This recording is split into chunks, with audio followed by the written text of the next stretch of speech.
I'm back. Welcome back. Hello. So I actually don't know Raiz's opinion at all. He hates it. He's whining all morning. Was he? Is this gonna be like a circle jerk or? No. Okay. You love it? I like it. No, You like it? No. So, I'm indifferent. Sis hates it, and you love it. What? So does Don't tell me how to feel.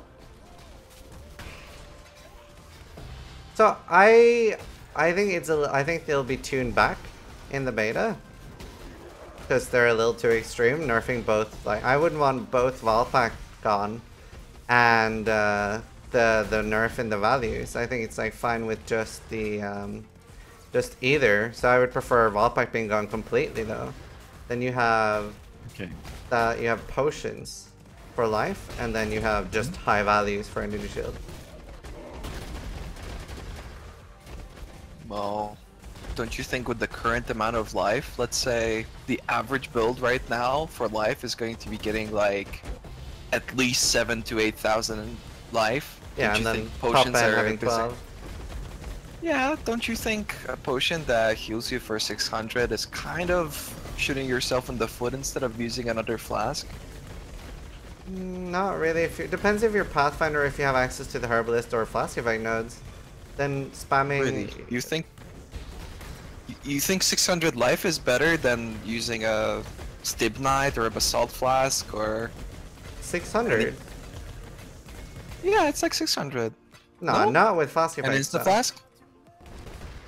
Yeah, but Flask effect also affects the other stuff, right? And you have to pick up like don't use chemistry. life potions at this point though. Yeah, that's the thing. Like, I don't think people will use life potions. What's the reason? If you can still use Volpact with life. Use one early on, and then eventually you would rather actually not use it at all, even on that's life what I'm build. thinking. Yeah. So you end up with like good regen. Like you have. I think if you think about it, with life builds, will just mimic ES builds. They won't have any life potions. They'll have some kind of regen, and they'll have insta leech.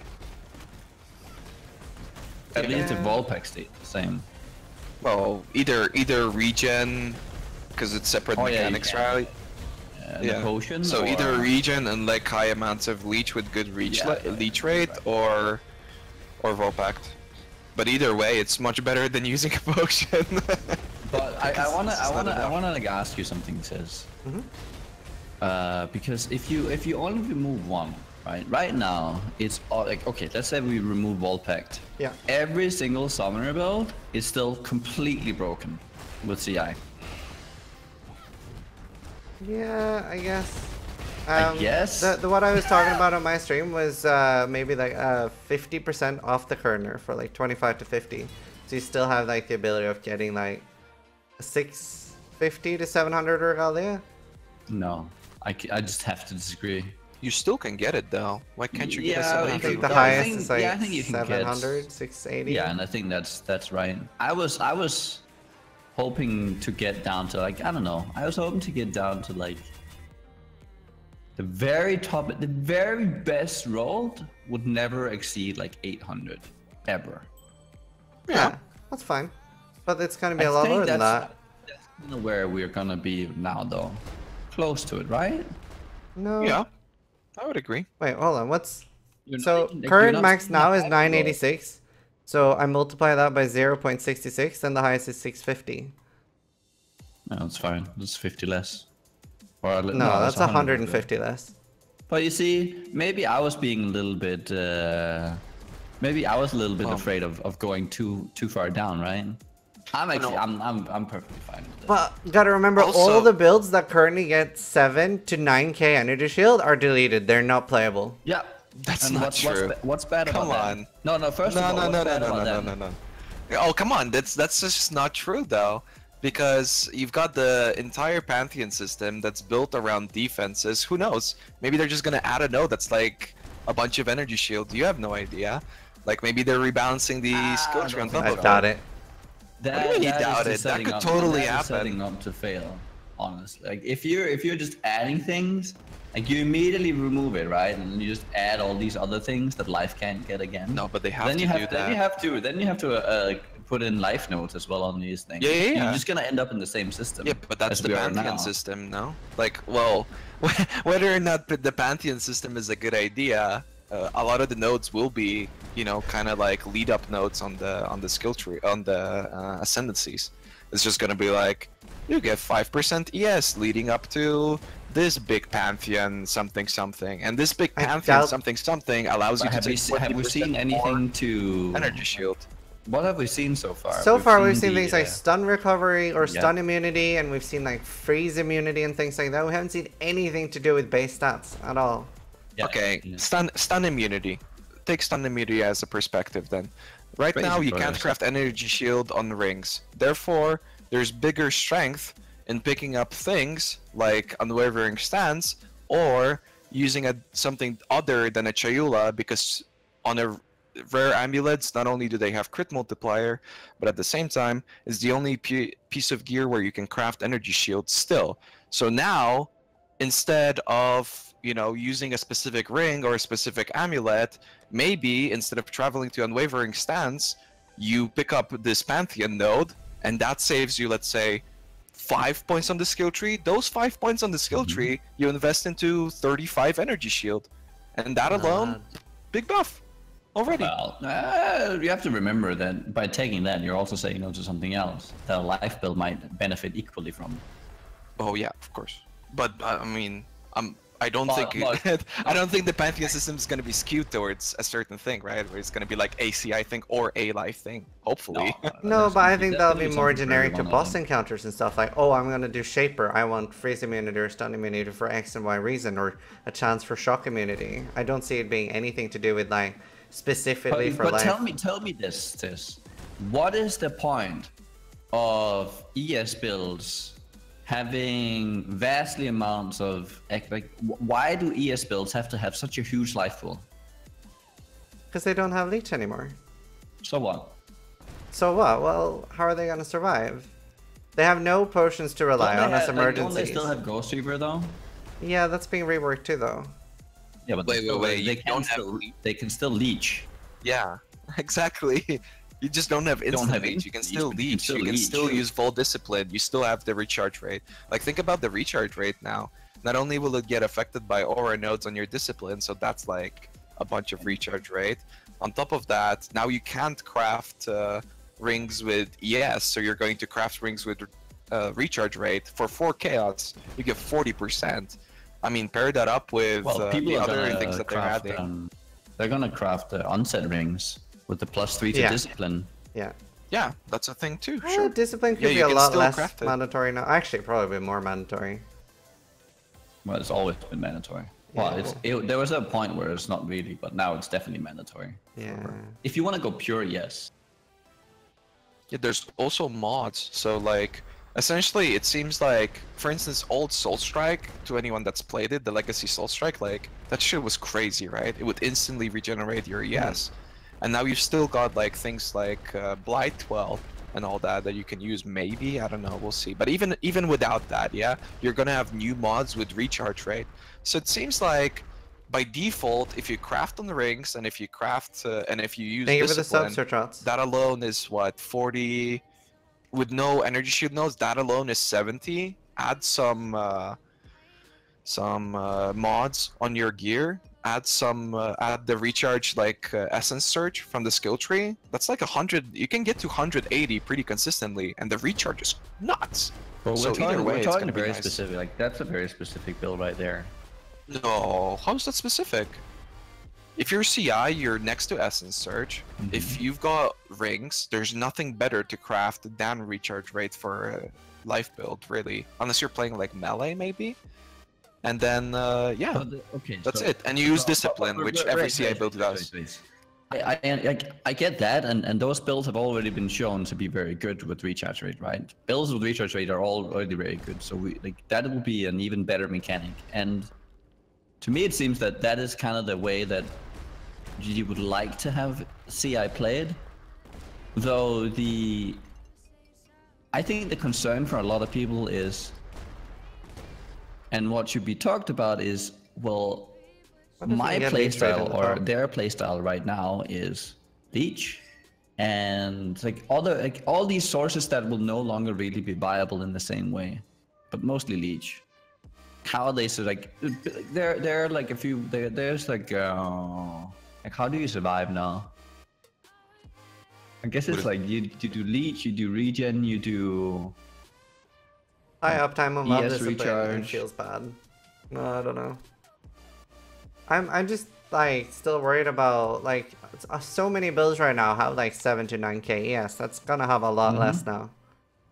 It's But getting think about nerfed in this. so many ways.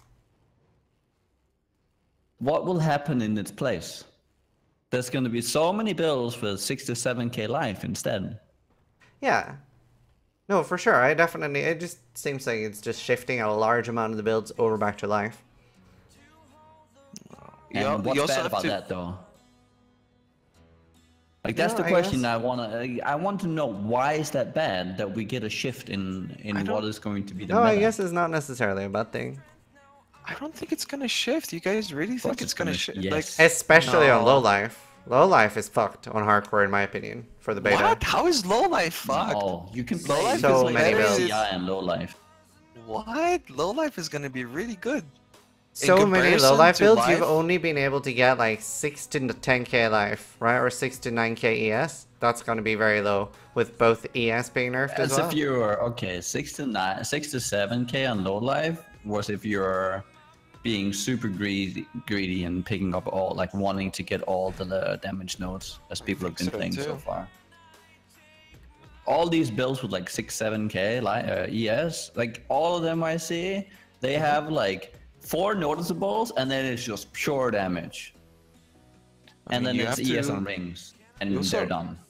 Like, what's really important to remember is that life builds right now, they pick up an overwhelming amount of life nodes in comparison to ES nodes. Like on a ES build, you pick up like what, 8, 12 maybe ES nodes. On a life build, that's like the Scion wheel, you know. And on top of that, you pick up all these other things. So, I don't think the game is going to revolt to who can now get the most life. Like, I don't think people are going to play like that. People are just going to get an optimal amount of life and invest the rest in damage. Don't you think we'll just have the same problem with people getting, say, like, on a like high-end life build with like strength and lots of gear, getting like 10 to 12k life, having Valpact, and we'll have the exact same problem with like things like Shaper, or just people having the Berserker thing? I agree with that. That's why I think Volpact should be removed from Yeah, the me game. I think too. everything will crumble on Volpact. If Volpact is available to either one, like Life or CI, like there's no point in a discussion because it's just gonna, that will definitely revolt to what it used to be with Volpact, where old Volpact that was, I believe, even I just don't know where you're getting this, like, these numbers for life. Like do you there's mean?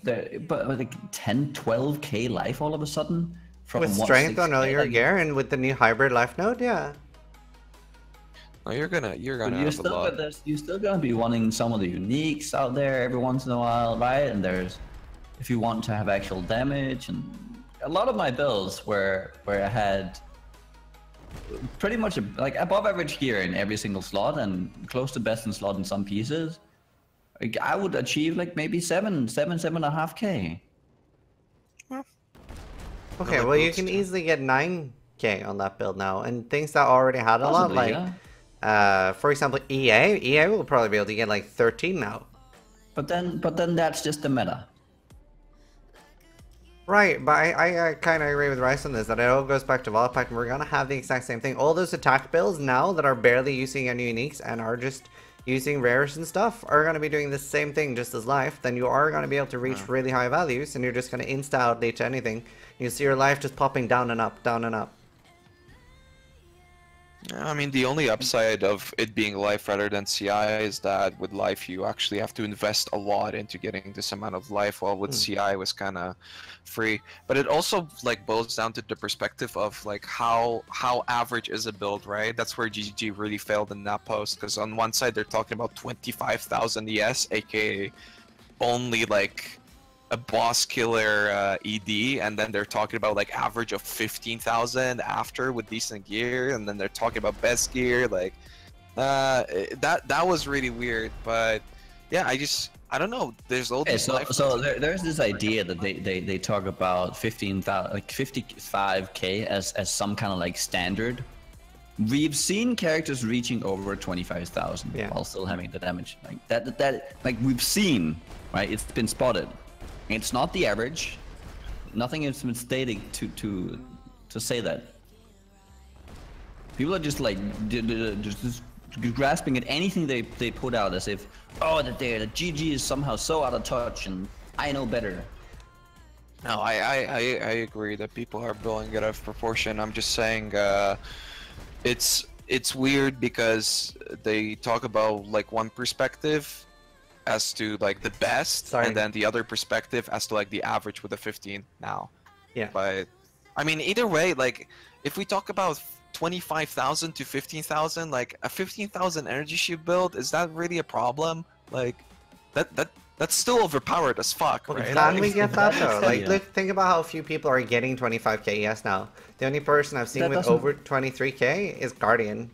Like, so I think very few people are gonna be able to get 15k. I think we'll see most builds probably around. So heavily invested CI builds might end up with like, I don't know, 10k, and then they get the benefit of having some of the most like, let's say you get the energy recharge, right? You play a cultist with all those and extra nodes as well, with all the new discipline and everything, and now you have an even easier time of starting that, so you barely have to be out, and now it just goes zoom and you're full life again. Like, no matter, like that right there, if you compare that regen versus life regen right now, to get the same amount of life regen, you have to invest like 15 points. And that's just life regen. And now you can't, like, all those 15 points, you would rather, like, would have had to be, you would have to spend that as well on, like, you would still have to spend all your points on life at the same time. Yeah, I can actually see Occultist getting nerfed following these changes, because say you get like increased recharge start rate and rate, how is an Occultist gonna die? Especially if you can like manage to do like with Raiz was doing with the what's the quiver called? Soul Strike and stuff like that, and the baited breath. You'll have insane rate and like instant recharge, and you can't, like, it doesn't stop when you're taking damage. I mean, see, this is the play. I think this is the playstyle they would rather see people do. Where it's like an elusive playstyle where you go in and out of combat. That's what CI was always supposed to be. I think our differences come from like, what would you, because we're talking like 15,000, 10,000, like what's an average value for you guys that a CI build should have? Because in my opinion, like 10 or 12k ES, it's still an absurd amount. Like, to me, the average CI build right now should have like 9k if it's really well geared, and that would be fine with me. What's like an average for you guys that you would be fine with? My average would be 10 to 12 with being able to hit 14 with god tier gear. I think 10 to 12 is ridiculous. Yeah, I think that's so much. No? 14,000 energy shield? Right, that assuming we keep Volpact? No. That's with Volpact being gone. Okay, but still, like, you get the one, like, you get, so the thing is, CI is not about providing you with a larger health pool. It's about providing you with a different playstyle. That's how I see it, at least. Because you get chaos immunity. You get a mechanic that is way better than regen will ever be if you can utilize it. Because you can regenerate your entire health pool so quickly. Yeah, I agree. I don't see CI as this like, you can tank a Vol Slam now mechanic thing. I really don't like to think about it that way. That it's just like, get more of this so you don't get one shot. And low life, the elusive playstyle is interesting to me. Because it actually requires like mechanical skill, right? I'm so against the fact that like the more HP you get, the more you can just remove mechanics from the game and you know, survive very punishing hits by just having enough life. Like, that's a big problem for me. And that's basically what ES has been achieving up until now. Plus the Vol Pact, but again, Vol Pact is kind of fucked. Yeah, I would rather put more pressure on the player where the player has to react to things. Yeah, exactly. That's why I really like what we talked about before, the idea of the life potions, but right now with just Flask being strong, yeah, and people having 10k life, like you really need to then they need to like add more tiers of life potions or something. I think it's 800 with the divine.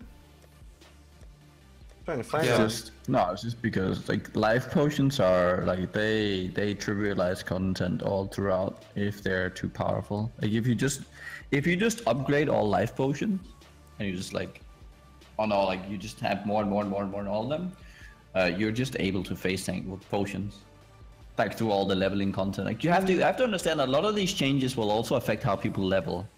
It's very important to keep in mind. That's why we want higher tiers of life potions that would be past the leveling content for maps. Like right now at Divine Life Flask, he's 979 with 3 charges, so you get 3000 life-ish. But then especially if you grab something that's not even counting in any Flask effect. Yeah, exactly. And then you can get Flask effect, you can get Profane Chemistry, which a lot of the builds that are alive have access to. And Herbalism, that also gives you a reason to actually go out of your way for those nodes. Then you're at maybe like 5-6k from life. That's a nice emergency potion. Like I personally like that. Like, oh wow, shit, hit my life potion. It maybe also gives you a reason to have 2. Yeah, that's the thing. I want Volpac gone. That's my entire thing. I want it gone. Dead. Kill it. Me too. And I actually like its zero security. Even though it's similar to Volpac, it at least requires you to invest into different things. Like you need a really rare and expensive item, which is hard to get, and chances are you won't get it. B, it requires you to invest into crit, and it only works on those crits. But didn't they? I think someone mentioned that they were changing. They will only work for life. Oh, they will only work for life that way? Yeah. Okay. And you have to invest into crit as well. And crit builds, I can see acuity as being a good way of having instant leech, if anything. Really, I think it's game breaking. I think all of these like acuity, Volpac, it's really game breaking. It hinges on the strength of crits. Yeah, but it's an item. Like you can be an Inquisitor, don't have to travel through the skill tree. Just pick it up and you've got it. With Diamond Flask, like base crit increases through gems. I mean, it's just so strong. Yes, but it's also so rare. Power through rarity is okay. I think to some extent power through rarity is okay. Yeah, me too. It is a chase item that people will want. It forces you to do some of the hardest content in the game, and even with an item like that, I think with the changes it would be hard to trivialize. As long as we can never achieve these like cheese builds that would not even get one shot in Uber Ateri anymore. Like any build that would use acuities, I think would be always at the risk of actually dying on Uber Ateri, even if they had the acuity. I think Uber Ateri is going to be near. Uber, what builds are going to kill Uber on hardcore now? Uber is hard as fuck. Yeah, but what's going to kill it now? Having an actual carrot in there and something to chase for, I don't think is too bad. And how many people are gonna play with acuities? I know that it's gonna feel like anyone who has them are just gonna feel like gods. Yeah, but that's exactly the thing. That's my problem. I love chase items. I think it's a great concept. It just has to be reasonable. Like it's such a almost unacquirable item that somebody gets it, he literally breaks the game. But it's the same with Headhunter. Exactly. You have to remove that. I mean, I like the idea. I like the idea of a Headhunter, but I think it shouldn't be in the game because, like, look, if I fucking never played PoE and I tune into a stream and I look and see this like two big legs and a crotch running around on the screen, just fucking blowing maps up in like 30 seconds, you don't even see what's going on. Like, I would never play Path of Exile. Right. So is your problem with Headhunter just the size thing though, or the power crunch? Like obviously, yeah, it looks silly. I don't like that either. In terms of power, there are other things in the game that can, like, Headhunter has downsides. Headhunter will have a huge downside now, especially on ES builds at least. Well, look how many people die to Reflect. It's gonna be really difficult to run. because you're gonna like straight up one-shot yourself. Well, there's gonna be reflect and volatile changes. I don't know if you saw. Yeah. Yeah, I've heard. Yeah. I've been here. Yeah, I'm very excited about that as well, and that's been like my largest problem with being live. But I'm really happy that they're doing this, like these extreme changes during the beta. I feel like so many of the comments on Reddit are treating these as if they're final changes and this is gonna be 3.0, when this is just like they're testing stuff for the beta. I think don't kid yourself if you think that they're not gonna have harsh changes for ES. No, I'm just surprised a lot of this that will actually make it through. Yeah. Oh yeah, oh yeah. I'm just surprised they announced it now. Like this is when people are the saltiest, especially with the beta getting pushed back, the league dying off, they're extending the league. Like this is when people are the saltiest, and they release it now. I don't know if they shouldn't have waited until the beta. They were just waiting for a reason to blow up. Yeah, maybe, I don't know. It's like, okay, it's go time, bring out the brass knuckles. knuckles. It's a good time to do it though. Really? People still have time. People still have time to like just get all their things out of there, right? If they've been planning to play these kind of things, okay, now is the time. There's plenty of there's like 2 months.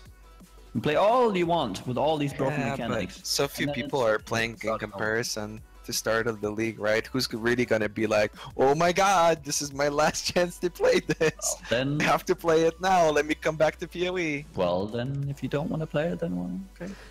I think a lot of people just won't even hear about this, you know? We're sitting here, we're looking at Reddit every day, like that sort of stuff. Like people don't really do that. If they get bored of the league 1 month in, they're just done. They're playing Counter-Strike. Nobody's hearing about this right now. So I don't think they're going to be coming back. And I think a lot of people will be hearing about it. A lot of people have like announcements from like a lot of the PoE players are going to be subscribed to at least one Twitcher's YouTube. No, I think there will be impact, just not as much as, you know, talking about it in a beta release or at the start, like first week of a league or something like that, obviously. I think seeing multiple builds trivialize the end-game content doesn't speak well for the game. I think that's even worse, if anything. If whenever you're like, I think that speaks, like, I can't see how that can be a good thing. I think I'm fine. Like trivializing, I'm never fine with, but multiple, like many builds being capable, like builds being on average capable of doing Shaper, I'm okay with that. Yeah, I'm just not okay when it's like that to trivializing. Yeah, exactly. When it's like just stand there and face tank, like that's very different. Thing is, but I mean, with Shaper, it doesn't change anything, right? Shaper is the last boss. It doesn't change anything. These changes, because like. Life builds are still gonna stand there and face tank with Volpact. Same for you know, Hydra, Chimera, like all the Guardians. You're just gonna stand there and face tank.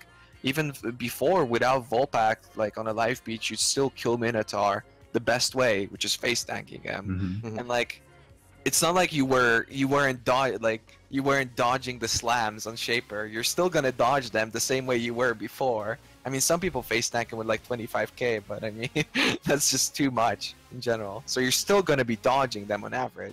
It doesn't really change anything for this, unless we get rid of Volpack, which allows people to fully face tank. But I mean, even with recharge rate, you can face tank Shaper and a lot of the Guardians, like leech rate, sorry. Yeah, I don't feel like it changes the Shaper at all. About Uber Zero on hardcore, it's gonna be like a Monk S encounter now. It's who the like. Do you remember? It was like what Dark Shrine? No, wait, Talisman. The only person trying Uber Zero on hardcore was Dan, and then he found out like 100% lightning to fire, so he could like super tank fire and just be immune to Uber Zero. And he had like 2 or 3 different characters, like one for the Vals, and one for the Trio, and one for Uber. Yeah.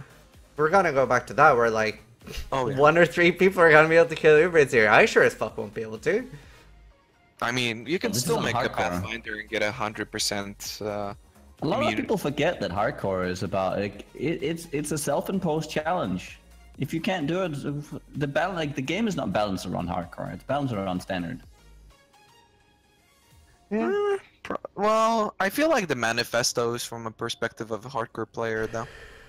Like a lot of the things, like for instance, I don't know if you guys saw the baked chicken clip where he's like, whoever wrote this should kill themselves, 15,000 energy shield, who gets that? I can see from a softcore player's perspective, you know, 15,000 energy shield being way more ridiculous to him than it is to us, right?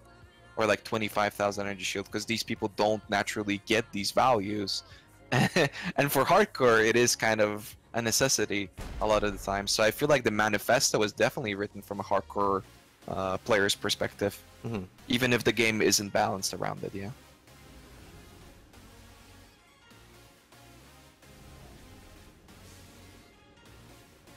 I'm really excited for the, I don't know what they're going to do with Reflect. Volatile seems pretty obvious that they're just going to make it not instant or something. No, that's not necessarily true at all. I'll put a bet down on Volatiles no longer being instant.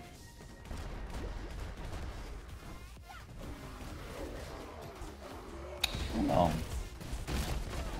What's so bad about having something that does a lot of damage? If you don't No, I don't have a problem with something doing a lot of damage. I would be fine with Volatile being reworked to 100% one-shotting your character as long as there's some sort of delay between like killing something. Okay, but the only problem is like, yeah, that's like nerfing everything that has a high base damage because it can one-shot you.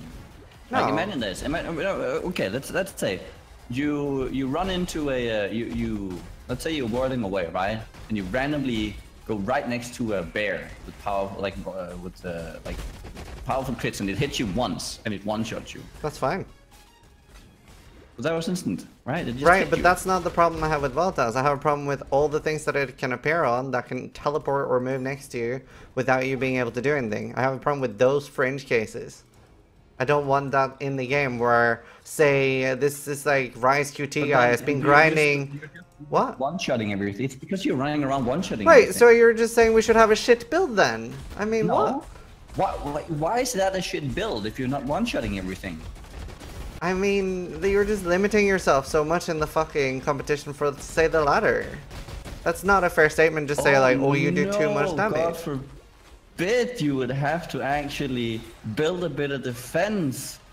But the whole thing you're saying is just that you should just super tank and be permanently immune to anything without... I'm not saying that. No, but I'm saying that volatiles are mainly an issue because of how they scale, like how the damage scales of the explosion. Yeah. To me, that's not the problem at all. I like volatile as a mechanic. I don't have a problem with it. I've never died to volatile until now, and the only reason why I died to it is because I didn't read. I think if it has a visual cue, I'm fine with it hitting for 20,000. Yeah, unless, well... You're really fine with 20,000? I think one of the problems is the fact that with... you can have like the more multiplier on the more multiplier. Like it has more multipliers. Because if you increase monster damage, for instance, you increase the main hand, and then the explosion is, I would assume, is also higher. I don't know. I'm not sure if that is that true. Wait, say that again. I don't know. Like I'm not entirely, but if you have like multiple damage rolls, and then you have sub-fizz, and then you have monster damage, all these multiply each other at least. And that's just ridiculous. Yeah, and that's why like things like Essence of Contempt on a Necromancer with like damage mods on the map, you're gone if you get hit by it. I mean, I don't know. I never had that. I never had that perspective. Okay, I don't know how much volatiles do. I never knew. The reason why is I don't need to research it. Just don't get hit by them. Well, you can't. Sometimes you can't avoid it. The problem, you can. Okay, that's the thing. On Beyond, I've been flickered on just as it is about to explode. Oh yeah. And it explodes for like 10,000. And you're like, the flicker. That's a problem. That's why I don't think volatiles should be instant. Like in my opinion, there should be just a delay, or I think it should be a delay, kind of like corrupting blood or something. Yeah. Either way. Yeah, that's my thing as well. That's exactly what I want to happen. Or a complete removal from volatiles from drop bears, devourers, fire golems, and things with flicker strength. That's my only problem. The fact that like I haven't died for it in ages because I've just been playing builds that, as Nugi said, oh, they're strong enough to survive it. And like the only problem I've had was like, for example, and this was on a build that was super strong, and it was in a white dunes, and I had a sub-fist devourer pop up next to me, and I had a fuck ton of damage, so I one-shot that devourer, and it did like 10-11k damage. Thankfully I had enough to survive it, but if I was a life build, Like, it just limits diversity, in my opinion. I want, like, people to be able to do different builds without thinking, oh, well, that build will insta-die to a devoured volatile. And that's not something you have to worry about on softcore, but you still want to have a nice pool of builds to choose from on hardcore. You want different builds. No, I agree on that. I actually agree on on that part.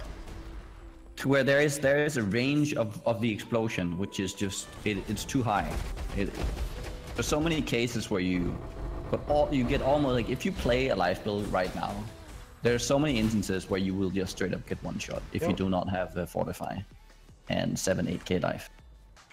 Yeah, but this is the thing. I think they did a really good job with, as much as people like to trash melee for being not really melee, I think I like that about it, that you have all these alternatives. You can use a more ranged melee ability, you can use a totem, like, you have ways of avoiding this. It's just you're more prone to be like close to a mob with melee than you are with a caster. So obviously that's where the problem comes from. But like at the end of the day, you should still be only dying to the same thing as you would on a CI build, which is like something teleporting to you or something appearing on top of you. Just that with CI you don't get nearly as punished because, yeah, a lot more yes. But the same problem remains. So if they were to put on a delay, I would be very happy with volatiles. But like they said, they're reworking it, so it's cool. That's what I will think. That's what I'm guessing will happen. That you'll like kill a volatile, and there'll be some like, you know, like boom. So you have that like reaction on the player, whereas your responsibility to get out of dodge. I don't agree that everything has to be like telegraphed and delayed, and so we can always respond to it. It's one of the reasons I'm kind of like, I don't... Shaper is okay, as long as there are other endgame boss fights where you don't end up with this. Like Malachi, you don't like, there are so many things going on, things hitting you all the time, and it's very hard to avoid everything. Just like having smash my things in profile the game that like actually where the only thing you can do is actually have enough defense to like, if you want to deal with it, is a good thing.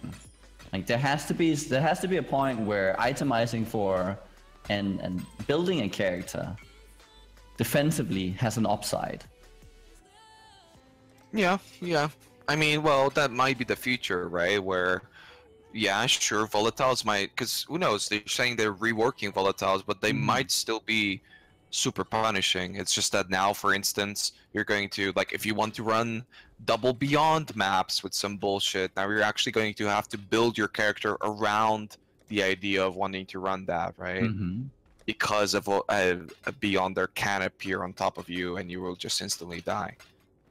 And I think that would be a good thing, right? It would be much more punishing to newer players because they obviously don't know how the end game looks like. So if they want to build their character around a certain like way they want to farm their end game, that would be kind of punishing. But I mean, that's kind of whatever. I think it's quite telling right now, with all the memes going around. Like, oh, if you use any of the defensive mechanics, you just get met by a big lull. Right? Why even bother? I mean, but that's the thing too, right?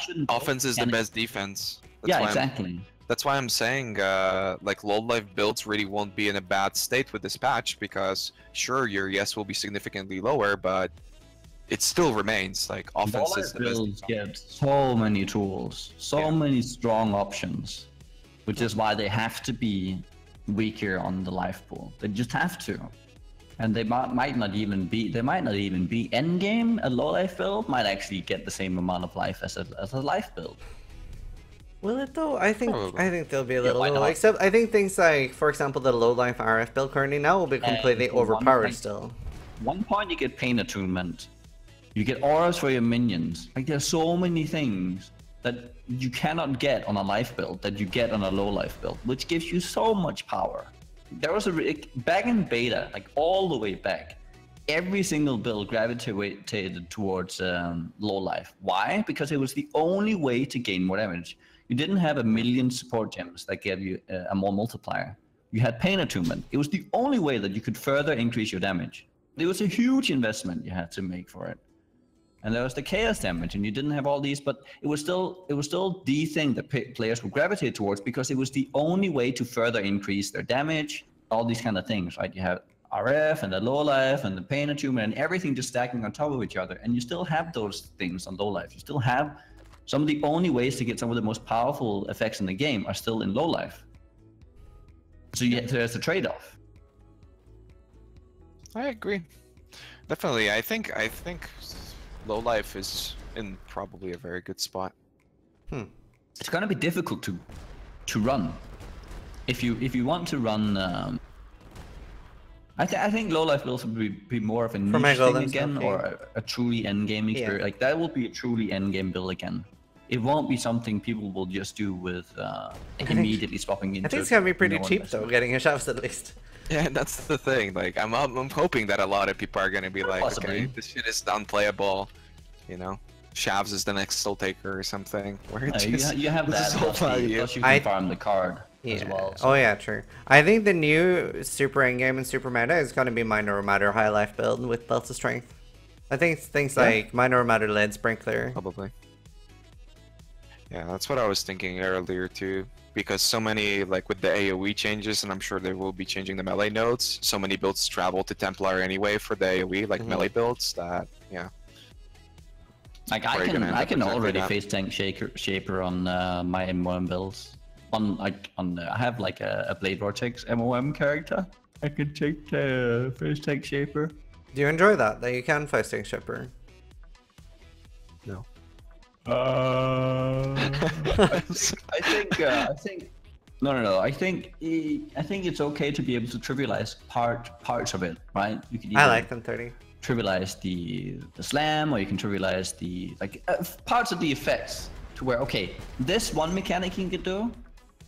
Yeah, I can actually survive it every time, and so now I have one less thing to play around. But if everything he does is just you don't care about, well then we have a problem. Yeah, that's why I hated like the Blade Vortexes that just stood there and stuff, or that still stand there.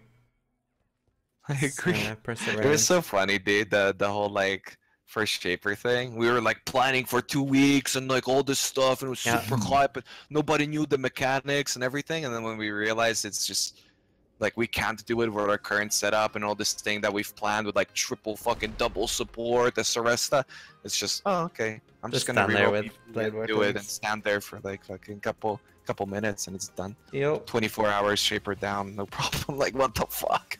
That's not good. It just trivialized it. It really killed it for me. So I hope they're avoiding stuff like that in the future. That's why I'm surprised the Shaper beam doesn't just infinitely scale with how longer you stay in it, so it's like unstandable in after 5 seconds. It kind of is. It doesn't go up in damage, so it stays. Yeah, I would like that, like a debuff. Yeah, kind of like the Piety has, you know, LPOP Piety. She like the more she hits you, the more damage she does when her fire form. The entire thing gets flooded eventually. I know it doesn't. No, we're not talking about the balls. We're talking about the beam.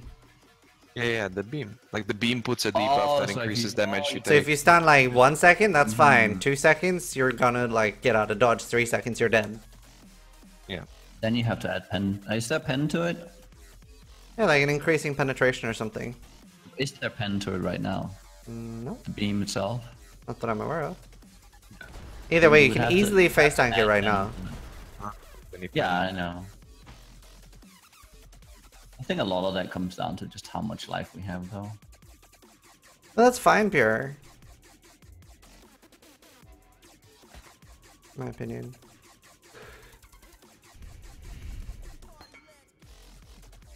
I don't know. Shaper is. Yeah. It's kind of the.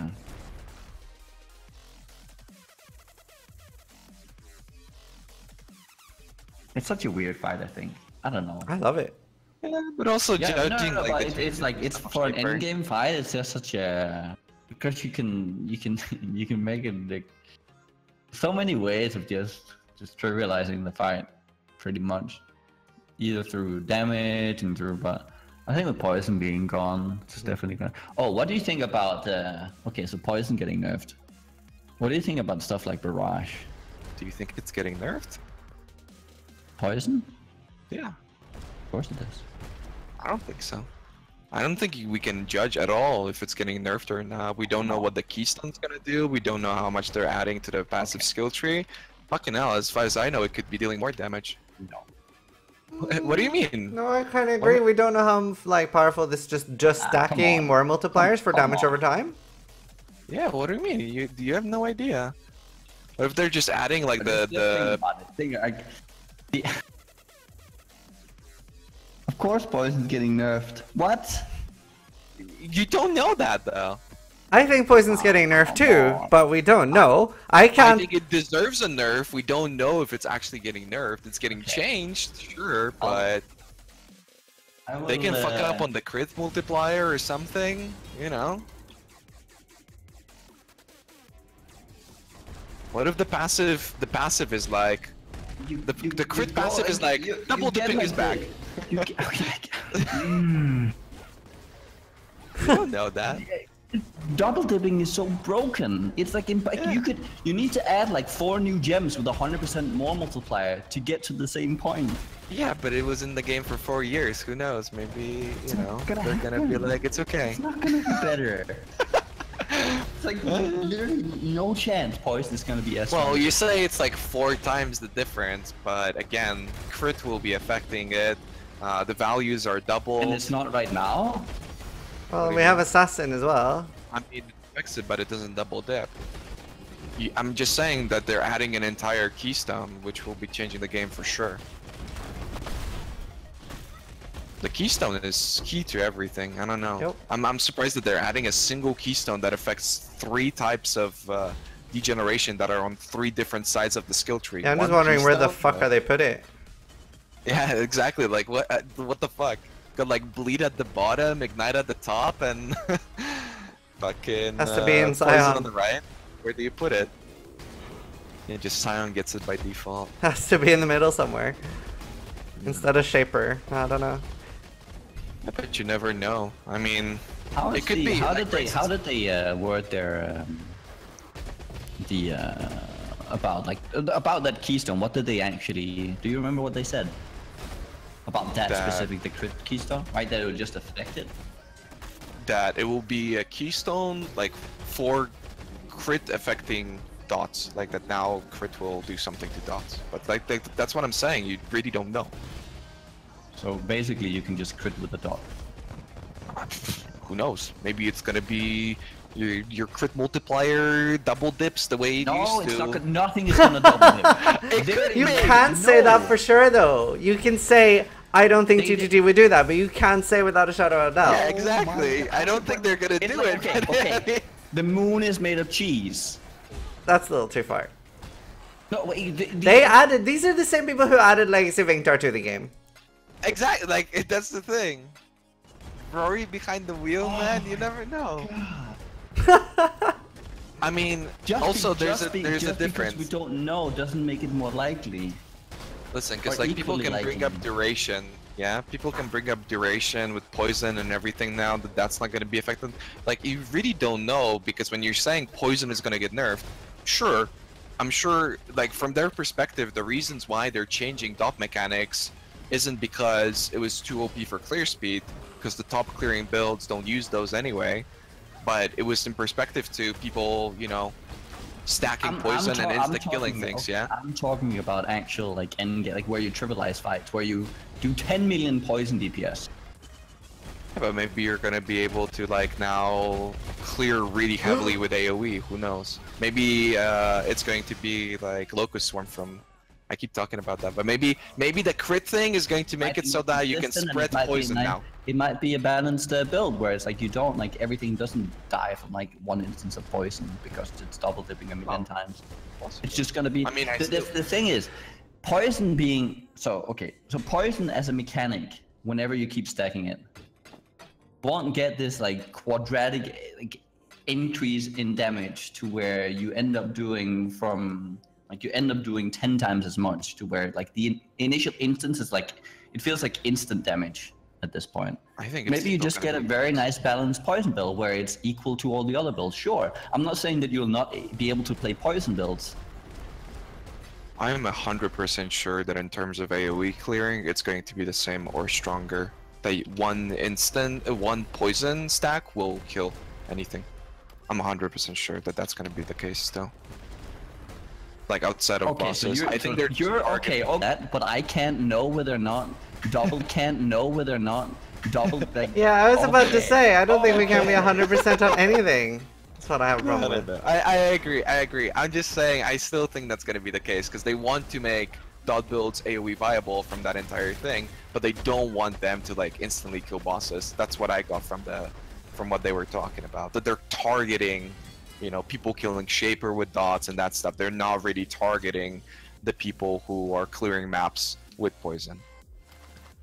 And also, they're like adding all this scaling to just affect dots, right? And not the initial hit. And I think it was actually, now that I think about it, I think what they talked about was like reducing the keystone was supposed to reduce your initial hit to like grant you more dot damage. Yeah. So like, I think they still want it to be something like that. I'm pretty sure that's what it was. You just don't scale it as much, I think. No. There's definitely stuff that they talked about where it was like reducing the initial hit to grant you more dot damage. That I'm sure of. I can't remember if it was the keystone or somewhere in the manifesto. But either way, like, do you not think with all these changes though, that assassin with crit is going to be completely bonkers? Yeah, I mean that's what I was thinking too initially before. That assassin is just so good for this. Like it's the thing. Poison that really you inflict with critical strikes deals 100% more damage. Bleeding you inflict on maimed enemies deal 100% more damage. Yeah. Right? And then it still has to be, like, all the other damage over time still has to be in line that if you're not assassin and not crit, it still has to be good. Right? Yeah. And then we have this one class who's getting a new node with all these buffs. That's kind of like stand out and outshine everything else. Like, how do you balance? You need to rework assassin. Yeah, and then they do that. That's not hard. That's very easy. That's one thing that needs to be changed because it's breaking everything for everything else. Yeah, I'm just saying, I think Assassin will be reworked.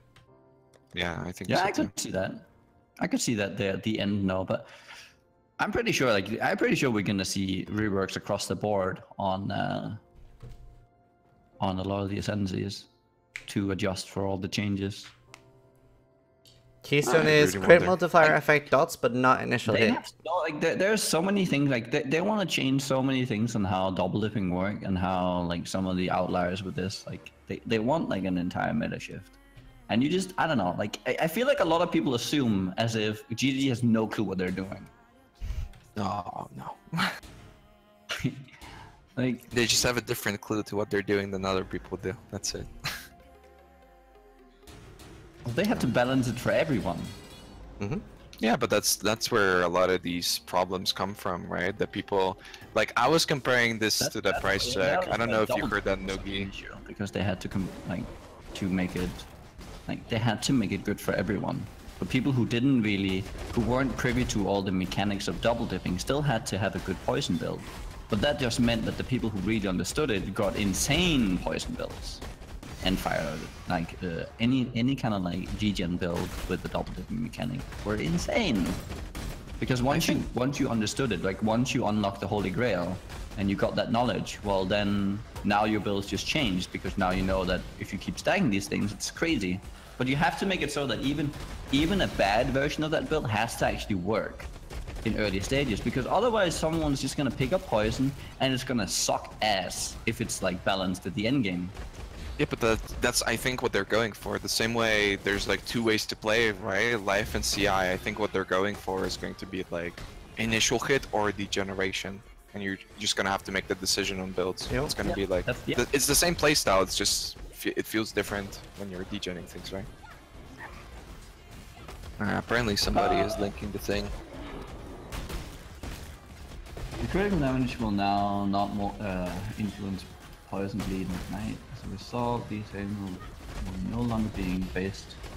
As a result of these elements no longer being based on the final damage of your hit, instead players and monsters now have a damage called multiplier for elements from critical strikes.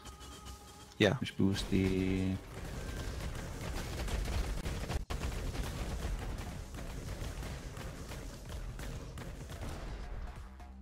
Yeah, but that's different. That's just crits, right? That's not the keystone that we were talking about. Well, you were also talking about, like, yeah, the general player being able to make builds. Don't you think all these changes and all these nerfs, especially to Energy Shield, will make it a lot harder for the average player? Nope. I think it's gonna make it a lot easier.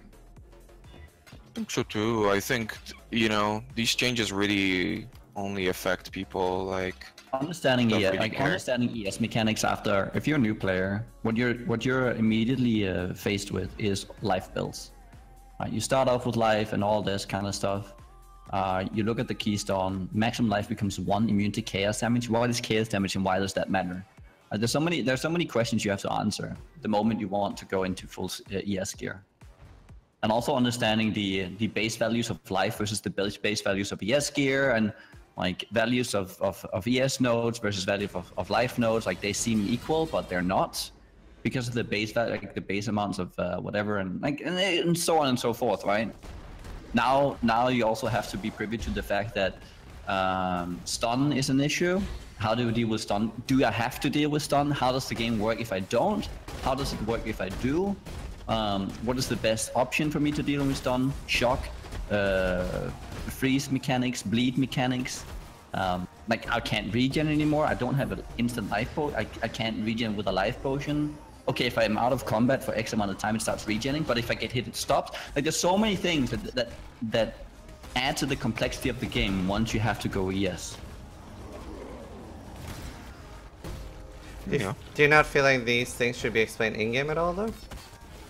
Sure, I think so.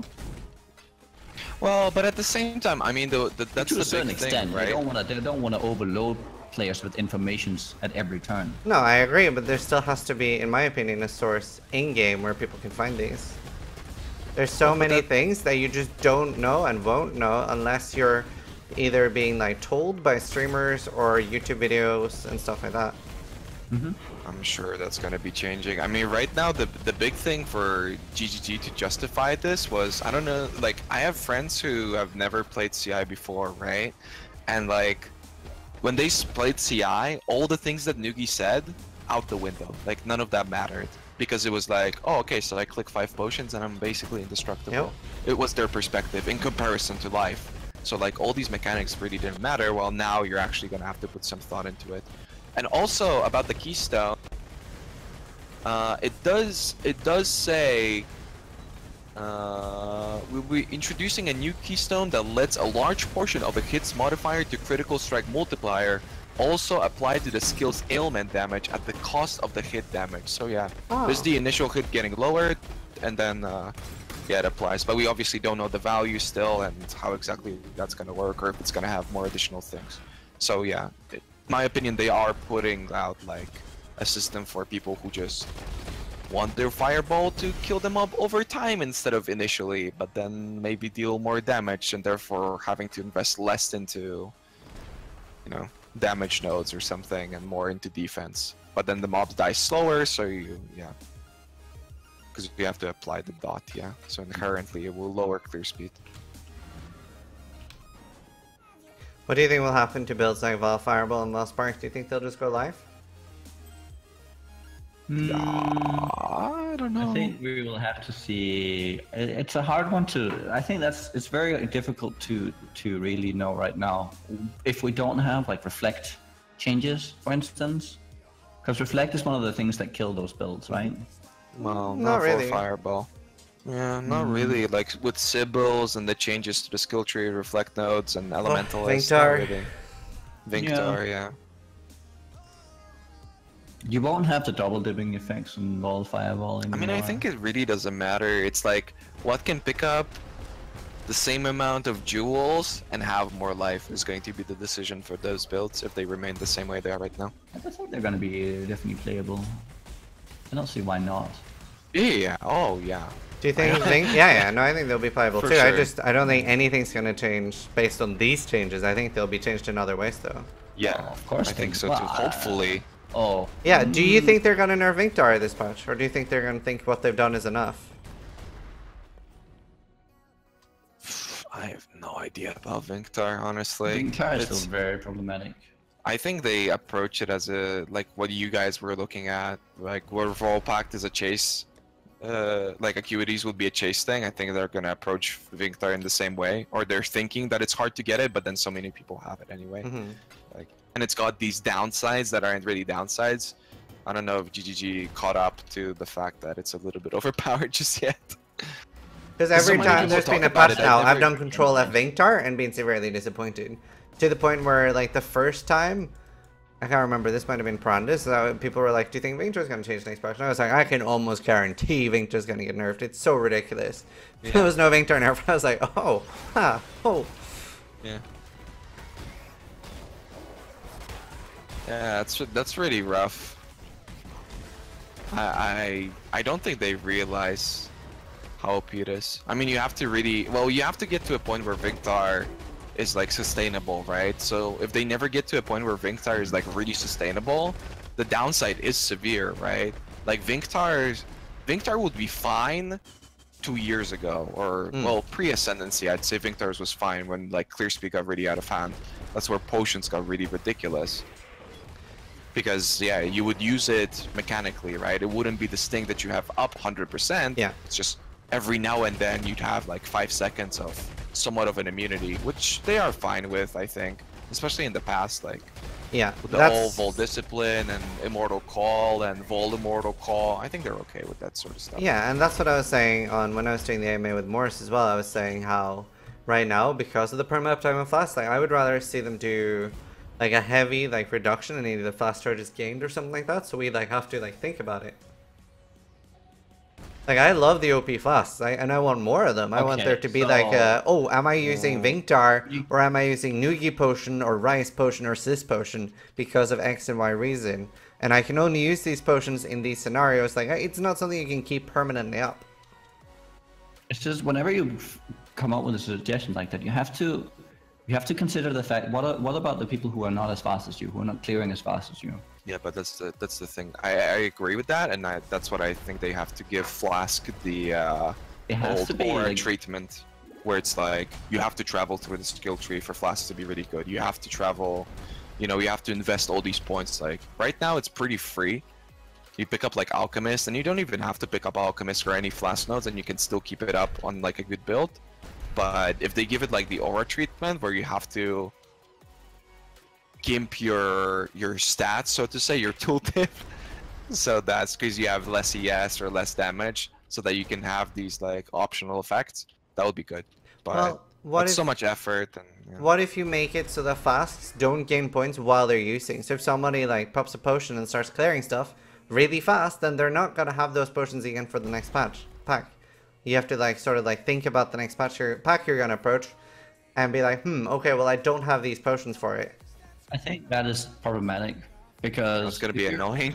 If you're doing a boss fight, right, and you're like, okay, let's say you put your Basalt up, and you're doing a Zaro, and he has ads.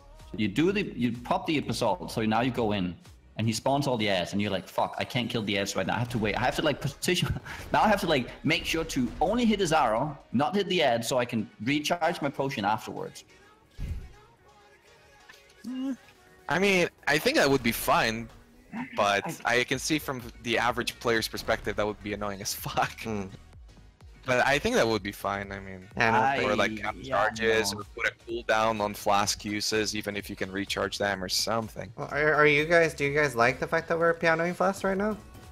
No, I don't think the solution is to make it so you can't generate charges. No, it's just an idea. I'm not saying I have a great solution for it. I'm just trying to think of like ways to change it. That's not me going like, oh my god, this is how it should be. No, that's not what I'm saying. I'm just responding to your suggestion. Yeah, strategic. Make it strategic. Yeah. I mean, well, I think what if you have... I think you want to make them. I think you want to have it more like someone said like unique Flask or even all Flasks could have cooldown. I don't know about that. Yeah, well, I have an idea. How about you make a diminishing return on fast charges gained?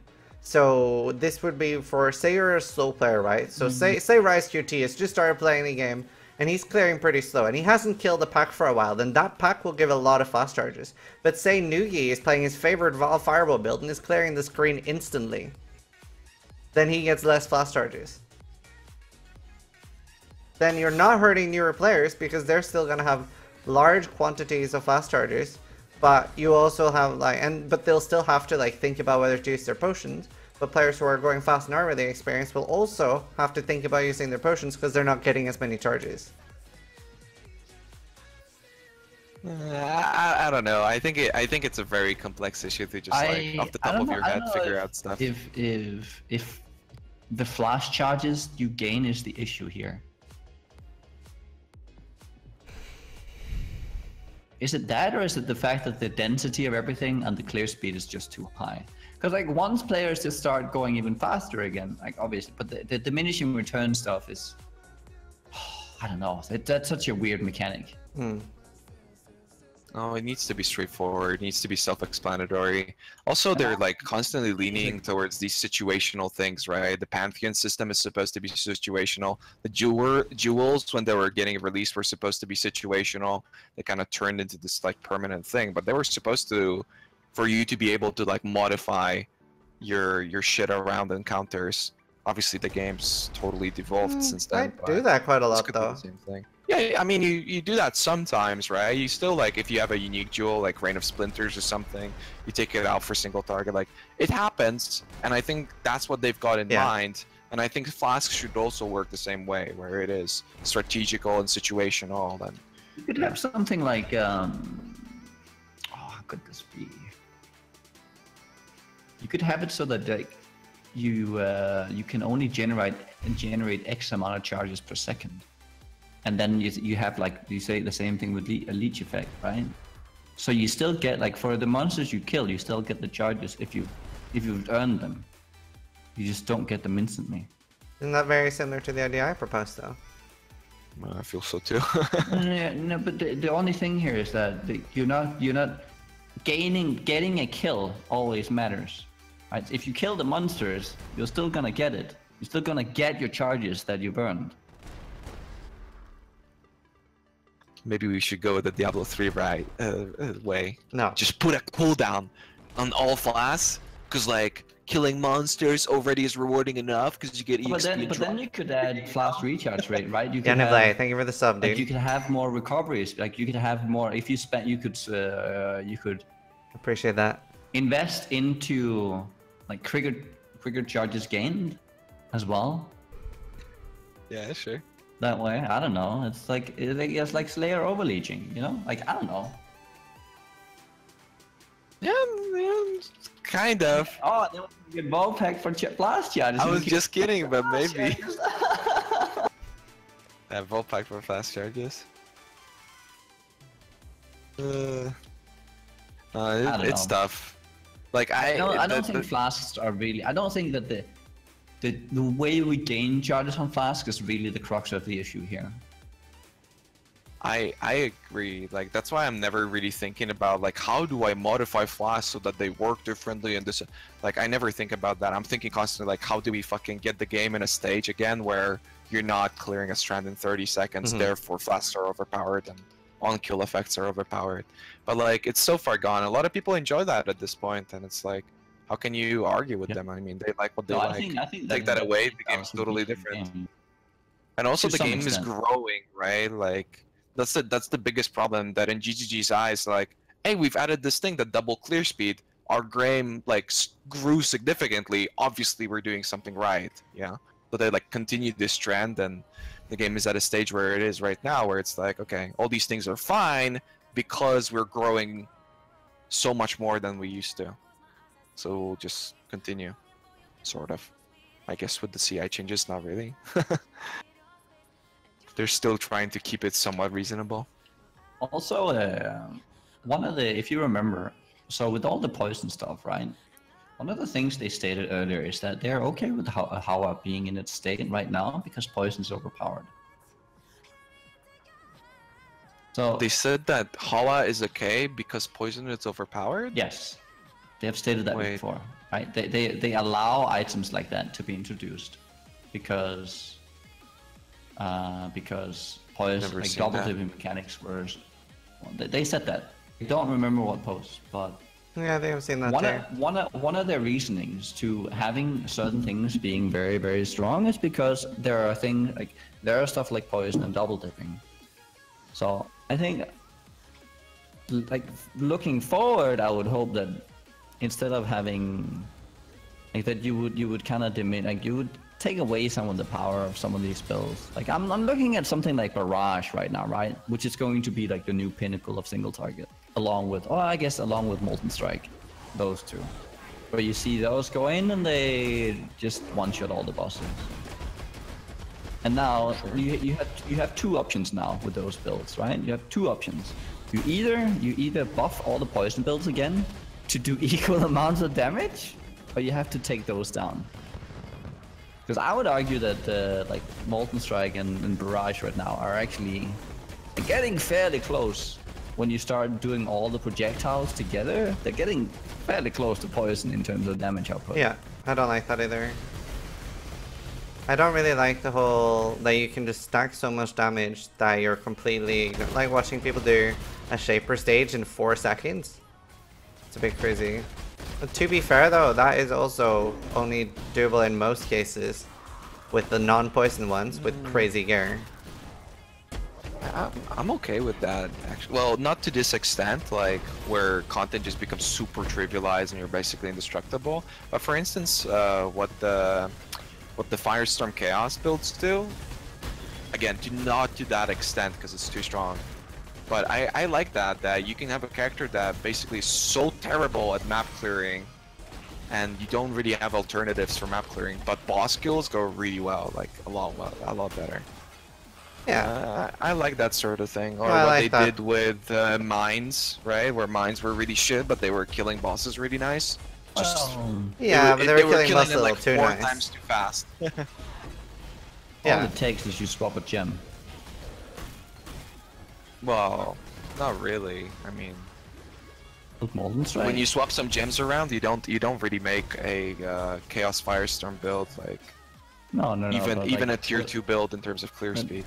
Let's say you have like tier 1 single target, you can still, like in the current state of the game, you still just swap one gem and then everything else gets one shot and you're just still charging around anyways.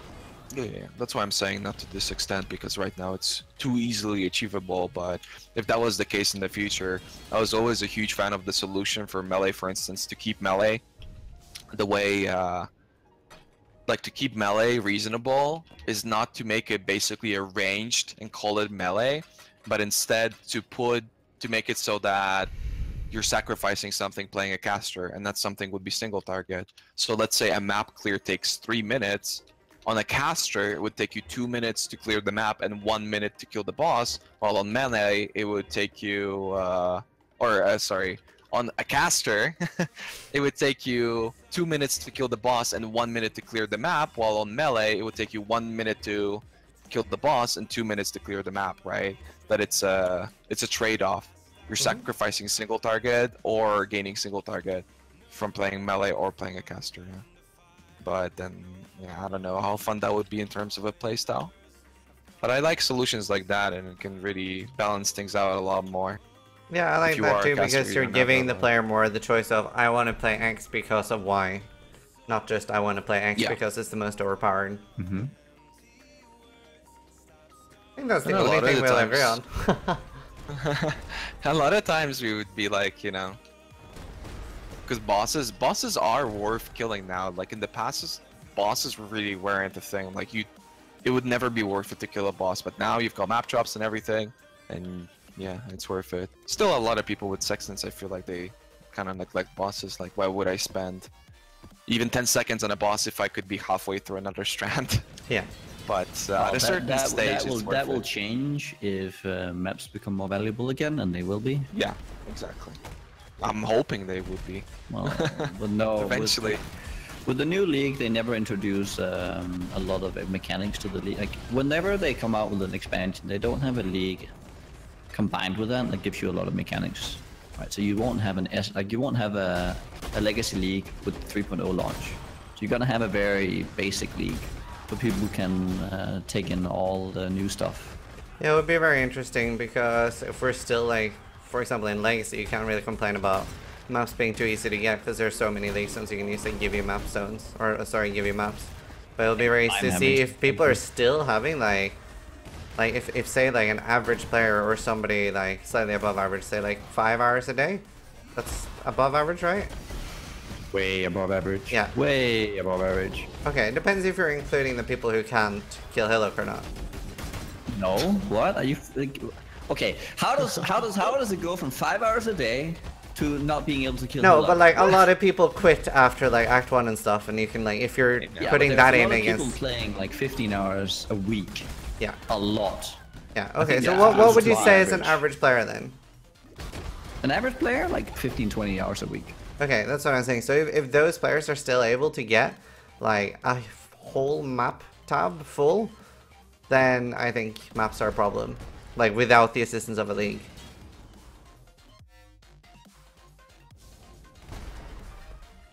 Wait, what? Say that again? I think if a casual player is able to like solo maintain enough of a map pool for himself and say 3 or 4 other people, then we have a problem with maps being too common. At least the higher end. Solo maintain? Yeah. For 3 people? Yeah. You don't even see that now. I'd say you do. Like tier 16s isn't an exciting drop for like anyone. For you. A lot of people. For like anyone, I agree with Yeah. this. I wouldn't say that that's like the reality. Like, it's not like that for the average player, but you can sustain maps really well with chisels. Yeah, once you understand all the different mechanics, and once you're adding like all the different legacy stones and stuff like that on top of each other. Yeah, legacy stones definitely, like, now that I'm Yeah, doing that's the why- non-legacy stuff, like, it changes. Yeah, It's that's very why I different. said it will be interesting to see how things are now without the benefit of any like things like that. Yeah, I mean, Sextants are still super, super strong, but legacy definitely is a big curveball when it comes to map system. Like, if you looked at Havoc playing without legacy, I played without that a little bit, it's hard to sustain. Harder, I should say, maybe. But it also gets to a point where Domination, ambush, and breach took it. all times. Like, it's just everything combined. It's like whenever you start stacking everything, because you get less. Like, every single map provides you with less currency, so it also every single map outputs you a little bit fewer sextants, and so you don't get the extra sextants, and the sextants gives you more league stones, and right, they're both feeding off each other. Yeah, it's just a snowball. Yeah, I feel like the Sextants, especially, I would want like a slight Sextant rework. I feel like especially for the elite players, it's way too big a boost. Because like newer players may not use them, they're just gonna sell them. And then you have like the waterfall where like at the top, they're just like, we are making so much currency because we know how to use Sextants. We understand how Sextant blocking works and how powerful especially white Sextants are. And then you're gonna have the newer players just fueling the advanced players, and like it's just such a large gap. I want like a rework of the Sextant system a bit. I mean, I think Sextants have a lot of potential. There definitely is a gap. I don't really mind it, honestly. I like Sextants. For the most part, I like it a lot. Yeah, I think they definitely need to use Sextants more to give players more options rather than like lock them in place what's best. And I think they definitely have the possibility of doing that just by moving the Atlas around a little bit. And obviously there's going to be new tile sets, so that's going to be a good time when they're adding new tile sets to the Atlas and everything. That's going to be a good time with them modifying Sextants a little bit.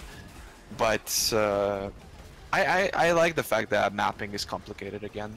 Honestly, or has the potential to be complicated. The idea that that maps somehow have to be this like special rarity, to where we can't run whatever we want to.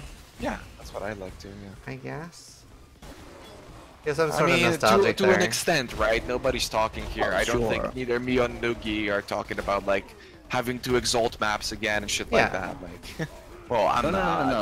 I'm on the other. I'm on the other spectrum.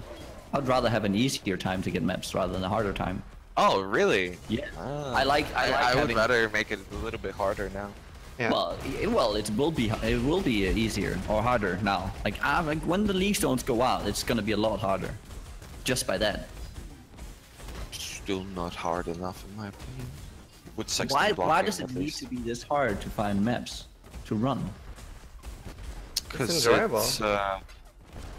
I think it sounds stupid, but it's one of those you think you do but you don't things. Like I think eventually, even now, people are complaining about just running a strand, Yeah. right? And eventually, it's just going to get to a point where it's going to be really laughable. And this adds an element of RNG, at least for the early game, to a lot of people, for the early mapping. But eventually, it just gets to a point where like all you do is strands. But no, but that's not the point. But if you want to do strands all day, why shouldn't you be able to? Because sometimes it's nice being pushed out of your comfort zone instead of going with always the most efficient. If should that be the map no, system? because if Shaped Factory is always the most efficient, then Should so that many. be the map system? So just from my personal experience, I would like to be pushed out of my comfort zone into, okay, well, I don't necessarily want to do this map. It's dangerous, but I really need to do it because of X reason. Yeah, I like that too. I think To right me, I now. would rather have it so that. This is my opinion. I would much rather have it so that, well, I have these Sextants that have that are dangerous to run, but give me something nice. I have all these maps to choose from, and then I have all these things, and then I can roll the map difficult, and I can put Sextant on them that are difficult. Obviously, you won't be like you should have to put in at least you should have to put some risk if you want to sustain whatever. But for the most part, why can't we just run whatever we, especially with a map system? Why does XP have to be locked into how much currency you spend? Because that's what you get to. Once you make it really hard, in able to get XP, you know, to just play the game, you have to invest currency into it. Yeah, but that's what it's always going to be. That's what it's always been. I mean, it's like, okay, so for me, the reason why I would rather this to be changed is because I feel punished whenever I run anything but a strand. Yeah. It's like I can buy an item for 10 chaos, or I can buy it for 5. But is that the availability of maps? For 10. I have to choose to buy it for 10, right? If you were to compare it like that, and I feel bad for having to buy it for 10, but that's just because the only thing you're talking about there is the power of strand. You're not talking about the availability of Shaped Factory or a Courtyard.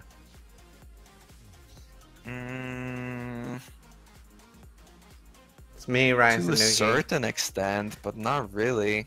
I think something. Sorry, go on. There's just always going to be tile sets that will be superior to other things, but you can shape the atlas in a way that, for instance, sure, a factory has a worse tile set, but for instance, it has it uses sextants better, and therefore you would run a factory alongside a strand, for instance, just because on a strand you can only get 3 sextants, but on a factory you can get 5. Right? So like counteract the tile sets with sextants and the density, yeah. Another thing as well you could use. But this is not this doesn't. But doing that, you don't have to change the map drops. How many drop? Sure. Like being able to sustain all the maps you want and then being forced into like less desirable thing. Like you just wanna No, I'm talking about one or the other option. Because right now, you don't have that. I'm talking, if they were to do that, Sextants would be a good idea, but right now, you don't have that possibility. There's nothing I can do that won't make me feel punished when I'm running a shaped factory versus a shaped mesa or something, right? I immediately feel punished. Yeah. I feel like I don't want to play because I'm forced into doing this, running this one map. Because I'm talking about perspectives about things they could do in the future rather than what it is right now. Something that could be really nice. I just think that this is completely unrelated to the availability of maps. No. It's related though, because right now I can sustain the strands. That's the thing. So if I can sustain the strand and have the possibility of sustaining the strand, I will always run the What's up, strand, Ashwin? and I will always feel bad. But if I can't sustain No, the no, but strand, and why- I have to why run not the other maps every now and then it's fine because everybody else is doing the same thing. Just can't get a word So I in. don't Yeah. feel punished. Yeah, I still agree with Raiz here. One thing they can do though that doesn't affect the map drops and stuff is to have, like, I think like the steel rings and divination cards and things like that is like such a big step in the right direction. Oh. Where you have like these like worst layouts, but they have like these great rewards. Like I can do a lair and have a chance to get a steel ring. I want so much more of that. I also want that from bosses though. Like Chevron is like the only real boss in the game I can think of that has that. It's like, oh, I can unlock Scriptorium, which is fucking terrible layout. But if I unlock Scriptorium and farm the boss, and especially if I know that I can roll double boss on it, I can get rewarded by farming a Shavs with 350s. And but like that, there is that option for not unlocking just like Shaped Shore or Shaped at all. So I want so much more of that, especially from bosses and div cards and just random trash drops too. Yeah. If they give us option, I'm totally fine with running a single map. It's just Okay, you've but only got like okay. 2 or 3 options right now. But let's say you can sustain all of this. Regard, you can sustain strands, you can sustain all of it, but you can decide. Yes. I want to be able to decide. Because I can always, like, can- whenever you I can feel just like shoot his it, I can argument always in the decide center? something else. You can pretty much decide right now. No. Because you can. No, because by deciding something other than a strand, I'm hindering myself. Therefore, it feels Sure, but bad. So you want more that equal will always choices. happen. That will all you Yeah. will always have that. There's always in a game like this, you will always have one thing being slightly better than the other. Okay, strand is a little bit too good, right? But A little still. bit. I mean, what? Right, but It's strand's such not a even a. difference. It's just that we do have choices. You have Shaped Shore, you have Atolls, and you have Strands, and they're all pretty much good. You're like, if you're running Shaped Shores with Sextants versus Strand versus Sextant, you're not gonna feel punished. Probably Shore is probably better. So you do have a choice now. Yeah, it's just not enough for me.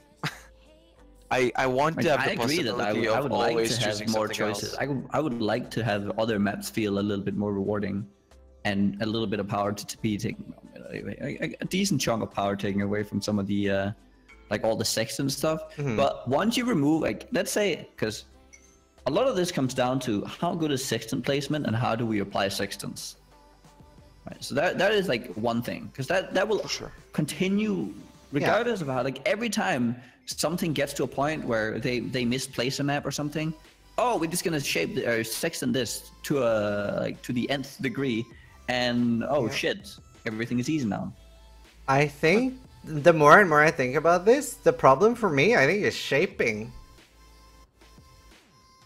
Why? Because all the maps I have a problem with being too overpowered, they're all shaped. None of those are natural maps. I don't have a problem with any other natural maps. And the ones that are really good and are natural, say, let's take Gorge as an example, right? It's tier 13, it's linear, you can get pretty high XP in it, but it has shit maps next to it as a downside. That's the problem with the whole shaped maps. That once you get into the shaped chain, you have like shaped mesa or primordial pool, whichever floats your boat. Then you have a shaped strand, and then, for example, no tier 12 or shaped arachnid tomb, just for like maintaining more map drops early in the league. But once you're in that shaped chain, there's no other thing that can drop. You're getting that shaped arachnid tomb, you're getting that shaped strand, you're getting the shaped atoll or shore. That's the problem. There's no downside. I think shaping might be too overpowered. Why is that a problem? Because if you want to keep up with other people, then you're forced to run those maps whether you want to or not. Well, you're gonna have that problem all the time. Not I necessarily. don't think you have to have that problem. I agree, but at the same time, I think that by the way they position maps around the Atlas, and with what Ziz was talking about earlier, with certain maps having certain drops increase, I think they can balance it out to a point where, you know, it is a conversation like Vol Spark versus Vol Fireball. Sure, one is better than the other, but, you know, they're still at a pretty fucking okay Close level. to each other, yeah. Yeah. Like, for example, if both me and Raiz went Valspark and It's too Val distracted. Fireball, we're not gonna go like, oh, this went Val Fireball, he's gonna win the race. They're that close. That it's a choice, and you can have different reasons for doing it. But right now, there's, say you're ladder racing right now, right? And Raiz chooses other maps than me. There is a concrete best where if I'm doing the shaped shores and stuff like that, then I'm going to win, unless I die. And it's not even like it's not even twice as good or 3 times. It's like it's like 6 times as good than anything else.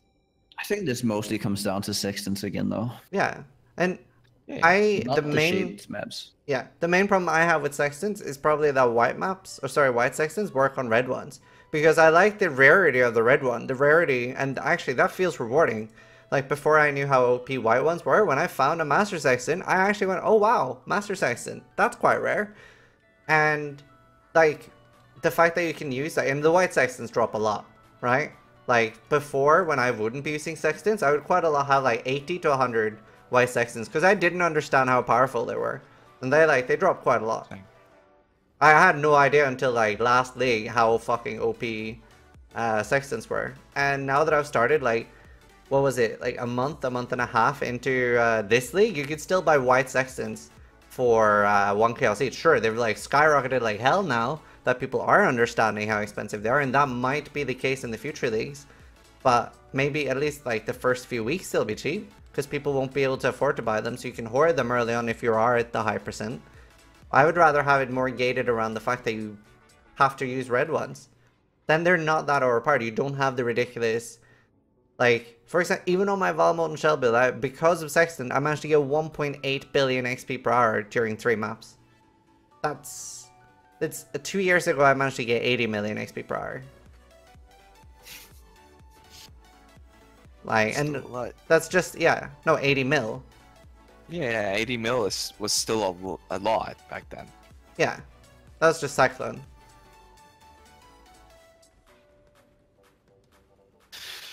Yeah, I mean, again, they have the tools to do it. They just need the time to do it, and I'm sure they realize that it is a thing. And eventually, it's gonna get to the point where the community is gonna be like, I don't want to just run shores or strands forever. I want something new, and they have the tools to change it with Sextants. But if someone wants to run that, they should be able to. Yeah, they should still be able to. I'm not saying to take away the choice. I'm saying for there to be more of other viable choices by just moving maps around. You basically want them to apply the ES stuff to the map system. No. You wanna. No, but that's not a bad thing. Oh, because like, well, it depends what perspective you're looking at. And you take down the outlier. I mean, there's so many unknowns about the ES thing, but that's why I'm saying no, because like, you really don't know how it's going to end up with the game changing so drastically with the beta and everything. Like, you really have no idea. Well, this is something that you do know. Listen to my point rather than what is gonna. The point is that. Wouldn't you agree that the point of all the changes to ES is to bring how to play ES into the original intent and bring the power in line with each other between the two? Yeah, sure. I mean, that's what balance is all about, right? Yes. Yeah, so, yeah. I like how we all have so different opinions, though. It's pretty cool. It's like so much more fun to discuss something when people don't agree. I never agree with Nugi. That's good though. We always disagree. No, I'm kidding, but like, you remember when we used to play B3? It was just like, and then Manor Cookie came in too. It was just like constant disagreement. Yeah, but it's like boring if everyone was like, "Oh, okay, that's a good idea. Okay, nice, thanks, bye." Yeah. It's much better. That's why it's interesting. I mean, the circle jerks are no fun. Yeah. Well, okay, when somebody says the Pantheon system is now power creep because it's defensive, and then everybody just nods, I don't think that's fun. Oh, I think it's power creep. Oh yeah, it's power creep. Fuck yeah. I don't like it. I don't want it. How is the power creep? What? What? Are you serious? There we go. This guy. No, but explain power creep to me, then we can talk. Tell me what power creep is. It's another thing that makes us like, because of this thing, so like it's giving us more defensive capabilities, right? So say for example right now, we know there's a stun immunity one, right? I can't really discuss about other things because we don't know, right? But we know there's a stun thing coming, right? so everyone's on the same page. Right now, you have the option of getting stun immunity on your boots, for example, as an enchant, right? Well, this Pantheon thing, then I'll just pick that up instead, and then I can get an offensive thing on my boots. That is power creep. It's adding something. It's choosing, like, it's giving me the ability to go more offensive in other ways. So it's making my character stronger. It's definitely power creep. It's a process that sometimes occurs in games where the new content slowly outstrips the power of previous alternatives. What are the previous alternatives to Pantheon? I just said that. I just explained that. The boots. Yeah. Or like stun immunity out of it. That's literally just what I went through. Unless they add new mechanics with the Pantheon system, but that's not what it's looking like. What? These are new mechanics. These yeah, are but that's what I'm saying. This is like by the definition you just read out. What I just said is power creep. And then they bring down all the builds that really benefit from this, being ES in particular, are then being taken. So there is a the opposite as well at the same time. What does that lead to? Is that then power creep? This idea of like, oh, it's just power creep. Nice. But why can't they add new tools? Why can't they add something to the game?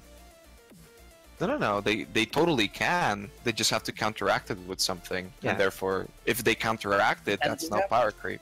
Let's say the game, like, let's say that they add 6 new eggs. What happens then? What do they add? Are they just gonna like nerf everything? What did you say? Add what? They're gonna add 6 new eggs. Yeah. Yeah? Yeah. Could that be more difficult than current content? Sure. I don't know how it's going to change maps, but sure.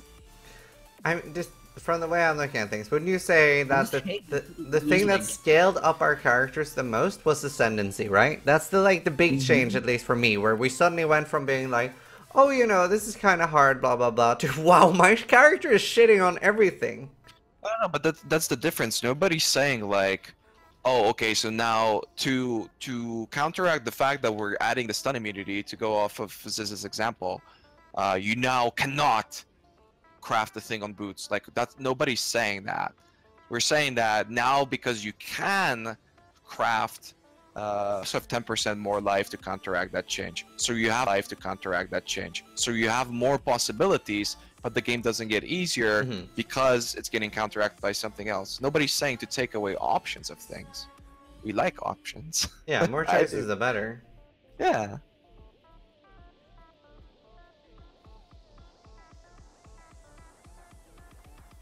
Nugi dead. Is Nugi killed? No. I'm just reading a bit. Well, I really want to get your thoughts on. Do you guys like the fact that you can use a white Sextant and have an affect a shaped strand? No, I think Sextants are retarded. At all? No, I don't think you should be able to at all. Oh, I agree. Just remove that. It adds way too many monsters. It doesn't have to, again, that's another thing that you can balance around by just moving maps around. Yeah, I don't like the monsters one. I hybrid agree. I want all the ones that add density gone. I think that's stupid. I think density should be something to do with the map. So for example, a shaped factory should have twice the density of a shaped strand. So I have a reason oh well, I can clear a fucking AIDS layout, but it has so many mobs, it's really rewarding. Oh, but the boss is scary, so I'll have to skip that. So I want the player to have choice there. I hate the fact that you can just oh, this is in a good position so I can put lots of extra mobs on it. I want more things like the creeping, what's that weird thing? Creeping danger? I want Sextants to be things that change things. Yeah, but then okay, so that's what Sextants were at first, right? And they weren't rewarding, so they had to change them. But if you remove density, what are Sextants now? It's things that you add to your map that increase difficulty that get you currency. What do Sextants cost? Currency. So it doesn't accomplish anything aside from making your map more difficult if it doesn't have an alternative. No, the strong boxes are corrupted and stuff, combined with Monstrous Treasure that rewards the player for knowledge, and is really cool, and it's a big increase in, especially with the Monstrous Treasure, then you also get density, but it's also changing the way you're playing the game completely. No, I don't like that. Yeah, sure. White No, must no, no, be- not 2 That's years density. ago. Fuck Then you that. don't want that, right? I You want want them back to density. the start of launch. I don't care Atlas either launch. way. I mean, I wouldn't, but I don't see a way of making it more rewarding. But Ziz didn't want density, and now he's saying he wants density. No, I And don't that's want the the straight up blindness. mob density. I want density in other forms. So like the Strongboxes are okay because they're not directly just adding things to the map. They're changing the want- way you play the game. What you're saying is you want width, but you don't want girth.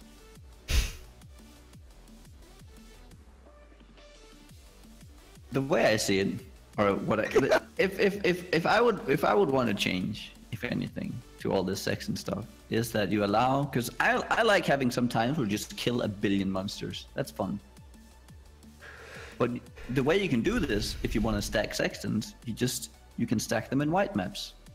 White Sextants, white, yellow, and red affect white maps. Yellow and red affects yellow maps, Yep. and red affects red maps. Yep, that's exactly what I want. Agree. Because then you could make this hilarious 8 whatever Sextant map in a white map, right? And how many, like 6 or 5 or whatever many you can have, and if you shape it, well then it turns red, and you can like you can't do the thing. But if you keep it white, like a primordial pool, then you can shape it with all the thing, and you can have like this crazy map that doesn't provide you with XP, but a ton of monsters and maybe MF. Mm-hmm. Yep. Something Yeah, I would but like then- to see added to the Sextants, like maybe like a red one, would be like map can drop steel rings or map can drop opal rings. I think that would be really cool. Hmm? I mean, the Wait, problem what? Say with that the again. Something I would like added to Sextants, like especially like the higher tier ones, like red ones, would be like more rewarding rare things. Like the Nemesis one right now is very, very cool. It's very rare. Something that also could be cool would be like map now drops opal rings. Map now drops steel rings. No. I can't. Okay, I gotta. wait, I definitely can I want to disagree with backtrack? that idea. Can I backtrack a little bit Yeah, for the go. previous point? Okay, because you guys were talking about Sextants and only affecting like white maps getting Yeah. affected by white ones. Okay, so I think from a balancing point of view, that's impossible due to shaping, because then there will always be more maps that will be affected by like surrounding white maps. So that's going to create the same issue where there will always be a way better map. What do you mean why? Like, okay, so There's always gonna be better maps. You'll never have you'll never not have that. The only way to not have that is to either have like a perfectly where everything is in line and there's equal distance between everything, yes. and everything is perfectly planned out, but they just have to like Or change it up a little You bit. want every once in a different good while. maps for different reasons. Or they could make it 3 pages of the atlas, for instance, and then 3 white pages? maps Wait, would be what? on the white one. That's way better too. Then white maps would be on the white one, and then, you know, red maps would be in the red atlas, and then yellow would be in the yellow atlas. And then when you shape a map, it moves up to the other atlas, and then that way you can always have it being affected by the same group of sextants. And then you can always have it perfectly fixed. I need to go bathroom. I'll be right back. I just wanted balance. I just want options. I'll be right back. Well, there's always gonna be outliers. That's the whole point of these games, to find the best. option. Yeah, I mean, That's why you there's just always Hmm? always going to be a best option. There's no doubt about that. There's no perfect balance in anything ever. I'm just saying that things could be brought more in line with each other. Like what you said before about Oh, the sure. Yeah, life. yeah. No, I agree. It's just that it's a simpler issue than Life and Energy Shield, because Life and Energy Shield, you've got different leagues to take into account, you've got different gear to take into account, you've got different player skill to take into account. While with Sextancing, you know, it's not as complex when it comes to balancing it out and giving players equal options to run whatever maps they want, rather than 1 or 2 best options, drastically better options, sorry.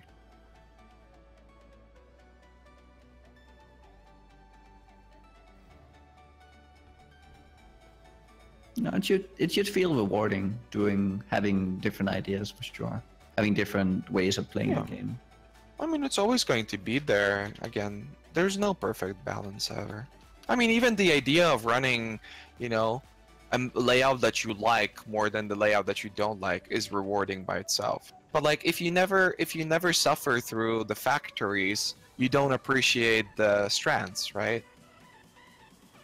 That's kind of my logic. So for every strand, three strands, you have to run one factory. Yeah. What's up? What did you say? Sorry.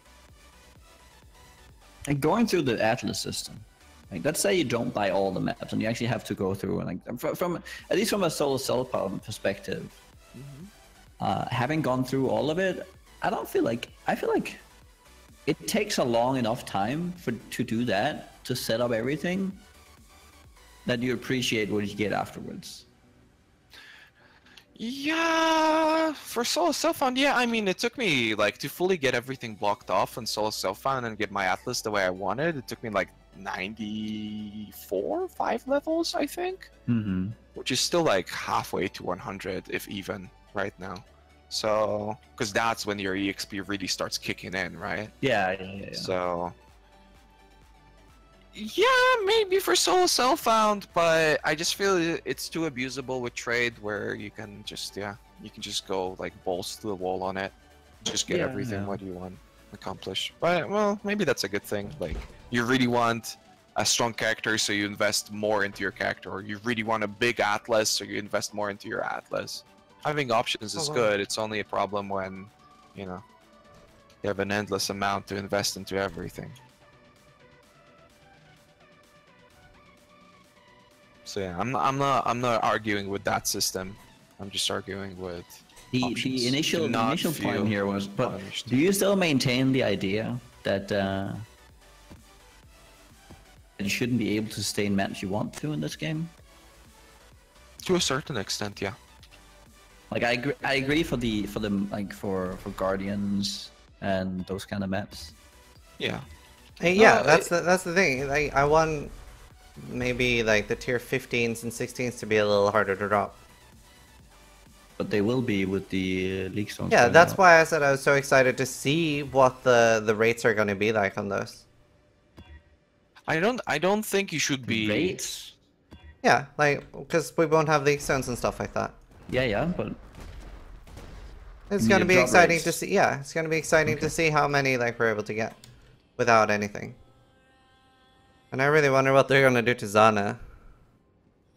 Well, they already said that they already said that this Zana stuff was only there because of them not being able to have the old Zana mods alongside League Stones. Yeah, but I still think they're gonna. Do you think they're gonna just like, oh, okay, here you go, back to old Zana? I think they're going to change something. Yeah, I think so too. Change. Yeah, like there's gonna be probably some changes, but.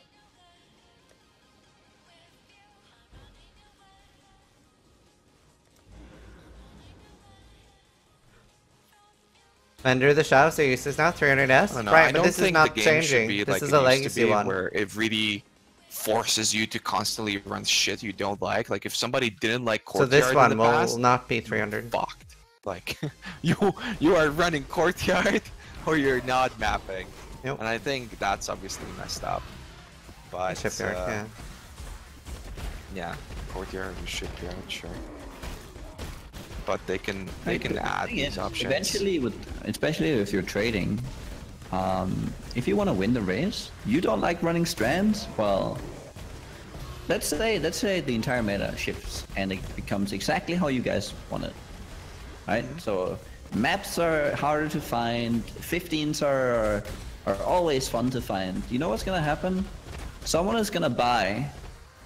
It's just gonna like you have some guy trading all day. He buys all the maps and just follows them up to the mapping character, and they're running, right, say Courtyards all day. Nothing else. You're gonna have you're running the exact, and if you don't do that, you'll lose. No, but that's RNG based, right? You can always buy. You can just buy them. You can. Sure, but currency is RNG based. 1 and 2. I'm not. You can always just drop only that map and you're really lucky. No. I'm talking about alternatives like diminishing returns, for instance. Like, this is just an example, but for instance, you could make it so that, you know, if you ran... Every time you run a strand, how do you know they're going like this? That's in the post. EXP or something. And then you just have to break that with running a single other map every 10 strands. And that alone would feel quite refreshing to me. Like just that would be refreshing enough for me to enjoy the system a lot more than I do right now, without feeling too punished. So my point was more towards the racing experience. Because if you're trying to balance around not having to run the same map over and over again if you're racing, I'm sorry, but like it's never but that's always the case. Like even if you're not racing, you always want to play efficient, right? Even if you're a casual player, you always want to be efficient still, because you've only got this amount of time, right? I only have 2 hours to play every day. I want to do the most I can with it. So again, you're still locked in that. See, I think even if you're not racing, it's still you value your time. Yeah, I think the problem for me and why I want map drops to be more exciting is because there's not that many exciting items in the game anymore. Whereas like maps used to have that source for me, where I would be like, oh my god, it's a tier 13. Oh my god, it's a tier 15. And I think that like yeah, I was saying like I want maps to be more rare, but I also think that could be fixed for a lot of players with just having more exciting drops. Well, yeah.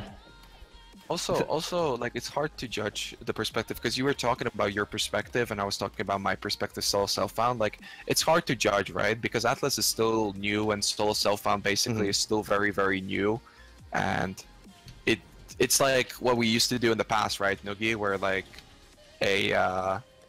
you drop certain maps and you just win a race, or you wouldn't drop the maps and you would lose the race. So it could be the case that or you would play against, especially if we were talking about a racing format with trading available.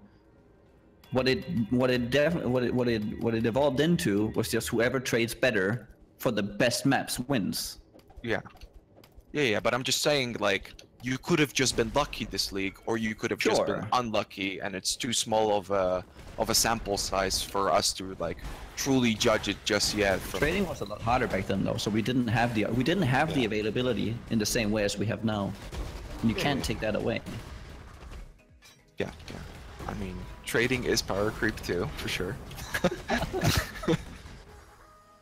Removal of desync, power creep.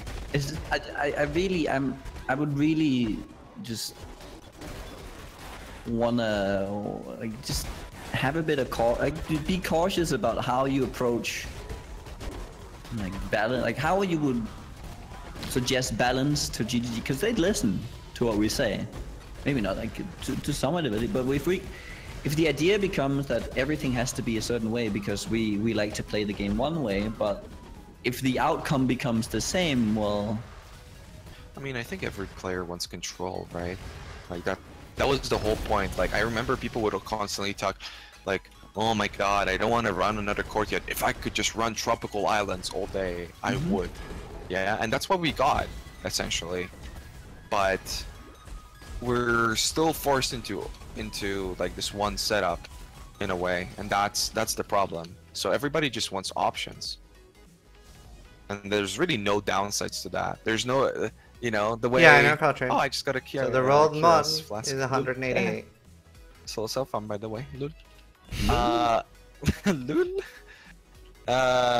Shit, I lost my point. Sorry. See ya. See ya, boys. I'm out. Your turn.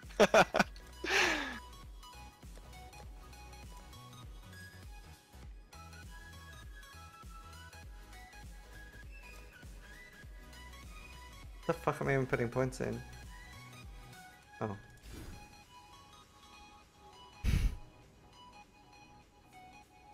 Wait, what did you find? The Kiara's flask, silver. Oh, nice, dude. Yeah.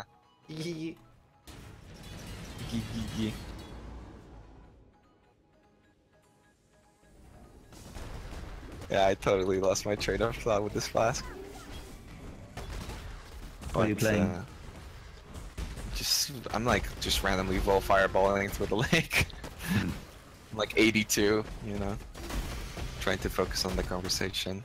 Do you guys feel like there's enough exciting drops in the game?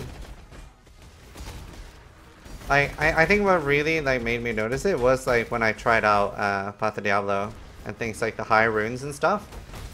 Like I feel like there's so many more exciting things. Yeah, but but it made me really miss depends on it the in stage, PoE. right? it really depends on the stage of the game. Like, things that excite you a week into the league won't be nearly as exciting a month into the league. So that really makes a big difference. I think at the start of the league, there's a ton of exciting things. Yeah. Like, as the league progresses, there's very few exciting things. But yeah, that's the thing. I think there's room for more exciting things that would also be exciting late game. How do you make things more exciting? Just more rare items in the game that aren't necessarily like nothing a build needs. You don't want to change the drop rates of any of the old things. You just want to keep. No, I don't want to make things rarer because I'm quite happy with, like, for example, like when they made things like Shav's Mjolnir 4 times more common, so like everyone had access to them. I thought that was a great change. But you still have like the super rare things that aren't needed. Like, let's do Skyforth as an example. It's not really needed for any build. It's just hyper rare and super good. But I would want more Skyforth tier items where it's not necessary. You don't need it for any build. But if you manage to drop it, it's like one of these oh my god moments like the old Mjolnir. Like, that's what, like, me personally really loves about games like this, is those oh my god moments that you want to phone home about. Yeah, that's so tough to implement items like that. I think the example you chose is perfect, like Skyforth.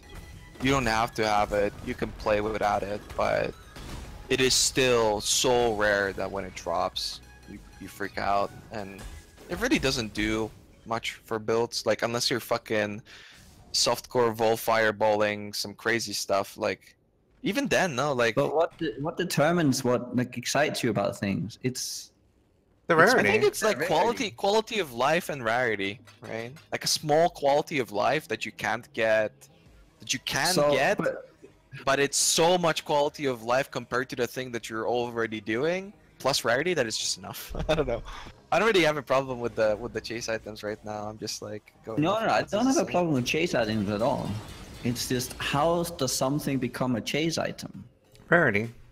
On a good item. Like, you can't make something like Skyforth like super common because it's too good. I'm not talking about that. I'm just talking about all the other items we have, like all the things that you just don't get excited about anymore. Yeah, like I agree with Belly Nugi. Like, what would excite you? And I don't know, like tons of other items. Brine Well, rod or not. okay, here's a perfect example. Here's a perfect example. Wait, I have a perfect example. Energy from within. If I find one right now, I will go, oh my god, an energy from within. So that's a non-mandatory thing, which gives you like just a small boost, but they changed the rarity tier of it, so it's A, worth a lot now, and B, really good for like a couple of builds, like for example my anime weapon. But do you think it's good that we're so saturated with all the other uniques that they feel pointless? I wouldn't say we do. Well, I mean some of them, because like they're just used for leveling, so they're great to find for like a new player. If the unique is accomplishing the same thing as another unique, that's not, and we don't get excited out because of that, like that's not our fault. It's GGG's fault. I think we have way too many drops in general. Way too many drops. Too many? Yes. The fact that you filter out like 99% of all drops.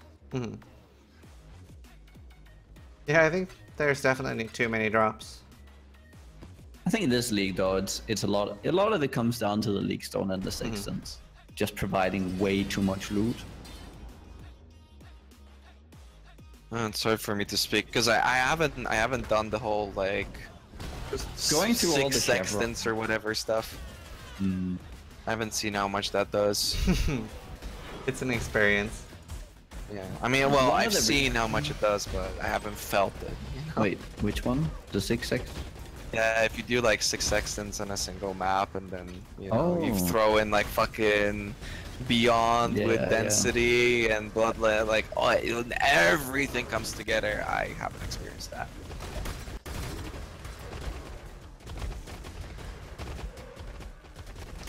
What would you be happy with League Stone staying in the game in any way?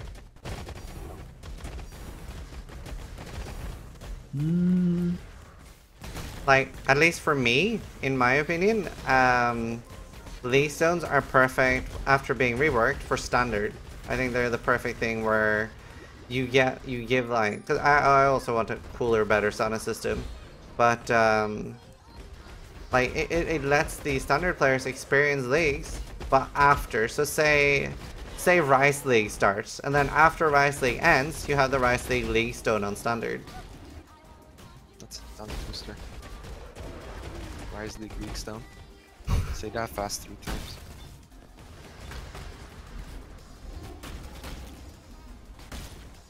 I just feel like League Stones is like the best standard idea for the people who want to play standard. Mm-hmm. No, I definitely like it for a standard idea.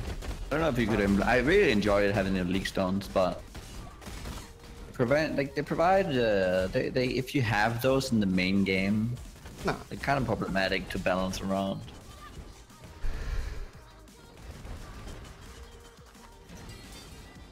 Also, they add all the clutter, but that could be fixed. A lot of people play standard. I don't, but I don't like it. I think they would have to add the queue system to get rid of the fucking micromanagement. And even then, it's like, I hated...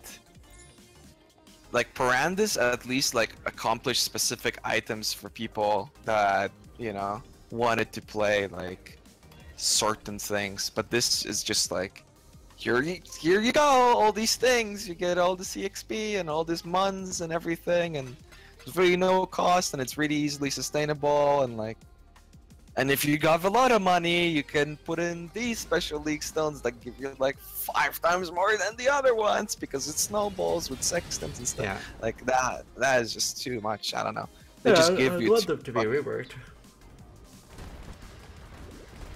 Like after playing the normal hardcore league without the legacy, I really. Like, it really fucking dawned on me. And I mean, you're doing that too, Nugi, right? Like, yeah. It like dawned on me hardcore how big of a difference. Like, when you're level 80, 86 or something, and you haven't found the Regal Orb yet, and like, you're not high enough to get a recipe, like, you realize, because on League Stones, I mean, with League Stones, you just get a fuck ton of everything, so you don't feel that at all. I didn't even think that it was a problem, to be honest. Like, I was so used to League Stones. But now, holy crap, they do a lot. But it is nice, yeah. You can play your favorite games. I like playing around with League Stones, but it's probably not the right thing to add as into the core game. What do you see? I wouldn't actually mind something like an ancient reliquary key in the game. Not necessarily with the legacy items, because I think that's sort of too OP.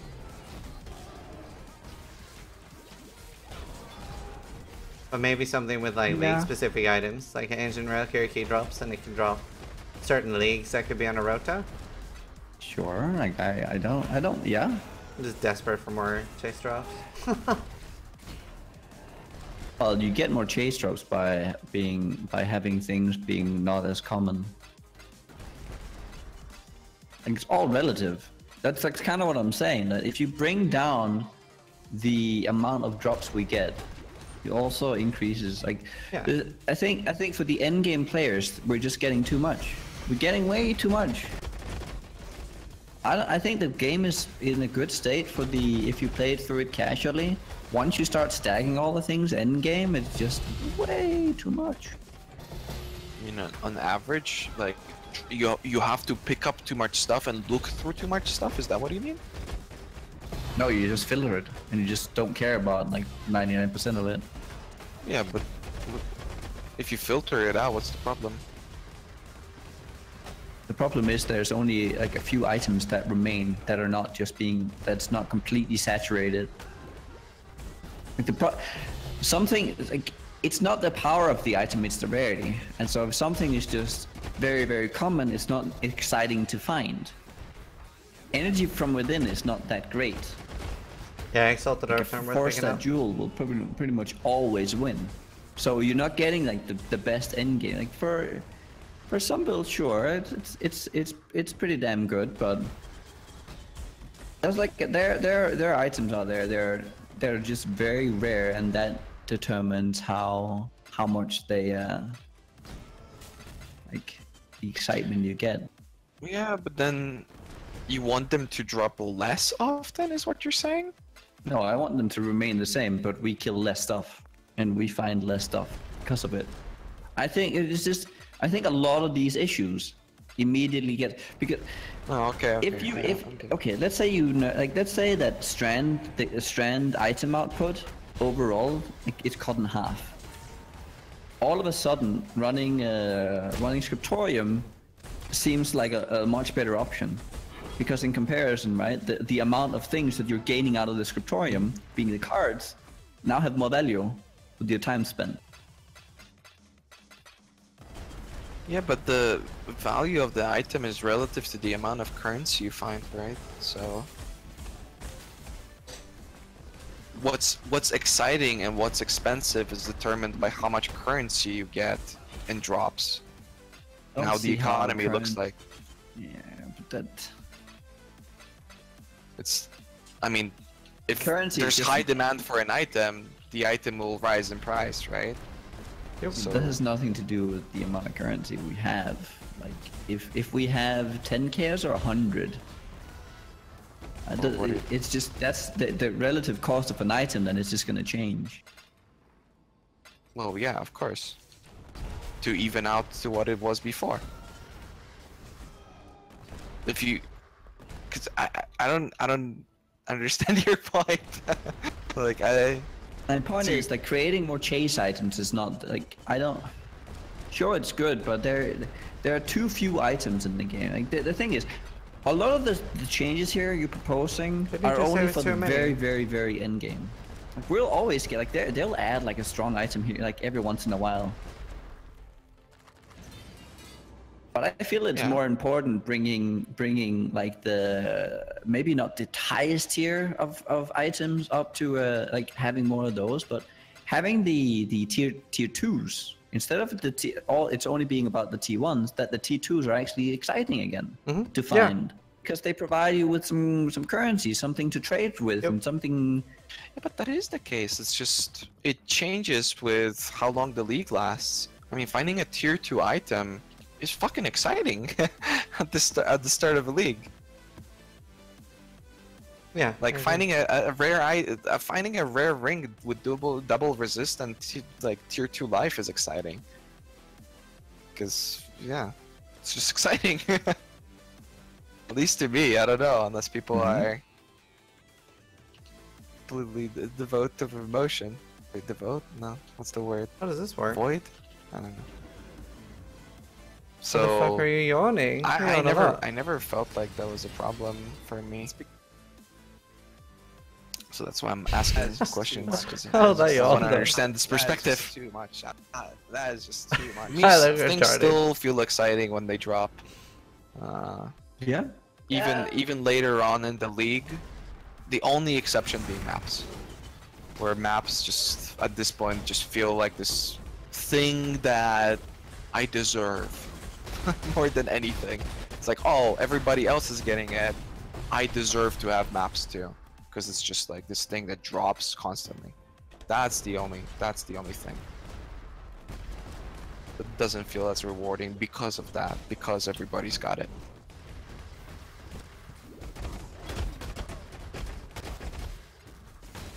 I'm just trying to address this point here about having more exciting stuff for the endgame player. And to be fair, I think people that play the amount we do will always get pretty quickly bored, no matter what. Yeah, it's a different economy because we all play like. But if you insist on playing in the same format all the time, then yes. Yeah. If you're not changing up anything yourself. Yeah, no, I'm just like I'm seeing this isn't just always just for me either. Like I've seen a lot of people saying there's too few chase uniques. Like for us, like people who do play like ridiculous amounts in stream for a living, like we're always gonna. It'll be hard for us to stay excited. It's also a different perspective, obviously, because you know the majority of the player base is still softcore, right? So for us, the things that are worth a little are more expensive for a longer time. While for the softcore player, you know, a week in, a random rare item, that shit ain't worth anything. So it's way less exciting. While for a hardcore player, that item can still have some use and you can still sell it for something.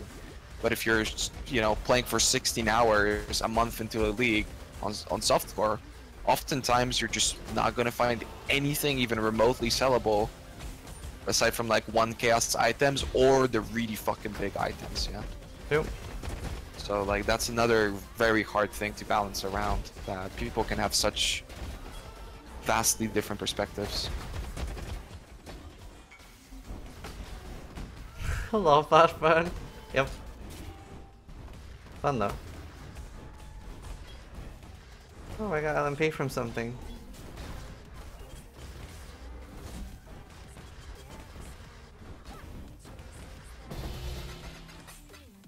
Sis just finds a new topic to feed them once they run out of juice. So how do you feel about... I don't know, I haven't looked at it over that.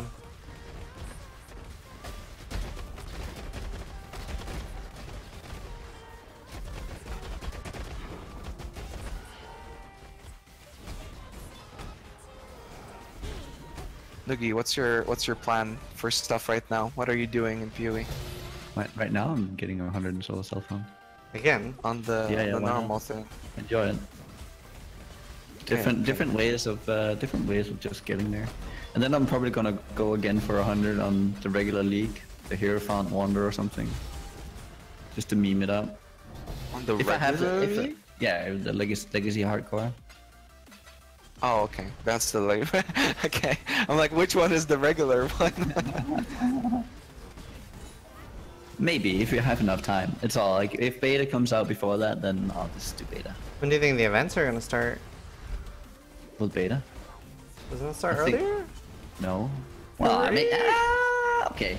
I think they could have a cool event like a week before or something. Yeah, I think it's going to start either Maybe very, I don't know, maybe very. in a few weeks. I don't think it's gonna start at the same time, but like 2 or 3 days before or after. Well, yeah, okay, like that. Yeah. Just to have some excitement about the beta first. Yeah. But I think the idea behind the events are to give a counterpoint to the people who are not participating in the beta, so they don't feel like they're being left. I think that's what's most important. What kind of events do you guys want? for them? Beta. No. What kind of events do you want? Beta now. Aside from the beta, what sort of events do you want to see from GGG? I don't care. I don't care about events. I'm surprised to hear you say that. Like I know, I was like, that is something that is not very exciting to me. Or it's rarely exciting to me. I remember all the 1 week things, and it's like, well, oh, you I'm get surprised this, you're you can saying play that, Nugi, to be honest. Yeah, Like, me there's... too. Well, just in recent time, I've just not been that excited about it. No, I'm more surprised that you're so excited about the beta, rather than not so excited for the events. Yeah. Because like unless you're like very devoted to, you know, sending feedback and everything, I don't think the beta is gonna be that exciting. Okay, well, yeah, if you're like want to test everything and give the best feedback and everything. Well, I know you even test a lot of stuff. even if I'm not sending feedback, I just want to have things to try out and test. Like an event doesn't provide me with any of that. It's just, oh, I'm just making a new build for this league. Try it out and... Yeah. Okay. I don't know. I would love to see things like the Garena race we played and stuff. Yeah. What was the arena race again? So the Garena was like 150 base quant that multiplied with the map quant and stuff, but it was solo self-found, and it was like flashback with like, Nemesis and a couple other leagues. Yeah. And it was pretty rippy. I remember I died like 6 times to volatiles in the start. That's pretty cool. I could probably, like, there's probably something in there. They could probably make an event that's pretty cool that I might participate in. But for me, right, I think it's, if you love that stuff, if you've been a huge fan of all the, I think that's great. I think it's great if they're adding events. I think they should add tons of them. Just events for everyone. Yay! As long as I can play beta and test out everything, then I'm happy.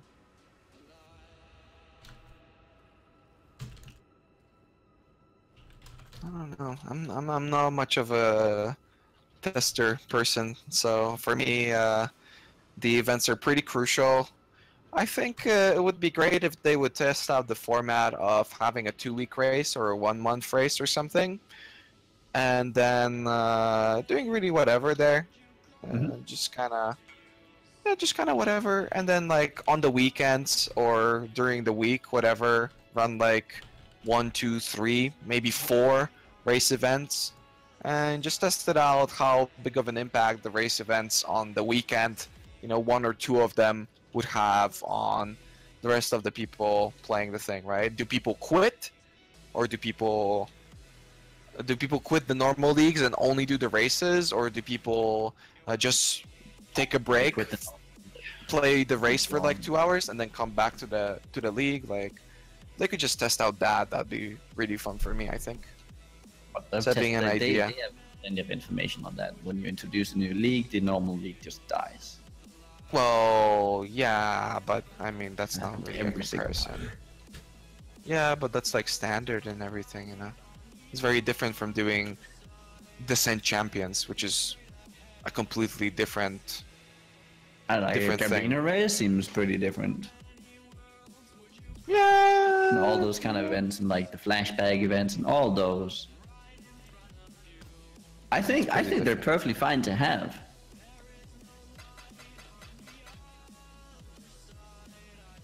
But I wouldn't say that they should. I wouldn't say that they should have those to test out whether or not people stay in a league, because that's kind of we know that already. I don't think so.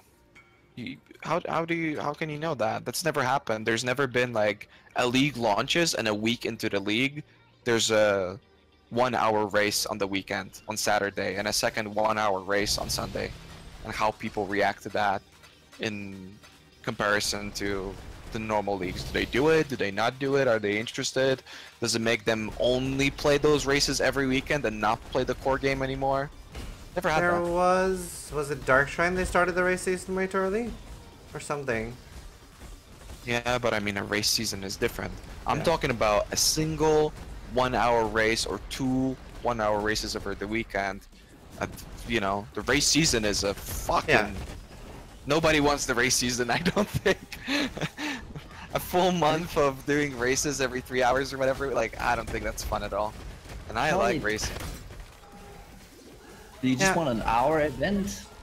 Yeah, just like, I'm running strands, and instead of running the strands, I do a 1-hour event, and then I go back to running strands. Yeah, just like to take a break, just to do something different, put myself like that out of the element, What did you say? No, I can get behind something like that. I'm not opposed to that at all. Like, testing it at the end of the league with beta there as well, and just a slight idea, just a tiny idea. I actually want a race season with the beta and everything. Like the community is going to be pretty split up. Oh, like, sure. Yeah. So there's no concrete information, but just if people enjoy it, No, I would totally give that to you, Raiz. If I was at GG right now, I'd say let's create some races for those people. For sure. Yeah.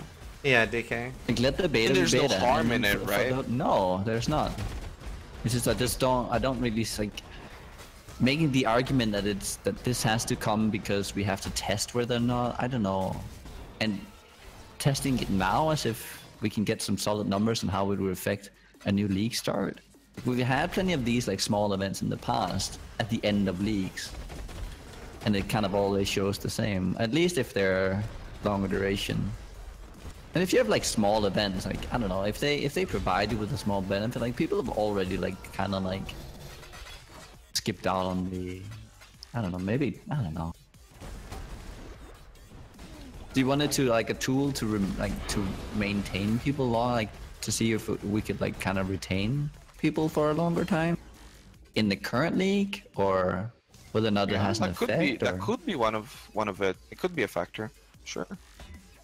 Or like, even if people just come back for an hour, like, oh, it's been a month and a half, I don't want to play the core game, I have no builds I want to reroll, but there's still these events that I want to participate in once in a little bit every weekend. I can actually see a good point there. especially with small events. Yeah, small. I'm talking really small. Because Like 1 I hour, thought you were 2 talking hour, about like actual 1-2 like races. you would have like a Why would I have to be on weekend or stone? whatever. No, that's so much. Oh, I effort. hate the weekends. It's so much. Yeah, exactly. Yeah, the weekend races are just. Bleh. I mean, I enjoy Okay, them, but I okay. realize that they're bad for the game. I don't enjoy them either. You see, because that's what I thought you guys were talking about. Those style of events where Yeah. I'm just, this is not exciting at I all. actually would want a race season, or what I would want even more would be another one of those, when they did the, fuck, I can't remember what it was, but it was like we could all get like altar demis and demis for like the top 20, whatever, of each class. Yeah. It's like Is that- the 2-week weekend, 2-week race. Yeah, but that they've stated, like, the reason why I'm not talking about those things is because they've stated in the past that it's bad. Like, it makes players quit, it makes the league die faster and everything. That's the reason why there's no race seasons, right? And they've never experimented with the alternative that, we discussed just a second ago. Mhm. And Yeah, no, I think like that. That would be cool. I think Yeah, an if important it's thing detrimental here for is the that core it, game, I don't want it. I really like races, but if there are a set of races or a race weekend or anything racing, and I'm enjoying it, but I know it's detrimental for the core game, and I know it hurts the game, I don't want it, even if I like it, because it's going to hurt me in the long run. So, I don't want that shit. But this doesn't seem, too interruptive. You can just choose not to do it, or you can do it. There's nothing just like, but you oh, haven't fucking the really- league's dead now, I can't trade, or something like that, because that's what a lot of people say. Oh, fucking racing weekend, everybody I message is AFK or racing, fuck those people, like, they ruined my league, I'm gonna quit too. Like, it's got the snowball effect to it. But in this, it's fucking 1 hour in like 24 hours or 48 hours. It's not a big deal. Or like an entire week. Would you even. do 1 or 2 a day then? So you have people from different time zones able to? Or are you just Yeah, throwing around I'd do like Australians? 1 and 2, like four races on the weekend, right? So like 2 on Saturday for different time zones and 2 on Sunday. Just start small. Start small, But Get people why would interested. you participate in that though? I don't know. In terms of rewards, I'm really not the person to talk to because I've never raced for the rewards themselves. I'm sure other people would Yeah, but give much 95% better of people feedback. do that. Yeah, but Um, exactly. Most people do it for the rewards, so people would have to have like their opinions. I really don't know. I just enjoy it for the hell of it. I like currency as a reward. I like the idea of currency too. I think it's cool. Because like a lot of people go like, oh, but then it's like sort of like you have to do the race. But it's like if you would have been just grinding currency instead of doing the race anyway, you're getting currency then. So I think it's important if one thing I think has been a big detriment to all these kind of events is that you can't combine the two. You can't combine the thing you just participated in into the league that you're actually playing. I think that's the main issue, if anything. Oh yeah, but If I with wanted them- to see something, them- that is something. If I had to come with a suggestion, I would say they would have to create some small leagues that you could then weave into the league you're playing in. That would also say, oh, I can do this. Oh, I got this new cool thing, or Yep. I leveled this new character. Oh, let's keep playing that on the actual league. that's If you're why I running out of always hated ideas. about the race seasons. Like imagine if after like a race was over, you went migrate to legacy or migrate to hardcore legacy. Well, now they've got the system for it, so who knows? That could be the case. You're still playing, just in a lower level character, so you're still getting stuff. I'm sure they will implement that, honestly. Like now they've got the actual system with the solo self-found stuff, so why not? I think it's important that we actually come up with concrete. Like if these are things that, if anything has to happen with these kind of events, there has to be, I don't know, the idea has to be planted first. Yeah, I mean, well, the they would be so rare, these races, that I think even the community Yeah, at this point would drive it. Like the same way people got really excited about the speedruns this league, because racing was nowhere to be seen, because there were no race events happening at all. People did get really driven to do these, and a lot of people were driven to watch these and get excited about them. Just the rarity of them was exciting, and that definitely will be a factor. But yeah, there needs to be something that in the past they would give currency. I like that. I agree with this. I like the idea of currency because or MTXs, or like guaranteed MTXs even, right? Do this one race, you get a guaranteed MTX. I think that's nice. It's not a lot of effort. Maybe reward people with classic. Like I think the biggest thing is so that even if you were one kind of MTX, like whatever, like just have not like even a specific. take like Not even an specific. existing one. Yeah, I mean the big problem I think with racing is that a lot of people, it's very hard to get people into racing, because like the 90% mentality is like, why do we need people into race? Just kind of play devil's advocate here, and it's like, Yeah. from their perspective, why is it like, what is the point of that? Oh, there's many points. What do you mean? Okay. Do I go on a rant? Going around. I can go on a rant. real Give quick. reasons for Okay. a new player or a player that isn't going to get a demigod why he should race. Why do people play Counter-Strike? Why do people watch Counter-Strike games? They're never going to play at that level. They don't. They're not in teams. They will never get remotely close to the top. It will never be an esport for 99.999% of the players out there.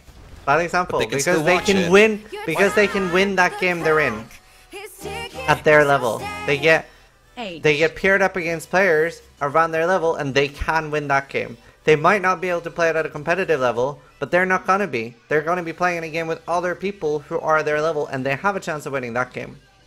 Yeah, but people still watch it. Thank you so much, Paleo, for it the doesn't make a difference, 13 right? months. It's in a row. exciting to watch. How does that relate to them winning their games, right? Right, but I wasn't talking about why they should, like, we're not talking about why they should watch. We're talking about why they should play themselves. Okay, add a ranking system to racing. Boom. Add Yeah. MMR to racing Yeah. the same way they did with Exactly, that's what I want. And then, okay, so on top of that, you can monetize it the same way Counter-Strike does, with random MTX rewards if you're watching games, with boxes, with rewards on your thing, with rewards of classical MTXs, with tradability of MTXs. Just watching an event itself can be very exciting if it's well done, if it's well put together. And then, Seems like a and lot there were of many effort. examples of that, right? For instance, the Malachi race. There is a market for people wanting to watch, and there is a market for people wanting to race. It's just, it's never been like this hyped up thing. And they tried to branch out of like the ARPG genre by doing PvP, and it didn't work. And I think racing just deserves the same treatment, except fucking do it right. How are they branching out? What do you mean? How are they branching out? PvP is They've gonna- got all these like esports people, or people who are interested in speedrunning now. Speedrunning is getting huge, right? It's a big thing.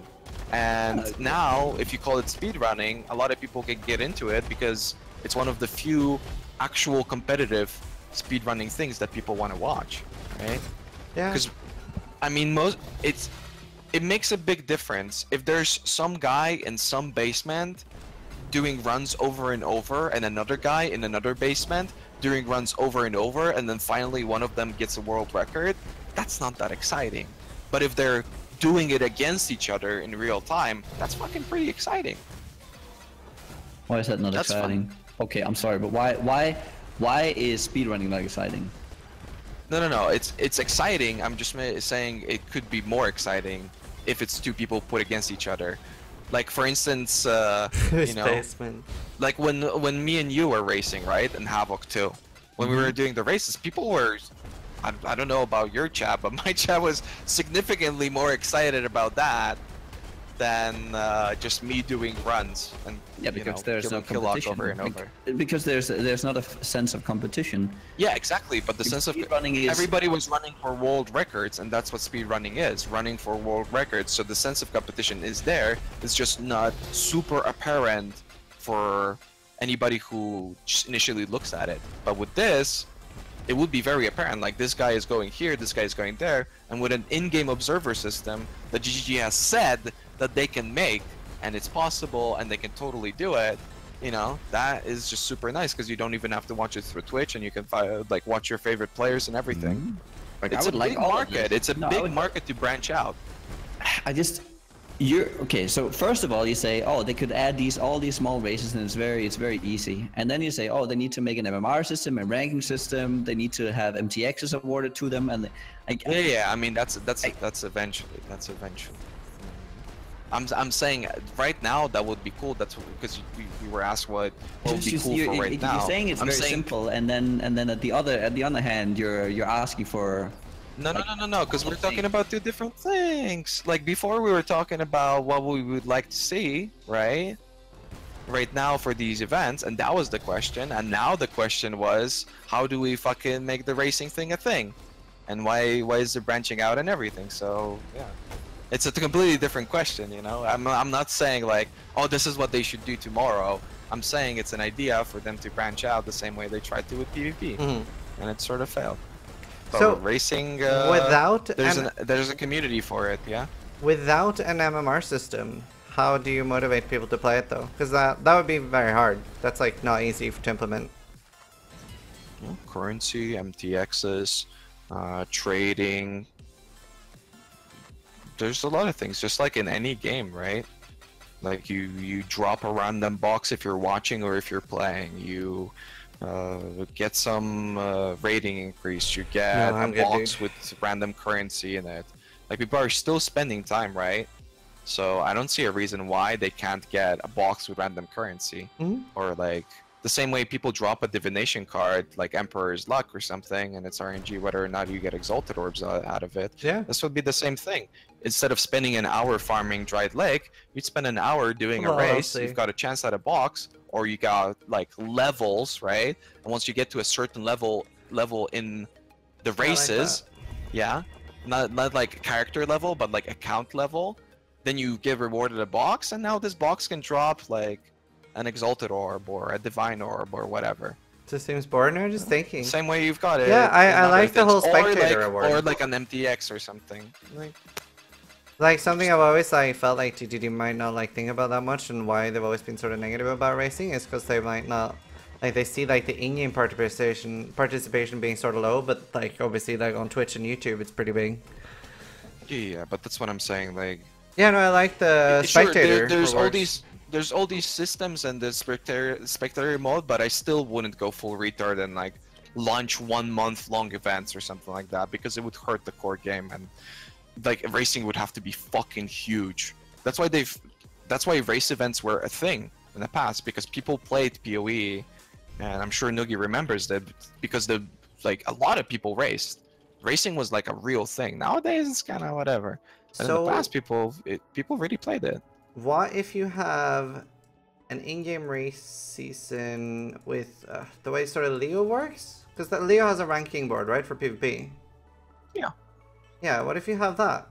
Something similar to that. Like a ranking board. And you could like challenge other players to races and stuff. Is that too abusable, maybe? I don't know. That sounds tough because if they manage to implement asynchronous racing, sure. I'm just how do you measure when people play against each other? And, and let's say you have like a PvP, right? You just have someone just fucking, oh, let's race against each other, and it's like you have to invest so much time into a race. Like how long is a race, and it has to. It can't be just like creatively. Ranger versus Marauder. It's just so many things here. There's just. I mean, it would have to be asynchronous, but even in an asynchronous race, you would have to have like 6 different fucking ladders. No. Why? Listen, all they have to do is in 24 hours we're launching a 1 hour Brutus. You're just gonna have a race season where everyone plays Templar, or duelist, and that's the only thing. And you know, it's like, oh, you want to race? Oh, okay, I guess we do this one thing, and like. No. Why? What do you mean? What do you mean? Classes would race against other classes. I'm saying asynchronous racing, as in. See you later, okay, RDM. Thank you again, in dude. 24 hours, there will be a 24-hour asynchronous race. And, okay, 24 hours go by, the race is about to start. The people who will race against each other will still be there at the start of the race. Yeah, I'm talking about no matter the what, MMR because that's going to be system hype. What's up? I'm talking about the MMR system. Yeah. And now, that's going to be hype, right? So people are still going to be there. So you've still got that competitive aspect of not just people sitting in their basement and doing speedruns whenever. And now over the course of the next 24 hours, everybody else can do that. And now once these 24 hours, or however many, it doesn't have to be 24 hours. Thank you for the 1 4 year hours or resub, something. Mikis. Once people are done with their runs, they just add MMR based off of how well you did. And eventually you get to a point, right, where your placement matches are finished because you've done, for instance, all 10 types of races, and now you're at a certain MMR, and then based off of whether you did better or worse in the previous race, you will get an increase in MMR or a decrease in MMR. And then you get put with like other people who are by the same rules and everything. It's a lot, okay? But you can do that stuff. Okay, so you have to invest so much in, like, first you have to like set up the MMR system, and you have to like all these. Obviously, yes, we would like to have asynchronous racing. That would be nice. Yeah, we would like to have a spectator mode. And then on top of that, you would like to have an MMR system, and then you also like, and then you have to grow a new racing community. And you have to make sure that don't they already have the MMR system in the Leo? Large player base for something like for any like player versus player, and you want to have an MMR system, and you don't want to run into some of the problems where you have to have good matchmaking, and you don't want to have people facing off against like a high. Either you have it becomes like the two, like let's say you want to have 10 people in a race, and then the two best ones are like so vastly better than anyone else, or those two end up in sitting in there for like forever. There's so many issues if you don't have a large player base with an MMR system. You see it in every competitive game that doesn't take off. The whole matchmaking system just it dies, it just implodes on itself because. And how is this? I don't see the draw here either for them. I mean, every MMR system has flaws. Yes. They already have an MMR system with Leo, though, right? Already has like scaling and stuff. Yeah, but that's one we won. That's way easier. Yeah, sure. We can do that. I'm just giving an example, but like a basic MMR system. It's just the conversation starts with like we would like some cool events and stuff, and it evolves into this. Again, because we are having a different conversation. It was a conversation about something else. Like, I'm recognizing this is like a perfect world perspective for me, right? Because you asked like what could be done, what would be the benefit for GGG. So I'm answering that it would be a big thing if we're just talking about the small events, the way the game is and the way racing is right now. You can set it up like differently, right? Even the MTX like giveaways or tickets to participate in a race or just a way for GGG to monetize it. Even the fact that in the past you weren't able to use MTXs in a race, and now you will be able to use MTXs in the race, right? Even that adds a lot because now, now there's a race. Okay, there's a Malachi race, a 4-hour Malachi race. And these races only happen once a league or something. That's a lot of hype. A lot of people are going to watch that. A lot of people are looking at your character using certain MTXs, and they want to copy the look of your character. It is monetary gain, and it doesn't cost them anything to do, like they've stated in the past. To set up these leagues, it doesn't cost them anything, aside from fixing the schedule. So already there, you've got like indirect monetary gain for them. Like, they have also then people talked about observing can benefit too. Like, just a lot that they can do that you can work into the current system with the tools available without having to go full retard and going like 1 month race event or something like that. Something they've talked about is the fact that when you were talking about monetary gain, they've talked about that there's not enough monetary gain for races. I feel like such a big part of that as well is that the fact that the race rewards you get are sort of useless at the moment. Like once they put something like cross state transfer in, so like say you win something as an MTX, like you win the like just Binos or Binos, whatever, as a effect, the fact that you'd be able to use that on any league. Like that, like if you can buy an item for like $5, $10, $20 to turn it into an MTX, that'd be huge. I totally agree. That already would make a big change. Then I mean, that would be so big. Like the fact that you can change MTXs, and like a lot of the times you can just do a race and get these MTXs by default. Yeah. I mean, there's been races like that in the past, where if you just did it or accomplished a certain thing, like the Seraph sets, the initial Seraph sets, right? But it wasn't a lot of effort to get them. This can be the same thing. Yeah. Where throughout an entire like 3-month league, you only have to do these things, and now you've got these items that you can use on any character. It's nice because it persists. It persists to the next league, as opposite to what it is now, where you know you have all these alternate art things just sitting in standard or whatever, not doing anything with your remove tabs only, and then like once you use it, you can't fucking do anything with it ever again. So yeah, this idea would definitely go a long way, and it's you know, at that point it's just an MTX in the shop, right? That you can basically obtain. Except instead of shopping, you spend game time. Well, so it's you still worth it for GGG. Yeah, but you still need to, like, if you No, the but way okay, I was okay, suggesting was you have like I to think buy a that $5 or is- $10 thing, so they still get a monetary gain too. I don't know if I don't see how this can be the opposite of monetary gain.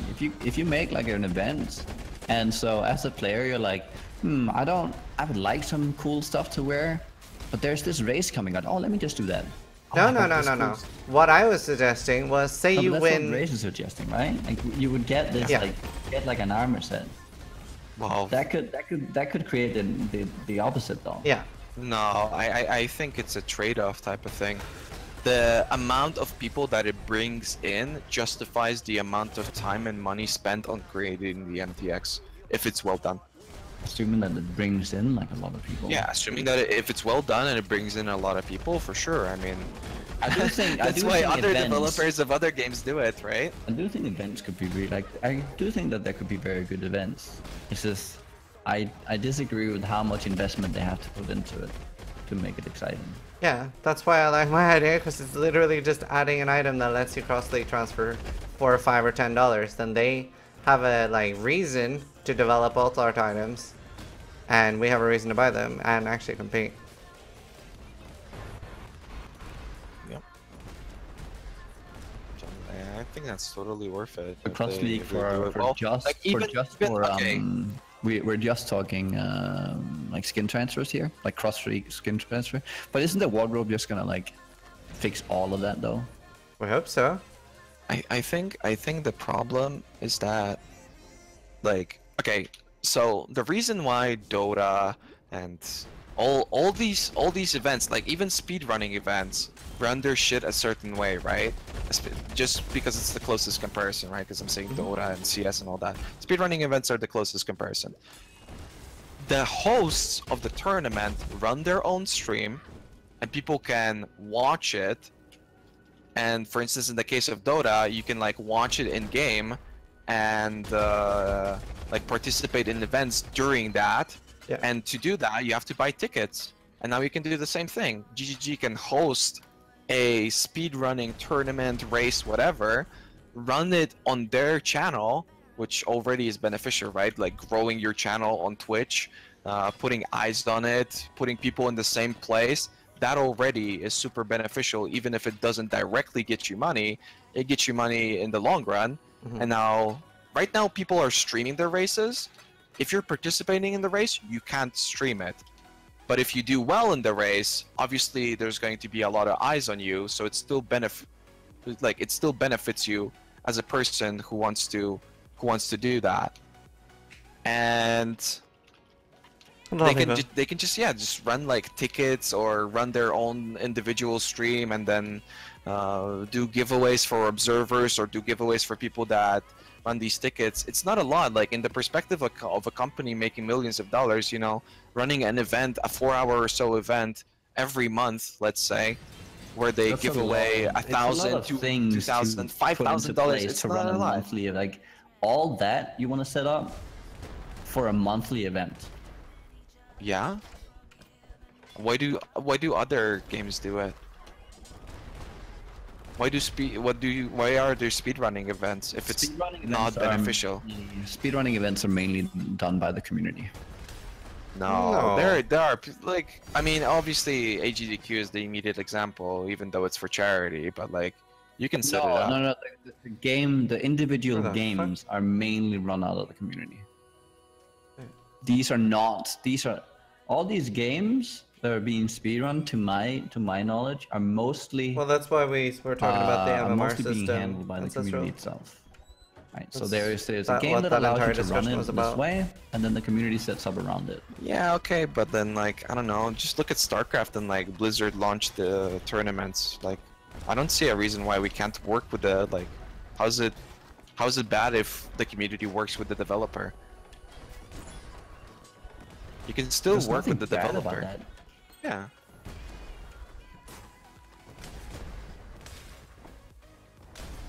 So, I don't think there's anything bad. Like, you know, I remember that one email from GDG a couple years ago. From GDG's point of view, they always want to put out the best they can. Right? They always want to put out a quality product, and they want to keep continuously working on it. Yeah. So they tried that with PoE and it kind of bombed. Talking about the life free jump, yeah. What do you mean? With PvP they tried? Yeah, they tried with PvP, except PvP has nothing to do with this game. Because racing is a part of the game, and PvP isn't. It's a separate part of the game. You can challenge each other to a duel, it's there. I mean, sure, but nobody participates in it. There's no one enforcing you to kill Malachi in under 2 hours. Yeah, but you don't go to ARPG. Like, who does that? I'm gonna go play Grim Dawn. I hope the PvP is amazing. Like, what? I mean, I did after Diablo 1 and Diablo 2. I hope that I can kill the endgame boss in 2 hours. What? I can see Diablo 2, but like. No, I'm more on Nugi's side here. I don't feel like either are like main cores of the game. Like racing isn't? No. But it helps you improve as a player. Right, but it's not a main core of the game. If PvP isn't, then racing isn't. There are both things I would expect in a game, but not like the core. What? What do you mean? Getting through the game fast is the core part Literally of speedrunning the game? No, that's something I've never thought about until like very much later. Yeah, but you want to be efficient, right? Now, generally as a player, no, it's something that's never even crossed my mind. Like, at all. But especially as a casual player. Especially as a casual player, it's nothing that like all a game has been for me, especially in the past, until I started playing games professionally for a living. Games have always been like, oh, well, you know, I have 6 hours to kill, I just want to chill out and enjoy a game. I couldn't care less if I got, like, in those 6 hours, if I got to Malachi, or if I got to, like, endgame maps or Shaper. It doesn't matter, it's just about your enjoying the game. That doesn't mean that there's no market for it. Right, no, that's not what we're saying. We're saying it's not a core part of the game. But it is. I mean, you're still playing Path of Exile the same way it was designed to be played, right? You're not okay. So am I crazy here? Let's say Labyrinth wasn't in the game, and instead of racing, it would be Labyrinth runs. You can see how it's separate. A Labyrinth run is right now is part of the core game, but if it wasn't, am I going crazy here, or is he going crazy? But the same, because you're running through traps rather than killing mobs. But in racing, you're still doing the same things as you would be doing normally playing the game. You know, I think they should. I think they should add lab racing instead of speedrunning racing. Fuck that. They No, did, but man. it's just as much a core part of the game as Yeah. the other one. I mean, agree. at this point, sure. It's just that people generally dislike labbing because it That's so forces you. confused. Maybe You're forced to do it, therefore you're disliked. You dislike it. But who knows? Maybe if they released it as like a side thing, maybe there could have been a community for it. But right now you're forced into doing it, and that's why people dislike it. Well, you're also forced to killing Malachi. Yeah. Yeah, I kind of don't get Maybe it. because it was added later. I don't know. Maybe that makes the difference. I don't know. I just feel like Hey naturally. man, I'm on your side, Raiz, with wanting to get racing in a better state. It's just No, I don't know. I just like you're doing the same thing, man. If you're Yeah, racing, Sextant. you pick up your skill gems, you progress with your character the same you would. Look, You it is. kill monsters the same you would. I'm so You're expecting confused. drops the same way you would. With lab, it's a completely different game. You're running through traps, not picking up loot, not modifying your character in any way because you're already preset. It's the same for But the casual players don't care Lab about is all this. about the loot box in the end. Yes, exactly. It's about the loot box in the end. Like if what? you're a casual player What do you playing, mean the say, loot 1 box hour in a the day or 2 hours a day, they don't care about how fast they're doing it. They're not gonna go, well, The oh, faster you go through the lab, the more loot you get, because you get like that's it. You speed run for keys, and then the keys provide you with loot and all the enchants, and you run for the enchants. that's a more advanced viewpoint, though. That's not what you as a casual player look at it like. No, but that's it. The argument is that they're somehow no, because Raiz is saying that they're not the same. They're exactly the same. Oh, right. I mean, yeah. right now, lab is the same, yes, because it's it's a core part of the game. It's not like you have to do lab, but you don't have to PvP to play Path of Exile. You don't ever have to touch PvP, but you have to kill mobs the same way you do when racing. You don't have to ever do lamp. Well, you have to. Come on. No, you don't. Like, some guy just... You have to. Come on. You don't. What the fuck? No, you don't. It Yeah, makes the same no way you don't have sense. to map. Sure, I You don't have to agree. map. No, you're right. You don't have to map. You can just get Dried Lake to 100, right? You don't have to No, map. you don't have to map. If you don't like the maps, then you don't have to. What the fuck? No, there are other Yes, you do. alternatives. You can do it No, you Zeri. don't. It's a core. You're arguing that mapping is not a core part of the game? Because that's what you're saying. No, I'm in favor of... I think mapping is a core part of the game. I think lab is a core part of the game. Yeah. I don't think PvP or speedrunning is a core part of the game. I feel like It that is doesn't- advanced yeah. mechanics that a casual player is not initially It going to doesn't care have about. to be speedrunning. You're still playing the game the same way you would normally. That's what I'm saying. Am To I fucking PvP, high? You're doing something different than what Path of Are Exile we in in the design bad was intended to timeline? do. Yes. It's an ARPG. No, You're I supposed to don't be know. killing mobs had, and gathering no. loot. That's what you do when you're If racing. you want to talk about intent and design, let's talk about Cutthroat and let's talk about what's it called, the Bandits, for instance, right? Sure. It was intended to be a cutthroat environment to where you would actually face off against players, and you could steal from players. You could do all these things versus the other player. If you really want to talk about intent. Milky, fuck off. And it was deemed unenjoyable, therefore it's not really a big part of the game anymore. Okay, and the same with racing. It could be, yes. The same thing could happen with racing. However, when racing was a thing, it was extremely popular. And all the top streamers were people who were racing, and all the most popular players were the people who were racing. I'm saying that if it got a shot again, it could be a part of it. I'm not saying if they go like, if they give racing the PvP treatment, it's going to be 100% successful. It's going to be this amazing thing, and you know they're going to put in all this effort and make it like it is with viewing and MTXs and trading MTXs and like all these things that other games do. I'm not saying that's 100% going to succeed. I'm saying that it could deserve a shot, and it could be worthwhile. And if you know they're looking into changing the way the game was played, because that's what Labyrinth was, right? When when Labyrinth was getting released and you saw all those fucking articles on those wannabe video game journalism sites, it was like GGG's fucking going all out here. They changing everything, man. ARPGs will never be the same with this new thing. And it was Labyrinth. Like they could do the same thing with racing. It could be the big thing that they could try to bring in people from other games, because I don't know who the fuck they were targeting with Labyrinth, people who like puzzle games or something, but I mean, I don't think there was ever an audience there. There was never anybody who Are you kidding me? I actually enjoyed the Labyrinth. Oh my god, I can't even. You cannot sit there and be the arbiter and talk about how you want racing and then say that Lab has like what? no There's point. a speedrunning community. Have you ever heard of the puzzle? Do you know how many people fucking on Lab? A lot. Are you serious right now? Yes, there's a lot How of many people Pathfinders. what? Check how many people are speedrunning Lab. Yeah, like 4. There's not 4. Are you insane? There's so many people. There's so many people doing it. Go look on the ladder right now. And he says that there's no thing, like nobody does that shit. People don't run Lab.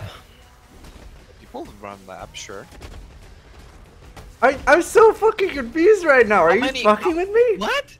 No. I'm talking about an outside perspective. Who? Okay.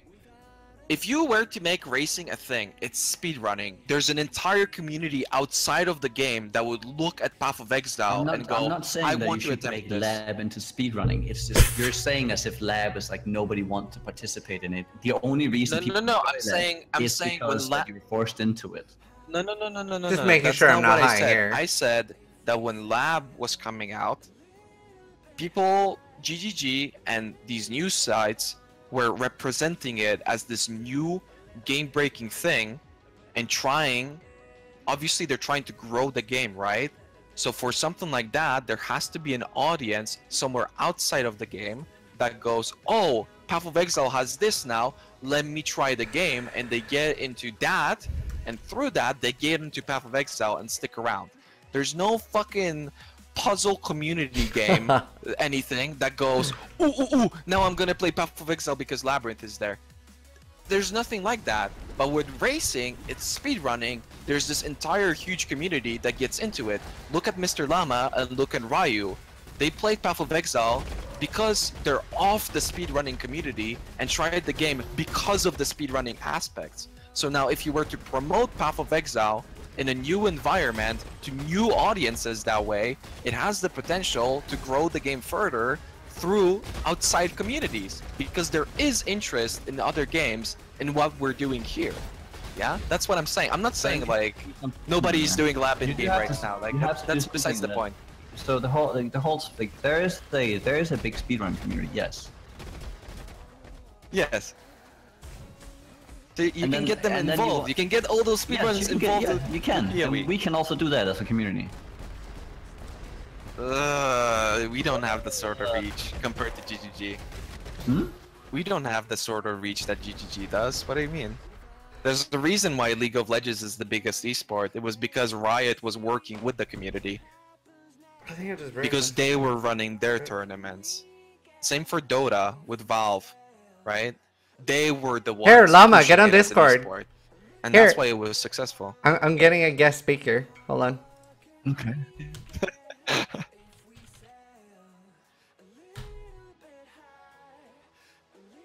Like just all these ideas about like MMR and all these things that are like where you put it into like I don't know. All the speedrunning games you've been talking about have all been growing grown out of the original game, and the community has been creating them.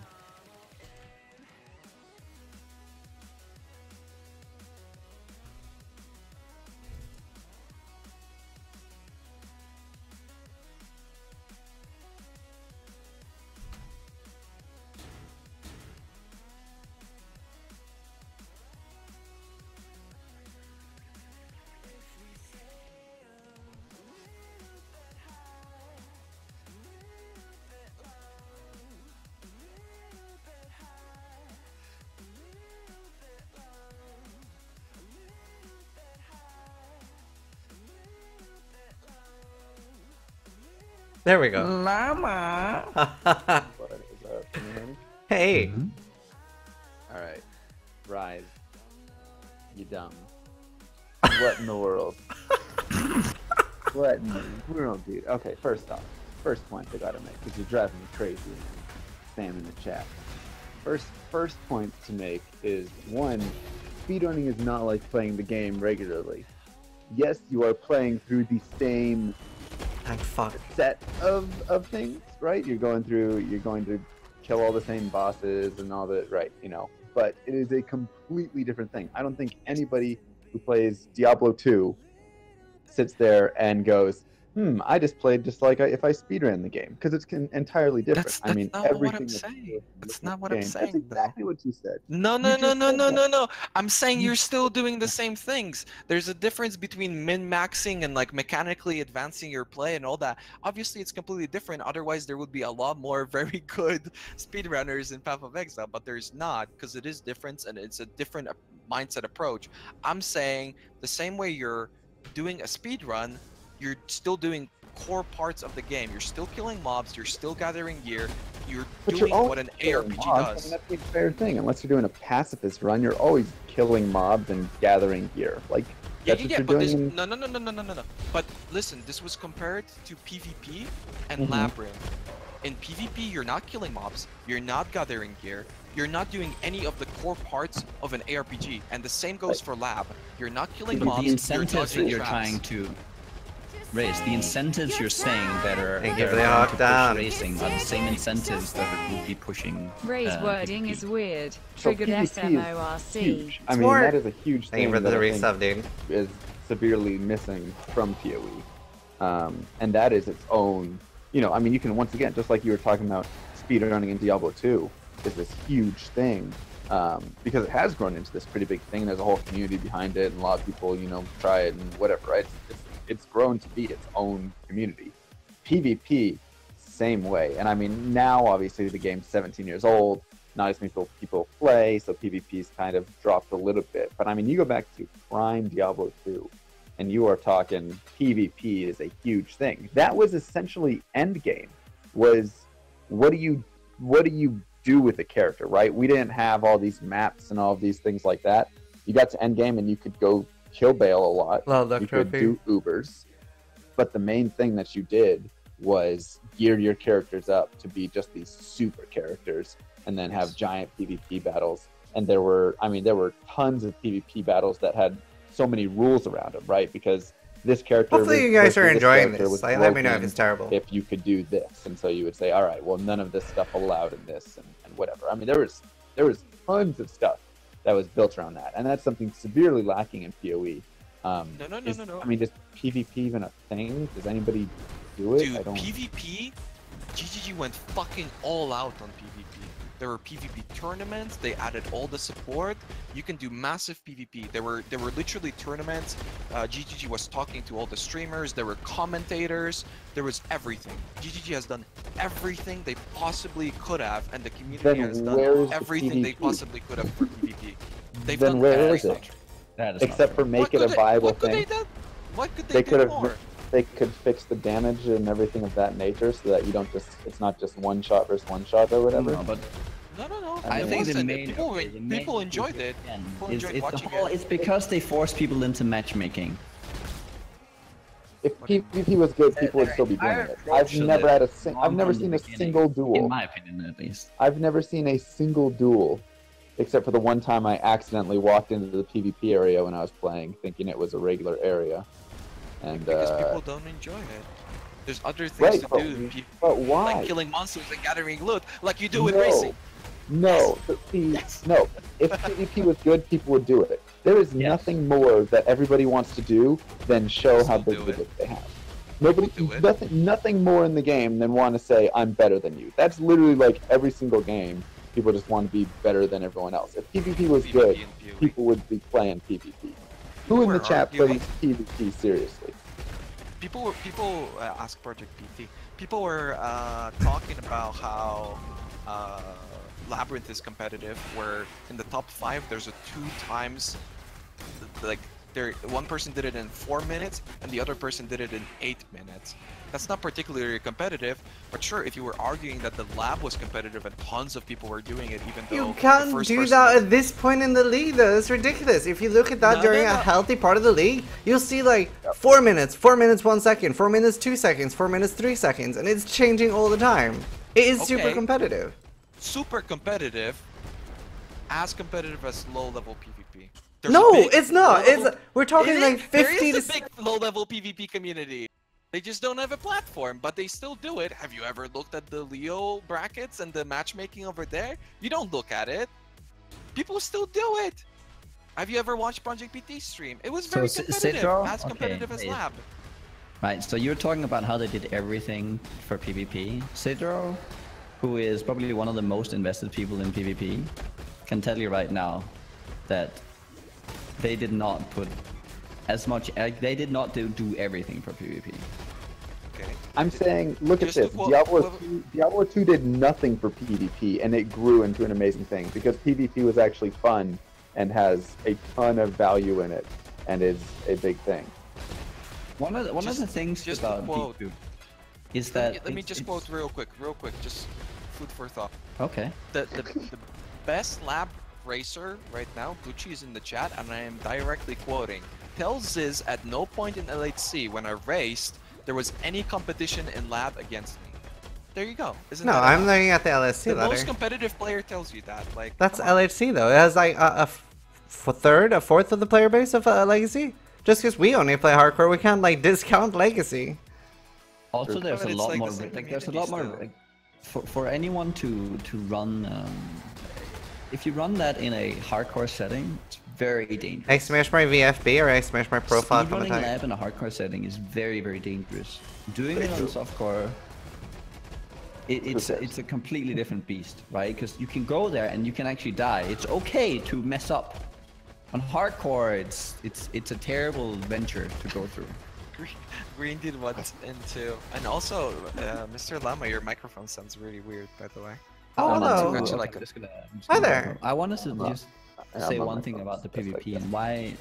One of the things you see about, it's all about the setup. In D2, you met PvPers all the time. All the time. Because you would go to a trade instance and you're like just standing there and like, oh, you look cool. Want to fight? Yep. Oh, it was amazing. I mean, that was literally it. Because you're standing in town and you just hostile the guy. And you're like, let's go. I don't have coins. I don't want to buy coins. It's gonna get stolen. So we don't have the whole premise of why it was successful in D2 is missing from PoE. Yeah, but why? Isn't it just a mentality thing? No. No way. I like I said, everybody wants to PvP. If it was viable, I think so many people would sit there and be like, "Oh, I want to go out there and just fight." And yeah, just, another concern saying double have the best F6 character. Like, okay, so you're talking about seeing a person and you're like, "Let's go." No, wait. Can I intervene? Different from... Yeah, go green, dude. Hey, what's up, guys? I just wanted to say, because I was watching this and they didn't, first of all, they didn't do everything for PvP. That's bullshit, because one thing that they did, which was going to be awesome, is they made preset characters. So if you don't have a PvP character, you can just sign up, grab that pre-made character that GGG. It's not in my hideout course, it's in Red Lake. And then you can go in and play the event. So they advertise that. Then day one, the first event they do, everybody logs on. It was massive. Everybody grabs their pre-made character. And guess what? They can't even kill each other, because the pre-mades were so bad. They couldn't even kill a white mob. It was blue gear that you can go to the vendor and get a better item by just transmuting it. It was awful. They could, like, some of the characters could not kill each other because they were too tanky compared to their damage. So and I tried to fix it. I told them, like, can we please, like I said, can the community make the characters and then send you like a Google Doc and then you just make that character? And it never happened. So first off, I just wanted to say that. The next thing I wanted to say is what they're saying about all this, like the mentality thing or whatever. Like I started the PvP website and like the whole like community because I was enjoying it so much. I thought, man, no, like why hasn't anyone done this? And I started it from myself, like grassroots or whatever, no support from GGG. and it was growing. But one of the constant limitations was it was in the perma leagues, and people had godly gear, so it had a huge barrier to entry. So again, it goes back to the pre-made characters where they could have just made it so you can't bring godly gear, you can only use presets or something like that, or something more approachable for newcomers. So they never nailed the approach. I think So that's boring to me, though. I mean, like, yeah, it'd be fun to like play with presets, but the best thing about D2 is you sit there and you go, how can I make my character even better? How can I adjust my character for this specific fight? How, things like that. Like, you sat there and actually thought about, each duel, and the whole fun was the whole fun of the game. Literally, the entire game was I can gear my character up and make him just like this super beast, whatever, and go out there and have these awesome duels with other super beasts. If I have to go out and just like... You did that in ladder, though. That's the difference. Did you have to make like a PvP character? Could a PvP character ever compete with a PvE character? Can you really go, I want to fight this guy, and the guy with a PvP guy will go, you want to go, bro? And the PvE guy is going to go, yeah, let's go, and he has an equal chance? Or will the PvP guy be like, oh, fuck no, dude, I can't win against you? You would adjust your gear. Like, I mean, so let's say you have a Hammerton. A PvP Hammerton versus a PvE Hammerton is going to have the exact same build, but the difference is the gear that they're going to be using might be a little different, and the style, whatever. You might adjust a little or like a lot. A little, like so that's an example where it might be a little bit. Yeah, so I mean that's one where you might just make minor changes. Some characters you might adjust more than others, and obviously some characters are going to be purely built for PvE, right? That's just going to be like the case, and some characters are purely built for PvP. And if you try, like I have a Nova Sorceress who is decked out in Nova gear and minus light res and all this stuff, and PvE, she's okay. She can go out and she can kill Bale and run around. She's not the fastest person. But her real skill is being built for flying around at 200 faster cast rate, and basically smashing people before they get a chance to like even get a hit off, because it puts them into their fast hit recovery, and just over and over because she has such high fast cast rate. So like that's a PvP character.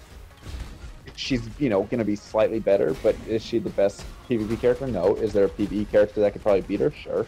I mean, it's not so different, I would say. So you definitely have people that lean one way or the other a little more with it. But, I mean, a lot of the game is you build up your PvE characters that you use to go farm items to gear up your PvP characters that you use to go fight, in my mind. That's a lot of, like, what online D2 in its prime was. Yeah, it's the same as it is in PoE, I would imagine.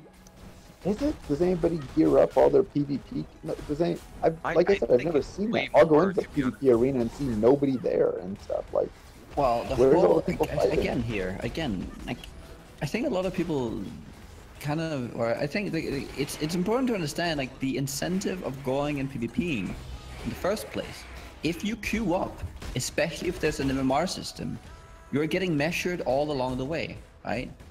This guy, it's a one-on-one with you versus like ladder anxiety in every PvP game is a thing, to where players get discouraged about going again because they're always measured, and it's a very scary thing to enter. I don't think you need an MMR system. No, but that's kind of a point, right? That's why you don't see anyone there. No, but it's so different. One of the things like in D2. No, D2, one of the things I found the most, and why I enjoyed doing the whole PvP thing, I was never a big PvPer. I had my PvE gear, and I jumped in every once in a while. Because sometimes I could beat someone, and that was great. Sometimes I couldn't, and then I would gang up with the other 3 people in that instance, and we would just jump him. Right. And he would kill us all, and then someone else come, and eventually we would get him. Eventually you'd get the top dude who came in. But it was fun. Yeah. And it was easy to approach. Yeah, but that's the thing. It's easy to approach in PoE. It's not like that. The daily goal, $20. The gear made a slight difference. I feel like in PoE, the gear makes a big difference, especially at the high levels. And I'm sure a lot less on the low level. It does in both games. It makes a huge difference in both games. Mr. Llama was saying slight difference. Also, Mr. Llama, are you using your webcam mic or something? Because it's really hard to hear you. I'm at work, you know. Oh, you're at work. Okay. Working hard. I would say that there is a bigger difference in PoE, and that's just how balance is done with itemization and stuff. In D2, itemization was, or power came a lot more from levels and skill points, and you couldn't add to that. Really, like you can get all skillers and stuff, but there's an upper limit to how much. Like there's a lot more there's a lot more multipliers. Like the relative power between players in PoE is a lot larger than it was in D2. Right. I think that's a big key. That's the the difference preset in thing, power. right? Yeah, That's why legacy items. combats. It's less approachable. And That's this why is legacy one- items are a big deal, because they were so much stronger. This is why Diablo 3 turned to such garbage, and especially dueling in Diablo 3 not even a thing, because Diablo 3, all of your damage and all of your everything comes from your items and your gear, and not from your skills and all that stuff, right? So in Diablo 2, you had your difference in power was so much greater, or so much less, because everything came from the skills and your levels, and everybody could only get so high up, and then your gear just added to it a little bit, gave you, different breakpoints of fast rate recovery. And yeah, it's not a good boss killer from stuff.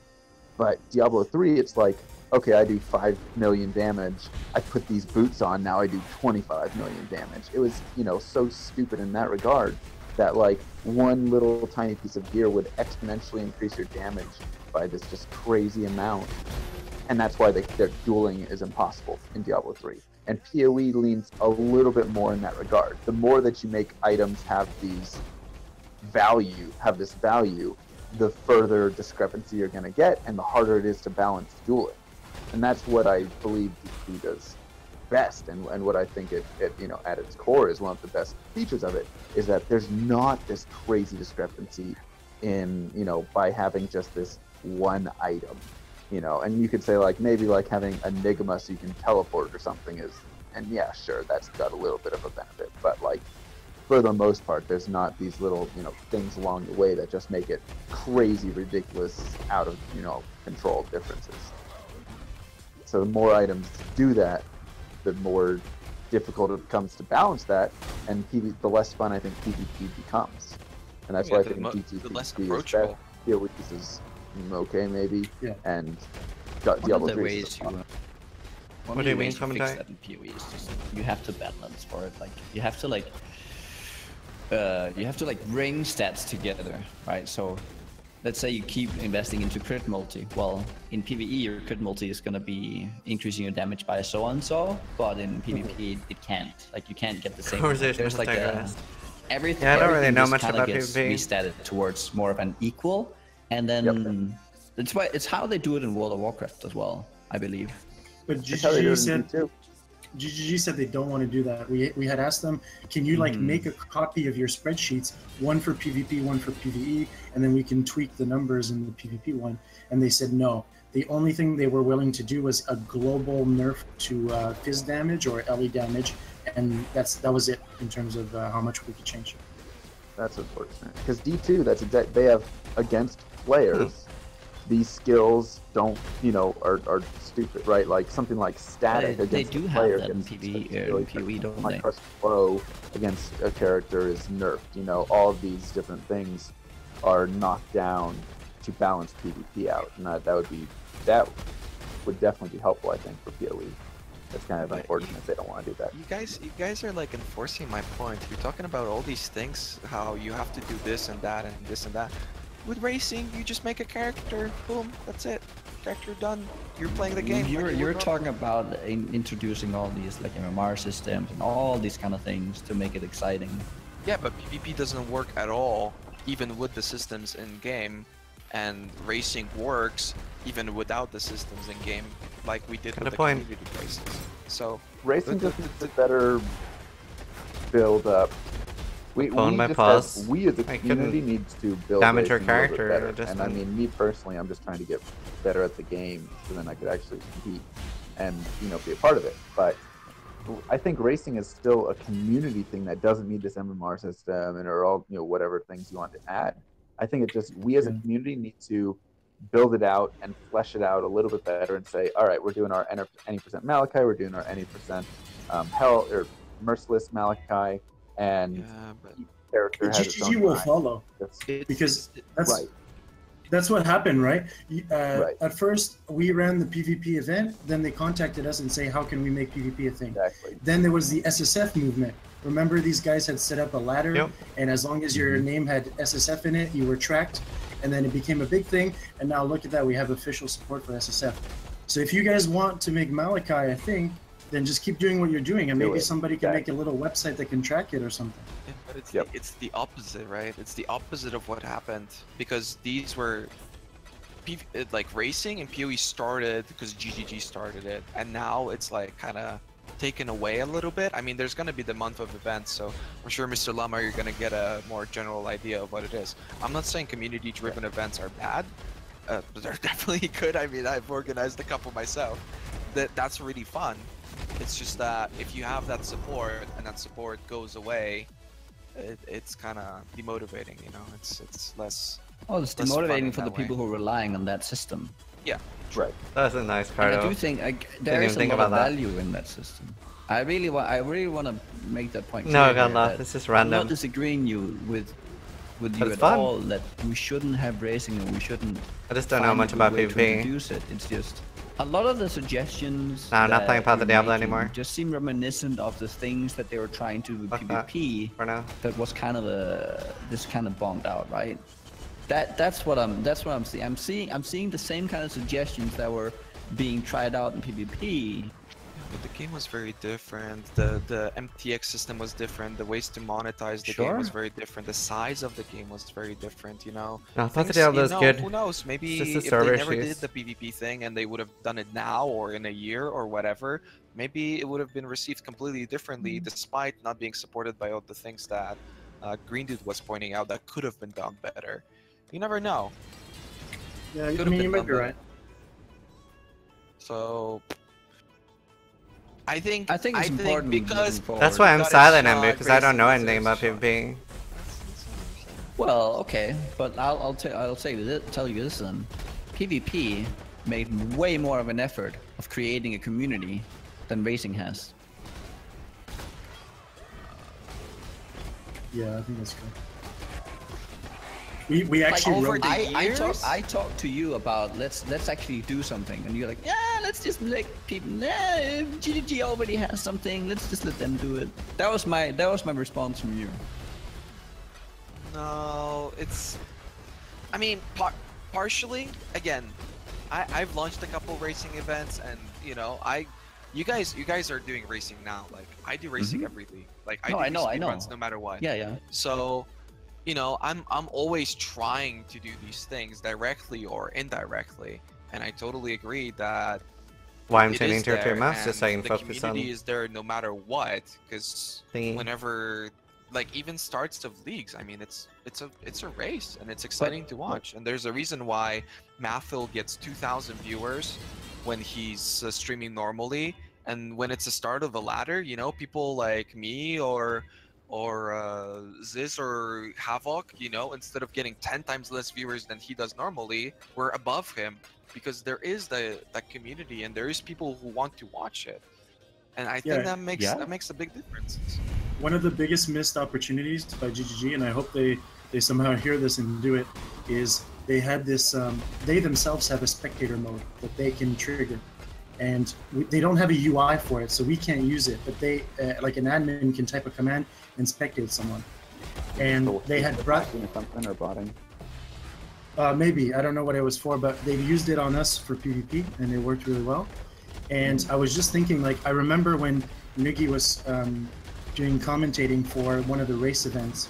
He was just kind of like watching the streams. He had like 4 streams up and just like commentating. What's that thing called? The multi whatever. Multi-Twitch or something. Yeah. And that was entertaining. Everybody tuned in, and like when we did the PvP thing, we were also spectating by joining the enemy team and being able to spectate that way. and we ran the event. I had 1,000 viewers who came in with. This was before GGG support for PvP, right? It was all just made by ourselves. And I'm thinking like, man, if they just implemented that spectator mode, we could start spectating races. This and gets start, like half. What are you we could talking about? definitely do it I was ourselves. number We one just at the need start that of the tool, I league think. by quite a lot. That Okay, actually we're really talking about cool. the start of the that's league something race. Dota 2 has, which is awesome. They said you they know. would do it, but it's been over a year. No, they Raiz. talked about it recently that they have the tool and they can do it, and eventually they will do it. That it is possible, and what you're talking about, Greendude, for racing. I'm wearing a headhunter, I'm talking babe. for racing, Race. yeah. Yeah, they've said that. They've said that recently. That they have the tools to do it. That'd be dope. Okay, I have one thing to ask you about right now. Do you wanna work with me, probably Llama as well, What up? setting up events for racing, stuff like this? I'm always up for that stuff.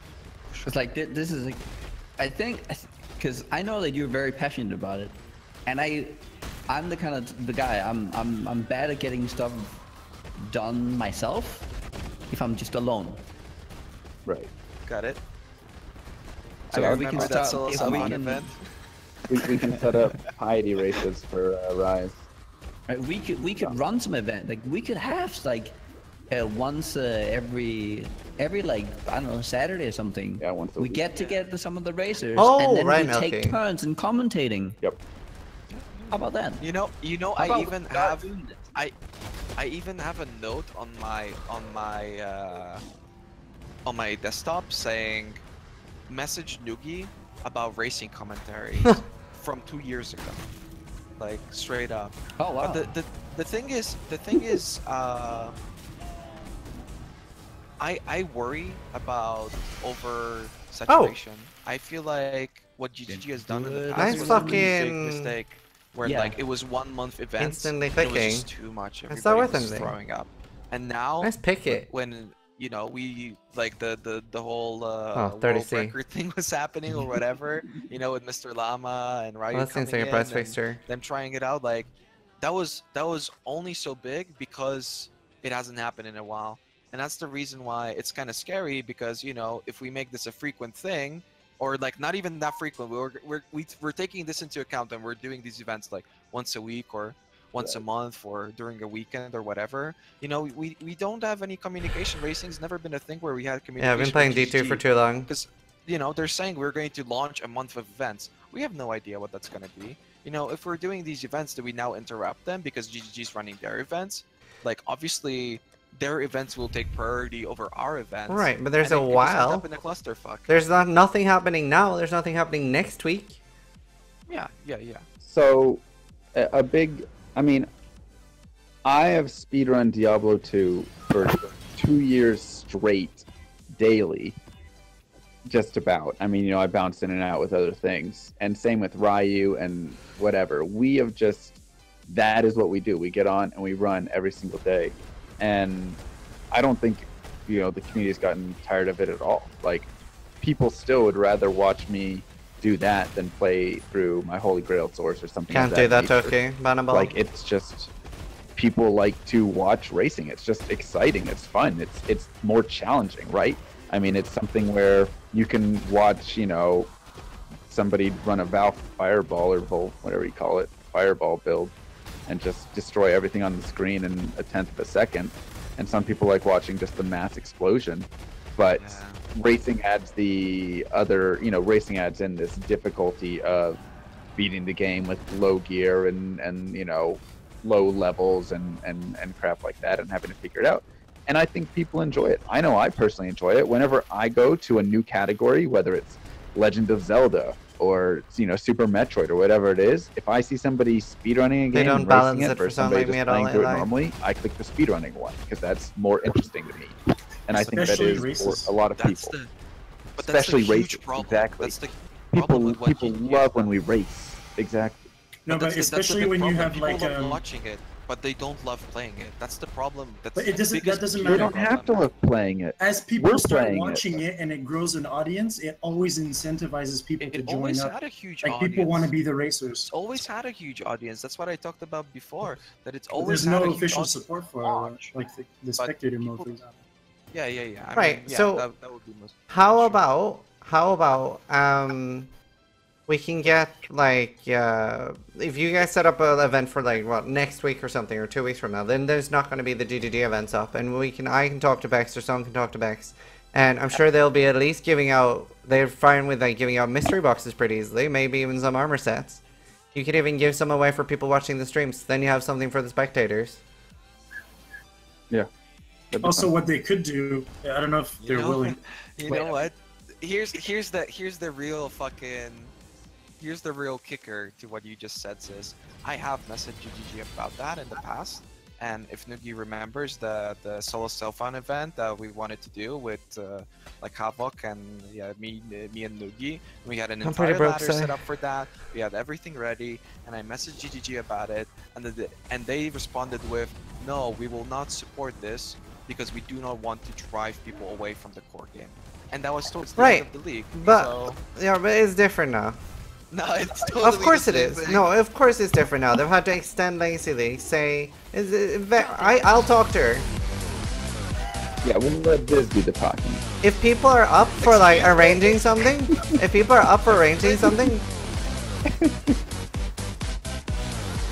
Okay, so first of all, That's the problem. the whole this idea right here. Thank you so much for the sub, Oakenberg.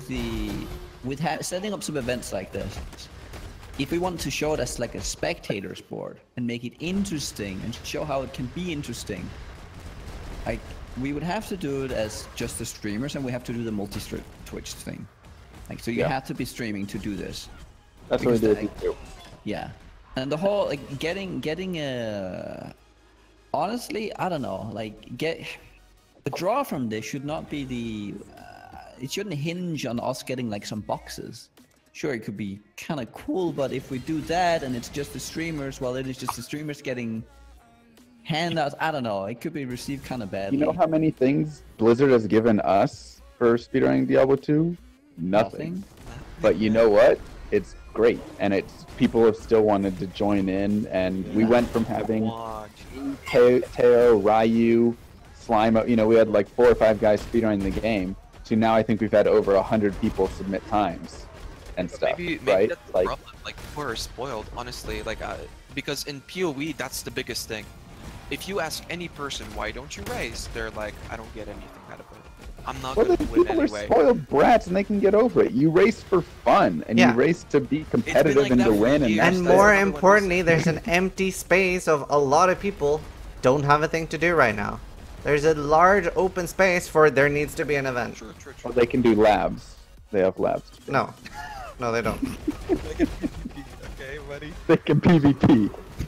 I'm just saying, let's just start doing this. Yeah. Yep. Instead of bitching about it, about how they're not providing us with anything. Just Exactly. do It doesn't. I We agree. don't need them at all. We can just create it and start races. And once again, speedrunning is great. Races are 10 times better because you can sit there and just trash talk and be like, haha, Raiz died to piety. You know, whatever. Like, you can just That's say my things favorite. and just, you know, garbage on people the whole time and just have fun and joke around. People like interaction and people like the community, and it's just like, let's just do it. We don't need their support at all. And you know Let's what? make If they wish racing to great follow again. along, yeah, make racing great again. If they want to follow and help it out, sure. But the thing is, PvP, that's a lot more difficult. I want go back to PvP real quick. That's a lot Can more you guys hear difficult me, by the way? PvP is built around Yes. game balance. Yes, you can hear me. Yeah, we can. I wanted to PvP is clear very the much different. I wanted to clear the air on a couple PvP things, because every time I Go hear for it. like Raiz or Ziggy say like, oh, they put so much time into PvP, this is Sidro. Like, oh, they put so much time into PvP, but that's just not true. There was so many things. Like the first couple events they ran live were free-for-all events. See you which later, they didn't even Zizaran. mention to us. So the first free-for-all event, I made a cast on death character. Did you buy that which Skyforce? everyone I don't have ended up making Skyforce. cast on death characters because that was just the best thing you could do. So it ended up just like completely ruining free-for-alls for like over a week. So Sidro is a if they big could've tier. if they could have just said, hey, we're gonna run free-for-all events, or if they would have ran any events when we were like supposed to be testing these things, that could have been like fixed and showed up like ahead of time. And then mean, so but everyone's first experience with it is just getting arced 50, getting hit by 50 arcs, or like It's not discharge. different. It's like not different from racing, you know. Racing's received the same fucking. I'm sorry. GGG is a great developer, but when it comes to these things, it's like they have some sort of mental problem, and they've treated racing the same way, where it was like so close. Oh my god, if you did this one thing, it would be so good, and then they just like go full retard with it. And it's the same for racing as it is for PvP. Except Maybe that's why Zizaran should contact Bex and not you. Yeah, You call maybe. him retarded. No, Bex. I doesn't don't want to throw anybody under the bus, right? Because that's what fucking happened before with the beta keys. And all jokes aside, sadly, I don't know who does it. I don't think it's Chris either. But there's somebody in the company who makes the calls for this, because I can openly tell you, Bex fucking tried her hardest to what I was talking about before, to get GGG support and everything. And it was over the course of multiple days. Well, Molten Shell's a lot of fun, definitely. And, you know, I'm tight with the Bex, and they just fucking refused, man. They just refused. Right, but just because they refused in the past, as I said, like now is a huge opportunity. Now it's different. Yeah, because now everybody has nothing to do, and you do the talking. I'm fine with it. Yeah, sure. And they're probably feeling the pressure now because they had to delay the beta, so there's a big gap, right? So they might be more likely to support some kind of event. True. Alright, I have to get back to work. I'll let you guys keep going now. Thanks for joining. Thanks, man. See you guys. Thanks for having me. What the fuck has this happened? I still have like energy shield versus life in my what is going on? I'm totally up for running events. I think it's a really good idea. I think we've got people in the community very talented when it comes to that. We can make ladders. We can do all these things. No, I don't think Nick. You see, I don't want to make. I think it's a bad idea to make it overcomplicated. No. It's very. You just make a character with the name Racing _ Zizaran, and then you're in the ladder. That's it. And when we run an event, you're gonna be in there. I would say if you want to. I would rather just have it like a weekly King of the Hill, and whoever takes it every week. Ooh. That's what I want to do. I want to have mini world Hellman, record type of thing. Like Hellman, you, me, Havoc, Morris, Ross, nobody else, because nobody's. Yeah, I'm thinking that too. Like, who's gonna participate in this outside of launching it? You know, we need people to participate. No, we not don't. Just launch. That's why you don't need them to play. No. You need them to watch to get excited. That was kind of the same thing with PvP. Is like, okay, you have a bunch of people, and like if the barrier to entry is so high because of the gear, then most people just feel like, well, I can't play this because I'll just get stomped on. And so you have like less than you have like 200 people who play and less than 50 people who are competitive. It's like the same thing with racing. So then you just have like a couple thousand people who have to watch because they don't feel like they can compete. Same thing with racing, right? We don't have the tools. I can't watch it at the moment. To probably measure who win, like we can't spectate them. We can't see if they're cheating. Like, there's no way you can. That's why it failed with the original SSF. While people just stopped playing it because you didn't know whether or not someone was cheating, and there wasn't any good way of tracking each other. Like, I don't know. I don't think it failed at all. Really? It was fun in the beginning, but it died out pretty quickly. No, it lasted at least a full month. It was pretty popular. Popularity was 100. Steel was #1, and Steel didn't cheat for sure. So like, it was pretty successful in my eyes. We have SSF now because of it, so I think it's a success. Yeah. You can have every race on for SSF characters now. If you wanted to do that. I think I don't think that event itself was the spark of SSF. Thank you, Hitmarker. I appreciate it. 13 months in a row, dude. Thank you so much. Oh yeah. And look at I would say Project PT has more of an impact on that than that event, if I'm fairly honest. I can tell you that's not true for a fact. Okay. Yeah. Sorry. So, I mean, it definitely was a build-up, but there were things that really pushed it. The thing is, it's just players throughout the community showing that, like, just showing that they can, like, how the game can be played, and then we had that event, right? And it showed kind of the necessity, like, just all it did was to show what we needed for them to make. But the racing, like, how do you track? It's all about, like, at the end of the day, we need to figure out who's winning. Yeah. And you've been talking about a spectator sport for so long now. This is how you do it. This is how you create hype. Yeah, if they how see are the we gonna... they might introduce spectator mode, right? Like it. Yes, they'll exactly. get behind it. That's what I want to have, spectator mode. Thank you, Joshin, for the 8 months in a row. That we really push this so that spectator mode is ready for the 1 month, for the 1 month of events, and then that's gonna be fun. I'm Right. sure they're gonna drop everything and be like, okay, fuck the beta. Okay, I'm sure they're gonna Let's drop everything and make an MMR system for you, Raiz. That's what I'm Right, hoping no, for. but Nugi brought up a They good point. won't. How are we gonna see who's winning? Well, if it's We gonna play be at the a same time. 1 week event like Yeah. Nugi does, we can just run it through the speedrun website. The website's fully run by us, so just put up an event, right? Let's say this event starts 1 week from now, lasts for a week. People upload their replays, and there's always somebody at the top. No, So- we do it the way you would want. You'd have to We like want multi-push it, players run to- all at the same time. Yes, you run together at the same time, one try. Oh, we can If you totally die, do you're that. out. That way you can be, Yeah, but then how do you you- can have the smack talk back and forth, like, oh, You're right. Nuki's not suggesting that everybody will play. He's saying the streamers make it like an invitational kind of event, Yes. and then the hype builds up, and then they support for everybody. Yeah, okay. So when Nugi finds a tabula off Hillock, everyone can be salty. And then die to Hellrake. Yeah, no, I think it's a great idea. It's just we could, and then as it picks up, we can then start figuring out, well, is there a way we can include more people, and what would we need?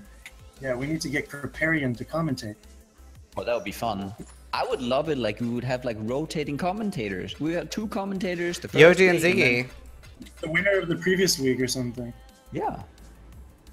Yoji's always expressed interest in commentating. Yeah. Not- Ziggy not would be in really good at action. it too. Yoji doesn't have the time. Oh, nah. Tarky? Yoji doesn't have the time. I mean, you can ask him, but I talk to Yoji a lot. Tarky and Ziggy? He's super busy. Ziggy would do it. Tarky, Tarky does everything. So Tarky's up for anything, it's just that. Yeah.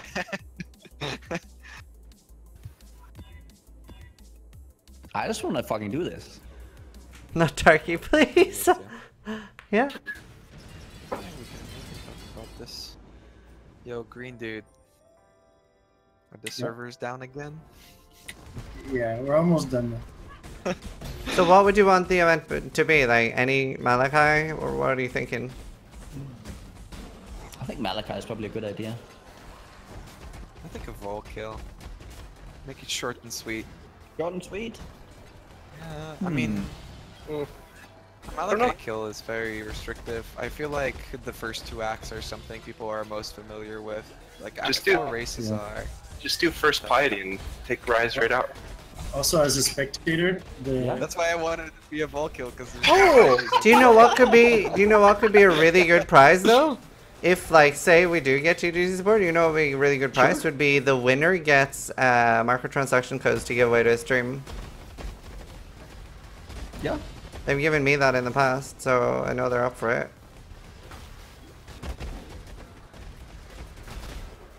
Well, it seems I like that. everybody's been I like that practicing. idea.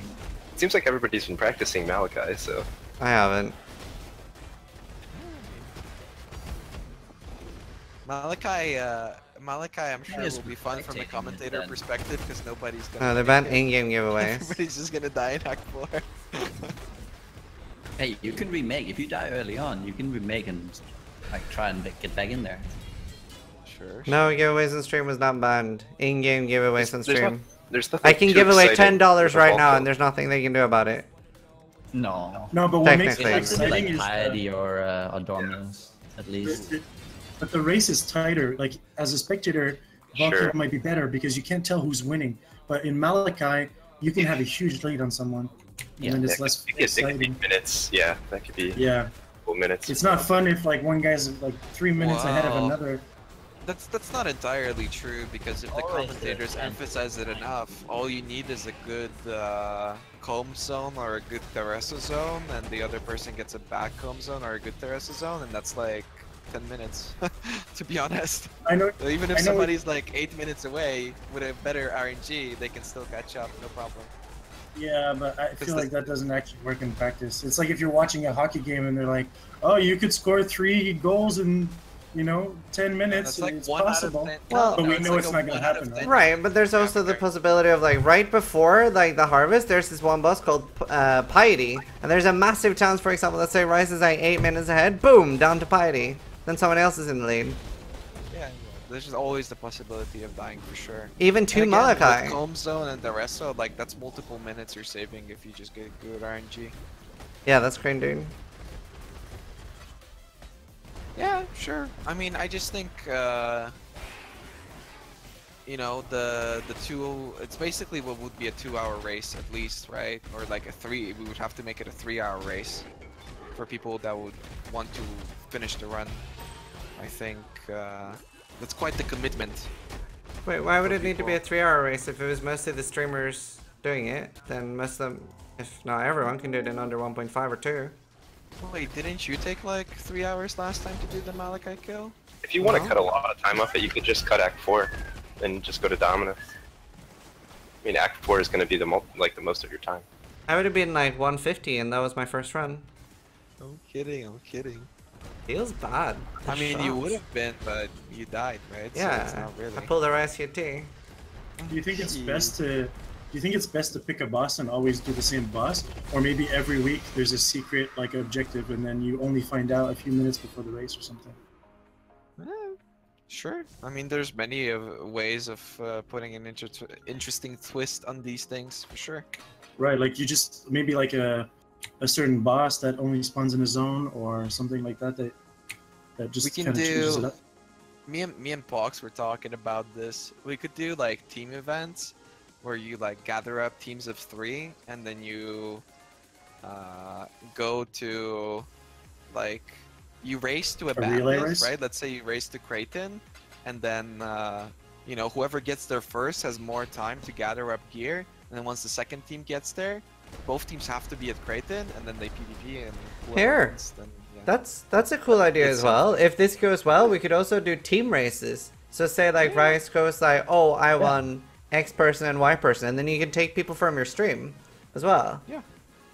You'd be hype. To do Oh, like that's good. versus subscriber things too. No, god damn it, Raiz.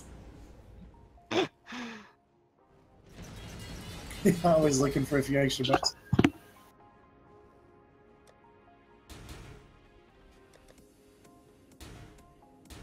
I gotta get back. But I said my piece. Thanks for joining. Of course, Raiz goes sell out. God damn it, Raiz.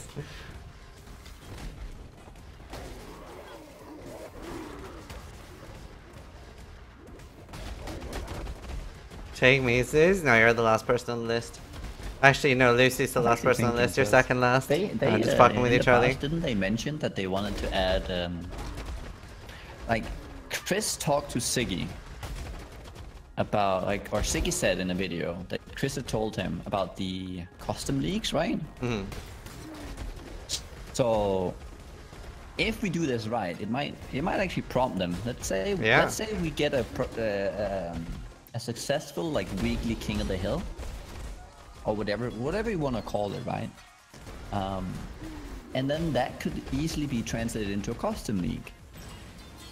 And then maybe that would make it so that you could, because if you participate in there, you can have spectator mode there, so it's not for everything, but just that.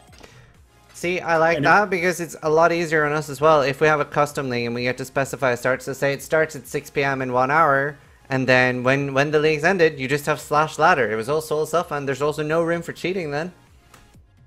Yeah. And then you can have some cool stuff, like for example, maybe we can set a maximum party size to 2, so we can do 2-man races and stuff like that. And if you maintain them in the the thing I would really want from this to make them, if you want to draw in people, you have to make it so you can merge it into the original league. As long as it's all the rule sets are equal or worse than the present league, you can merge. We should be able to merge them in. I doubt they would do that.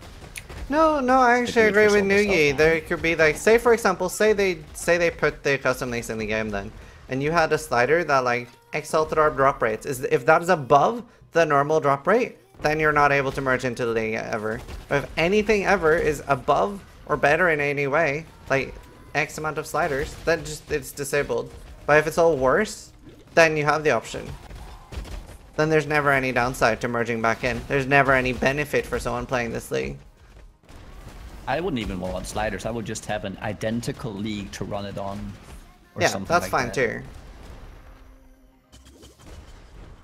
Because if you can do it for solo self-farm, why can't you do it for a custom league? Yeah. But it's different because I don't know, like it might be really hard to make sure that there's no advantage. Right? Like, yeah. It depends on how much settings we have. If you want to incentivize people to join, one of the worst things is the fact that people use like an hour or two into something that they're not going to be able to use later on. It's just, if you wanted to further grow there, like obviously number one is just having the thing, and then maybe adding a spectator. Number two, I would say, is like if you can make them merge, it would be great. Yeah, it would be great, but I think, like you said, it's not mandatory, and no. Let's not ask for too much. I'm just worried they'll say, you're asking for too I would much. definitely start small. Just whatever is like the very minimal of what is needed or what could be beneficial for us, and like the minimal effort for them to give us the maximum amount of support. Exactly.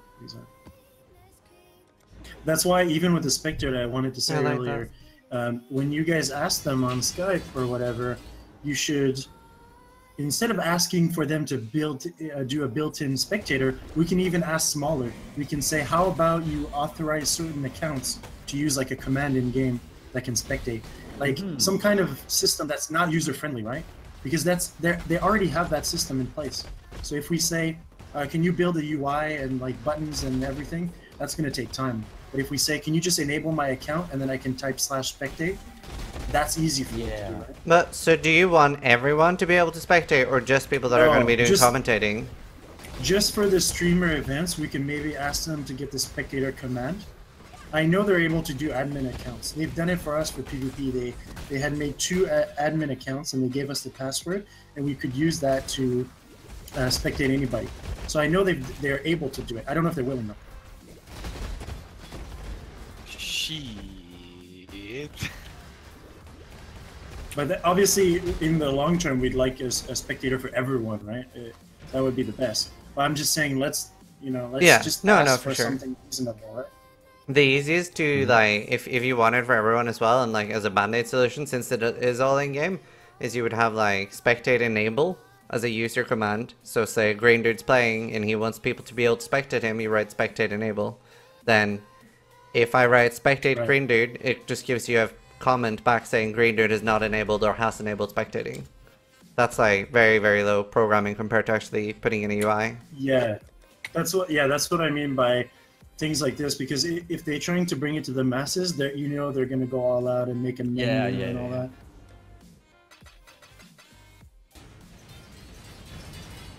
So who's writing the email? Yeah, I'll do it. You'll do it, great. Is this? Yeah.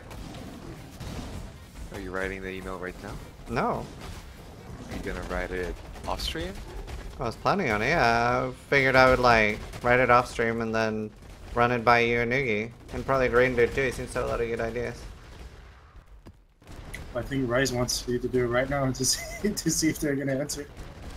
No. He's so impatient. They're definitely willing to cooperate. It's just to what extent? It's not like, it's not like they were like, listen, you trying to do this thing against us? Go fuck yourself. Like, they weren't against it. They just couldn't support it at the time, and I thought it was reasonable. Considering what we know nowadays, right, with racing being sort of detrimental for the game, it's just that fucking nobody's playing anyway. So what's the difference? People are quitting to watch an event or something. I don't know. Love Rendingo. That's why we just have to show them. Even if we get no support at all for this, we still do it. Yep. And we just we create whatever tools we need, and we just make it work. Streamers are trying to start a revolt. No, we're trying to help. We're here to help. We gotta start somewhere. Yep. It's proven to work. Like I said, it worked for PvP, it worked for SSF. Mm-hmm. So.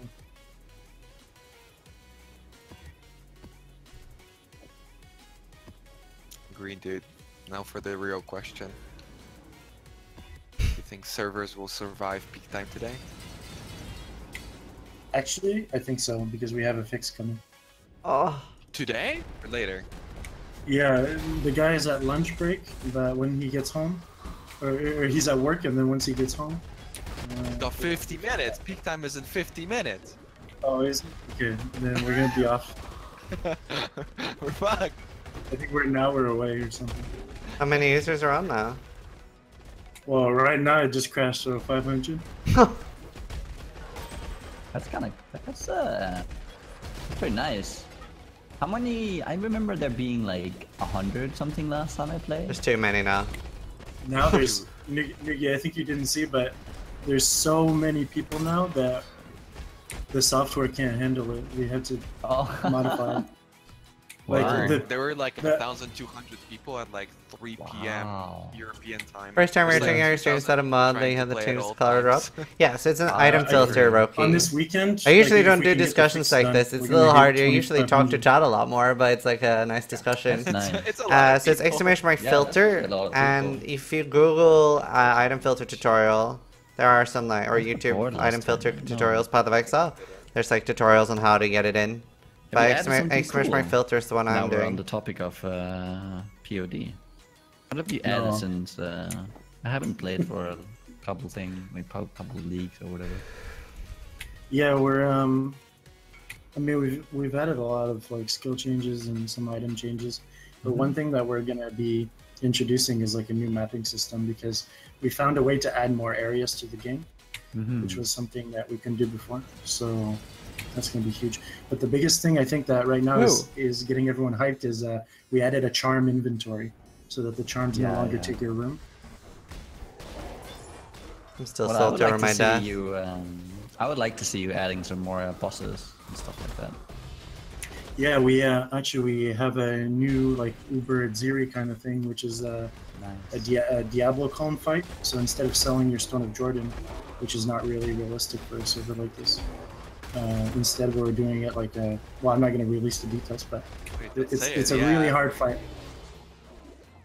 But nobody's done it yet, right? As far as I know, nobody knows how Yeah, to do nobody it yet. has. Okay. No spoilery now.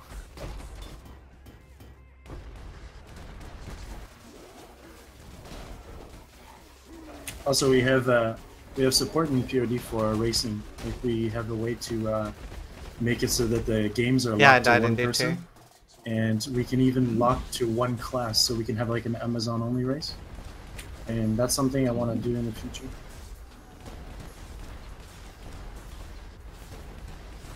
Hello, Llama. Oh, and we're introducing spectator mode? No, just kidding. Lol. It's like, what? Yeah, get back real quick. I like this. I like where we ended up.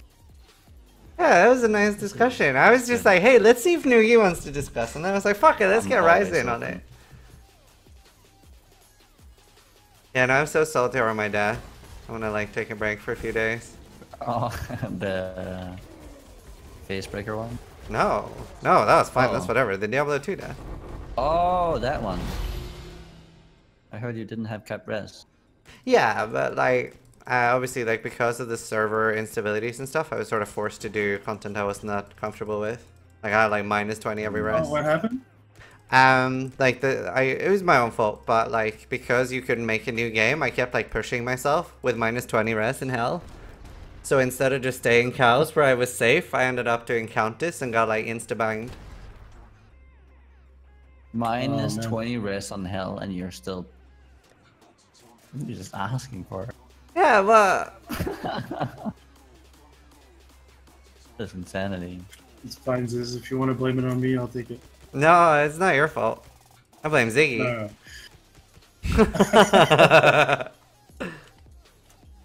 No, I was really enjoying it. I probably will like restart. I'm just like a little salty. Maybe I'll restart with you. Yeah, maybe. I need a few dice breaks Just- though. Let me finish the fix, please. Yeah, Don't bring in more people. that's fine. And then like I found a storm shield, and Ember was like, corrupt it. So I corrupted it, and now nobody wants it.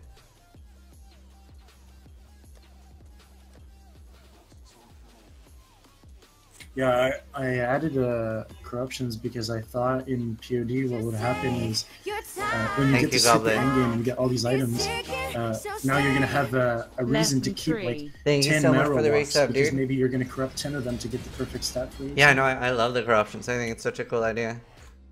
Yeah, I thought so too, and I thought like that it would only be useful for a super endgame, right? So that now you have a purpose when you find like a unique that you already found 3 times, it's Yeah. okay.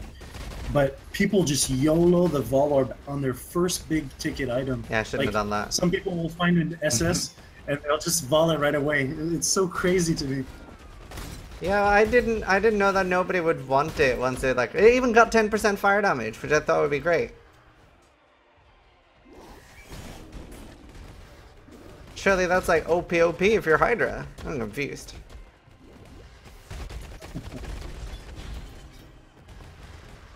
But yeah, no, like the thing that I really enjoyed about the Diablo 2 and like playing that again was just the runes and stuff. It's so good.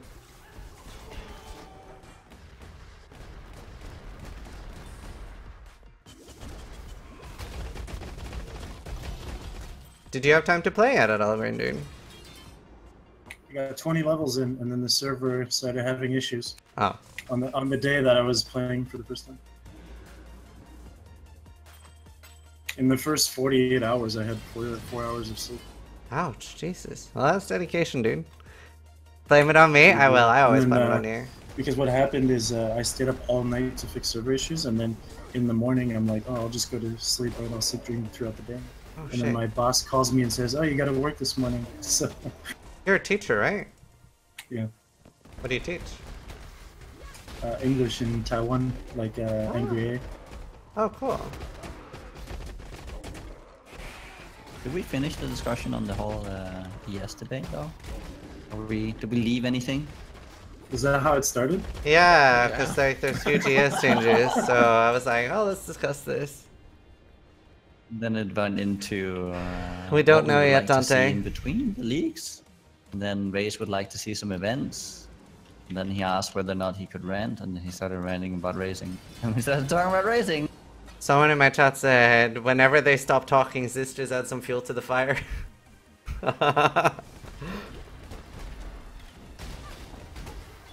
Because I kept bringing up new things. It's like, so how do you guys feel about this new talk?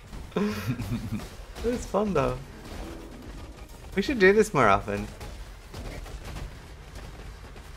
Yeah, I'm always for a good discussion. I'm always available. when during my work, sometimes I have to like correct exams for my students, and it's horrible. I got to sit down for 6 hours and just correct the same answers and questions. And one thing that I actually always genuinely I always look forward to is the Coffee Talk podcast, because I just download it, and as I'm correcting, I just listen to it.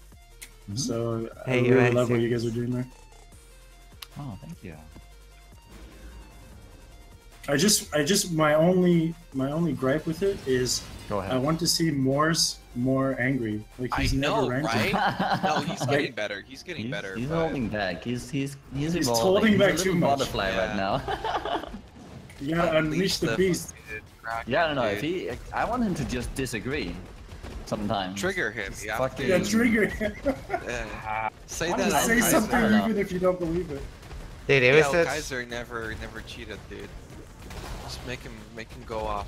Well, there My- are topics that are just toxic to the entire thing, because then it just devolves into just a fucking meme fight on the comments afterwards. One of the things I've been really happy about is just seeing the discussion afterwards has always been very good, both on the YouTube and on Reddit, and just That's our podcast. where people talk about it.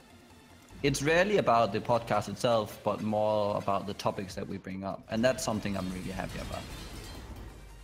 It was really fun having Morse on the AMA because usually, like in the past, there's been a few people that have like answered like pretty short with the question, but with Morse, he like elaborated so much. It was like, and then there's this thing. It's like, oh my god, there's so much here. It's great. So you're saying you don't like El Kaiser? No, it's just like harder like for like the viewers to keep coming up with enough questions.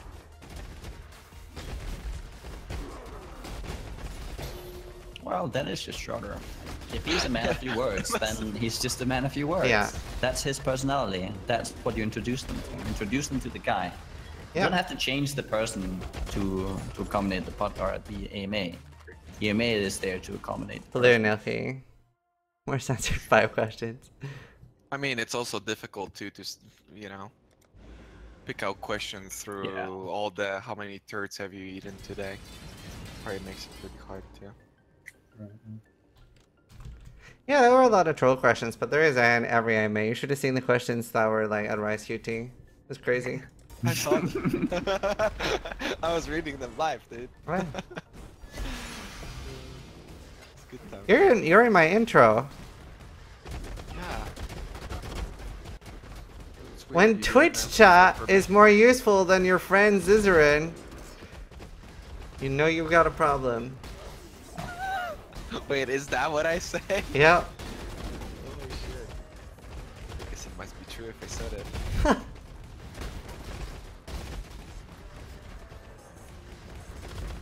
Error connecting to web proxy. Thinking. Says, hey, it's all confirmed. No, I really like how I was watching him all of today, this morning, doing meth runs. Then I realized I'd watched meth runs for an hour. Then he found like some shield, which was ethereal.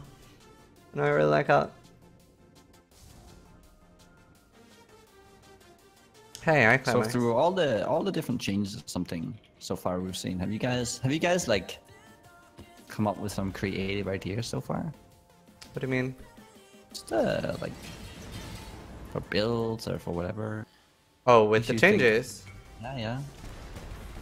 I have been like, I've been thinking that because of the poison nerfs, I would have to go elemental anime weapon if I want to try doing anime weapon, and I kind of want to try to farm Brits here in the patch, but now I'm thinking low life will be fucked. So we'll see. I don't think you need to be low life though. Well, you for think so? elemental You anime don't weapon. think- Yeah. But you don't think think just you can, anger will be enough?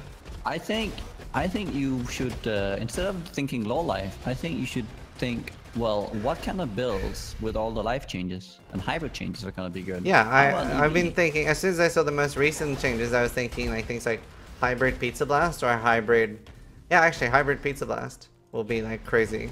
Focusing on the Ignite is what I want to try. Okay. Because I really enjoyed my like max block hybrid, which died to a volatile, which I thought at the time when I died to that volatile, I was so shocked because I was like, how did I not block that? I didn't know they couldn't be blocked at the time because, you know, bloodlines can be no blocked. So. Yeah. So I was like, what the fuck? And I just got one shot with like 9 or 10k pure HP, and it was a crazy map to be fair. And that was with purities I died. But yeah, so I really want to go. I've always liked hybrid. I feel like it's a big shame that it was just not more useful, but I think it would be huge now. Yeah, I think so. I think hybrid will be very, very strong. I really like the recharge changes as well. Always thought recharge was cool. Like a cool like occultist hybrid, I think it would be ridiculous. See that you've already adapted to being Yeah. a little bit more accepting of the changes. Wait, after no, the I've talk. always liked the changes. I said that when we started. I like the changes. I just wanted Volpack to go entirely. Yeah, I agree. It all crumbles up on Volpact. We're back to this. important point to make, though. Having concerns. I think it's important, though, and this. Nice milky. When we go on the beta, test out Volpack. See if it's like that's something we have to do, and then collectively give them good feedback, so we can get Volpacked in a good state. Looking forward. Yeah. Yeah, I want to be. Instead of thinking about how how do we remove it or whatever, like I actually go in and play around with it first to see if it's really problematic, and see if we can. Especially with the new life rolls and everything, if you can get to a good point with life, it's definitely a problem area. Because I was playing a Volpack Berserker, and I had like 10k effective life with MOM and Volpack, or MOM and life. Huh. That's now. That's not even like that's with current values. I think Mom will be a little bit too OP with the new nodes behind it. Like I was running a belly. Hybrid's gonna be strong too. Yeah. Yeah. Technically, with all the recharge, the biggest problem with hybrid was that you couldn't recharge your ES really well, or you would sacrifice your life. But now you've got both, so hybrid should be pretty okay. Yeah. For Volpack, what do you guys feel about? Because you know they have this stat where when you don't have instant leech, you have what's it called, like increased like how fast you leech without instant leech rate, right? And maximum leech rate. It's basically only Slayer that utilizes that though, and some ES. Like ES could utilize what if it before. What if it changed from instant to a refresh, and the rate, and then theoretically you could get 100% and then get life Volpack the way it was, but you gotta work more for it. Oh, okay. So you're. You make it a stat that Thank you you, can Polly work and Bye for the 3 months in a row. Volpack will just give you a bunch of that stat, maybe 50% or whatever, and then it's your job to get out and you go get the other 50% from. I really like that idea, and that's the same reasoning behind why I'm okay with Acuity. It's because you have to like it's hard to get Acuity in the first place, and you have to invest in crit. Yeah, and you sacrifice a glove slot. Yeah. Yeah, I really like that. I didn't even think about that. Though it's still like, would that change? Then the Acuity has to like change somehow.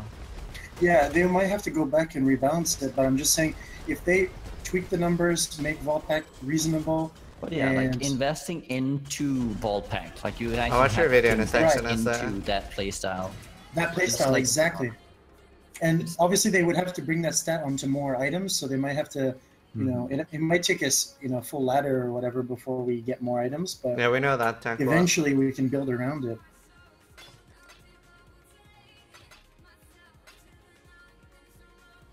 I'm definitely playing a lot of bleed characters.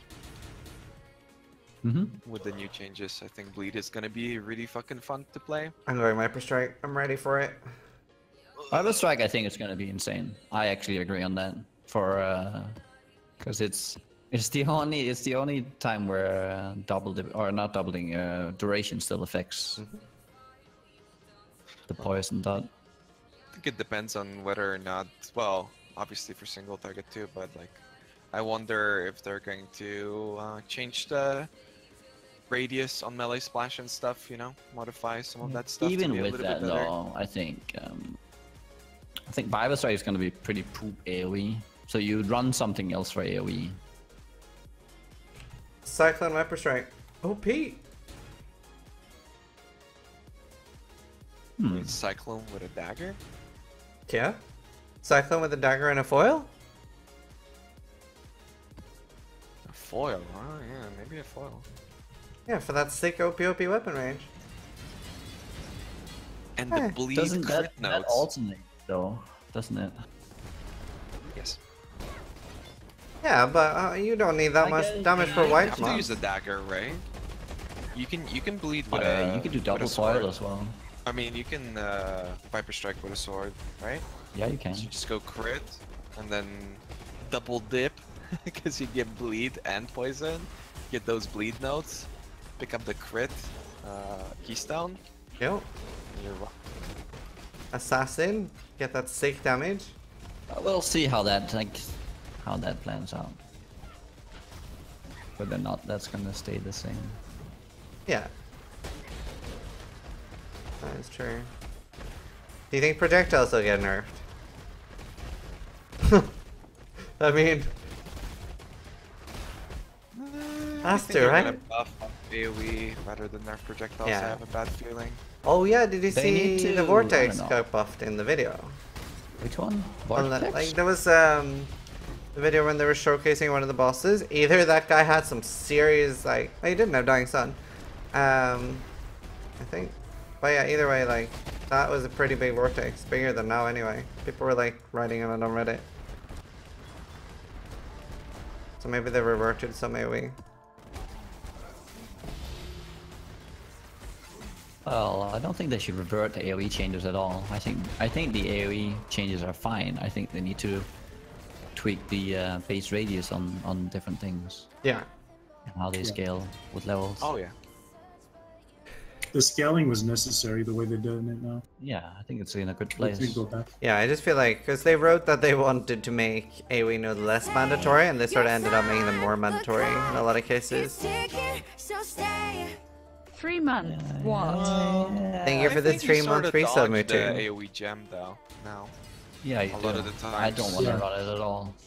so that's a good thing. Appreciate the 3 months, Sometimes, dude. like, on some, It's a lot like, more than the 3 thing months, is, I know. It becomes a situational thing to where, let's say you can't get to the still have the AoE part of icon the for tree, more but you have too. a really good build going. You might actually want to like throw in that AoE gem, at least for one year clearing, and then you can always take it out and swap for conk effect for single target, for instance. Right? You could go back to that, and then you wouldn't go near the Templar Witch area. They might need to adjust the mana multiplier on it now. Especially seeing, like, let's say you, like, especially with the Yes, with you can the still leech Cyclone, to yes, I think, and the everyone Coast wanting River, to play that, as and I not understand. being at the top side of the tree, Question mark? Maybe? because we're playing it life-based now. We're not playing it. You know, there could definitely be some people using the AoE gem and Kong effect for single target, and I think that's how it should be, where you swap around the gems like for situational use. Isn't that clunky? Yeah, I actually disagree with that because it encourages. It is clunky, like you said, but also it encourages people to use like some kind of script that will shift your gems or something. Wow. I was on that note, I was just about to say, wouldn't it be nice if we had the option to like hotkey stuff like that? So similar to the way you would weapon swap, you could gem swap with a hotkey in game. That makes it a lot less clunky. I don't It Because would, but if you do it with I- actual gem swaps, you will have people doing scripts for it. Yeah, 100%. You're I not. don't You're think- not. I don't know. You already have people doing that. You already have people have swap Yeah. scripts. Yeah, but you also already have people doing map hacks. Yeah, but here he's saying that it pushes even more because it feels more You have mandatory. people doing. Oh, isn't that a lot of micromanagement? Clicking all your potions 1, 2, 3, or having proper uses of Yeah, potions base. where you could have. Right, you could have, let's say you have. If it was me, right, for my potions, I would hotkey 2, 3, 4. Because those are all 4.8 Yeah, that's right, seconds, and then Amber. I would have a 1 and a 5, right? Because those are both like they are for different uses, for different things I wanna play around with, and I don't want to use them at the same time, right? So should we have that? At the end, at some point, you just make hotkeys for everything, and I don't know. I don't like that. Yeah, I see what you mean. All stuff should not be allowed. Fun detected, nerf incoming. Remove everything. Delete it all. No, I don't know. I just like I don't like the. We're already doing the gem swapping. We've been doing that for the last 5 years. Funny guy never played a live field past 90. Is that low comment? Yeah, I saw that. It's pretty funny. Yeah, I guess it's true. Although I don't feel like it's mandatory. No. For the most part, you don't even have to bother with it. It's just, let's say you have a good like for only the boss Hey, no girl. players, just like they enter the boss room, they swap a gem Control real click, quick, yeah, Chuggy. bam, they take down the boss. Yeah, that's fine, I think. It's just I'm saying that No, you're not, that's you're not actually sitting there bannable changing PCR. conk effect every time you hit a Confirmed by support. That's not what I'm saying. That would be like that would be really stupid. It's not It's just legal. that for the most part, you can go with the like you have a really good build and you can get a good power bomb, right? So where there is a usage for increased AOE. Like what about spectral throw? You swap that to slow approach all the time. Well, something that puts me off builds like that is the gem swapping. I find it pretty tedious to do repeatedly. Well, you don't like that, and then you just say I don't want to have that extra advantage or disadvantage, however. It ends up with me just not playing the build though. Yeah, fine. If you just want to be shield charge and then right click, then there's room for that as well in the game. That's true. I enjoy both styles of play. Don't get me wrong. Well, you gotta remember the Xbox people who can't do gem swapping fairies. Yeah. They do have, they will always be a disadvantage. I hope to God they get an auction house, so they're gonna cry. No, I hope they don't, because then everyone on the PC realm is gonna cry about them not having an auction house. Not everyone. I mean, I want them to have an auction That's house true, and not though. us. Oh shit, is this the auction house discussion now? I just no auction house in any form ever.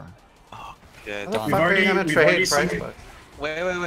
Wait. We have to divide teams. So I'm for auction house and Ziz What? is too. No, I Yes. fucking hate auction house. But then you want it into Xbox. I want it for Xbox, yeah, of course I But do. why? How the fuck are they gonna trade without one? Yeah, they don't have Johnny, those that's apps Why are that you we have. against an auction You house? click their instance. Like you can message people, right? You know that, right? You can actually write to people. On an Xbox. Yeah, I'm pretty sure you You can. mean using the UI where you gotta use your joystick to type up Yeah, the that does message? not sound fun. Screw, there's no way I'm doing that, yeah. Fuck that. Then do that. No, fuck that. That's not a viable solution. But no, why am I'm I? sorry, but like if there's an item you really want, then you go out of your way to get it. If it's not that important, well then. too Yeah, but bad. Nugi, you're gonna take 10 minutes to write a message with your joystick, and then he's gonna Xbox be like, has- oh, I'm He's not AFK. actually selling it. No, he's offline. He was like, "But hi there, you He's have off- this listed in Stashed Up S21. Could I like to purchase it offline?" It's like, This player is no. AFK. Yeah, he's gonna see like, oh no, it's not actually for sale. And all that Right, crap so- that I they would do. respond to you, but it takes me too long to type out the message. Exactly. without selling you the item. Here's my favorite part. So you asked me why am I against an auction house? I asked you why am I against Exalted Orbs being 400 chaos? Because if you have an auction house with automated buyouts, then bots are going to completely take over because there will not be That's that. not an argument. It That's is. already bots doing that. No, That's- no, there's not because No, right, go no, on any because botting if a bot website. messages me Go right on now any for my botting 4 seed website gold with rim, people doing he this doesn't already. automatically get it. You can set up a bot buyout every he gold does. rim that ever gets listed for less than 10C, and repeat That them at only 50. works against players. No. That works against players rather than in favor of bots. Go on any botting forum. There are bots that buy items from people, except the bot can be online 24/7. So in the situations where it's inefficient to trade, the bot will always have the advantage over the player when people are already doing that. So there's no disadvantage. If anything, an auction house has an advantage over the players, has an advantage for players rather than for bots. It totally doesn't. Like, okay, right, okay, bots out of the equation, On, like, Sure. my World of Warcraft server. Next point. I've proven you wrong. Let's go. Next point. Come on. Wow, no, like, I still stand by my bot point, but I'm making another Why? point with normal people. Well, because you can control the economy with bots when you have an instant buyout that you can't do anything against. But People anyway. who have bots already do that. What do you mean? Right, but bot they will can't always get be things from efficient. AFK players. What do you mean? A bot will message 10 times the amount of people. A bot will trade 10 times faster. Because bots bot exist, then there's, Immediately, it's the a same bot thing will about you. immediately Have, recognize. but you have an it's the same item. thing with gem swapping and the all these things where bots have advantages. Yes, this is true. This is why they're not allowed. Yeah, exactly. But that's what I'm saying. If Yeah, but bots are we're an talking argument about a different thing against here. the Yeah, we're auction talking house, about the economy. Yeah, the economy is a big deal. Auto hotkey for like gem swapping is minor, like a minor gripe that I was pointing out. Oh, The economy okay, can so- be messed with like hugely. It can be taken over how would the completely, economy both be by affected? players who want to manipulate it and bots. So you could buy out all. Okay, on my World of Warcraft server, I bought up every Dreamfoil, right? So every time somebody listed Dreamfoil for less than, like, I started buying it out at like 7 gold, then started relisting at 25 and bought out for everything that was less than 25. Suddenly, I had turned my like 1,000 or 1,200 gold into like a few weeks. It was 20 to 30k.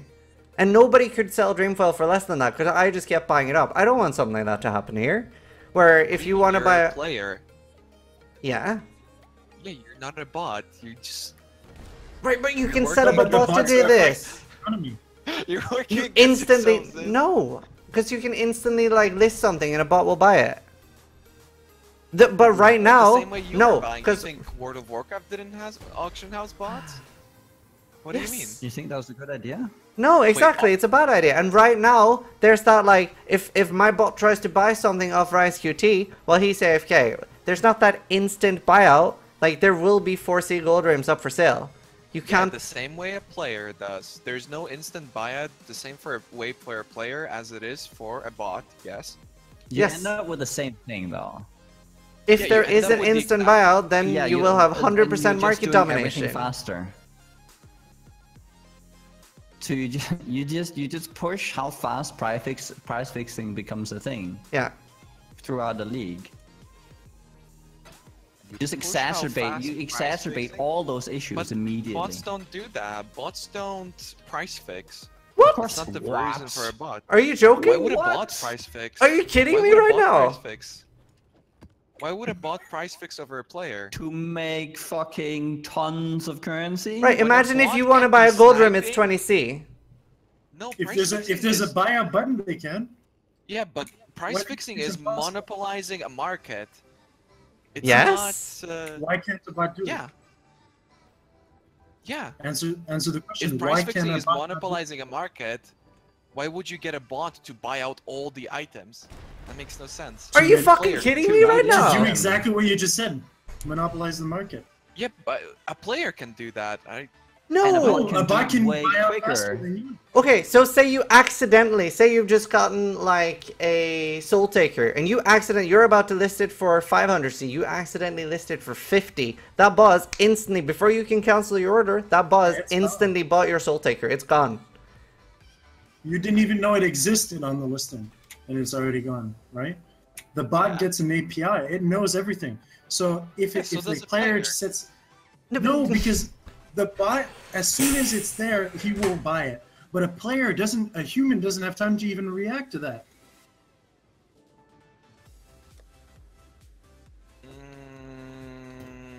You don't think so? It really depends on what sort of setup. On Diablo 3, players were still capable of sniping items. I know, I did it for a living, even when Right, bots it- were running rampant. So. It's Yeah, like it if you're playing Playing DQ. Diablo 3 was so great, having to sit there and playing the auction house. I played Yeah. D3, and it was like I mean- literally the worst part of it is that you felt like you had to sit on the auction house all day. Yeah, but PoE doesn't necessarily have to fall into that. It will. It will if you put a World buyout of button. Warcraft doesn't fall into that, and it has an auction house. No, that has tax. Yeah, What? that's true. That has the tax. You can't. How would you have a tax in PoE? Attacks? 10% of the Chaos Orb? Yeah, you. Right, so if they like, so when it was a problem in World of Warcraft, it didn't have a tax. So if I bought something for 10 gold, I could relist it for 10 gold without an issue for a while. Then they added tax at some point. You can't have that in, you can't have like, oh, if you list something for 10C, you have to pay an extra C as tax. Yeah, they can't do that because it's not money. It's the orb system doesn't allow for that. So there can't be a tax, and the tax is what cuts down the profit margin. There's no more profit to be made. So how are you going to do that in PoE? Like the bots are always going to beat you to it. So just about the speed thing, think about D2. You're playing legit, and your buddy has a picket.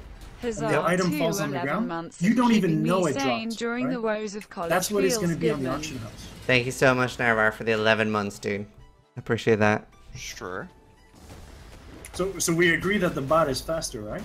So if I make a don't- bot, how that modifies the economy. You guys said that's a point to modify it that modifies the economy. Okay, do you agree that someone... I'm so confused how this is a discussion! Bots do it so much better than players. Do you agree, Raiz, that someone could like monopolize a market? I mean, it's not like players don't do that right now. Like, that's the thing. Exactly, they do it, but imagine if you had a bot that did exacerbate it for you 24/7. Yeah, but people already do that in PoE. There are bots That's that do that it. in PoE with the current market. We don't disagree with you. We're 100% in agreement that it's already happening. What Yeah. we're saying is it's going to be worse, like 10 times worse. I think it's the exact same thing, except now people don't realize it for whatever reason. But there's no instant buyouts. There is an instant buyout. There's not! There's not! That's, oh my god, this is literally triggering me. Okay, This okay. This is like you're like, oh, we're already polluting the world, so we should just might as well, you know, it's not going to make a difference if we reduce the pollution. Like, No. it doesn't make sense. It just doesn't make sense. Okay, how do I okay, let's compare this in a different way then.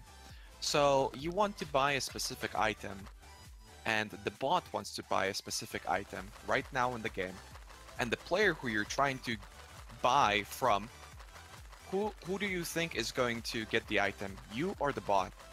Obviously the bot can sit there 24/7 until the player comes back, and he will get the item 100% of the time, because you cannot sit at your computer 24/7. So in this case, an auction house would be more efficient because you would still have a chance of buying the item before the bot does. You don't! You eliminate that chance completely! You have no chance, it's not even listed for you! Yeah, There is a there's zero chance, chance, Raiz. unless No. no, unless it's like, listen, obviously a bots run at a much grander scale, right? Like obviously they will do things faster and they will do multiple things while you're doing one thing. Yeah? But at least on D3, like bots weren't like, they would recognize the item, but you would still have time to buy the item as a player. I know, I sat there and I would refresh every 3 seconds to fucking snipe items, and I would still make a living out of it. So like, If you unless the sniped an system item, would be... What's up? if you sniped an item on the auction house, that means there was no bot trying to snipe it. Yep. Because a bot would have beat you to it. Because many times I would click it and buy out, and the item doesn't exist. That was probably Maybe just because somebody the- else doing the same It's thing as you it's manually. because- no. This is because you recognize part of the market that was not very profitable Yeah. for the bots. Exactly, there was a bigger profit margin somewhere else.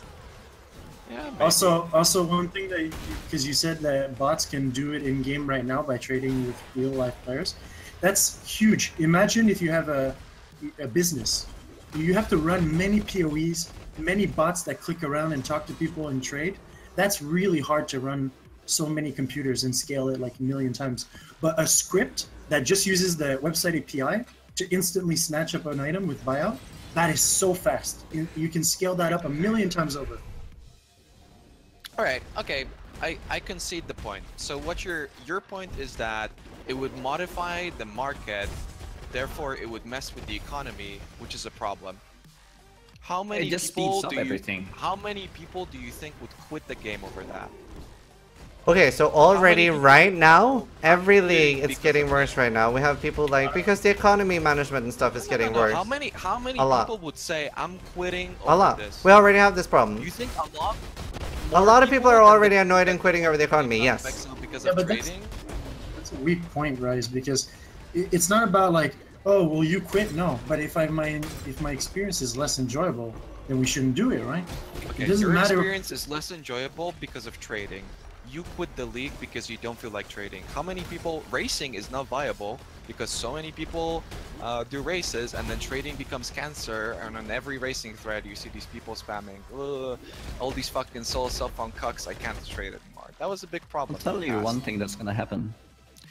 You're gonna saturate. All the players are going to be fully geared out a lot faster. Well, Arx, This means that they're going to it reach doesn't a work point like that, of Arx. completing the carrying track and not having any progression left. Once they reach that, they quit. Yeah. Think about when you Okay, go on PoE trade. wait. Let me finish my point because you interrupted me, right? Okay, and now, how many people quit over the fact that there is no trading system? How many people have quit permanently because there is no trading system? And now compare it to the amount of people that are completely unaware that there is market manipulation. Maybe 1% will be affected by the fact that there is a monopoly or the market is affected. And it's already happening anyway. If somebody wants to monopolize a market right now in PoE, sure, it's going to be less efficient, but it is happening. Like, it is happening, and you can do it. Anybody can do it.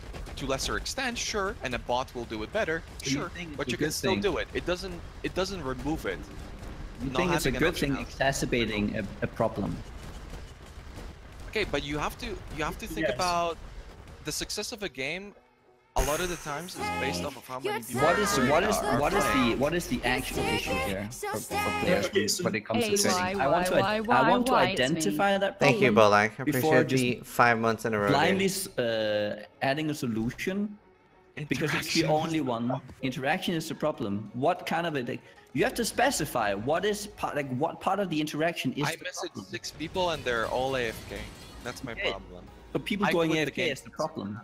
Not the instantaneous buyout, not actually when you get in touch with the player, but it is the AFK part that's the problem. How about we fix that rather than adding an auction house that adds a ton of other issues?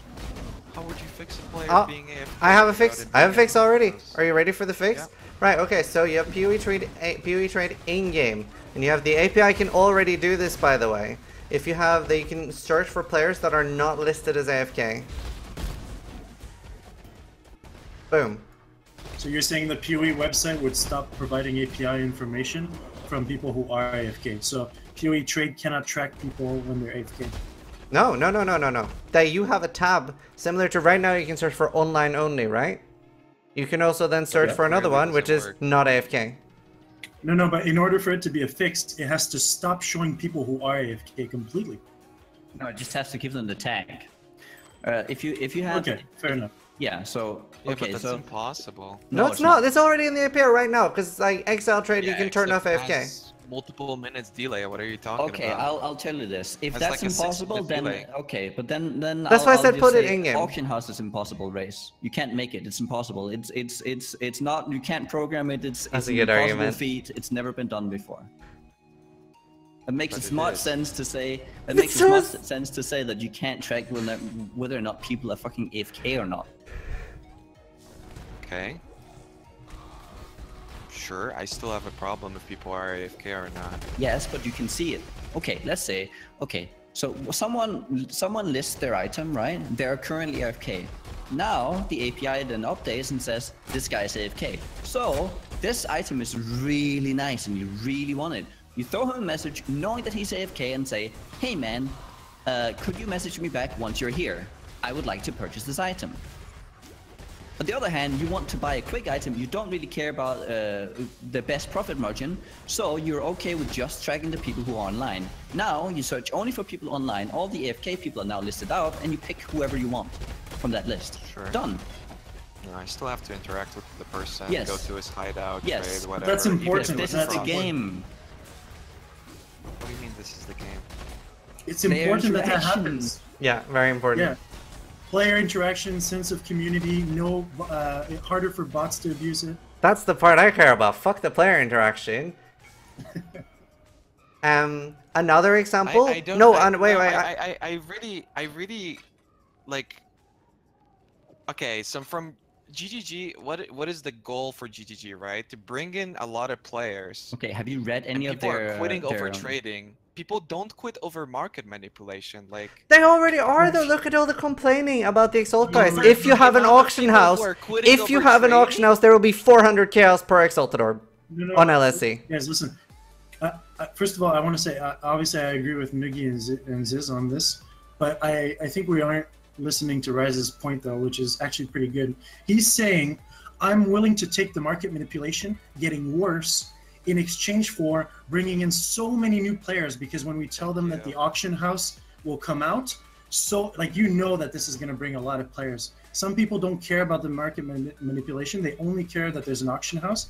And so Raiz is saying, you know what, that's a fair trade. I'll take the economy getting slightly worse for more people. Slightly. And I don't agree with it. I still think auction house is wrong, but at least let's understand his argument. Okay, and let's get this straight. Like, I don't know what the best solution is. I'm not like trying to like we need an auction house. I'm just arguing the point, right?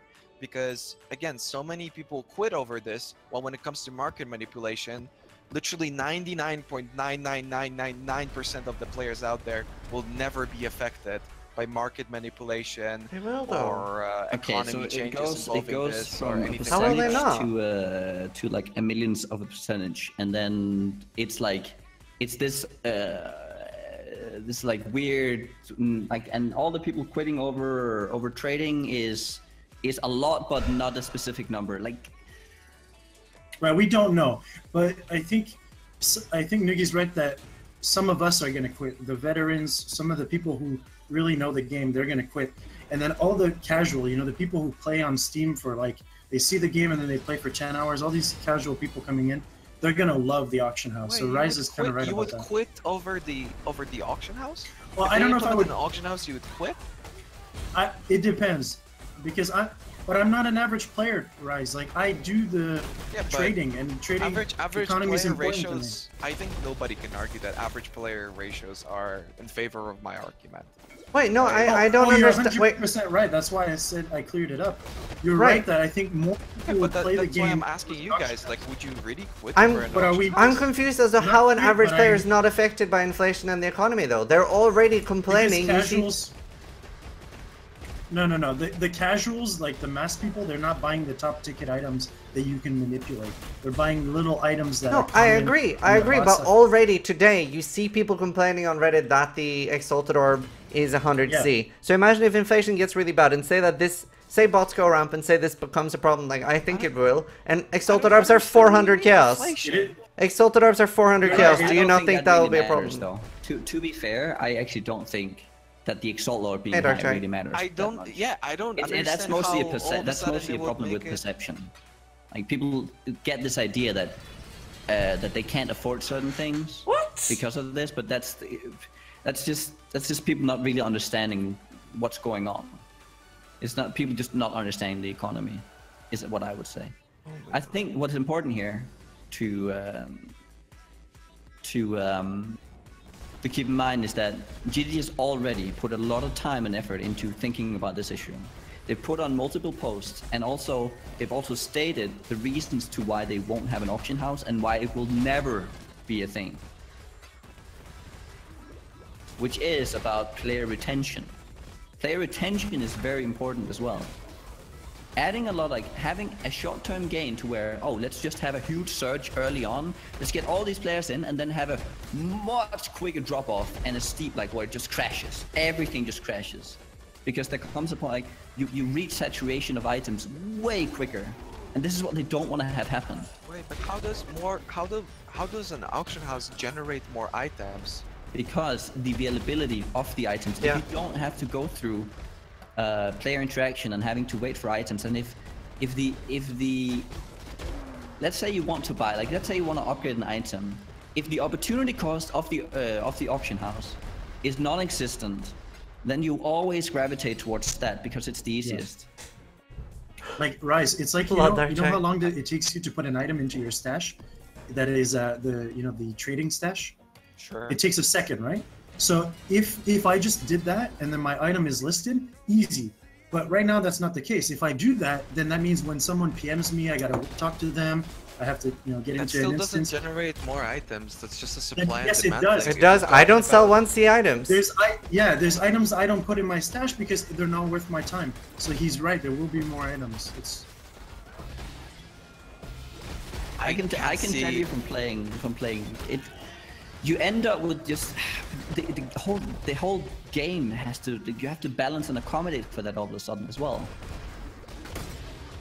Yeah, but it's like You just end up with this PoE like has such a controllable economy though. Like if you have too much of something, decrease the drop rate. If you have too little of okay, something. I'll tell you what happens then. all the casual players who are just enjoying their time and not really invested in trade, you now have to accommodate their drop rates for everyone trading. So now they're finding nothing. How are they finding nothing? Because you just you just told me to accommodate for drop rates. Yes, every league, every 3 months, sure, you can do something like that. Of course, if items are unobtainable early on, yeah, you can modify drop rates and stuff, yeah. No, not unobtainable. Too available. What is too available? What could be? Okay, give me an example of an item that's too available on PoE right now. Like items with double resist and life roll, or like a decent life ring with double resist and an Ellie roll or something, right? Yeah. You use that. You buy that early on, right? Mhm. Then a day later, you repost that, and that goes into circulation. That immediately gets picked up by someone else, and now this ring will just be always in circulation until a new ring beats it. And then there's always gonna you're just gonna keep raising that floor. It just keeps going up, and these same items just keep rotating around, and you just increases the entire play base. The entire play base just gets slightly stronger all the time, much quicker because of all this instant trading. Yeah. Something else that's I don't like about the auction house, if it was in PoE, would be, for example, today with the ES changes, right? Say all the things that would say I have a 980 regalia chest listed for 2000 chaos, just pulling a random number out of my ass. Well, now we know that ES is getting massively nerfed, and it even says in the patch that the values will not be changing. So like the 145% and the 180, that will be staying. Then while I'm sleeping, before I have the time to change anything, boom, loads of people have bought that out. Yeah, Darkrell. And same with things like say Mathil does a build. Say Mathil does a Doriani's Catalyst build. Boom, while I'm sleeping, my Doriani's Catalyst got bought out. That's another issue. Whereas now, in the current system, when there is player interaction, and same with Chayula prices and things like that, I have a chance to log on, 10 people message me, and I go oh, sweet. If that's a problem for you, you can just not set out a buyout on your items. I just don't feel like that's a valid counterpoint at all. But never use a buyout on items. I mean, if you want to milk every single item for the most it can get, just bidding. Don't set out buyouts. What? What do you But mean? you're not predicting these things! You're not predicting these things! You have to be able... If there is an auction house, you want the player to feel comfortable having a buyout on things. But today, we didn't know the ES changes were being announced today. Boom, you don't know if Mathil's randomly making a build. That's just saying don't trade or don't use the auction house. That's... I mean, there is a lot of things here that we don't know and that we can predict. That makes it imagine a lot of things are listed, right, for a certain amount. One word and bot goes boop, boop, boop, boop, boop, boop, boop, everything gone. Yeah. No, not with a bidding system. Or are you talking about buyout? I'm talking To be about honest, buyouts. this resulted in a buyout, the whole buyout thing. I'm not even a huge fan of the buyout idea, to be honest, in general. Yeah, because your argument How wasn't in that, all right? case? So now you just want to have a bidding war where everyone has to sit up to 3 AM and the bots are already there? What do you mean? That's not Why the how... fuck didn't I use that on my thing that I Not spent how ages bids trying to work buy? either. I mean, I can see how bots would actually benefit from this possibly more than buyouts. I needed this on my fucking It doesn't shield matter, because charger! His argument was that he's bots- willing to... Yeah, sure, go ahead. He's willing to take This the is what I negative needed side of yesterday before I trading. died. He thinks they're not so big, but in exchange, it's going to bring in so many new people because the auction house is such a wanted feature. The So most, he, yeah, Yeah, go ahead. the most valid point I think definitely is if you were to compare an auction house to Parandis League. I didn't need crit. Because yeah, I can see how availability of items through We're something fucking done. like that can make people quit earlier, like they did in Parandis. Like items were already available, and therefore people quit earlier. And sure, this will speed up with an auction house, but Hey, listen. I don't know to what extent, and even in parentheses, if you were to compare it, you're generating more items versus having more tools to trade faster. Yeah, Like, I think he is right on that. That the impact isn't going to be as big, and it's only going to affect the top like 1% or whatever. I completely And- disagree with it people won't affecting really the top get affected by 1%. it. No, I'm part of the 1%, and I agree that like for us it's a worse experience. So I don't want it. But you have, if his point is let's make GGG more money, then yeah, of course the auction house is a good idea. But I disagree Well, with it too. that depends on the value of a player in terms of if you can maintain a player for longer, and also if you by This making won't affect the items, 1%. like, circulate So faster and only confused. certain items are ever going to be traded. Well, now you're going to have less usage of your inventory. You're going to have less use of your stash tabs.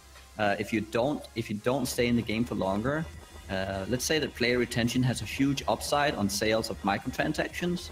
This could very well be, right? The more player interactions you have, the more players you encounter and see with microtransactions. Like, there's so many things you're not taking into consideration. No, I know. We don't know everything. It's no one can predict. But The one fire thing I damage do want one to say parry. about that though is I think Law you're a Dark little Jack. wrong about the MTX. Chris said that the big money maker for them is the stash tabs, and a new casual player can easily put money towards that, even with little interaction, because the auction house will promote the usage of said stash tabs. I mean, in general, with So- a free-to-play game, I think every other game has proven over time that it's more quantity over Quantity. quality. Yeah. Yeah, especially when if it comes to players buying out things.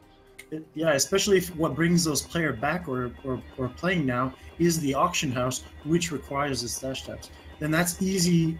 You know, we don't know everything, of course, but I think money-wise, it does make sense. But I think it does lower the quality of this product, like this game. So Waggle is saying people act like if there is an automated buying that bots will buy literally everything and then nothing is available, which I also understand is your guys' argument. No, He it's continues with Not everything. bots will only buy underpriced shit and end up normalizing a lot of the prices more than anything else.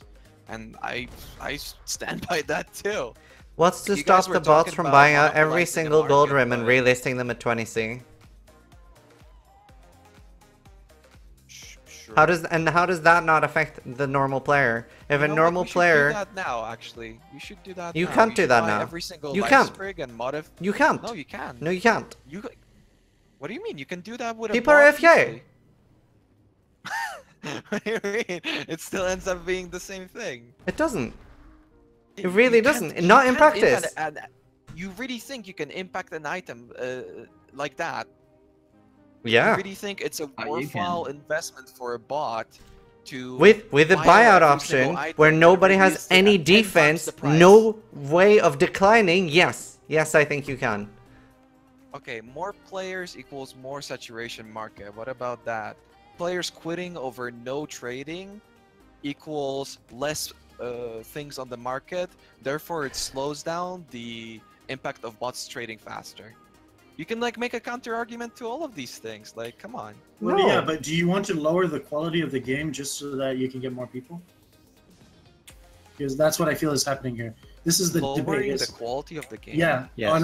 the auction house will lower the quality of the game, but it will bring more people. So I think you're right, but it's about whether we want this or not. Like, I don't know. are we Like, accepting how would this? it lower the quality of the game? How Because- would Zizaran be affected by an auction house in terms of what he's buying and what he's selling? Aside just from like told you. very low tier items. I don't get it. I feel like you're joking at this point. Buyout. Yeah, we can put a capture on item buyout. Fucking checkmate, bitch. What now? Right, okay, then you have a player doing it. The problem is they have no defense. Okay, I will. The whole What now? Okay, can I bring up a point here? Because let's go with the quantity over quality. The perfect example is PoE versus D3. Just think about it. Actually, think that's so about it. true. Capture on player buyout, dude. No counter argument. I did. I just had a. Drop in the mic. But wouldn't you agree? Wouldn't you agree that Raiz? Wouldn't you agree that D3 is a good example of quantity? And PoE is a good example of quality. Do we want to gravitate? We're talking about one currency versus multiple currencies, completely different economy, softcore, hardcore. Like, there's so many things. There's no way you can judge this. There's just no chance. It's a completely different game. Like the same way you can't compare D3 to World of Warcraft, right? Any similarity? I don't think so. The same way you can't compare World of Warcraft. Okay, I've tried to like I am trying to like put myself in your shoes and like kind of like give but it's you such a some of different the economy. Right. And also, D3 economy was filled with bots in game. Like that also modifies a lot of what things. did you just say that PoE was? What, filled with bots? No, but you just admitted to what you said wouldn't happen in PoE. Like you were saying no, bots aren't gonna do all these things that we're saying, and then you just said that's what happened in D3. Yeah. No. Bots were saturating the market. That's why. Which is what's gonna happen in PoE. No. Bots were saturating the market by creating items because the bots were running things that were creating items. Okay. You can't create items through the auction house. I'm not talking about bots in the auction. One of the things here is also there is an incentive for bots running, like doing that. There was a clear monetary gain for bots, like doing the auction house. There was so much to gain there, selling and buying, because they could do it at such volumes. So this further exacerbated the amount of bots coming into the game, because you had this system.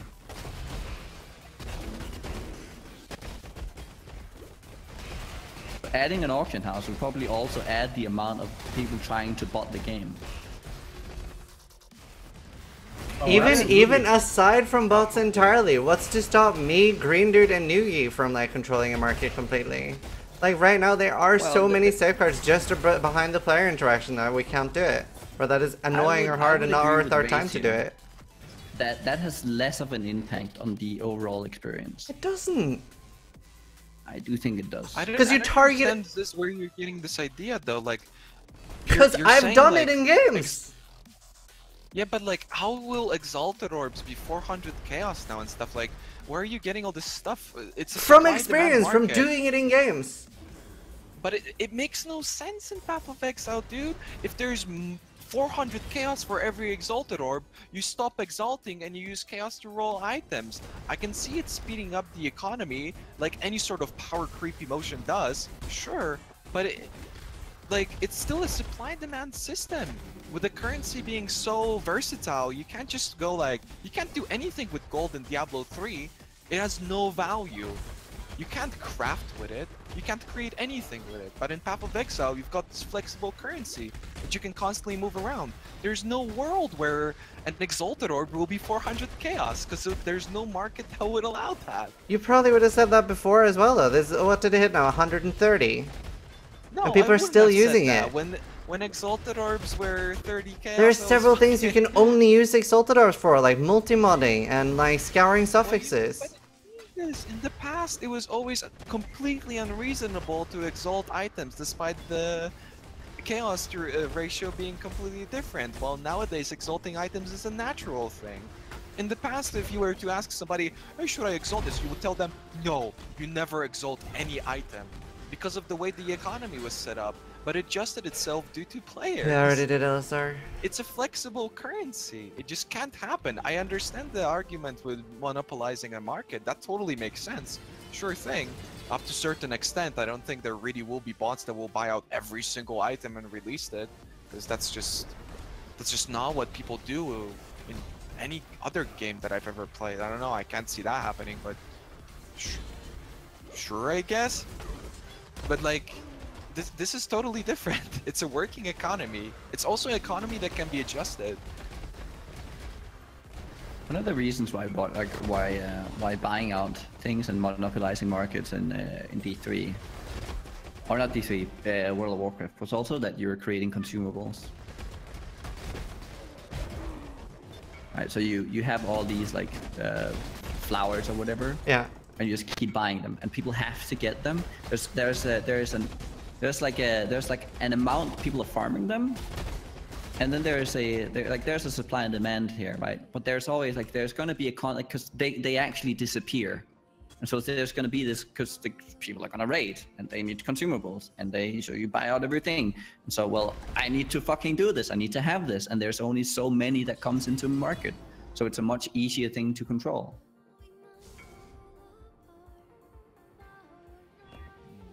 They keep disappearing, like they just keep disappearing. Keep getting consumed.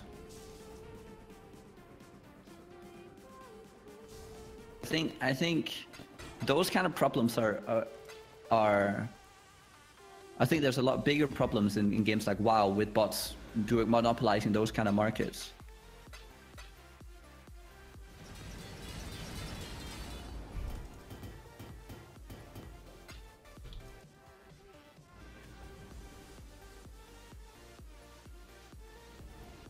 Like you would have to buy out all the chaos. That's not gonna happen. Yeah, that's what I think it too. It kind of like if you buy out, like I can see this whole thing buy out all like the being exalts related to and- unique items, but even then there's a point where like I don't know if you're breaking up, Nugi, or if I'm talking over you. a little bit of both. Doesn't matter. Okay, Just keep- sorry. I'm not trying to, I can't tell. What were you saying? I don't even know right now. Rip Nugi's kill. I'm just saying that if it gets to a point where like with unique items I can see that happening, but when it comes to currency and rolling items, the market will always adjust itself. I can see people being capable of monetizing in like unique markets, sure. Okay, thank you.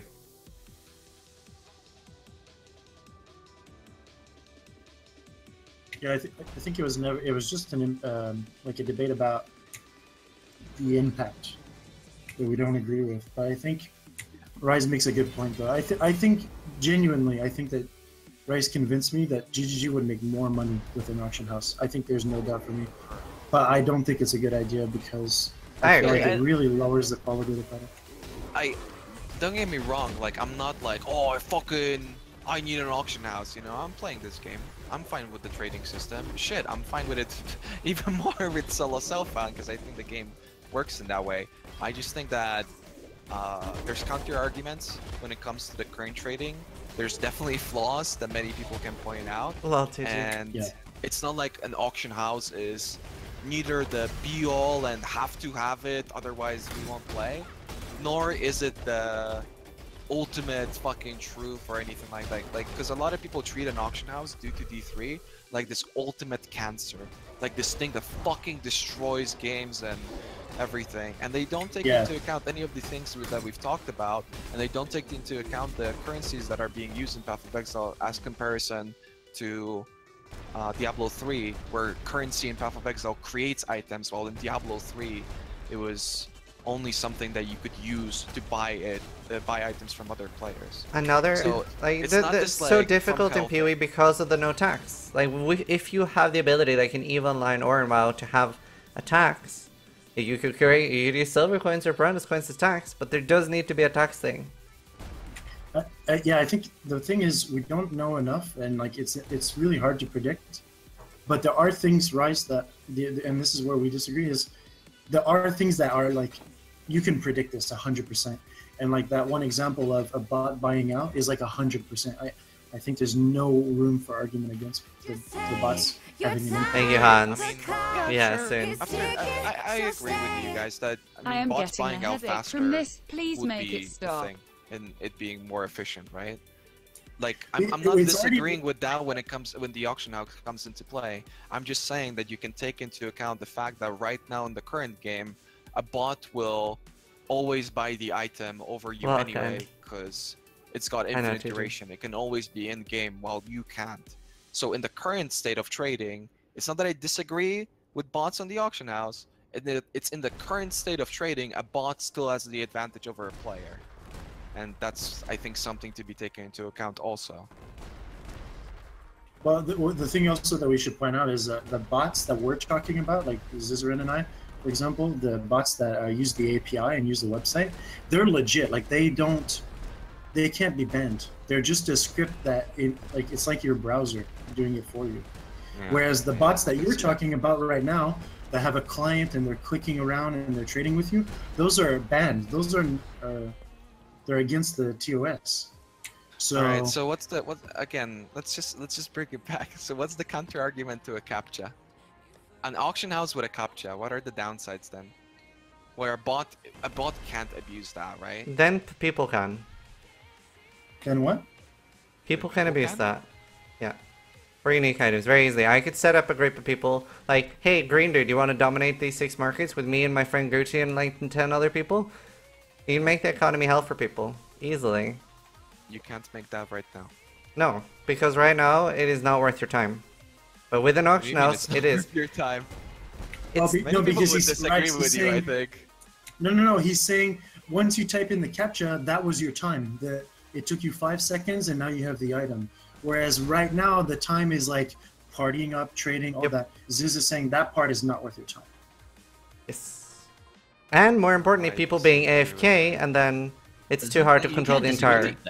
With the amount of flipping you can do right now, I can go on the auction on XYZ right now and flip an item within 3 minutes. Like You can do it. Yes, that's fine. Okay, you can so flip. 3 minutes versus 5 seconds. Yes. I hope you see the difference. And No, let I'm me saying to speak look here. for the item. Shut up Obviously, for I don't 1 have second. scripts Holy to shit. look for it. So right now, like I want to try to get a word in here. Like right now, you have people doing this, but it's very hard. You can only do it on things that are like very small. Like there was one dude doing it last thing on Stibnite potions, and it was terrible because he increased the price by like 3 or 4 times. That was one dude doing it on one rare item, and yeah, that's doable. But he has to have those people sell it to him. He has to have those people be there, and it has to be a small market. With like something like this, with an instant auction house, you can do it on items that have like 80 of them, 90 of them, and multiple items. And you don't need like people to be there, and it doesn't take up a lot of your time, and it's worth your time.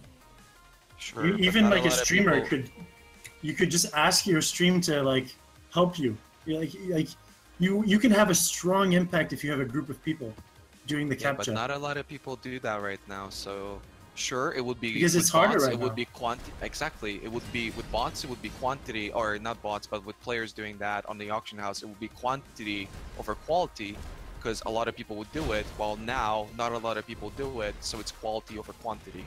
So you don't really know the true number, because on an auction house, sure, you would be flipping for less and you would be flipping more items, while now not a lot of people do it, therefore you can flip for more but less often. But we don't need to have an example of it happening in Path of Exile. There's examples of this in so many games. Like people in my chat have been like, oh wow, this is what you're saying now is happening in like Black Desert, someone's saying, in other games. Like, and I was doing it in World of Warcraft. Like we have examples of this, exactly what I'm saying, happening in other games. This isn't like me saying, oh, I think this will be like the first time this is happening. This is like, we have hard examples of this happening at other places.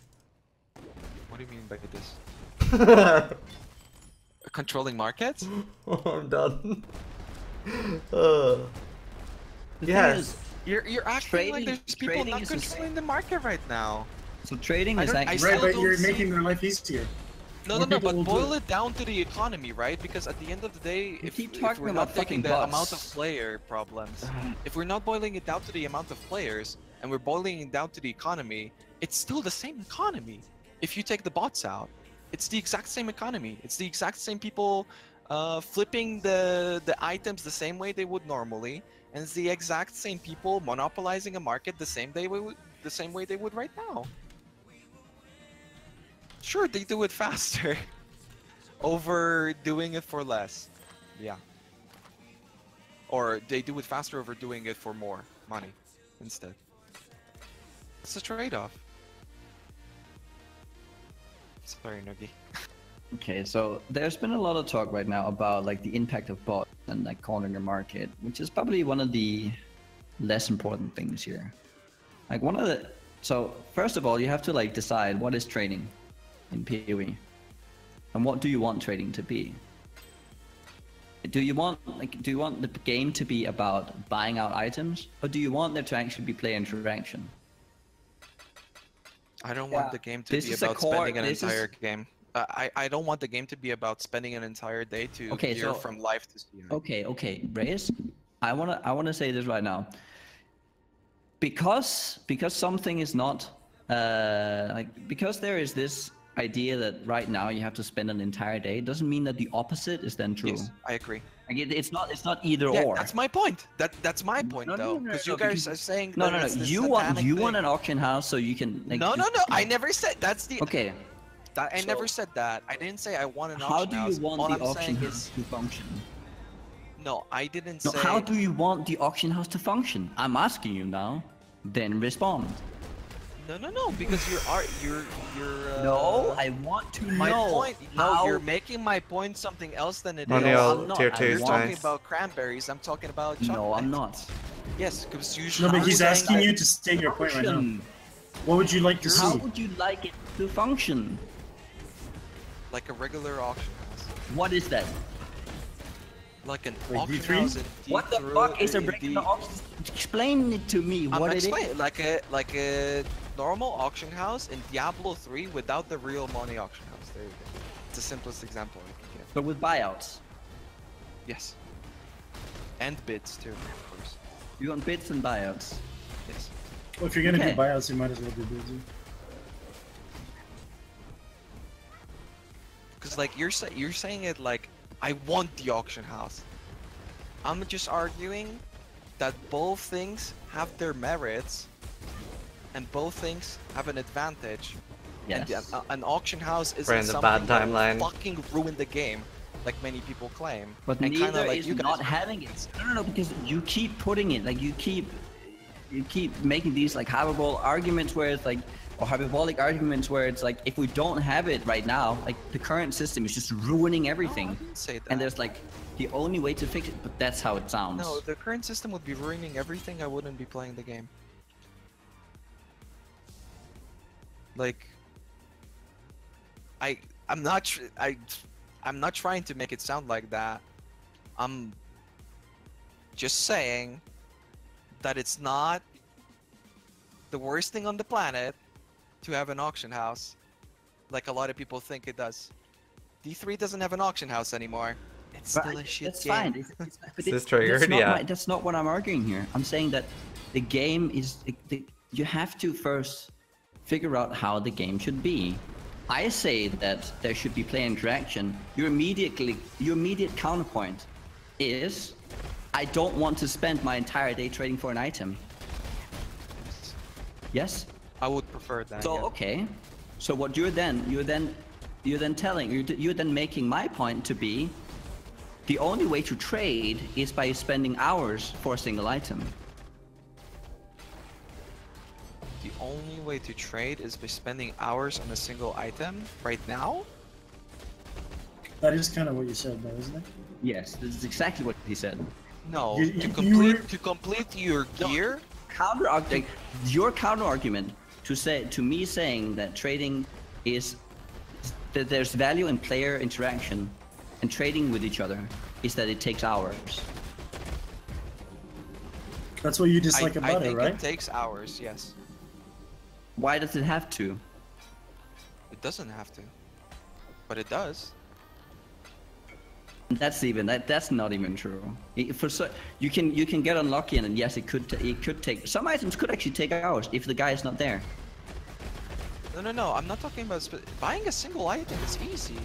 Buying a full set of gear to swap out from life to CI, No, and they're it- capping out your resistances and having the correct weapon Yes, and that's optimizing fine. that with your That's current level. good.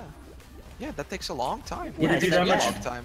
If I want it to be efficient, if I have a lot of money, I can just do it like that. But if I want to be efficient and buy the right items, Hello, Angel. Okay, so now you actually have to decide how you value your time. Why is it such a bad thing that things take a little longer? because So I feel like wait, hold on. I'm gonna try to like understand what Raiz is saying. I think Raiz is like frustrated where he can't just like look for an item, message the guy, have the guy like, oh, that'll be 10 chaos, because most likely it's gonna have player is offline, player is AFK, right? Is that? Yeah. Okay. I mean, yeah. I mean, to me, that would be most optimal. So Again, if you eliminate that, wait, just let me like see if I understand you here. So if you could message at Zizaran, go like, I would like to buy your item listed for 16C, and and this player is not AFK. He does invite you, and boom, right? Yes. Right. Thank you. That would be an optimal system for me, but that's not what we were arguing. I don't think. I was never arguing what I want out of it, because yeah, what you're describing would be the perfect system for me. Yeah, so just PoE trade in-game with great APIs. Yes. That's what I wanted. Yeah, that's as much as I'm willing to go, because I know. Fuck. Maybe I misrepresented my thing. Not gonna lie, I kind of wanted to trigger you guys at the start of this conversation, but it's about that's why I was never arguing what I want, because like I'm fine with the current system. Otherwise, I wouldn't be playing. And whenever I get frustrated, I just go play solo self-found. I have no issue with it. I would prefer for it to work better with a better API, sure thing. But you're also. Okay, I would defend one of my issues with your argument is that you keep insisting on that adding an auction house is somehow only a positive for growing the player base. No, I'm saying that it's not the worst thing on the planet. That's what I'm saying. That this game would function still with an auction house. Yeah, because when it came to D3, I agree with you on a large amount of points, and then you keep dismissing things that you've already said. You make points, I point that out, and you say, no, I never said that. That's what I get frustrated about when you... Wait, what did I do with that? Well, like for example, you made it very clear that you absolutely wanted a buyout button, but now you're kind of saying that... Me? Yeah. No, you guys were saying that. What? I'm gonna fucking lose the hair. That's not cool, dude. Okay, maybe I misdescribed it then. I didn't realize that I said something You were because definitely saying that it was better for the game to have a buyout. Even at a certain point, we were arguing that. Like I said that now we're arguing about whether or not a buyout is good, and that wasn't like what I initially was going for. So I guess I misrepresented my argument. Sorry. That's why I called it out, and we started talking about the whole bid thing, right? Because yeah, I'm sorry about that. So basically, what you're saying is we have a conversation for I don't know how many hours, and then you're saying it's just a prank, bro. No. I stand by a lot of it. I stand by what I initially said and what I'm saying right now, right? That an auction house wouldn't ruin this game the same way a lot of people felt an auction house ruined Diablo 3. And when they removed the auction house, Diablo 3 remained the exact same game that nobody plays anymore. And that's how people make it out to be. When Diablo 3 had an auction house, people were saying the auction house is ruining this game. Obviously, there was the real money auction house involved in that too. I'm fucking but hungry. A lot of people's points was the fact that you had to play the auction house rather than play the game, which I don't believe would be the case for Path of Exile. And it's not the worst thing on the planet. And if this game initially started off with an auction house, the game would still be fine, and it wouldn't be, ruined. And it has merits. Like I said before, when it comes to the people not quitting the game, and when it comes to general quality of life trading, yeah? And then you guys said your counter arguments of the economy and, the economy being different. I never said anything about the economy. Not really. Like I actually agree with the not being as important. I am more of a I've been arguing the values of actual trading and player interaction, and also GGG's philosophy behind this, and how we want the game to continue. Yeah. And how there is value in actually taking time on something that instantaneously. The things that I disagree with is that the thing that is making people quit is not because they don't have readily available items. It's all the failed attempts. Yeah. That has been my point the entire time. Yep. instead of insisting on repeating it, okay, okay, so the thing that is the detriment of trading right now, it's not the fact that we don't have instantaneous buyouts and the convenience that we're somehow lagging convenience. It is the failed attempts that people have. Yes. Yes. It is the let's write to 10 different people and they all have AFK. So to me it seems that should be what No, we should yeah. in the first That is place. what we've just been discussing and why Without it's bad. introducing a system that can be a detriment to the game. It doesn't have to be necessarily, but it definitely changes the game quite a lot. And if you want to play on the normal league, the whole perception and the relative value of everything just shifts, and everyone needs to like get like, you just saturate everything so quickly, and it might end up because this could be a real issue for you, right? Since we're talking about like monetary gains and everything, it could for all us streamers, right? The game, like the leagues die out a lot quicker because the entire like market just saturates and everyone gets their items, and then it dies off quicker, and you're like, well, herp derp, why is not everyone playing right now? Let's make some more events, because that's what's ruining the game, right? Is we don't have enough events when it's actually the auction house that came in and just gave everyone a lot more items that they were necessarily like that you should have had. So that's what's killing. That could be what ended up killing longevity. Yeah, I can totally see that. I think items. I still think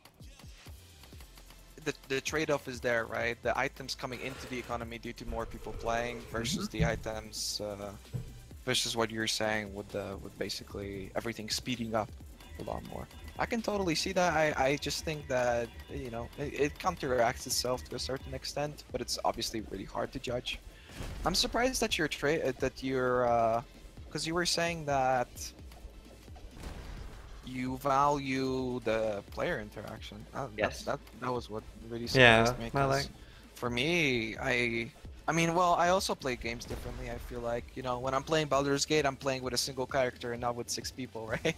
So I feel like that sort of mindset just makes it a lot easier call for me, because I would rather avoid having to, you know, talk to Johnny or something. If I It's so available to talk to people in game, you know, and there's like global chat and trade chat and guilds. Like, there are other places in the game to have this community rather than what it is in like Diablo 3, for instance, where, you know, we've discussed for 5 hours. Chat wasn't working, and the only interaction that you could have with people was through like public games or something. I don't even know.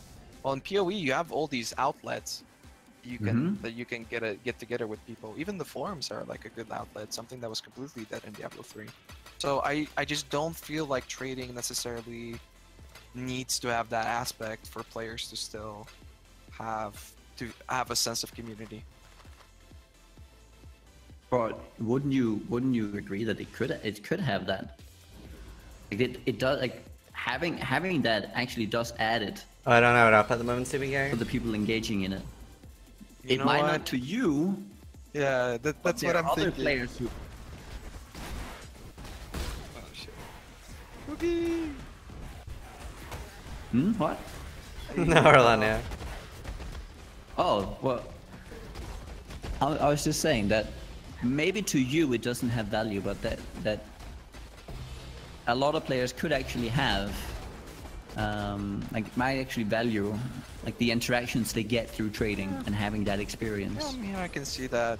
I would assume generally I'm a pretty negative person, so, you know, for every good luck, have fun, that's a pleasant experience, the one guy who tells me to kill myself is not a good trade-off, you know? I don't know.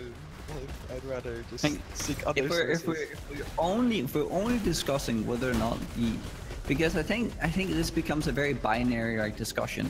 It's either auction house or no auction house, no in between.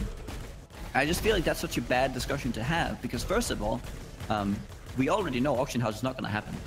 That has been stated so many times by GG, right? And so, not discussing like the in-betweens and what could we get out of, what is it we're trying to, like what I'm trying to do is I'm trying to dig down into what is it we want out of the auction house. Like, what is it that it provides us that could then be Nothing. beneficiary? Maybe implemented in a different way, but not in the auction house way in which we understand it right now. So for me personally, I'm fine with the current system. Like the PoE trade, I plug in my values, and when the item shows up, it's there, and I can instantly message the guy.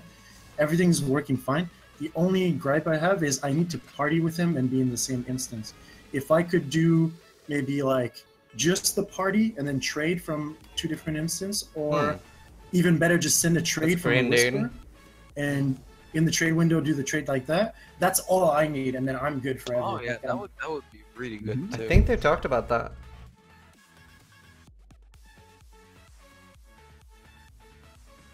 It's Greendude. Yeah, I agree. I think they've talked about that as well. Did you guys already talk about the ES stuff? Yeah.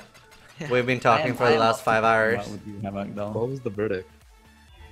I think it spiraled to a different topic, didn't it? Volpack is shit. I think the TLDR is Nugi on the broadside likes all of it. Me and Raiz wants Volpack gone entirely. Well, it's not like I don't.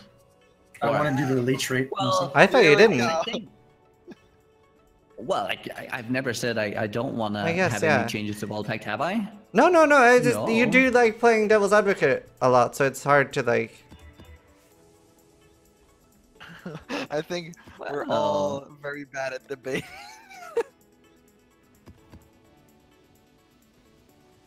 I think I'm very clear when I agree. I'm just trying to like hone in on like what we either agree or not agree on, instead of just like kicking around the fucking issue. Yeah, that happens all the time. Is people don't take the time to understand each other's point. They're just focused on their own in their head. They're like, "What am I gonna say next?" Yeah. Like, I think we've been admitting. I think we got some good consensus here in the end. I do think. yeah.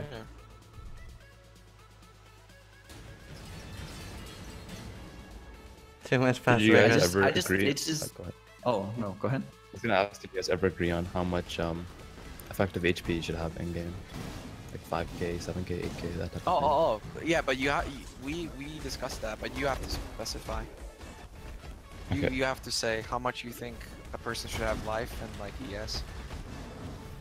I think 5 to 6k life is fine, and no more than 8,000 ES in game. So And if you you're need more, you're arguing- trash. You're arguing with Nugi then, because I said the same thing. What did I No, say? you're arguing with Ziz. Sorry. No. Me and Nugi said that, and Ziz said like 12 to 14k. No. 10. What? I said on the normal around 8. And like high end with like GGG gear 10 to 14. Like the things that are currently like 3,000-4,000 chaos. You don't think that's too much? I mean, I think if you put like 4,000 chaos into your chess piece, yeah, you should have too much. Yeah, but there was a state of the game where like those kinds of numbers were crazy to get. Like getting 6k HP was huge. See, I wanna make the point here is that going from like okay, let's talk about CI here, right? Let's say that 7k is the norm right now in the new changes. Going up to 14 or even 12 seems ridiculous. Agreed. Let's say with good gear, you get to 8. With insane gear, you get to 9. That doesn't mean you can't spend 4,000 chaos to get insane gear. It just means that there isn't as much of a variance between average gear and insane gear.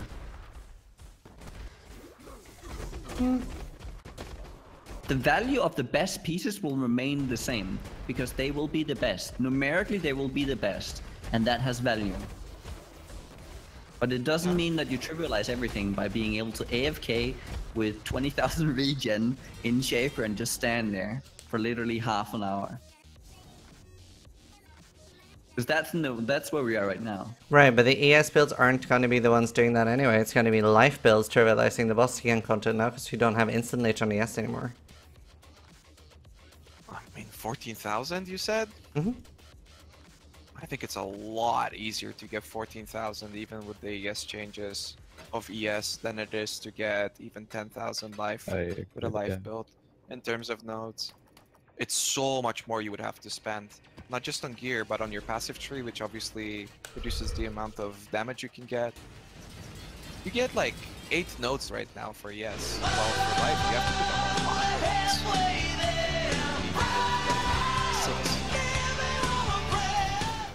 6. Whoop whoop. 6 months. D, it's been real. It's been fun. It's I'm been still real. very world. worried about D. Guardian, for instance, and Ouroboros. Thank you so much for the 6 months in a row, Athel. Really appreciate the support, dude. I You think starting Assassin shit, bro? is gonna get modified, I think. Guardian's gonna get modified. I think Occultist is going to be very heavily modified with recharge rate being so available. Possibly, yeah. I think if it doesn't, then I'm going Occultist. Well, like that. Occultist is nice. Well, okay, but you're going like you insist on going occultist with the current changes. We have this much less, and then I don't think you're gonna see it being that strong in comparison to now.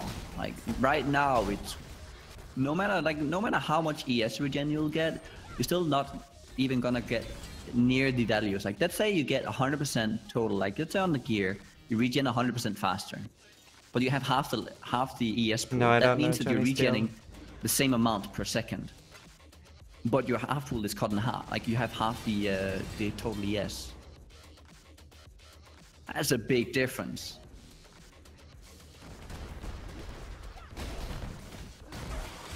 Because on the first bonk, you might go down to almost dying, and then you just get hit again. Rather than you get a bonk, you can get hit a little bit more, and then you run while you're running out, and then you start regenning. I don't understand the point. The point is that you're making it so that some of these that somehow occultist is gonna be OP. Can't do that at the moment, Alpha. With the changes. I mean, without Occultist, recognizing the fact that. Well, Occultist and Tricksters gets flat energy shield, which will be the most sought out. Because, you know, percentages remain the same. It's a flat 100, which is nice. Yeah. Maybe you see there's a class right now that's kind of underplayed. Maybe that becomes played again. Can you guess what it is? Hierophant? Nope. Why not? Well, that's not what I'm. Okay, that could actually be. I'm actually a trickster. Yes, talking trickster. about Hierophant Scion? Ascendancy? I'm talking about trickster with 250 ES. I said Trickster. Yeah, I said Trickster. Oh, when did you say that? When I was talking? Oh, okay. The percent Trickster are going to gain value. Okay, then I apologize if I didn't hear you say that. Oh, I really want to pee more often. I but... know that. I think that's definitely gonna have a pretty big impact. And I mean, a lot of the times, because the value is so high, that's not even getting played right now. Almost like it's barely getting played. Yeah. I use it for cock discharge, but yeah. When was the last time you played Cock Discharge? 2 weeks ago. 2 weeks ago? Mm-hmm. What did you play? Assassin cock discharge. I decided to try that out this thing. Wait, Assassin? Mm-hmm. Trickster. Yeah, I tried Assassin because I managed to get the rings this time. Want to try out both. So I've tried both. Because I've always done Trickster each time. I mean, even if you look at the trade-off, right? Like what a lot of ascendancies give you in terms of damage.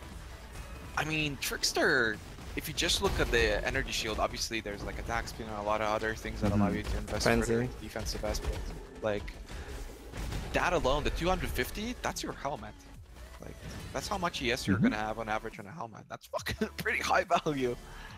In all reality, I don't know if you can find an item in the game unless it's like a very specific build around it, where it's like, okay, this ascendancy gives you double damage, you know? Except maybe Assassin, and I guess Inquisitor up to a certain extent. But again, it's not like Trickster doesn't give you these other things on top of it. So a lot of tanks might end up Trickster just because of the sheer scaling through int and everything. Mm-hmm. Even though it's like completely unrelated to your damage dealing, yeah. Well, John. It's just, I don't really agree that somehow that some of these mechanics are going to be as OP because the base values of ES matter. They matter a lot, especially when you're playing around with something where you can go out of combat and stuff with that stick ball. Because it limits the amount of damage you can take initially. I don't know. It's a tough call because right now hybrid is not a factor, right? But hybrid will definitely be a thing. That's not true. Yeah. Well, come on, Nugi. Your rip on the hybrid build was you literally talking about how bad hybrid is, and then you died. Oh, well, okay. So when I talk about that, I talk about it in an isolated area when I'm setting up a non-optimized hybrid build. I ran around with like 1000 ES and 4000 life, right? Relying a little bit too much on that small extra amount I had. Also, I didn't have immortal core, so that setup was just me being stupid and being frustrated with how the build was working out at the time. There are builds out there where you stack out like where you have like 5k life, 10k ES, and you have max fire, what's it called, chaos res. Lots of summoner builds actually doing perfectly fine with that kind of setup. Oh yeah, but it's even if you're talking about summoners, it's still better right now to do CI or life or low life. I don't think there's any instance where hybrid is like legitimately It's very better. This where it's you could argue where it's like equal. Yeah, I guess. I mean, I play the Scion kinetic for the most blast part, I deck. agree. No, for the sake of argument, I agree here. That for the this is the case is that CI is vastly superior in almost every case. Yeah, but I mean, disregarding that, just to get back to the changes, like that's not really like right now. Sure, there are things that you can do with hybrid, but it's not really a factor. While in the future, it will be a decision. Like, do I play CI or do I play hybrid? Oh, sure. Yeah, That's definitely a decision. So I'm playing on hardcore donkey. That's why it's important to specify if it's effective life or if we're talking Squid life 3, that's or energy amazing. shield, because that makes a big difference. And now they're actually different mechanics. Like they could be different mechanics. Because you can still use one of the upsides with CI is that you could get more effective life than on hybrid. That's why it was so effective. Why did that not work for me? Recharge, like energy recharge, is most effective when you have a very large. Why did my Squid 3 not work? No, for sure. I mean, shit. Now that like armor and like hybrid-y things, imagine all those Aegis Aurora builds that just have a fuck ton of armor. They're like hybrid on top of it, and you're leeching with Vol Pact. You're capping out your block with like a Rumies or something. And then on top of it, you've got like really good. all this energy shield that's regenerating constantly due to your Aegis. Like, I think Aegis is definitely, with the return of hybrid and with the accessibility of armor, I think Aegis is gonna be like. Hey, Raiz, is this finally our time to corner the Aegis market? What did you say? Sorry. Is this finally our time to corner the Aegis market? I don't know. Greendude said something. I don't know what he said. Is this finally our time to corner the Aegis market? Oh yeah. Okay. Do you not remember? I can't joke about this stuff, man. People get mad. That was too funny.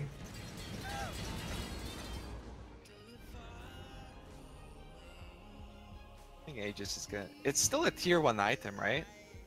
Like, I fucking hate block, and I think Aegis might be a thing. Right now? You think right now, or?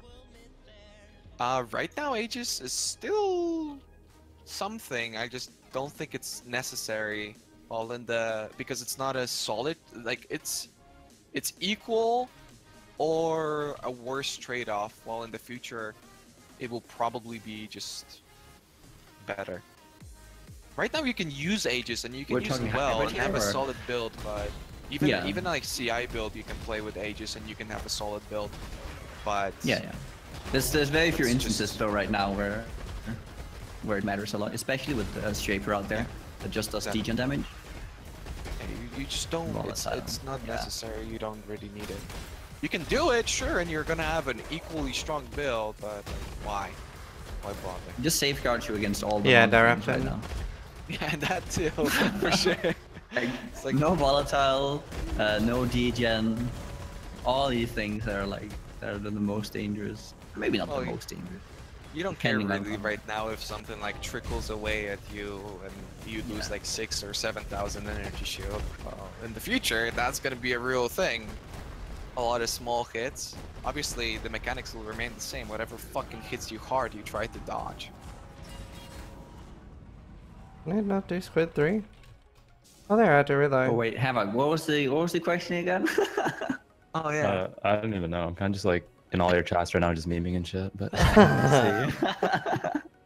See him dropping the tentacle dudes. dropping the squids, yeah.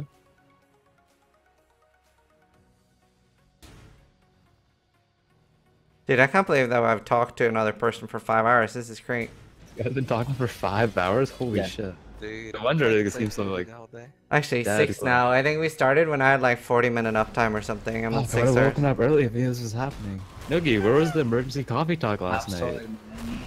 Just like, it was like Sis who just came and just asked me randomly. No, no, I don't want to talk.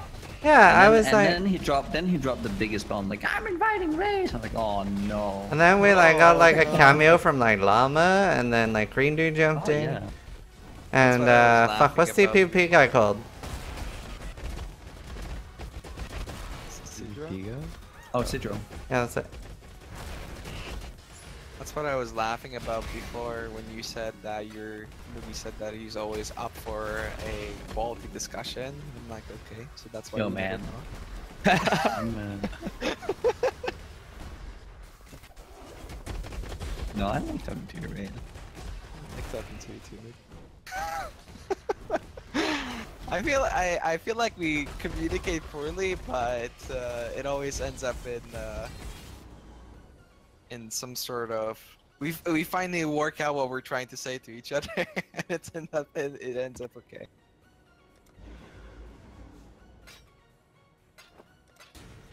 Now kiss? No, no. We've been kissing the whole night. I'm fucking tired now. So what are your comments, Havoc, about the entire thing? Or do you I have mostly anything that want to call stands people out? trash, to be honest. That or had the knee-jerk reaction that ES is totally gutted. Oh, but it's not. But like I understand, since you guys have been talking for 6 hours, you've probably gone into a lot of various factors now. So I would like to hear your. What do you think? Just Feel thoughts. the Go art, on. you know? it's not to argue with though. Wait It's a like, minute. man, oh my So God. didn't you just say that you said like the ES cap should be 8k as max, or you're trash? No. So, when I opened the thread yesterday, I saw people saying, wow, my 12,000 ES build not only has 8,000 and no leech. This is bullshit. I can't play the build anymore. I was just thinking, like, I was literally playing a build with 7,000 ES, like level 97. Just like a couple of hours before that. No I leech. gave you as an example exactly in the discussion later. And like, earlier. even if you don't look at that build, like, there's like a crazy number of people who've hit 100 without, you know, having the Yeah, leech or under 8,000 ES. Like, I'm Then running we- around what with the life 7k build? right now. Like 5k, 6k life hitting 100. Like, I feel like, so one thing that I don't know if you guys brought this up or not is that having the extra buffer in your HP pool allows people to play bad. Like when you start getting 10, 12, 15,000, 20,000 ES, you have so much room for error, and the amount of mistakes you can make is just like, it's crazy. By lowering it, people now have to play better, and I think people have a problem with that. Dude, I was fucking so triggered earlier when I was talking about that, because I was reading the things, and then like there was this one guy who I was reading the manifesto, and there's this one guy, I said like 8,000 energy shield or something, and he's like, dude, 8,000 energy shield, 1 DD can kill you. I'm like, why don't you just fucking not stand on corpses, you retard? Like, that's the whole point. Like, sure, right now you can have 12,000 energy shield, get hit for 8,000 because you're not avoiding a mechanic, and not be fine. But like, if you get hit by a boss DD, you fucked up. You should die. No amount of ES should be able to fix that. Like, All this the makes no sense. beyond boss DD it kind of sometimes I get it confuses me a little bit. It's like, oh, I couldn't survive the boss DD. What am I so? What is the counterplay? How about not? If you can't move, don't run beyond. The only reason there's boss DD everywhere is because everyone wants to run beyond. Well, I'm sorry, but this is the downside. Yeah, I've died to beyond DD this. I don't want beyond DD to get reworked. I want the DD totem to get reworked. I'm actually not okay with the DD totem because it's got like 65 screens range or something. Yeah, it's kind of. How can that spawn randomly or only in totem maps? No, only in totem maps. Totem maps it has a random spawn. Is that what you're saying? Or is it always fixed? Oh right, no, it has a random spawn in totem maps. Okay. But I'm fine with like the entire mechanic and the entire one shot. I feel like the range is over the top on the totem DD. Shit, I can't talk. I'm dying to DD right now. Oh, fuck. Like, and I actually quite like the DD thing because it's something you die to it and then you learn about it. Mm-hmm. So I like the mechanic. I'm actually in favor of it, but I don't like the whole, like if I as a new player died to a totem DD. Like, I don't know if you saw Ziggy's death, but it was like off screen by like a screen and a half and you couldn't see it, or someone's death. I think it was Ziggy. And like if I saw that and my friend was like, oh yeah, there was a DD totem 2 screens over there that you couldn't see, it DD'd the boss and killed you, that would be pretty upsetting to me. Whereas if I'm killing a boss pack and a beyond spawns and insta DDs the boss, at least that's something that like I know can happen. Like I know that pack can spawn. I just need to not be close to the boss when I kill it.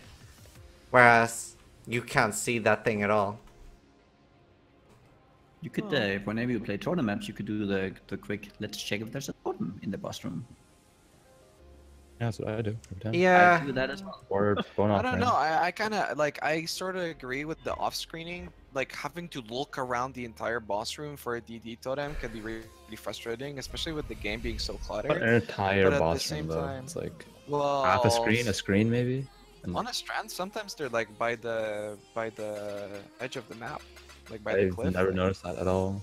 I've had that. Isn't that what Bomb died to this league at like rank 1? But like either way, Yeah, what I really like about DD is that it's like volatiles done right. So you have like a clear indication you're going to kill this. Something drops on the ground. There's another thing that has to like interact with it. It has a little. It's basically like a well. volatile done right. Yeah. Obviously, you don't have to limit volatile mechanics to that, but it's part of the things where it works really well. Yeah, I love it. This is one the range still a little bit reduced. Yeah, maybe a range reduction, sure. I wouldn't mind it. I don't think it would be a problem. No, it's just both of these instances are both occurring only whenever you are rolling in map for it, though. That's kind of where I'm like, Yeah, but this is are you taking any? Yeah, but are you taking anything away from it by having it on the screen? Are you making the game a worse or a better experience? Well, they're ruining the TV meta because you have to pay attention to the game. Like it's. I know the frustration of hardcore players and why it seems so unfair. But you've opted into playing in the hardcore meta, though. Right, but even for softcore players, would making them have the range of like so you can see them, like, or a screen, would that improve or take away from the game? No, I probably agree that maybe it shouldn't be like an entire like how when we talk a screen, is it from one end to the other or is it from the middle to the edge? It can like do it while you can't see it. That's what I have a problem with. Waggle's point, which I definitely agree with, you can see the fucking corpse. I think he's got a point. You can't see the totem, but you can still see the corpse. And you know there's a totem DD. You know there's totems, right? So if you know there's totems, you kill the boss. Okay, I'm in a totem map. Okay, let me just like... I'm not disagreeing that point. I just feel like it would be an improved quality of the game if it had but it's such a niche thing to have happen as well, right? Mm. Come on. Don't tell me it happens like every time you do a totem map. No. Well, there is the point of, you know, when you're going for 100. I'm just saying, like, from a standard perspective, those, like, random deaths sometimes are they're kind of cool. It's kind of what it is. My Like, chat you is all die. saying it happens a lot. It's so fucking annoying. It definitely happens. What? Are we playing the same game? I don't know. My chat isn't saying that. What's wrong with you? But you gotta remember, How much like, beer is this? right, but you want to you don't want to just like balance the game around like the elite players and stuff like that either. You want it But can the- still be a punishing mechanic while still being like more approachable. No, Do you think they should make a damage cap on it? You should never approach No. No, I like that it can one-shot you. I think it's a great mechanic. I just don't like the long off-screening. And I've died to it. And it was on-screen for me, so that wasn't the problem. That was just me not fucking paying attention. Okay, I have a slightly unrelated topic, but kind of related. This is like, so let's say the max amount of HP on game was 5k. Yeah. And the max amount of, I don't know, ES was like 6, 7k, whatever. Those are just made up numbers, but for any like damage over a certain threshold, maybe like 4,000 or 5,000. Like, what if they made a percentage damage? For example, in DD in this case, it did 99% of your HP. So you can't get one-shot by it. Yeah, so you'd always go down to 1 HP after getting detonated if you're on top of the boss corpse. What if he crits? But it's always, it's always 1 HP after. He's basically saying you can't die from a big one-shot. Unless it crits and ignites you. Basically, one shots are reworked to do percent damage, such as volatiles. But I know that's getting. Nugi has a good point. What if it ignites you? Do you just instantly die anyway then? You do. Okay, maybe you do 90% damage then. Whatever, so you have this ignite range. If it does 98% of your damage and ignite you, you're dead. He's at 90. 90. Oh, 90. You got a second or two to react.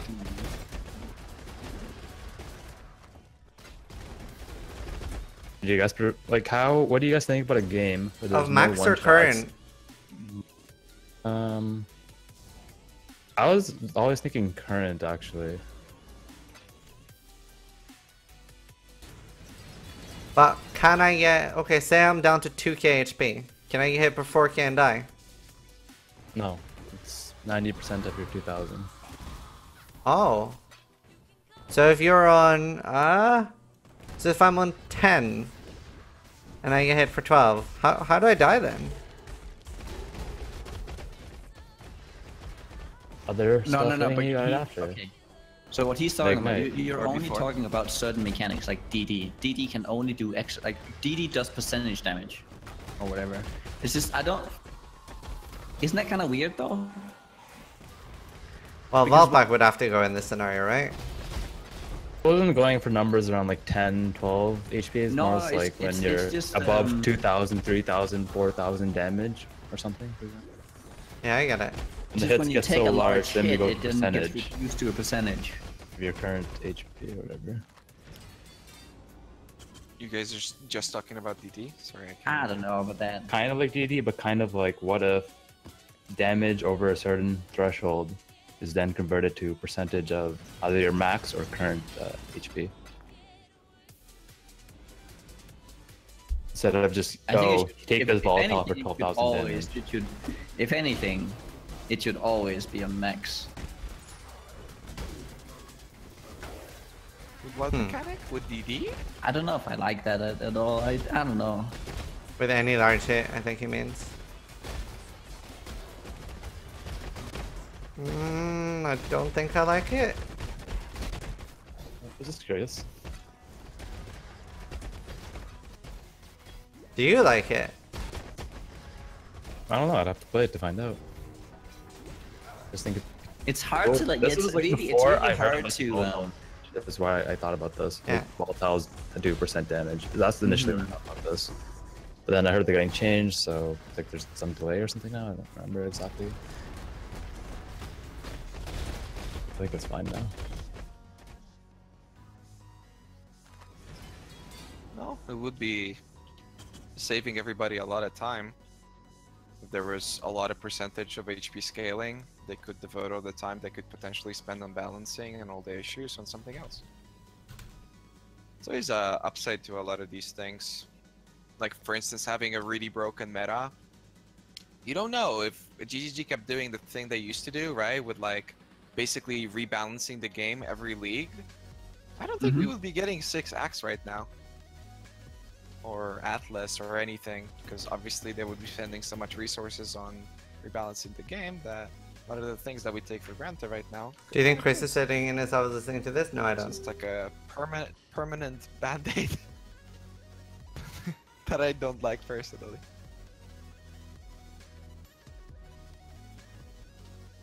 I think there is some truth in that, but I don't know nowadays. Nowadays, maybe it's a little bit different because it's just such a big team, you know? yeah, But in the past, definitely. doing rebalance is definitely difficult of things, but Oh, that's kind of how I feel. I guess it depends on on specifically what we're talking about. Like, 'cause doing poison and ignite rebalance is something that's a huge overhaul. Yeah. You can't just fix that because it has such the impact is so diverse. If you're a lower, like if you're a casual player, if you're an end game player, that it changes so much. But they just make it so that even the casual players can enjoy it. Is their approach.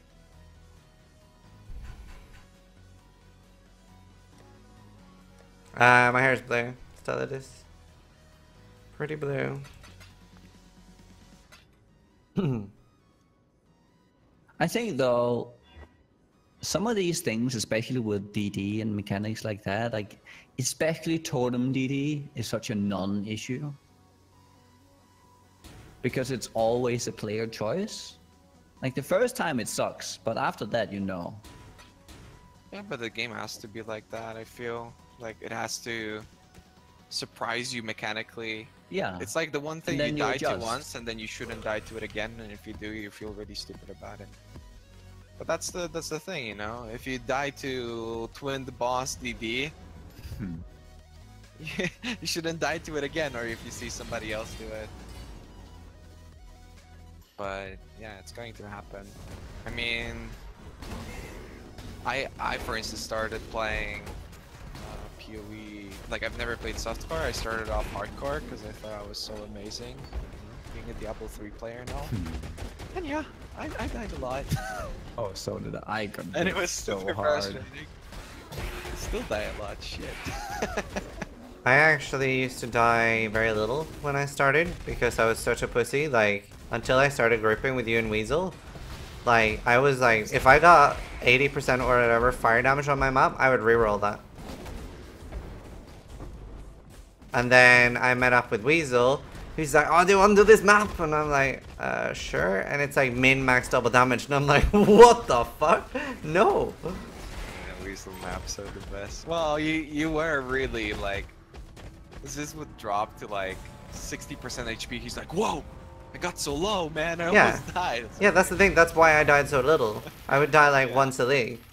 Because I was like playing so safe and I would go so slow. Then you got good? No, then I started playing with Weasel. You got good after that? No, I started watching you play and then I started improving. Funnily enough. Actually, you told me to not get hit, so I just started trying to do that. Don't get it. Best solution to everything. That's why I was playing Diablo.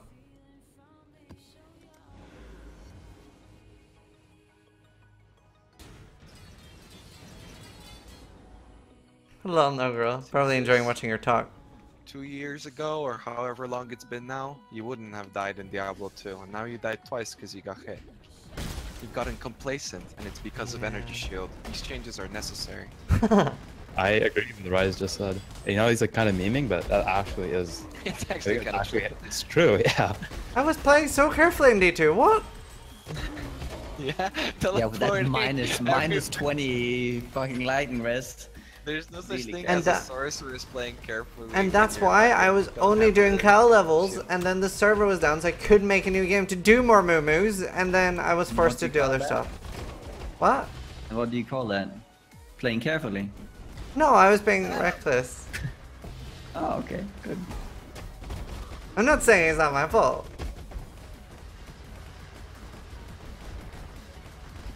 Ask Havoc why did he get hit by the saw in lab? I wasn't looking at my screen. Should have paid attention. Hey, here, Havoc, you're getting reckless. Wait, Must what? be all I'm that getting yes. reckless? I don't get it.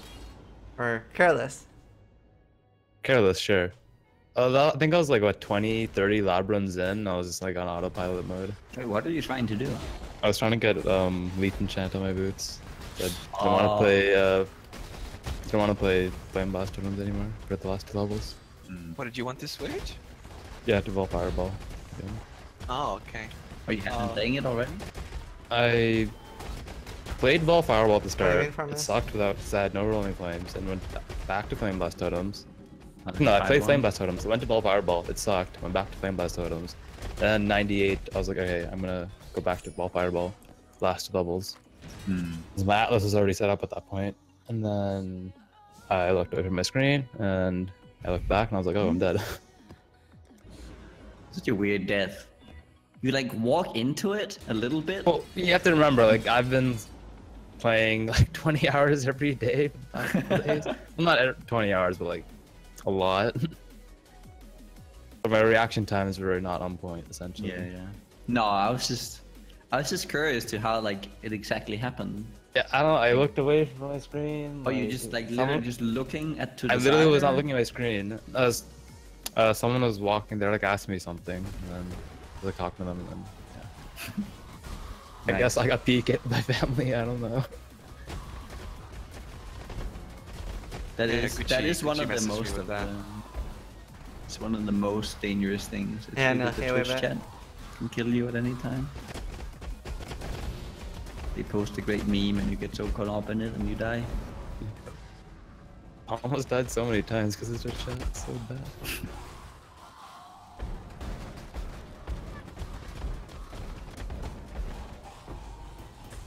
Yo, Raiz. Sorry, I don't want to interrupt. Raiz, Yes.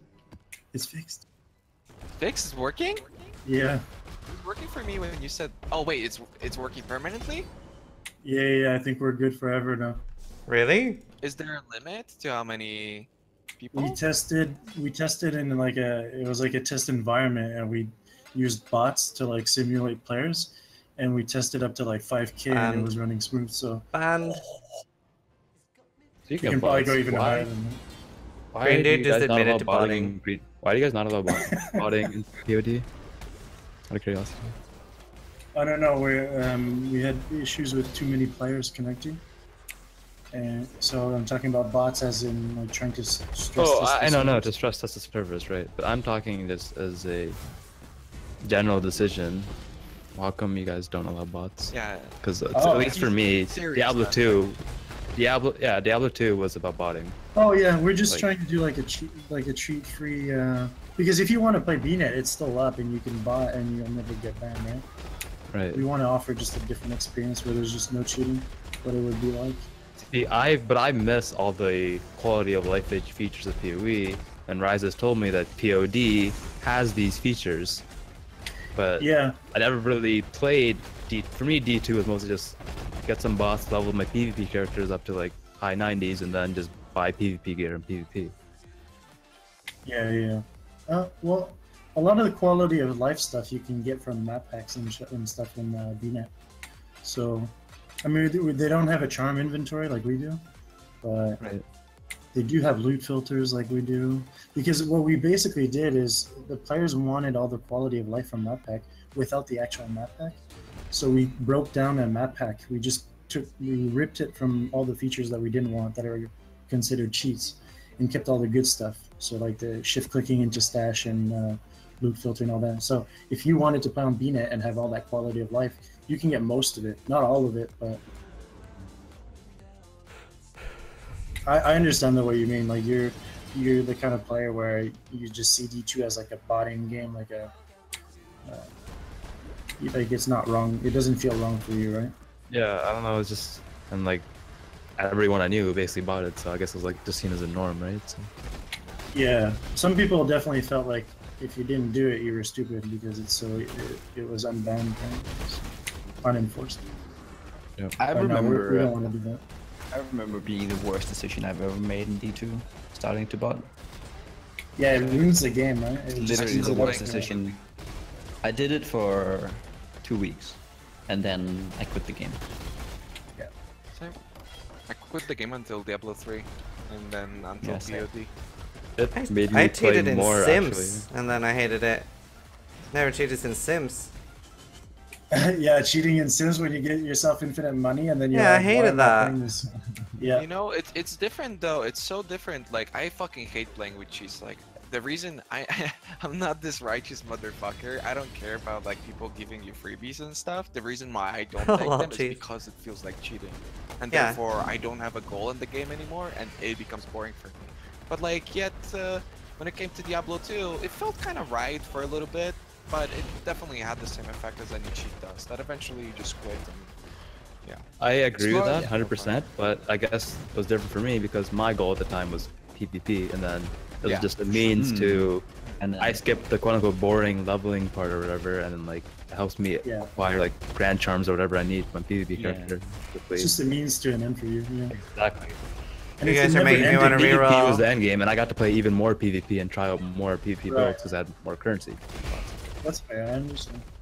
it was a fun experience for like the first, like the botting became the game, and then all the other stuff. Because I PvP'd a little bit, but I was like, yeah, I didn't really get into it, and so the game kind of like faded out because of it, because there was no like, since botting was the thing. Yeah, was I doing, definitely agree. It then- kind of ruined just like playing builds for the sake of playing builds and Yeah. stuff like that. D2 Like, why was are you also not my playing the most efficient thing? You know. Yeah.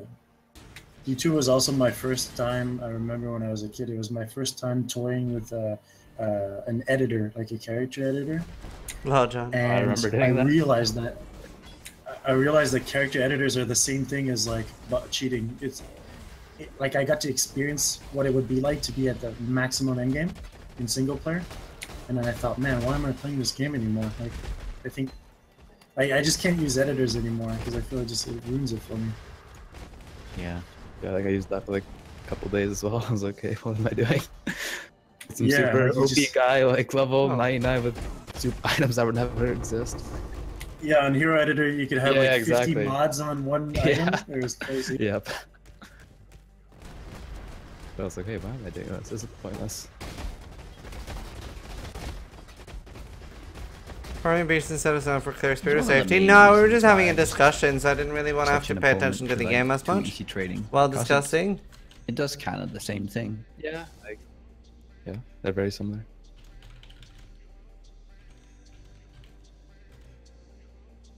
Can you PK people on the server, Greendude? No, it's full like PvE. So you can't that's join. Wait, you can't join a game, declare hostile, start talking trash, and go PK some people. No. But there are some my. D2 PvP servers, and I think that's actually cool because what they did is they increased you would like this. They increased XP and they did all the stuff so that you could get through the Oh, I boring think I part might have quickly. played that private server. And- Yeah, I was like, Yeah. yeah, So like, you drink a potion at level 99 and We then didn't you get a just drink. go Right, PvP and stuff.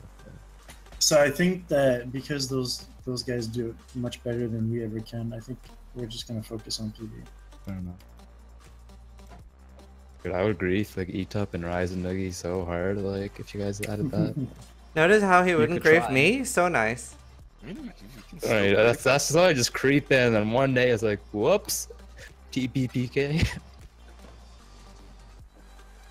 Custom bone spirits, to me, easy. You don't think the opposite could happen? That could happen to you somehow? It could, and that's like that's the best part, man. Some drama going, excitement.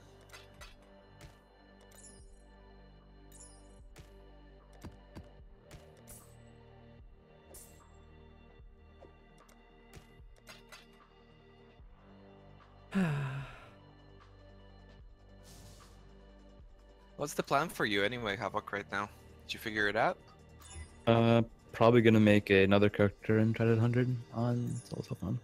Nice. That's what I was hoping for. And then I'll do the challenges probably like off stream while the beta is going. So I'm assuming that's gonna be soon.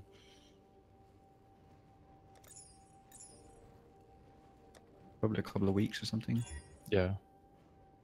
Or 3 Tried 100 weeks. before then I'll just do challenges on stream. Assuming they're, well, they look kind of tedious, but I think I could just grind them out really quickly in like a week. Yeah.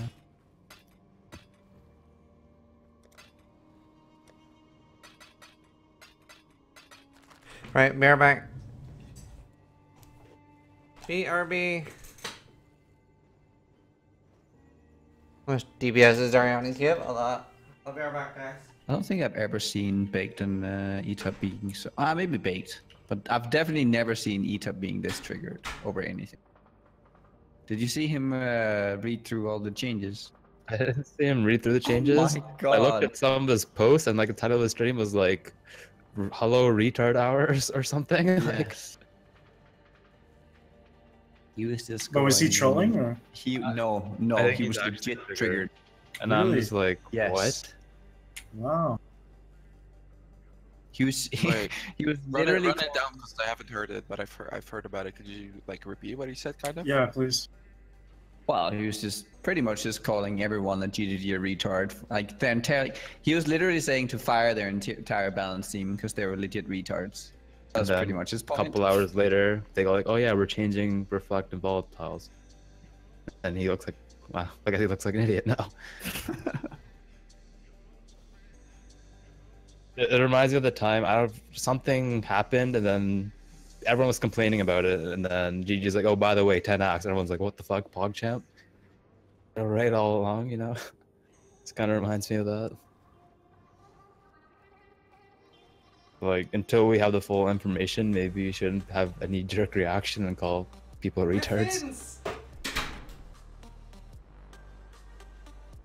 Yeah, especially as a streamer.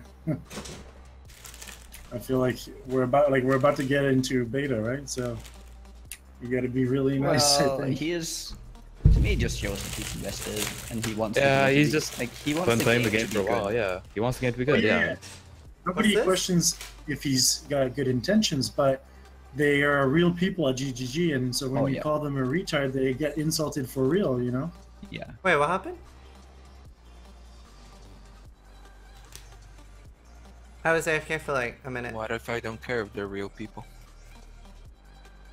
I've like That's fine. established it really quickly that if you've got like an extremely extreme opinion on my stream today, you're just gonna get called out. I was calling people retards the whole day. God damn.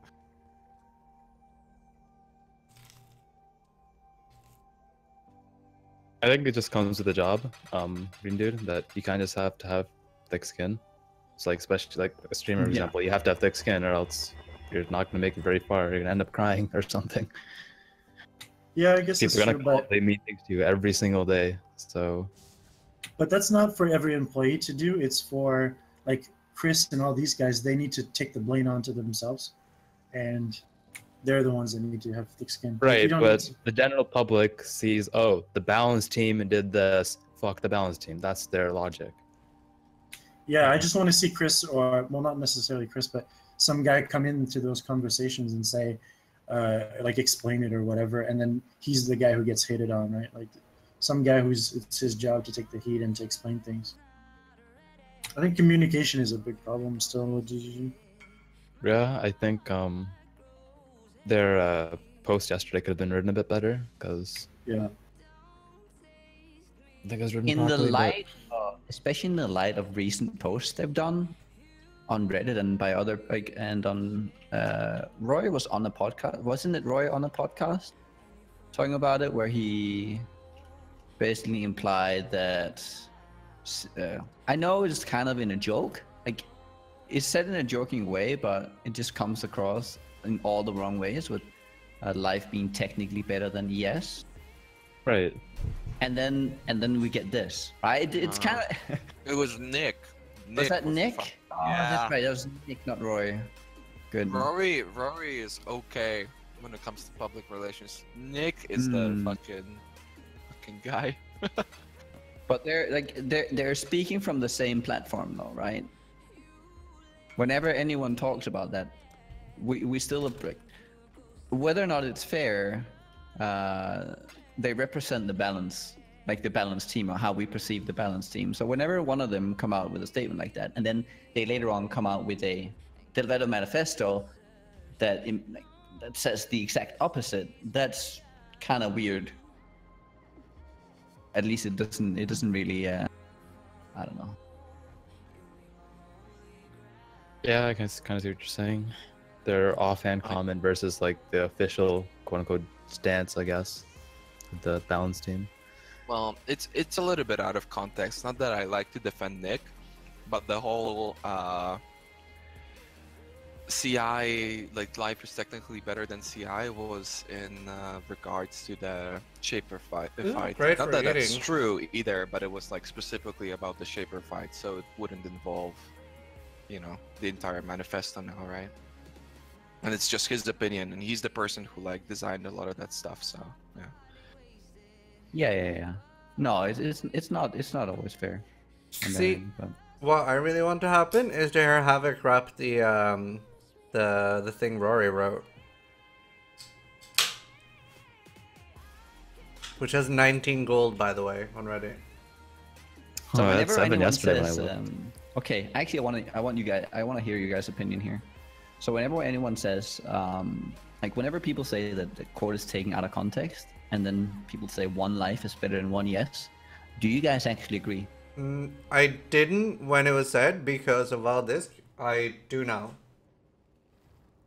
Before today's ES changes, like 2 days ago, yes. No, but in the game that we're like in the state of the game where it was in, right? That no, life. because of all this. Are you saying if we had a choice between, let's say, 6,000 life or 6,000 ES, what would we choose? Is that what you're saying?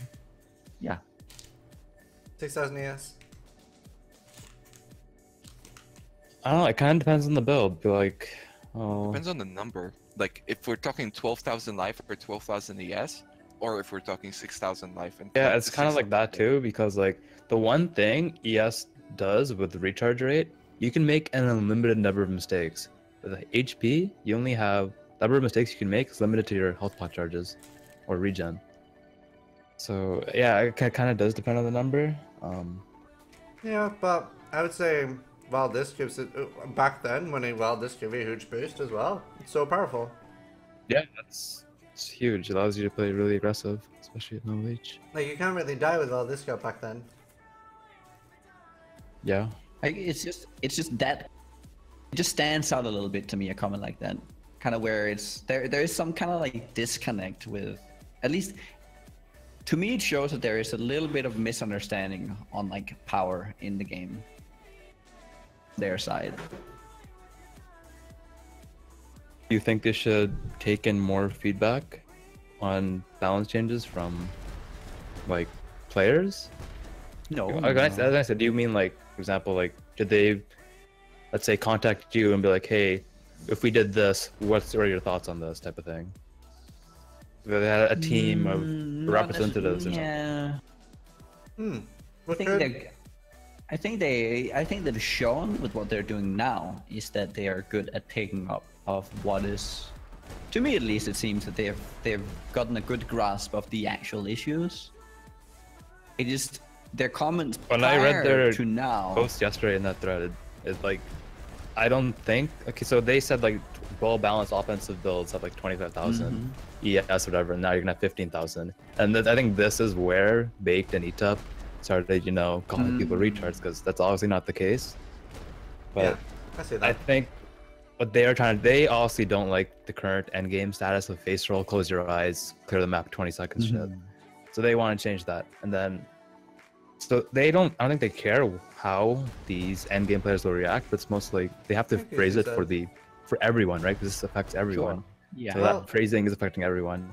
And I think there are some misconception there between like people like Baked and who like this post is mostly for like everyone, right? It's not specifically for right. But I don't, while we're talking about that, I don't get why more companies or games don't do something similar. What, I don't know if you're familiar with Evil Limb, there's something called CSM, which is a player build council that helps balance the game, and the rest of the population vote on who's on that game. You have to campaign and be like, I like these things about the game. So for example, you'd be like, I am Havoc, I like the clear speed meta, I think ES builds are fine, this is the cause I'm gonna push. and then people like that are playing can vote. And then you have council members that represent each aspect of the game. Yeah. That sounds awesome. I don't know about council members or like this campaigning stuff. I'll be honest, I don't really care about campaigning. But if GGG sent me stuff like asking for a serious reply, I would, you know, type out like a serious, like, couple-page reply on how I would see different changes like impacting different mechanics of the game. Like I know, for example, Riot, I don't know if they have a council, but they do contact some players occasionally and meet with like professional streamers or players for their opinions on balance changes. Yeah, and like, wasn't it EVE Online that they also fly people over once a year for like some kind of event? And then Yeah, that's the CSM council thing. Yeah, that's awesome. But I mean, GG can't afford that, obviously. No, but it doesn't need to fly us over. They don't need to fly people over. They just need to like, hey, or sign this NDA. If you break it, you're banned. And then, what are your thoughts on this? On how do you think it'll affect these things and anything else that we might have missed? That type of thing. Yeah, and like in another game I was playing, Darkfall, there was like they invited like the most. I think PoE has something similar to that, where it's like a special forum for people who post a lot. Or I know they have a valued poster thing. I don't know if there is a like VIP forum or something in PoE. I think I know what you're talking about. I think they have their own forum section, but I don't know if it's even that. I don't have it, so. I don't know, because at least in Darkfall, like I was one of like the people that play the most, and I was sort of like known there. So like the devs would like message me and be like, "Hey, we're introducing this. Do you think it's a good idea?" and ask for feedback. I think that's. I don't know if they do that already. Maybe they already do that with certain players, but. Kind of comes down to like we think that they should listen to us and be asking us our opinions, and then who should GG be listening to? That's why I said the voting thing. Right, fair enough. Ziggity. Yeah, and exactly. It's gonna be like Ziggy D, or like no offense to Ziggy. It's not one person. It's gonna be based off of like It's how like big your 8. Twitch following is, for example. It's not though. It's not based on your Twitch following. Say like Gouda campaign and campaign for like with like I can see a lot of people voting for Gouda. Well, it has it. Okay, your Twitch following has a huge. Has an impact. Yes. What if they just had no streamers? When you get a big perspective. When you're streaming, you get a lot of different opinions. You listen to a lot of fucking perspectives, Yeah, even if you don't want to all day. Because everyone thinks their opinion's right, and they're gonna fucking tell you about it.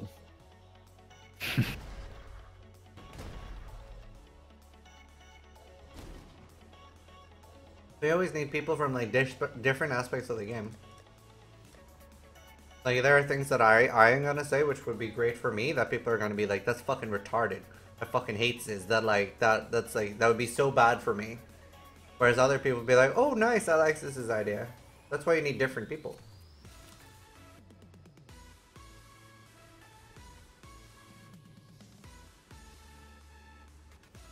But it also, it's such a hard thing to say whether or not, because I don't know. It matters a lot about how much they how much trust they put in their own QA team as well. Fair enough, Snowy. And how much they are like, because we don't know exactly how much they actually look into just the like all the community run like podcasts and streams, and how much they actually keep track of community like whether or not like there's the idea that they just listen to Reddit, where when I look at when they make the post yesterday, it seems that they've been listening to appreciate that, dude. A lot of other different people raising other concerns, and just obviously some of these concerns are also voiced on Reddit, but it doesn't look to me that they're somehow beholden to Reddit in any way, and that's like their only venue and their only way of like, as if they're not stay. Or they're not engaging with the community. Should find it with just YouTubing stay. Because it definitely seems that they are. They might not be vocal in the way that they are, but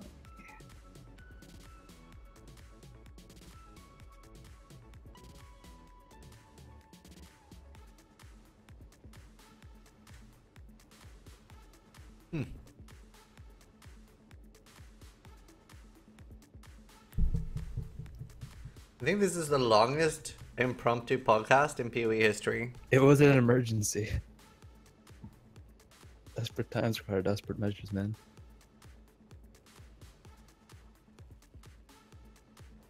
Do you guys feel GG listens to Reddit too much? Yeah.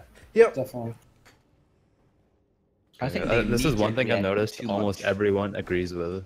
Yeah, but do they listen to Reddit?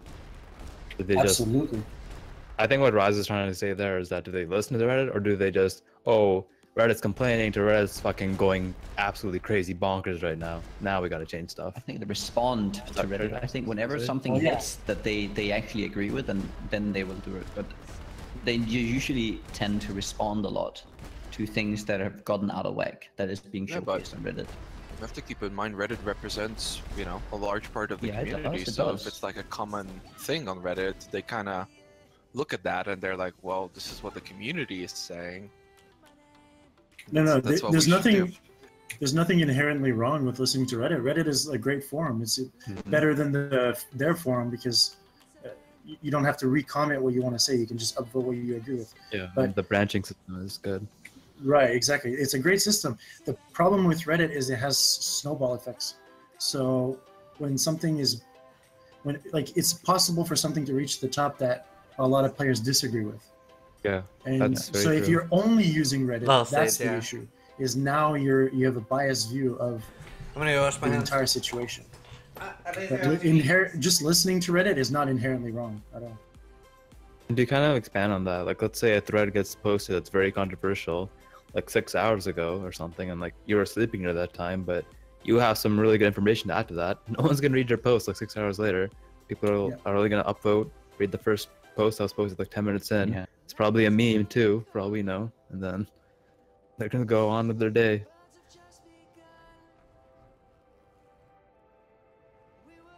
It's definitely not a good place to have a prolonged discussion. I always end up, whenever I go on Reddit and there's something cool to talk about, I'm like, well, I guess I missed that one. Yeah, exactly. Don't even bother. Greendude. What's up? Are you maybe looking at my stream? No, let me tune in. Yeah, we should tune in real quick. Oh shit. What's up with this? I have 2 more on the way. Holy fuck. This is suspicious. There's we just fixed the realm issues and there's already 1.3k players. Wow. We're definitely hitting 2,500 this weekend, and we don't have enough servers for that. Can we fix it by throwing money? Yeah, now you can, because the realm issues money couldn't fix, right? It was just a software bug. How much money do we need for like a full year of safety? 0. Don't donate anymore. You guys raised 1k for servers in like 7 days. Dude? That's gonna last for like 1 league. You need like that's gonna last. That can last for a long time if we don't add any servers. But we will, obviously. God damn it,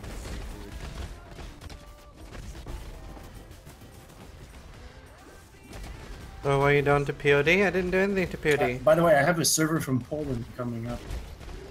Nice. Oh no. Do you know what city maybe? I think it's Warsaw or Warsaw. Yeah, makes sense. It's in the middle. God damn it! I might have to restart playing POD. I'm like 1,000. Do you wanna go duo?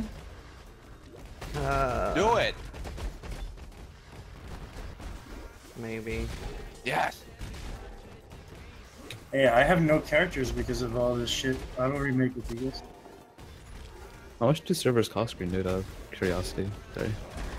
Well, it depends on the server. Like, some of them are really weak, but they're in like a good location. So like, we have a Singapore server. Why aren't they shaped? Like our weakest, right? Because we only get, continue to the discussion easily.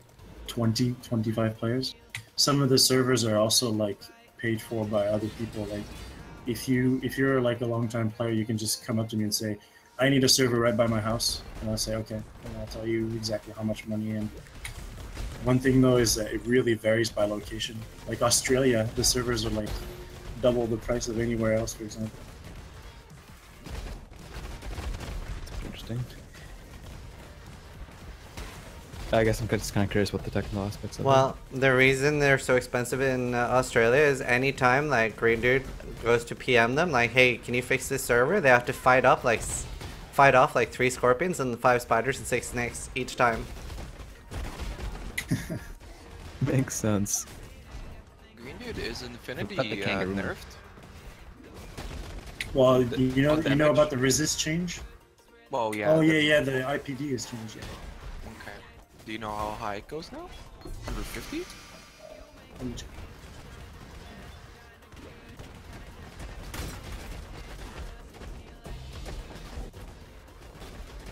Okay, I have a request. Can you go in and change? What spec is the Eater playing? He's playing some kind of throw thing, right? Ethereal throwing, yeah. Yeah, could you go in and add 100% chance to flee to that? Without telling anyone? I wanna... You basically do that anyway. You use that one item that has 75%. He was using that, and then he skipped okay. away because he was so annoyed with it. Yeah, he was so mad. I mean, it's pretty bullshit. So Raiz, it's 125 to 170, but there's also one of the runes on it also gives IPD, so it actually has a little more. Oh, cool. All right. Doesn't it? So Zuldra's roll is shit. Nice. Good to hear. Never liked that guy. Yeah, Smash my COC epic. I don't know. I think I'm too tired to start Diablo 2 today. Might be up for tomorrow. Don't know when you guys want to start. I was supposed to like play POD the whole day, and then I was expecting the servers to go down at peak time, and then I would play PoE. I've been playing PoE the whole day, and it's 9. Like, what the fuck? We've been just talking for 9 hours. It's been fun though. 9 hours of dried leg. Let's go. Still no drops. Boom. And like, Oh, sorry. it's crazy to think about how many people have been listening to us run, because like between us we've had like over 2k people as well. It's funny. I have a question. If I'm in a Twitch chat, does that add to your viewer count? Yes, I think so. Tracks. No, it doesn't. I only have the chats open for some of your guys' streams right now. No, I don't think it does. I don't know. If what? The OP. He's running. I have just If the you are chats in multiple- pop-up mode. Oh, the chat. It probably doesn't because Twitch chat is just an IRC channel. Yeah, that's what I was And thinking. you Yeah, You could just okay. load a million IRC bots. Yeah. I think that does lower the view count because you keep memeing and it's very distracting. So I'd argue it's the opposite, man. You gotta rile up the chat. I see. Reel them in. You're probably right on that. Well, you gotta remember that having like a famous pillar of the community like Havoc in your stream as well, it just like people are like, wow, Havoc's here. It's a good thing and a bad thing. 'Cause sometimes, I just want to be like a pleb too. Sometimes, just want to go to the stream, be a pleb, just like post some comments here and there. And everyone's like, "Oh my god, it's Havoc! Wow!" Is it the real Havoc though? Wow. That's Is this why the I real always go Havoc? to Wow, Dismantle verify stuff. Havoc. That's why I always go to Dismantle stream, because nobody recognizes me there.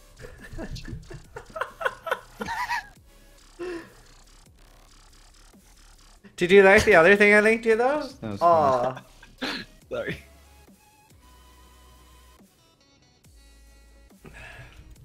Hey, Rice, did you like the other thing I linked you? Yeah, it was good. I liked it. Hey, Raiz, no bully. I mean, some people need to be bullied. Havoc the Trap Slayer. The Trap Slayer. I don't like cheaters Makes team. sense. Wait, so are you playing the same thing then, Havoc? I'm gonna try EK since I found the first jewel like level 95 and the second one like 97 or something. I haven't even found one yet. I know, I'm stupid. I was like- watching Rice that started today. Necro Oh, Summoner. So I talked a lot of crap about SSF before like League started, but it's kind of growing on me now after playing it. Yeah, right? Yeah, man. I feel like, so just like how, having so much available energy shield, I feel like that makes players worse. I feel like trading honestly makes me a worse player. Cause I know I can just buy an item instantly and get instant improvement and progression. I can climb, just skip a couple of rungs on the ladder. But SSF, I'm forced to get good and do it all on my own, and I feel it actually makes me Hello, better player. Psycho. How do you like the You have Atlas? to plan so much Yeah, ahead too. I made so many mistakes, and most of it was because bad planning. Like level 98, I don't have a primordial pool map because I fucked up. You know, like yeah, I didn't unlock it CI is early, fine. and it's one of those maps you have to. Unless they do a million waste pools or phantasmagorias, do like 50 phantasmagorias, by the way. So they still didn't get it. Yeah, no, I'm actually in the same point with the primordial pool. I just kept getting shafted, and I was running out of maps. Like, I Yeah, and only you had the want high to maps. progress in other areas as well, but I was like, Yeah. I forgot that I really got to do this one first, right? But Yeah, it's an important one, but A well-known Twitch view, both really sides went down rewards good moments. planning, Yeah. like in your build, in your atlas, and like every system, I'd say. It's hard to figure out too. It's pretty which way funny you're how gonna progress stupid. on the Atlas and Yeah. everything. And what's nice is that you also have to get into maps really fast. So then you don't have the punishment, because like if you sit around the dried lake for too long, I it's did really that too. It was bad because you get less sextants as well, and sextants are like so good right now. Pretty funny. I think it highlights a lot of the, like a lot of what makes PoE such a good game. Yeah, because you have to explore so many different mechanics and avenues now to like reach certain goals. It's I'm definitely on board with like having trade and just not having to do everything and all the recipes, right? But the fact that you Yeah. can also play the game and skipping all of that, I think the fact that you can do that is great as well at the same time for the players who don't want it. Yeah, exactly. Yeah.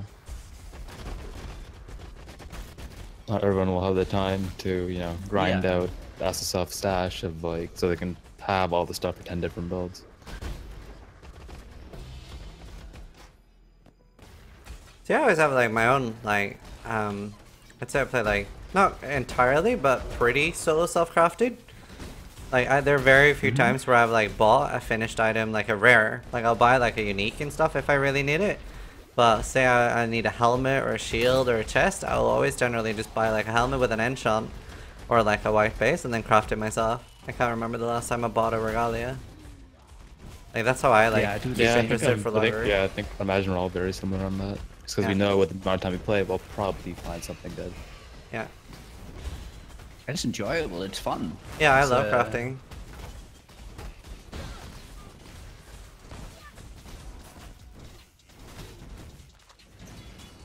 The only frustrating thing is like, you know, will I find my threshold jewel for the build? Which I believe Yeah. Deej is addressing next league, so feels good, man. I had some people convert like my thoughts on the threshold jewel stuff. I'm actually really in favor of them right now. Oh, really? Yeah. Well, it's so the idea, at least the idea that has been shown to me and that I kind of agree on is the it's a way to modify existing gems in interesting ways, right? If you notice it, what tier, right? If we put every single skill gem in a tier system, not on our subjective opinion, but on an actual like level 1, level 4, level 8. Notice what gems are all being threshold jewels. It's cleave, Low level gems, heavy right? strike, Yeah. all the low level gems. So if you think of it from a progression stance, right? Like from a level up your gems, or like you want to progress your skills, it makes a lot of sense that you can keep a simple, straightforward gem at the lower levels, right? You keep the mechanics somewhat simple, and then at later levels, when you like, then you can unlock a jewel slot and you can fit that in, and then you can modify your gem, and now it's an endgame viable build. I feel like Flame Dash needs that. But why? I feel like we're Why? talking about something different, Nuggy. Like, Yeah, why I not think just that's start totally off fine. with that? I was just talking about the availability of it. Oh, the availability. Yeah, okay, like that could be addressed. I'm Yeah, fine. that's what I was referring to. But Yeah, I yeah, agree yeah. with what you just said, though. Yeah, but that I'm disagreeing. But like, what's the purpose? Why not just make the gem have these functions that the threshold gem? gives Because them? now, because the game, you can't have these like complex gems working at an earlier stage. You can't have a level 1 cleave with fortify. That doesn't make any sense. Yeah, I agree. So one thing someone mentioned to me was So you can have more than one type of threshold jewel. Let's say you have your fortify cleave jewel, and then you have like your billion damage cleave jewel or whatever. But you can only use one of them. So multiple threshold jewels or skills, but you can that's only use one type. the end game for them. Yeah, I think that's what they're moving towards. Yeah. Yeah. And you can just choose like I play cleave, but I play whatever cleave. The defensive one with fortify over like, and now I can't use the offensive one, and I change my tree to get more damage because I use this jewel. Yeah, I think that would be really cool if they eventually get there. Yeah, because right now it's kind of like a binary decision. I use it or I don't, and if I don't, it sucks or whatever. Then when you get dynamic decisions, like multiple options, like it's really cool. Yeah.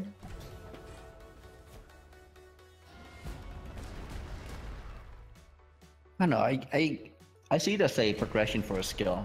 It's like the same as getting levels on Maybe Mother, like where you have like BF is unlocked at 28, or you can run the, or you can keep running cleave, but then you use the jewel on top.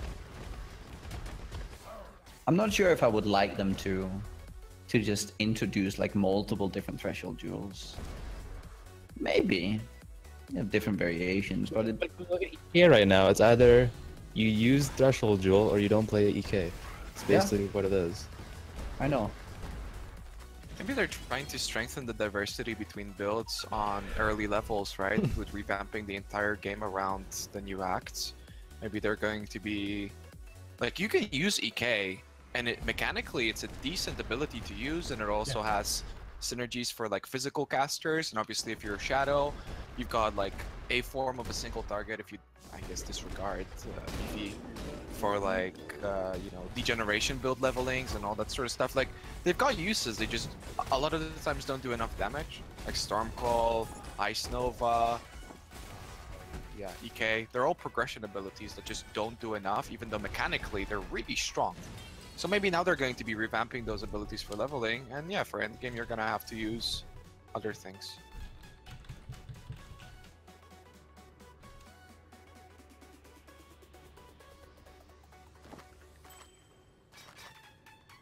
Huh, it's a lot of decks. Let's log it up for sale. No, I'm just like tired. I'm just tired, my guy. It's been a long discussion.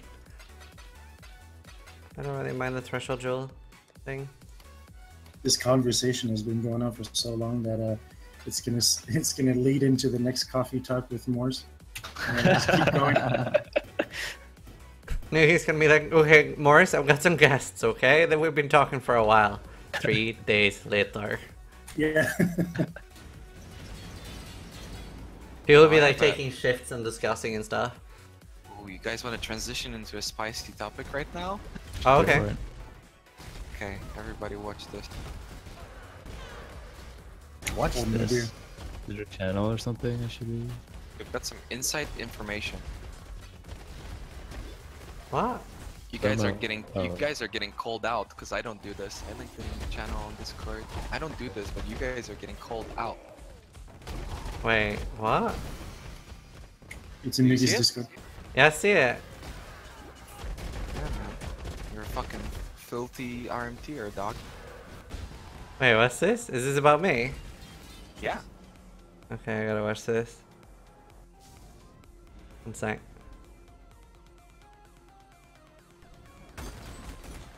I don't do any of that. Oh shit. I've never had that.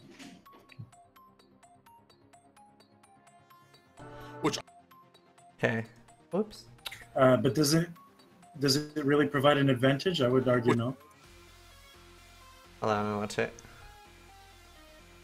Alright. Which I don't do. Make it so that subscribers and people that subscribe to their channel are the only ones that can join their guild. Yet in my stream, anyone can join my guild. So when do you draw the line of what RMT is?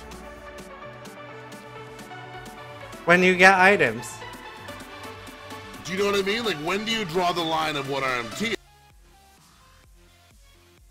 Versus 600 viewers isn't monetary gain, right? It's indirectly money. It snowballs into money, but it makes a difference. Wait, what's this? getting called out. Right, but GGG have already said it's not RMT. Oh, they have?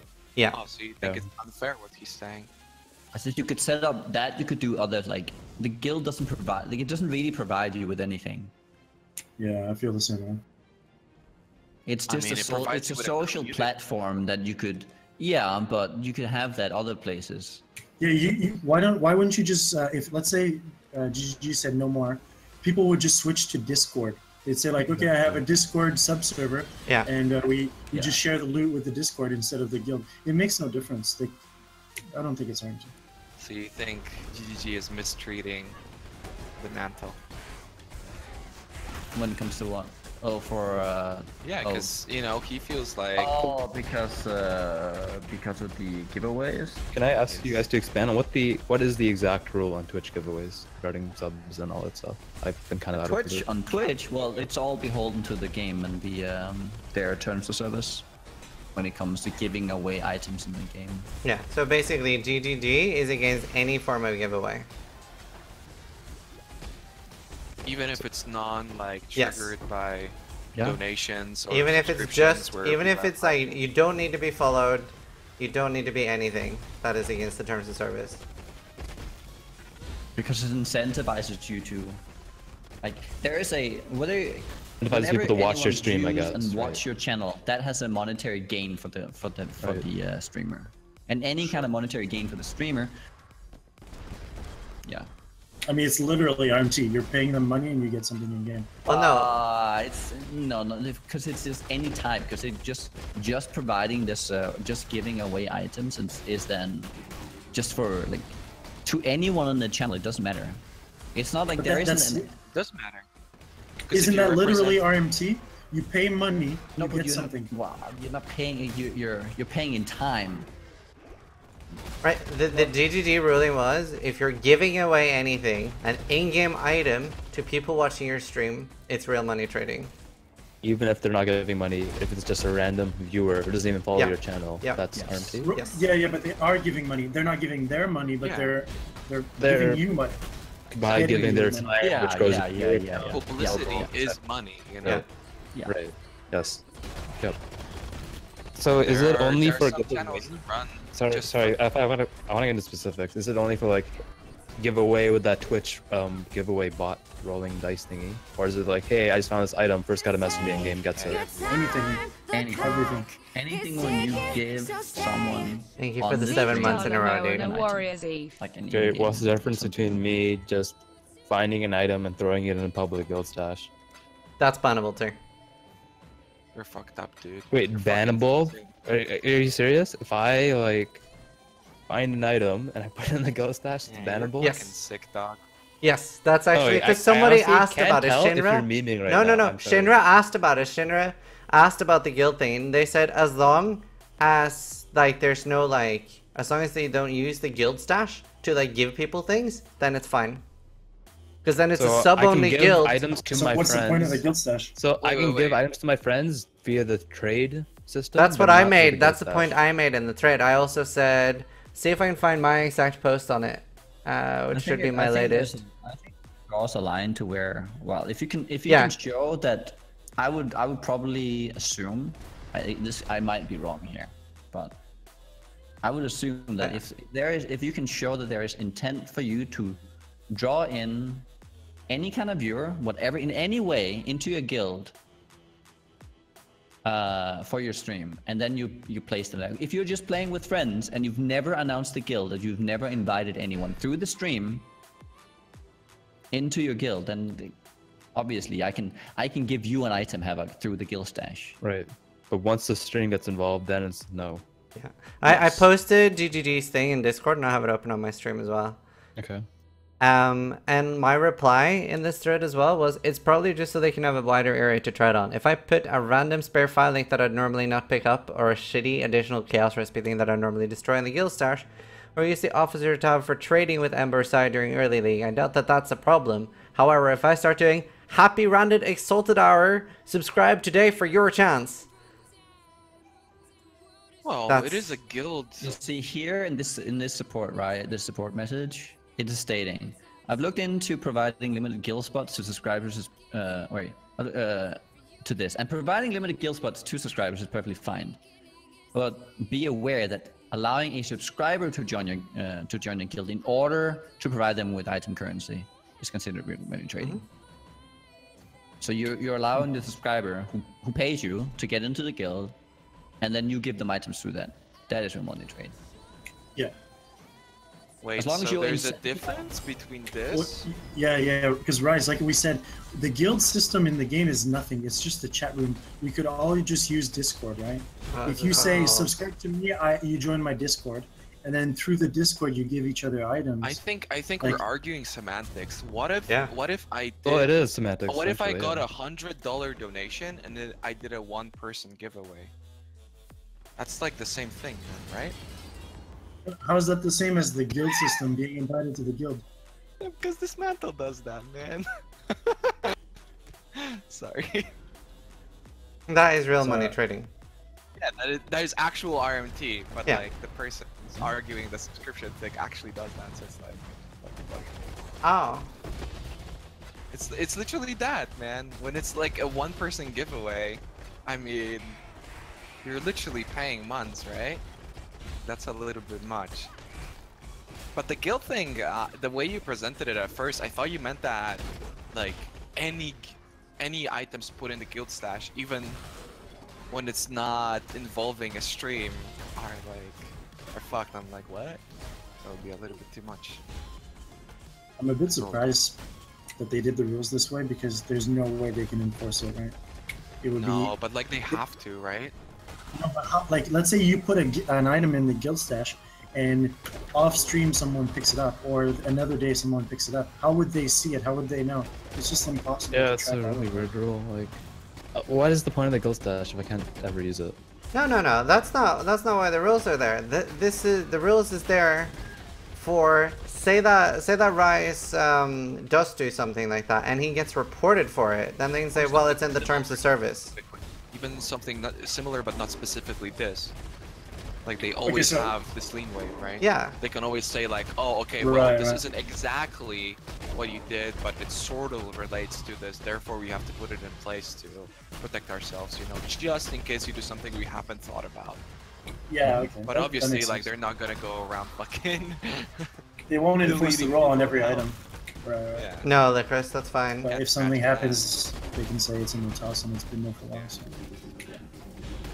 I mean, GGG is pretty reasonable. They don't like banning people for no reason. Right, Ziz? Yeah. How did that happen, by the way? So basically, I had my like I was doing like maps with gluttony, so I'm like pretty safe. So and I was getting like crazy tons of loot, so I was gonna message Noodle, right, and be like, you should see this loot I'm getting, right? And then I closed chat and I reopened it again instead of closing it, and then I started taking damage, so I went to hit my potions, right? Obviously, I'm not fucking slow, so I pressed my potions pretty fast. So 1, 2, 3, 4, 5. And then someone thought that would be fucking hilarious to post on Reddit, and then lots of people reported me for potion macroing. Yeah, remember when we said they shouldn't listen to only Reddit, and then this is a good example, right? Yeah. They only did something because it was on Reddit. If it hadn't been, or if it hadn't been upvoted a lot, and someone just emailed them, nothing would have happened, I think. I think it's automated, honestly. Because you I'm got not sure the about whole that. your account's been logged message support message, right? Right, Yeah, but then they I have messaged a- support, and the reply I got, to which I went, oh hells no, was, hi, we have detected you are using a potion macro. If you say you will not use it, we will unban you again. Wait, they actually responded with that? Yeah. Oh, that is To scary which, as yeah, exactly. And like, yeah, you guys, you just take my word for it. You guys take my word for it that I don't do it. But, But I know okay, for a shadow of let a me, doubt that I don't, so it's super scary to me. That's scary as fuck. Holy shit.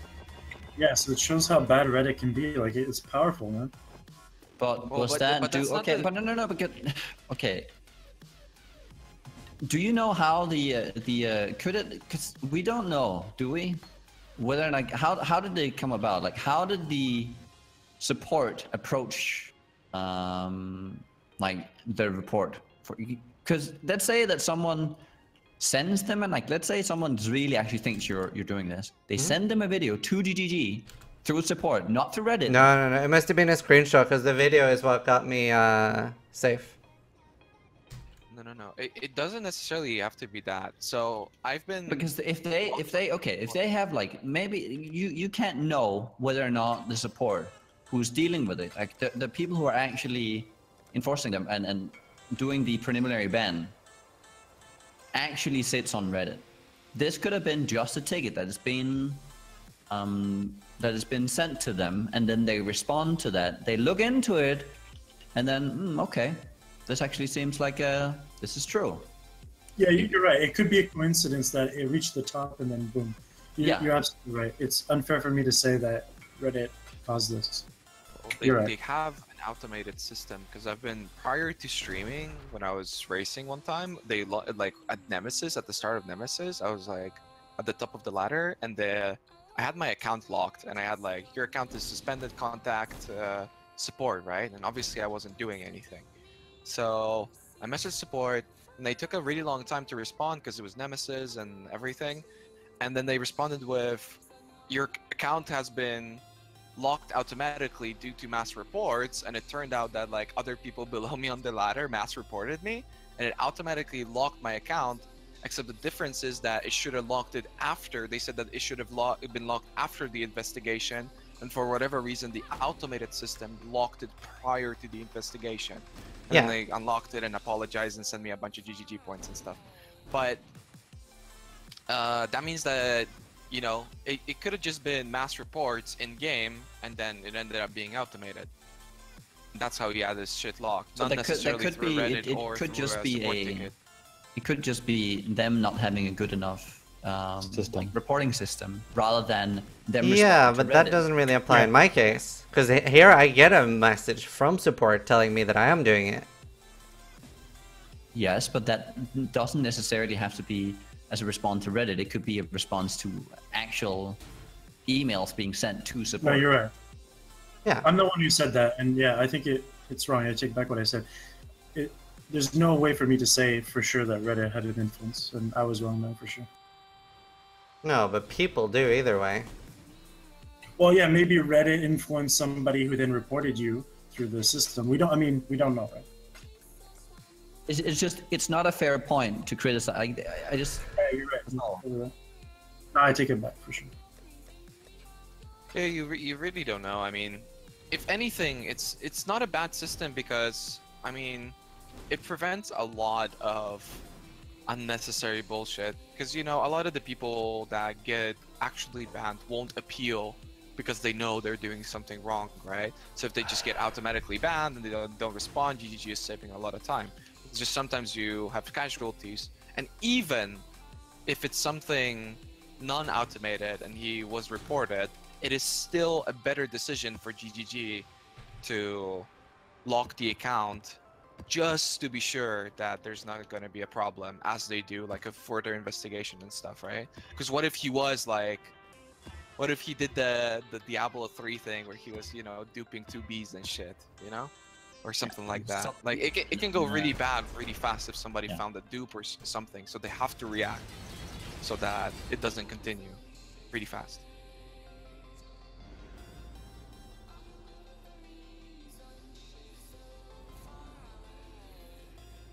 Also, my ban was like way longer ago, so yeah, it was like Nemesis, so they've probably changed their system many times. That's a long time, like 3 years, 4 years? Oh, really? Like 3 years, yeah. Wow. Well, when the game released. I was when the game released with Nemesis. I always find it crazy to think like, wow, I've been playing PoE for 3 years. Holy shit. Yeah, man. I've been playing for like 4 years. I've been playing since open beta. Like 4 years. Yeah, 4 years. 4 years. I've been streaming for 3 years. It's fucked, dude. What's going on? We're just I've been streaming discussing for, like, things. 16 years. Hi, I'm new. I joined on July 2012. That's crazy, man. Wow. Was that that must have been close? Was that close beta? Yeah, close beta. Yo, Embu is a filthy RM tier. Holy shit. How did you end up playing PoE, Greendude? I actually played D2 up until D3, like obviously on and off, but I was still playing D2, and then I got into D3 beta, and I was like, man, this is not the game that I was expecting. And I don't know how I found PoE, but I was definitely looking for something else. And they had, I don't know if you guys remember or if you guys experienced it, but they had this countdown for keys to the closed beta. So like every 5 minutes there was a winner. Oh, PoE? Yes, I remember that. Yeah, so I was like, man, I don't know if I want to buy this game because maybe I'll just get in for free, right? So I waited for a week and then I just gave up and just spent the money. I think I did that too, actually. I ended up buying it. What? I couldn't For me, wait. It was like $5 or something. It was like whatever. I knew about it Yeah. for so long, and I waited for like a year straight until open beta launched. Because they kept saying like, oh, open beta coming soon. So I'm like, okay, I don't know if I'm not gonna waste my money on this game. Because at that point, I've never spent any money on any MTX ever, like in any game, or like, Yeah, you know, I didn't similar to even that want to as well. buy it. So I was like, okay, I'm gonna just wait. And I waited until open beta, and day one open beta was the first time I played. Yeah, I think I started playing open beta too. 2013 somewhere. It's actually crazy. When I joined in the closed beta, it was so confusing. Like everything's just like PoE's wasn't user friendly back then. It still isn't sometimes. But back then it was worse, right? So we would join global chat, and it had like a bunch of players who were just super friendly and explaining everything, the skill tree, everything. Man, like global chat was actually great.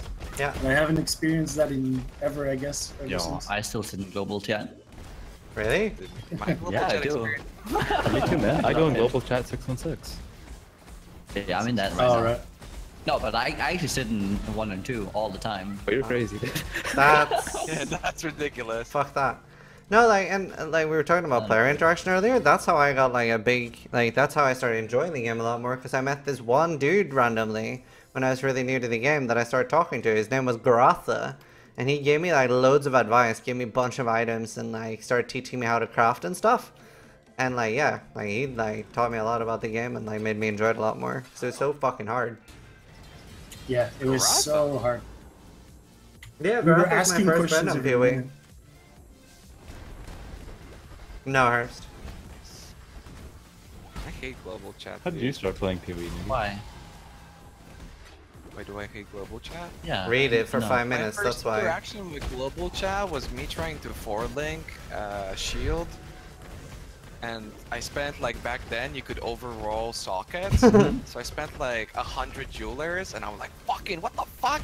This is bugged. Like and like shields literally looked like you could roll a 4-socket on it. Oh, I So was did like, what the fuck? Why can't you fucking roll 4 Yeah. sockets? And I like messaged global chat, and I'm like, dude, is this fucking bug? What is this bullshit? And they're like, okay, bro, you're retarded. I'm like, fuck, okay. Well, I had the same thing, but it was socket colors. I thought every color was fair game. Like it was just completely random. I didn't know like an ES chess had a higher chance of blue sockets. Oh my god, I wasted so many chromes. Sriracha? No, Garatha. Yeah, I mean, what about divines? Yes, That was the thing because too. we make money I found, off like, it. the perfect item. You don't make money with off a giving me really low anything. roll, so I'm like, okay, I'm gonna just divine it to perfection. 1 divine, okay, nothing much changed, but that's weird. 2nd divine, I don't. This isn't getting modified. 3rd divine, nothing changes. I'm like, what the fuck? And then I New. found out I'm about No. rolls and stuff. I used to I kill used people Divine, in I was like, new. wait, what happened? And I looked it up, I was like, oh. The systems, Divine Orbs suck, man. That was my first Yeah. reaction. Divine is terrible. Why would you use that shit? Yeah. Valor made me quit the game for like 6 months to a year. Volorb? Yeah, so I had I found a mirror in Nemesis, and like Garatha helped me sell it and like made sure I didn't get scammed. And then I bought like a Bringer Rain, and I made myself like a really good Corsair sword. And then I was still playing like hardcore and like actual permanently hardcore back then. So a friend of mine was like, "Oh, they've added this like new this new orb to the game. It can give your weapon your really good Corsair sword +2 weapon range." And I was like, "Oh, that's really cool." He's like, "Yeah, you should use it on your Corsair sword." Well, it didn't give it +2 weapon range. Did we roll? Oh yeah, rerolled. That was like my prized item, and I just saw it vanish, and I was like, "No, fuck this game." Angry red science arbor in my fucking item. For a week or two, Spartan. Nugi, I'm curious, how did you start playing PoE? Okay, so I was playing What? GTA. No, it's not retroactive. It's fine. They know we Chris don't. sent me a message, I think June or August, about their great new game they wanted to showcase and wanted me to try. At that point, I think I was right in the middle of Paragon 100, and I was actually setting up a... back then, I remember that. Ooh. I was actually setting up a PvP team with Maldron, no less, and others. Yeah. No, he was a big, he was actually a big WoW, like, he was a big WoW arena player and everything. Like, he was a big into PvP. Yeah.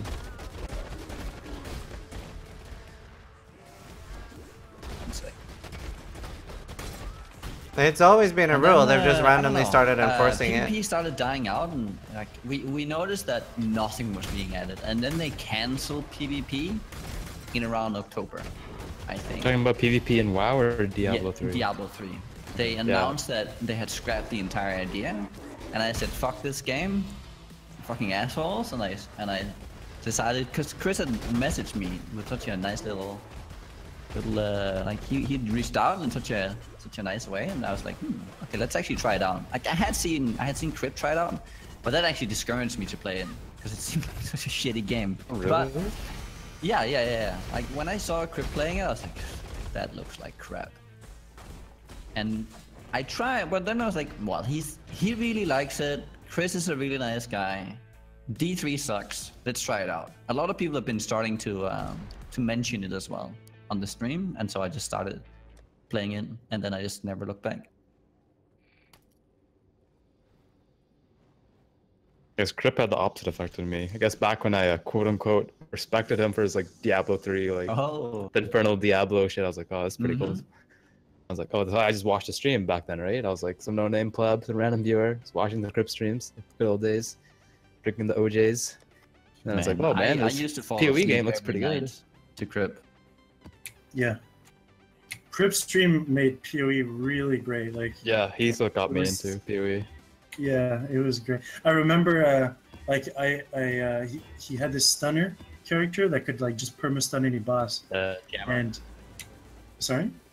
The Jammer. The Jammer, yeah, I remember. Yeah, the Jammer. And so he was gonna do bosses for viewers. But you know, back when Vol was like scary and like, you actually had to So like our party brought in Crip, and I was like, oh my god, Crip is gonna stun this boss. Less than 3. Glad to hear you being positive about the S changes.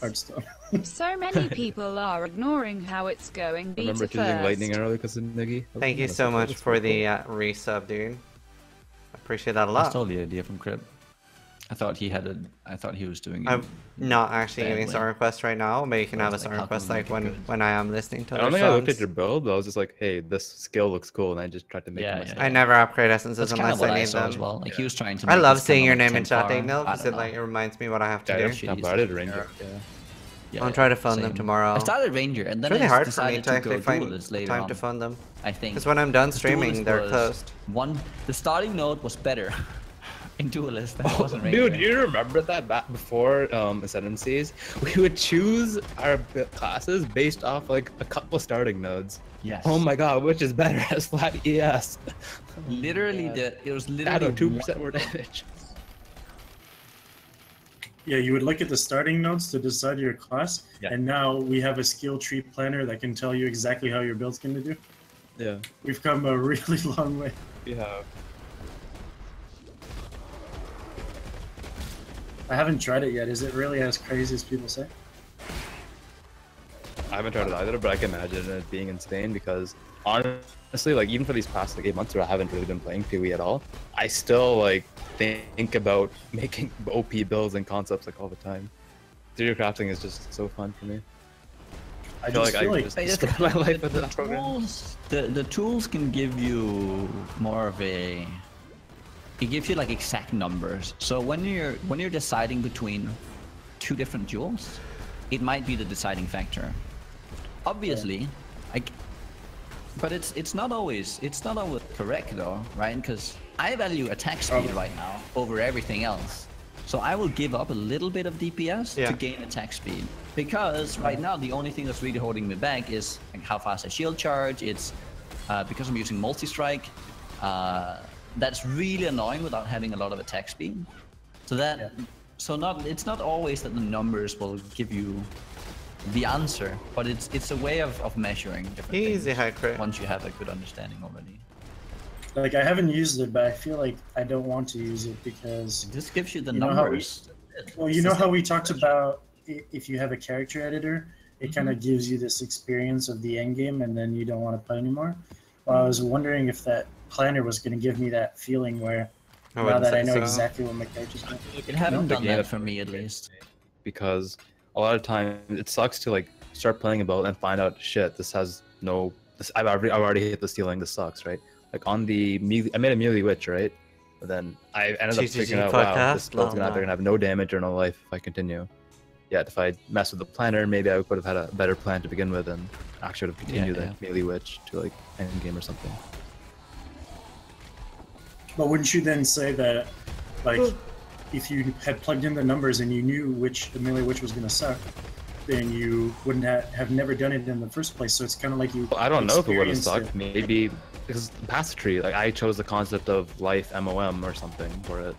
Maybe I should have gone CI. Maybe I should have like not gone all the way down into Marauder area or something, right? Like. So for you, it's not about the adventure; it's about the end game goal. Yeah, I'd say so.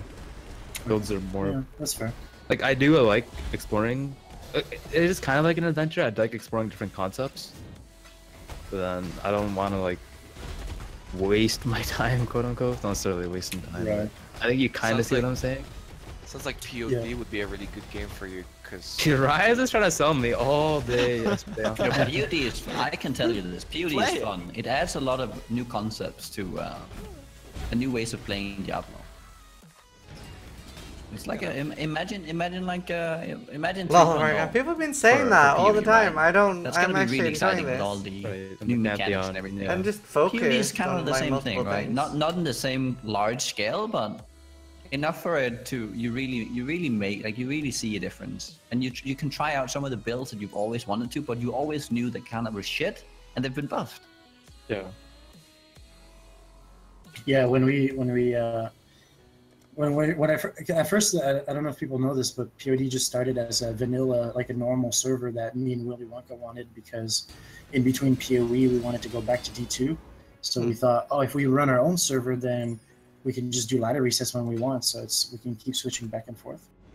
But then I had seen a mod like 80 melee splash, and I thought, wow, like imagine how much it changes the game. Like think about Diablo 2, you've been playing all your life, hitting every single mob with a melee attack, and now you have melee splash. Like this changes everything, right? Yeah, it's really big. So I thought, man, what if we just do a mod where we just, like add melee splash, buff all the shitty skills, and let's just see what happens. And so, it just kept going how did you add like the Remnant of Corruption, for example, to the game? Did you have to code anything for that? You have to do a lot of reverse engineering, right? Or... Sorry, I didn't hear the question. How did you add the Remnant of Corruption to the game? Like, did you have to do a lot of coding, or? No. The corruption orbs, the orb itself doesn't do anything. It's just a recipe, and you can choose it's a spreadsheet for the recipe.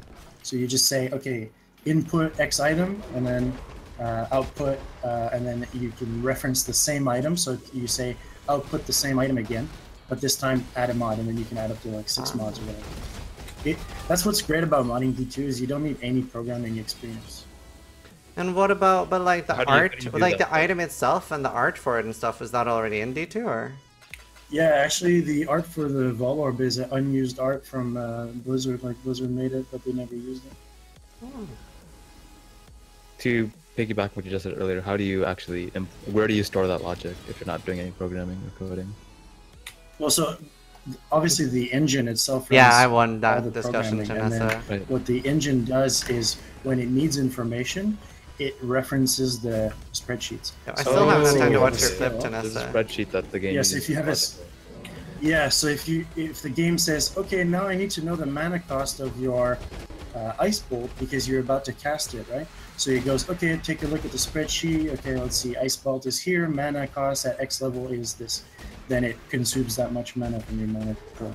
So all I do is go into the spreadsheet, change that mana, and now in game it changes the mana. So it cool. Kind of works that way. It's like a server-side spreadsheet, which I guess you could modify whenever. Yeah, exactly. And if you want to add, like, so the Warlord type thing mechanic that was already in the spreadsheet. Well, you just take an item recipe type thing and kind of reworked it for this. Okay, yeah, exactly. That's pretty cool. There's a recipe. Actually.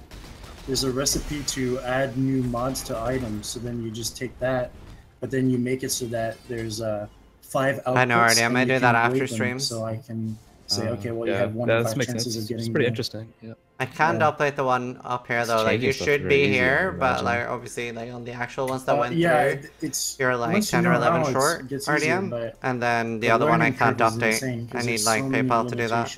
Right. Yeah. I'm guessing it's all very old. Like Diablo 2 is an old game, so.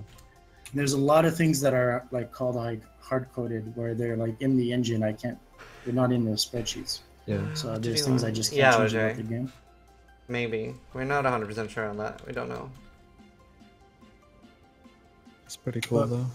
We have I just said like I can't change some things about the game, but having said that, we have a guy on our team who he programs assembly. I don't know if you know assembly, but it's like your CPU. Yeah. Yep. You are. So your CPU talks in 1s and 0s, right? Yeah, binary. So even if you don't have the code to a program, at the end of the day, the code is always going to put out 1s and 0s to your CPU. So if you know how to read that, you can then change what 1s and 0s is being sent to the processor. Yeah, that makes perfect sense. Yep. Right. So then, so one of the guys on our team, he knows this. And he's like able to basically hack into D2 and change all the values, the binary values, and so he can change things that I could never change myself. And that's how we, like, for example, did the charm system. So there's some things like that I definitely can't do myself.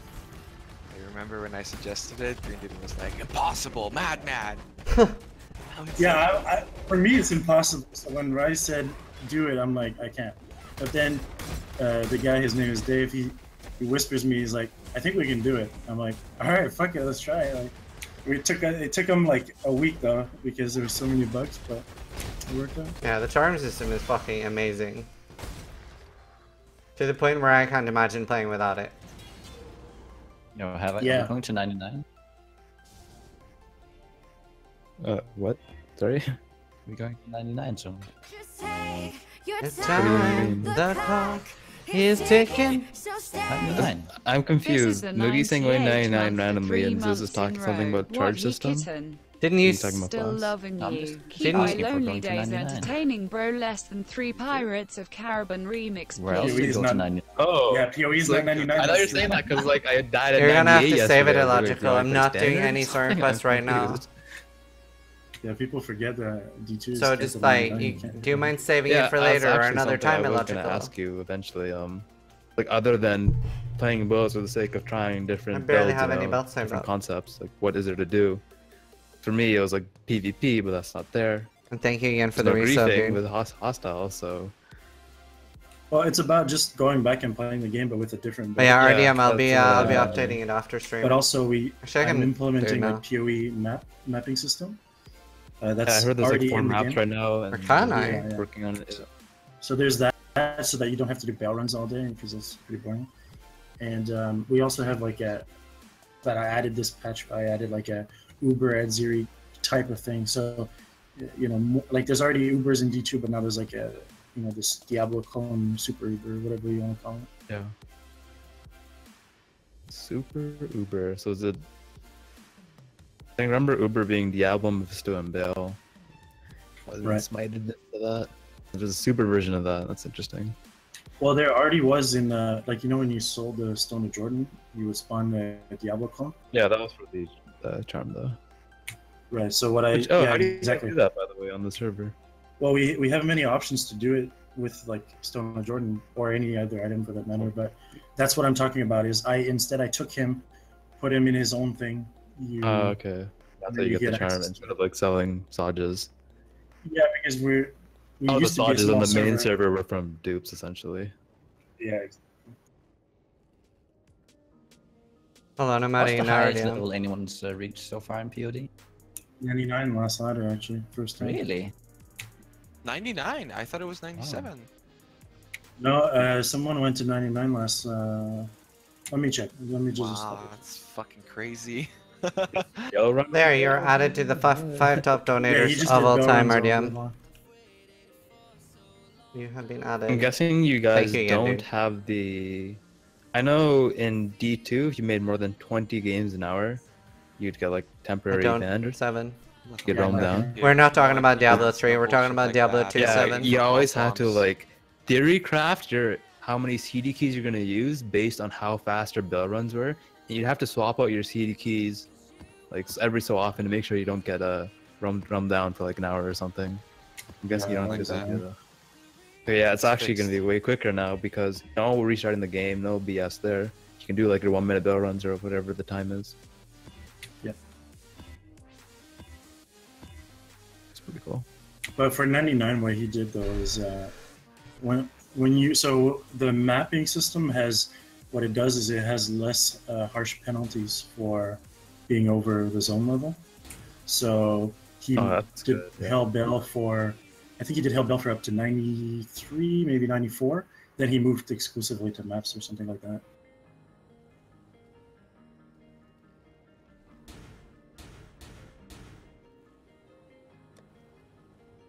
If I was to randomly guess, he was. Actually, no. I was gonna say he was a sorceress, but I remember you changed something with teleport. Something very mobile, I would Did you imagine. upload the whole right? discussion on YouTube? It's No, still it was going on. It's on the. It's on the Sorcerer's still the Discord. best mobility in the game with teleport. Yeah, I think it always will be. Yeah. Wow. No, thank you, RDM. Gets 0 cooldown now too, right? Well, it's 0.4. Well, if you have cooldown reduction, you can get it to 0, I guess. But you'd have to have 100%, right? Yeah, exactly. So what was your solution to basically having Enigma on every character? We made Enigma have 2-second cooldown teleport. That sounds so annoying. Yeah, but there's also other classes that have an inherent teleport now. Like Oh, Druid has yeah. Flame Dash. Pretty cool. Necromancer has Convocation. It's really nice.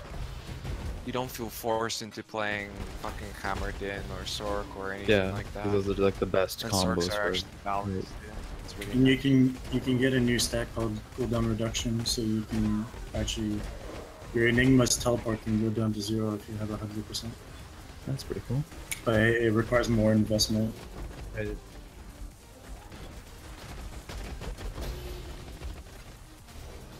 Yeah, I probably will upload it on YouTube, assuming nobody minds.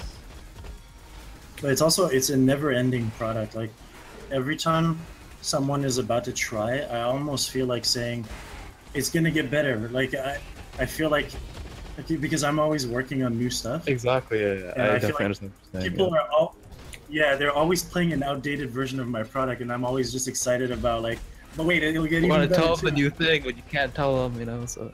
Yeah. Like for example, the mapping system is just a teaser essentially. It's just 4 maps right now. So Hey, and then so you're some- upgrading that to something else. Yeah. I think Yeah, you something told me that. yeah, it's gonna be huge. But like in the meantime, I'm like, yeah, we have a mapping system, but it's not like I don't want to talk it up because I know something so much better is coming. Yeah.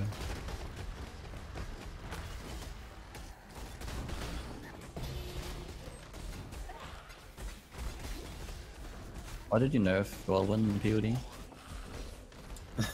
Okay, so what happened is, I don't know if you guys know this, but like Whirlwind in expansion got like demolished from Classic. Like, in Classic, it used to be 25 attacks per second, so your attack speed had didn't matter. So you just took the hardest hitting weapon, slowest weapon. Oh, just like PoE used to be. Is that Greendude? Yeah. Right. So that's how it was in Classic. So then in expansion, they decided you need attack speed, so they changed it. So now it's completely based off of your attack speed, and that just demolished it. Like nobody plays Whirlwind anymore. So what we did is we switched it back to Classic mode, which revitalized it. But I had to nerf the damage on it because obviously, right? I don't need to explain that. You have expansion items on a classic whirlwind. That's crazy strong. But people think that that's a nerf. Like they're like, oh, why did you give such a huge decrease? Yeah. Also, I did it. You know, in PoE we have like a more and less, and then we have increase and decrease. So I did a decrease to whirlwind, and it starts, instead of starting at -50, it starts at -75. But it's a decrease, not a less. The base damage is still 100%. But people think that I just like cut 25% off their damage, which is completely untrue. I just find game psychology like so interesting, like how you phrase and present changes to people, like that's a big impact it has. Yeah, so sometimes like I'll purposely leave out details in the patch notes, or like I'll be vague, or like I'll say like something's damage got decreased slightly. Like I'm not gonna give you a number because you're gonna misunderstand the number. Things like that. It's pretty hard to communicate in D2 because there's so many things that are obscure. Like, yeah, it's not just like simple, like decreased, increase. You have to do a lot of behind the scenes magic or hacking together, I would imagine. Like for example, one thing that people never know is now that we have new skills and some of the skills have cooldowns, they use a cooldown skill and then all their other cooldown skills go on cooldown. And they're like, why did you make these two skills have shared cooldown? And I'm like, no, you actually didn't know this, but in D2, cooldowns are global. When one skill goes on cooldown, it puts all cooldown skills on the same cooldown. But this is something that's been in the game forever, but nobody knew. So they thought that it was me intentionally doing that. Yeah. Who's talking? That's... Why did you do that, though? Oh, shit. Yeah, pretty much. Nobody play. Oh, I guess Sorks have it too. That's Greendude, the guy who runs the Path of Diablo server. Oh, yeah. Hydra. Oh yeah, Hydra did have the cooldown. Oh yeah, I totally forgot about that. Hydra used to have cooldown. Yeah, you couldn't actually go hybrid with Hydra because it was so bad. No, KD actually can.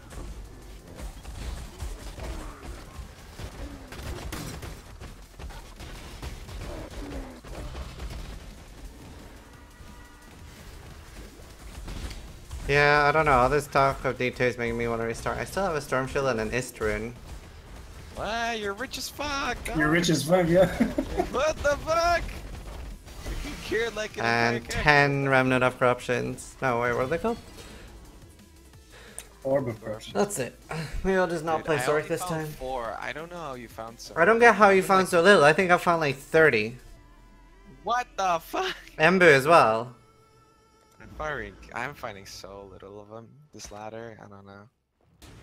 Here, have you considered that you might just be bad at looting? Maybe, I don't know. Just playing a slow character. But that too. I think my server first torch would disagree with you. I heard you got carried. Excuse me? Yeah, you didn't do it yourself. Nobody's I heard. Key. Did you kill it? Of course not. Fuck that. Oh, I'm not suicidal. Wait, did Raiz just say he got server first torch, but then he didn't even... Yeah. You didn't do the kill. It's because... You fucking what, mate? It's fucking You're claiming impossible the title. to farm the keys. I'm claiming it, yeah. You can't claim that. I define what you can claim, okay? And you can't claim that. I don't even play the game. You can't claim that. No. Listen, first 100 race is only about currency. You've got endless currency, you win. So I won because I had the keys. Easy. I claim it. Oh, you know what? I'm gonna feed some guy with some items, and then he's gonna hit 99, and I'm gonna claim the 99. Easy. Hell yeah. Easy. I'm already doing that. Why do you think I'm farming so much? This fucking guy. Catch up to me. 99. Okay.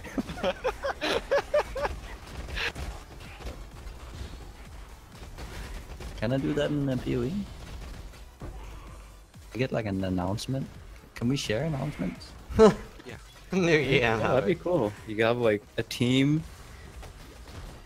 Your team is the first hit level. Actually, yeah, I did something I would love in PoE. To have a team. Like actually form a team, and when you get there, it's like team. Yeah. I agree with that. POD does this unintentionally. What if like somebody betrays the team last moment and like hits it that's without... fucking Yeah, I awesome. can target us in the trash tail. Nobody's gonna use that. That's pretty cool. Dude, PoE is more drama, man. I was actually thinking about. Why'd you even betray someone though, Raiz? I don't see how. Stop giving them currency to roll maps. No. You're like 99, very close, and everybody's like, okay, so let's plan this. So you do the special event, and you just like leave the team and get 99. Can't leave the team. It's locked in from the beginning. What's up? Stop. Oh, you mean like join a different team right before? I was like, haha, you baited. Yeah. Or like leave the team and just do it yourself, and then they're still 99, and you. Oh, I'm like on team Nugi, but then I'm like, you know, fuck you, Nugi, I hate you. And then I play solo. Yeah. Solo guy. Hey, that's stuff by the way. Wow. Oh my god. You fucking killed me earlier. The TV meta. Havoc. Yo man, it's too strong. TV meta too strong. Actually, I could do something like where multiple people could play on the same character. I wish they had that, dude. That'd be really cool. And That you would just be cool? because then you just have like you have like a you know what's those marathons called where you have like the tag in and tag out. I don't remember. Relay races? Relay races. It's basically what it would become. Hey, GMB. And you Imagine would the salt when you die and the rest of the team is pissed off at you. well, it's how it goes, man. It's a team effort. Trust in your teammates.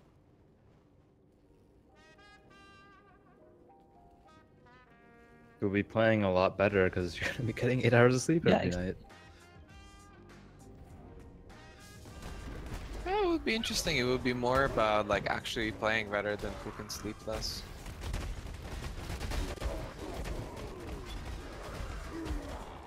Or operate better sleep deprived, maybe. I considered like I would partner with Etap before that, but I don't know, man. He's like after his things ES is gutted off yesterday. I don't know, man. I think he's washed up. Yeah, I actually like the changes.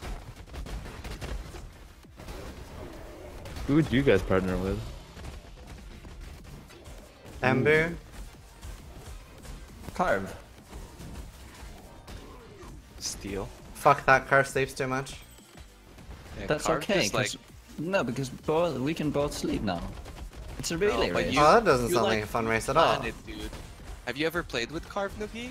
You plan to go to sleep. Carve just like, oh, okay, guys, I'm gonna go make some coffee, and then he disappears for 12 hours, comes back, and he's like, dudes, I fell asleep in the kitchen. It's like, you won't believe it, I fell asleep in the kitchen. And I'm like, yeah, we believe it. We believe it every time. Fucker.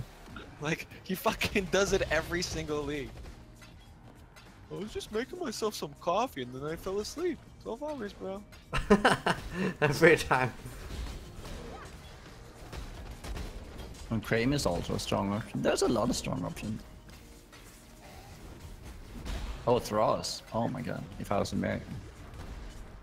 No, I think ideally you want to team up with someone on the other side of the world, so you can. Oh yeah, no. But then.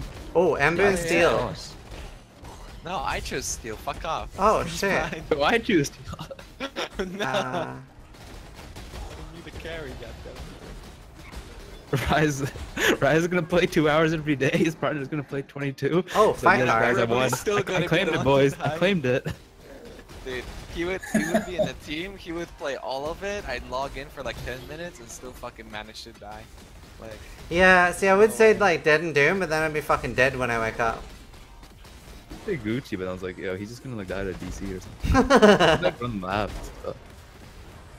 Yeah, you wake up and Gucci's like, yo, Havoc, I desynced.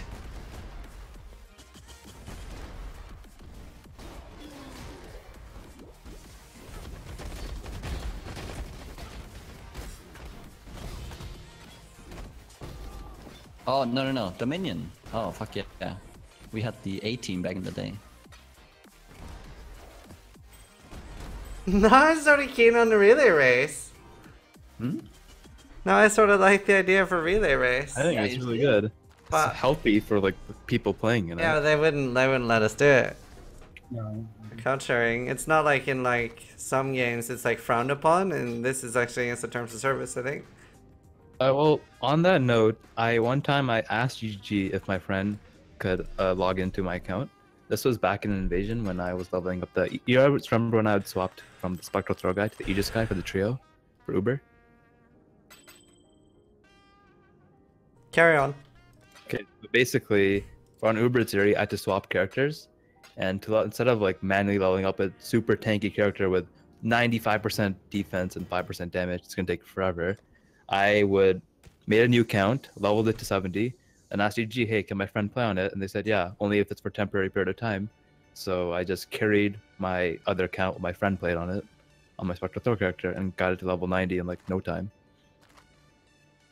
So do you think they would let us like do a relay race with new accounts? I think they would. I think this is something you could do in a. As long as we set it up properly, right? that. I would fucking.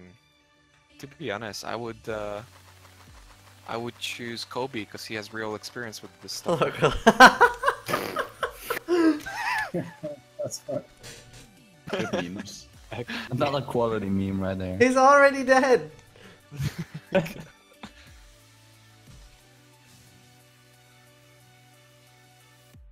Like I would pick you, Havoc, but I feel like it's boring to yeah, it's too I'm boring not to pick sure. each other.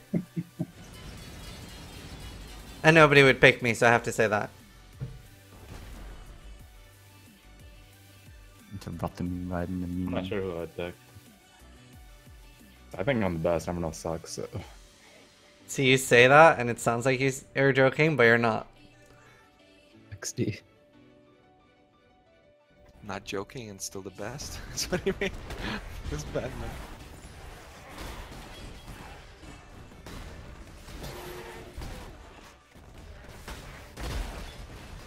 Email them. We're gonna be emailing them about all the other stuff. I think this might be pushing it. Hey, can we account share? It's for a thing, I swear. People are saying his strength is not sleeping. Relay removes that strength. Yeah. I have your chat open, sorry. He's good at trading. So you do have a, you have a good advantage there. I heard Ziz uses his guild. It's boosted. Wait, what? Yeah. So Reddit told me. Oh. I'm surprised. Then.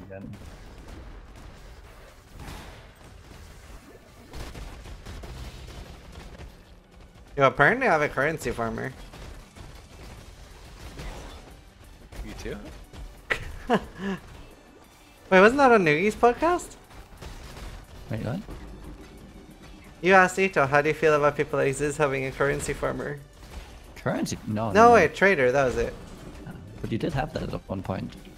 That's like one Many name when people other had people it. were doing it. Well, it doesn't matter. Like it was more the idea.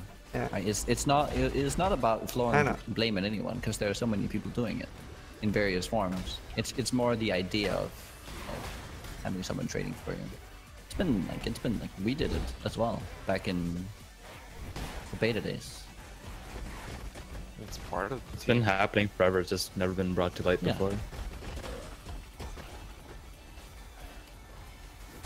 Like I would literally just give a guy like five stat like tabs of shit, just unsorted things I thought were good, right? And then he would come back and give me like 50 calves.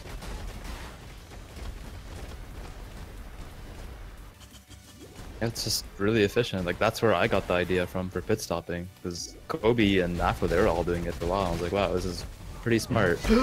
And like I saw how big an effect having the extra currency has in rolling your maps. I didn't see what uniques dropped, so I gotta go back. I almost just died on my headhunter. You have a headhunter? Yeah. Probably got it from the subs. I Wow. think so too.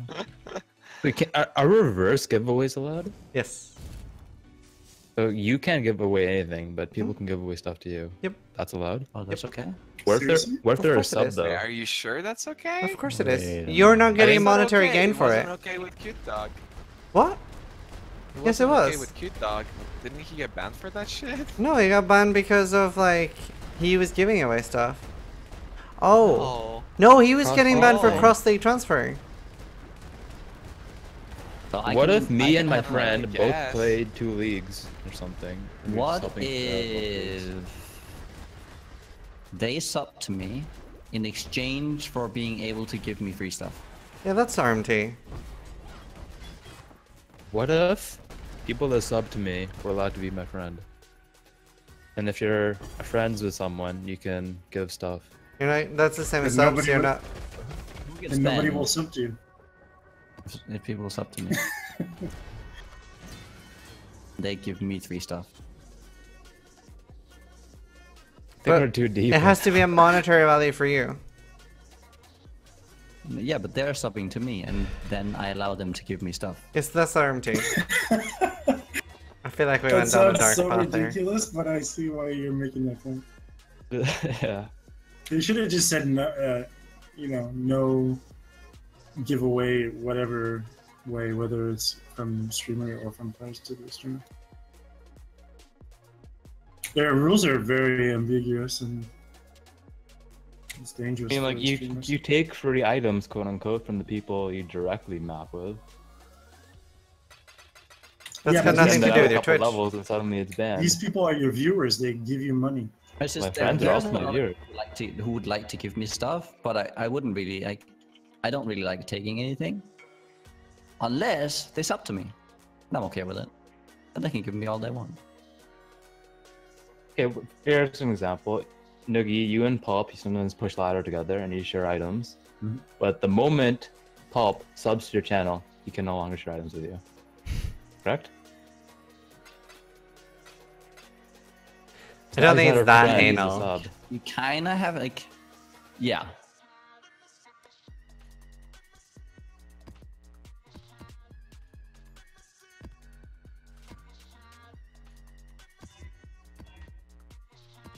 Oh my god. These yawns. Please don't sub to me, Havoc. Can I help you? Shit.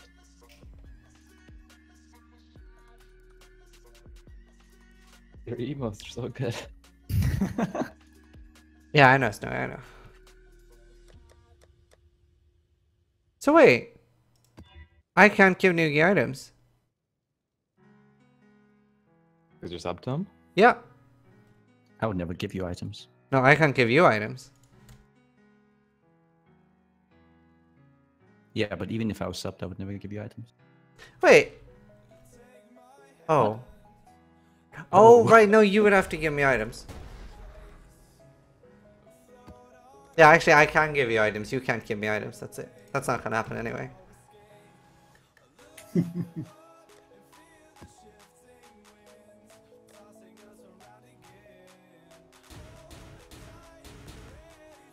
Yeah, I have a video.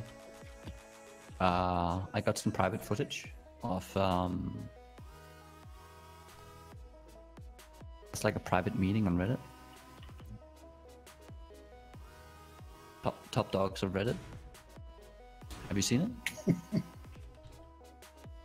It's gonna be good, isn't it? Link.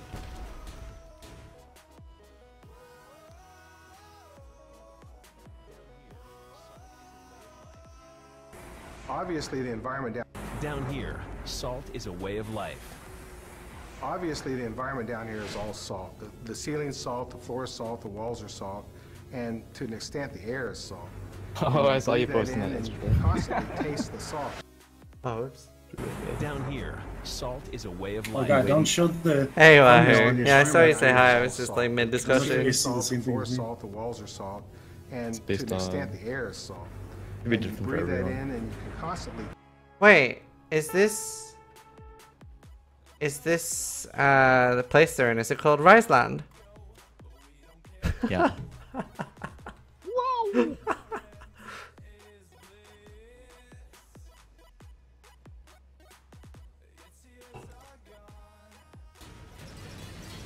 It's one of my favorite memes. Did you know that when I met Rice QT in real life, I gave him a bag of salt? I did not know that. This is a true story. Can you confirm, Raiz? Yeah, it happened when I was holding Ziz back from falling into the toilet when he was throwing up. No, it was like the first thing I did when I met you.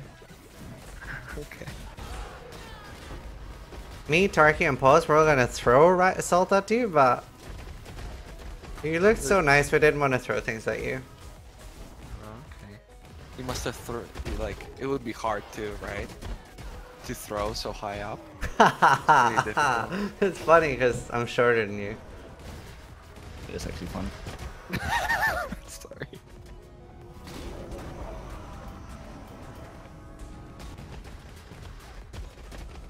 How does it feel to be less of a man? Oh, whoa, Ziz, don't listen to him. Wait, what? I thought he was self-reflecting. Oh, shit. I don't do that.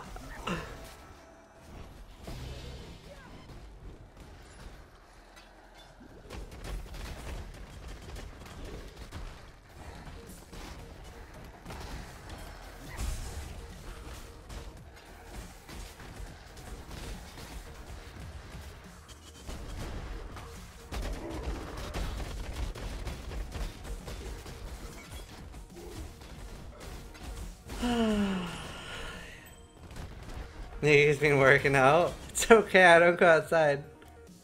Oh wow, Wars, Jesus. Oh wow.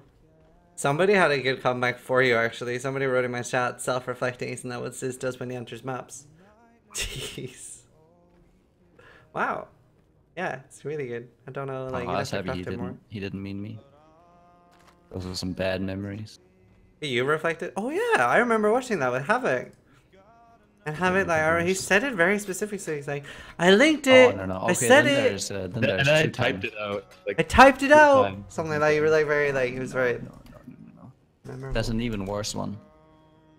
This was this the Mjolnir one? Yeah.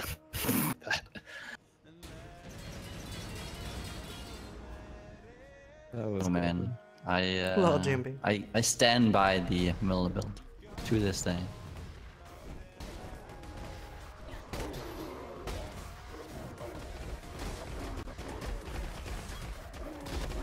To be fair, everyone has dumb deaths. And then I think was it shortly after? Oh my god, this was literally the worst league because I believe right after I got a fucking Wind Ripper. Then I died on that build as well. Wind Ripper is such a like painful thing for me because I had like this was like when I was like new at the game and I didn't really like get characters above like 80, 90 much. And I'd finally got a Wind Ripper build and I had like I was just kinda fuck, what was I doing? I can't remember what map I was in, Jungle Valley maybe? But I was just playing around. I'd finally I'd farmed a Wind Ripper, like the cards, and bought a few. And this was like when they were super expensive.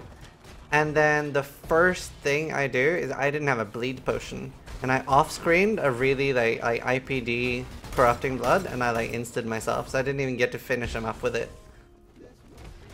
Just like insted myself to corrupting blood. I went into a Torah mission, got hit by the leaper, and I bled to death. Ouch.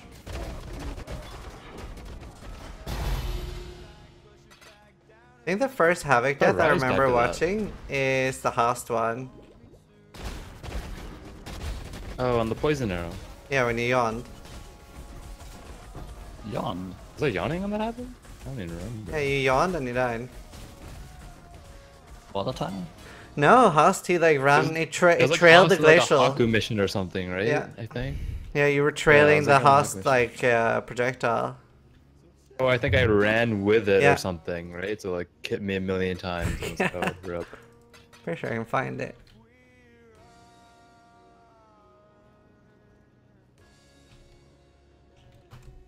Then now I know. I don't run with the projectile. Sidestep it. I guess I didn't learn that yesterday, but...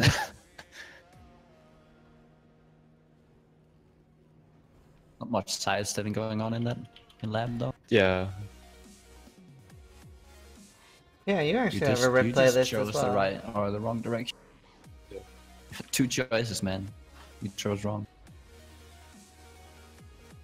Man, if only like they should change the lab so you don't have to pay attention. I should be able to close my eyes and hear lab.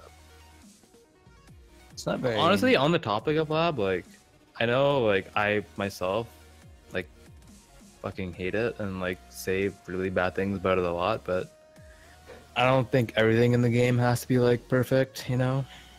It's like, yeah, it's a different type of playstyle. I don't think so, Desperate. You have to use something called Glide. I like doesn't mean that it should be removed, type of thing. Yeah, I agree. Because it goes back to what I was saying earlier. It's like Thanks, Jonas. You know, people Appreciate like that. Close Your Eyes, Clear Speed Vol Pack, 25,000 ES meta. Then, you know, should GG support it or should they tone it down? Like, who do the developers listen to? I've been enjoying like lab on various characters. Some struggle with it a lot, and others have just been like, oh. When I did do it with the drill neck, not the drill neck, the what's that? That's another neck. Soul Strike. See, this is a breeze, right? Yeah. I really like the lab. It's like the whole perception changes once you find like something that just works nicely. It's like, oh, this is nice now. All these struggles, and now we're just like cruising here. Yeah, it's always good to have the bad. Like, I wouldn't say I enjoy like farming lab, but I'm very happy it's in the game. I love that it's in the game. Right. Yeah, I just feel like it needs to be like quote unquote bad stuff or stuff you don't like to make you realize what the good stuff is. Yeah. But they're changing it. I really like the lab changes they're proposing for 3.0. Isn't it like basically the same now? Like, no. Just 3 less trials, that's it? And each but that's quite a lot. Everybody riding on the GGG shit on ES train? Yeah, I made a video about my thoughts where I'm quite positive, I'm quite happy with it, and I just got downloaded to hell, like my post got buried on Reddit. Didn't even make it to front page. The cruel one is going to be a little longer, and then the merciless one will remain the same. Yeah. And that's then not too bad then. Yeah. They kind of have to do this though, because what happens when they introduce the character? Yeah, 52%. Right? If that has any semblance of it, and you would have to go through that system as well, it's like a lot of steps. Yeah, if you don't agree with Reddit, you just can't expect your opinion to be. It's interesting. We say there. It's work when it's just like we want to speed up the progression ladder, but GG wants us like, you know, follow the speed limit and slow down. Like they're truly like experience everything. Take the scenic route. Oh shit! I had. Me.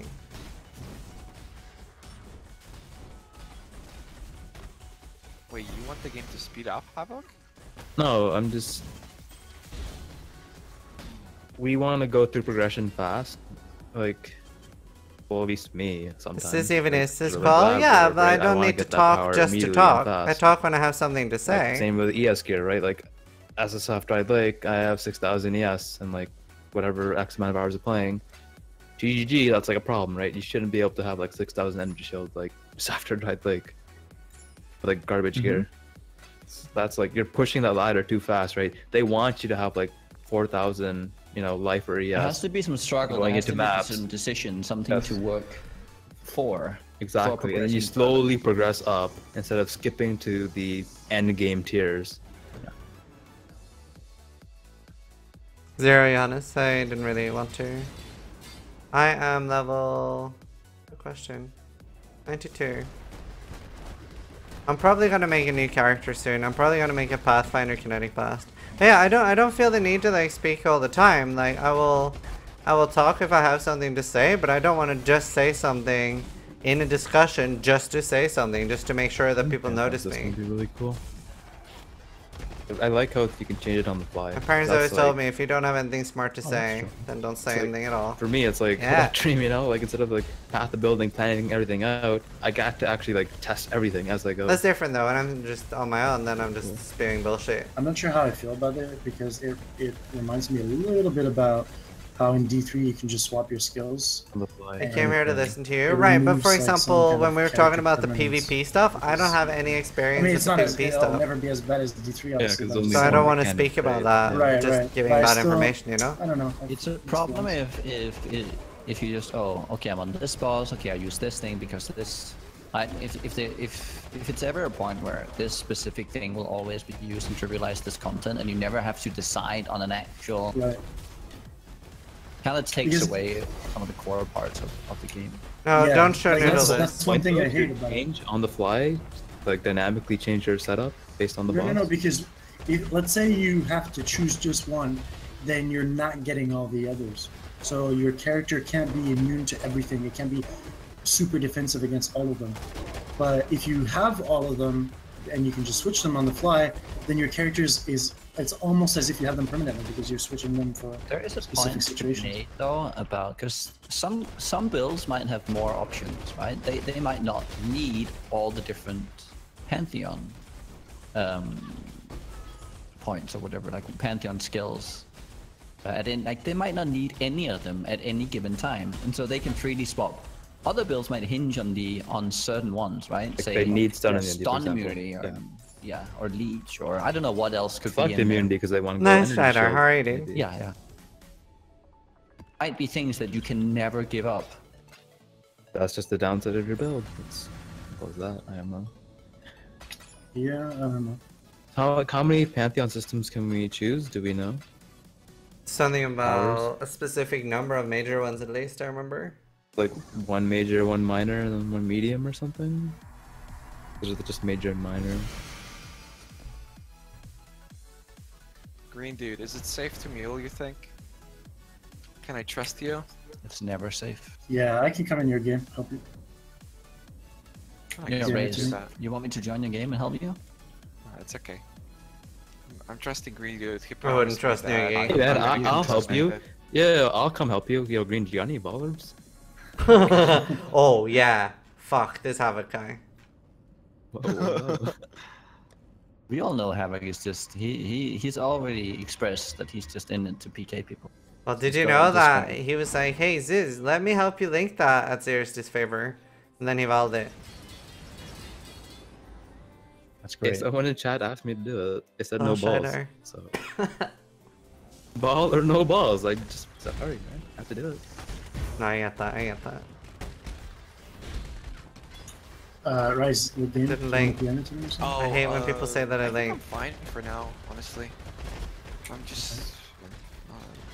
Do you have I any a lot of more? stuff I have to do first. Do you have more curities, Havoc? You can ball. I miss the balling streams. So if I'm not trying to reroll a Sork, what should I reroll?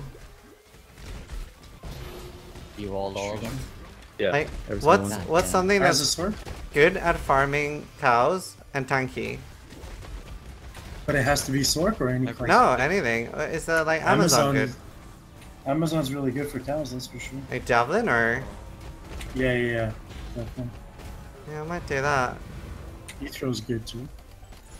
I would go Ethro, if anything. What's that? I feel like it's a barb. Oh no, I don't want to do that. No? No. I like Data playing it, I didn't really like that.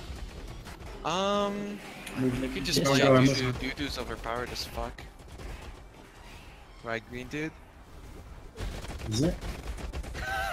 Yeah. For farming cows, I would actually say no. Yeah, it's not that good for There's no way that Greendude is better than Amazon for farming cows.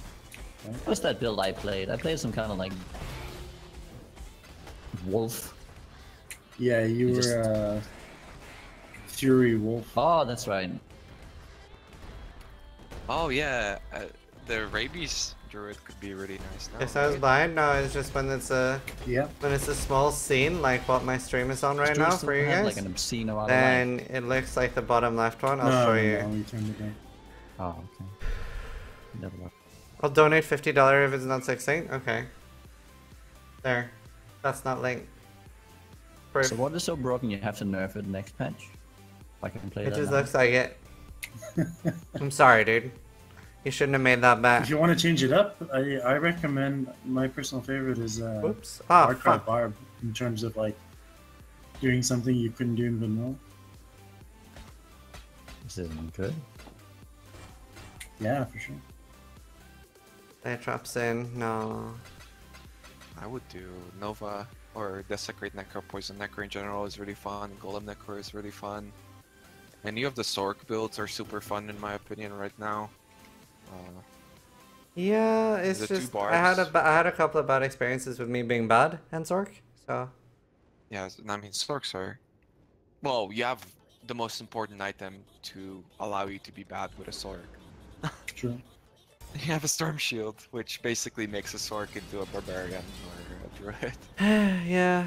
See, I'm just sad because I lost, like, I guess I don't need my Spirit Shield. But I had Thalrush's weapon, and I lost my spirit weapon because that was on my fucking account. And Think then of it this way.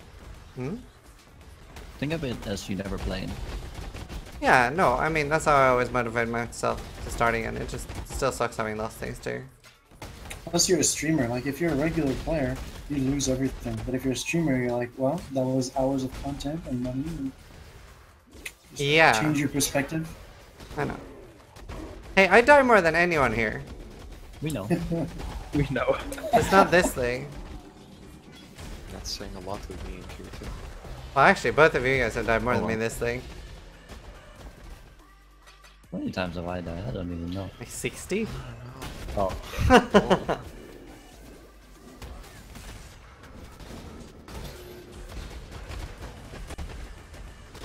Why am I only farming Strand? It's the best to farm. Jesus Christ, Ziz. What the fuck are you playing? What? I haven't watched Puri in a while and I don't know what the fuck you're doing, but it's crazy. Farming Strand with head on turn while fireball. Looks like you're playing Media in Excel. That's crazy shit.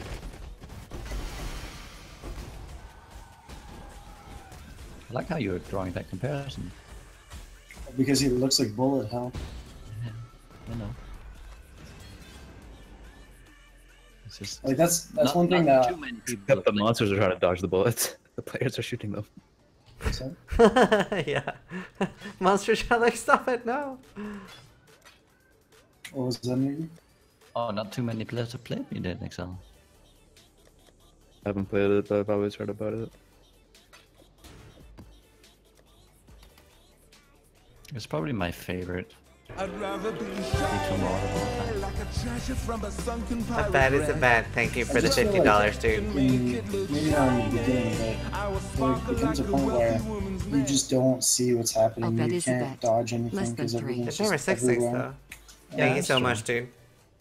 Like it feels like you'll just die to a random Appreciate thing the that you dono. can see because there's too many projectiles, and then as always, that makes it You're worse crazy, for dude. hardcore. It's just with all the... I played the softcore. All the bosses and all the things you can do. Like there's so many things you need to like collect. Especially if you don't cheat or play with others. I did actually play it on the private server for quite a long time. I'm probably gonna be ending in not too long. I'm going to the dentist tomorrow, so I don't know when tomorrow's stream is gonna start. Purity is not your favorite mod, feels bad, man? Could be, eventually. Like, Media in Excel has been out for God knows how long. So here's the thing I'm curious about. Greendude, how do you feel about, how does it like make you feel when you've like made something and it's become so popular? Oh, it feels great. I mean, you know, like it feels really rewarding because it's like people are saying, like they trust you with the design and the, yeah, I don't know, because like I've always wanted to be like a game developer, but then I just took like a more realistic, I feel, profession because I don't know programming. So yeah, but I still get to kind of experience what it's like to be a dev. Yeah, I get that. I really liked what you said earlier that you weren't very specific with the passionates. I was like talking about this on a podcast a few weeks ago, where I said that like I love the mystery and thing of like when you're first playing a game and you never really get that. Like when you played a game for a while, like there's no mystery in PoE for me now, for example. That's why I always wish that GGG would be like something. I always wish that GGG would be like something has changed or something in the patch notes or like something's been added to the game. And like you said something about like a clone or like a boss has been added and you didn't want to give away the details and stuff like that, which is pretty cool. Right. Yeah, I don't think anyone knows anything about it right now. But you added the secret boss or a new boss, but no one knows how to spawn it. Yeah. Right. Well, I did say that it's like Diablo clone and he's going to drop Annie, but because I didn't want to start on Jordans to be sold. But that's about all, you know. Yeah. People have been trying to figure it out. They did do that with Uber Uber series. We did do that with Uber series. What do you mean? Oh. They dropped the mortal fragments and everyone's like, wait, what the fuck are these mortal fragments? Yeah, see? Stuff like that. I love shit like that. That's like my favorite thing ever in anything. Yeah, and it leads to like moments on Twitch like Havoc and Moore's. Like that was exciting to see the race. And that's what I'm looking forward to with the Diablo clone once people figure out. Step 1 I think is this month has been kind of decent for this. Yeah. It's been really good for me. So I'm very, very happy. And I purposely made it where you can't test it on single player and you can't test it on non-ladder. Kind of good, because last month was the worst month since, well, a year. So that was good. Greendude, AMA, make it happen. I was musing on that idea earlier.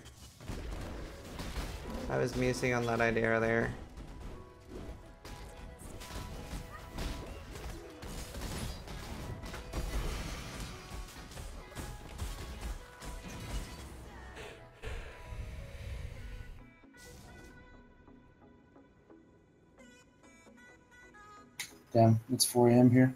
We've been talking for so long. It's been great. Yeah, it has been great.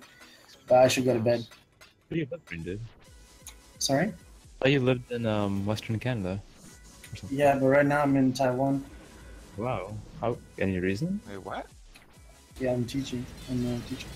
Oh, that's pretty cool. I did not know that. I didn't know that. What the hell? It actually happened because of Angry AA, because that's what he does too, if you didn't know. I don't know. That's really cool. Yeah. He helped He's you South like get that African going? and... Sorry? Angry oh yeah. AA?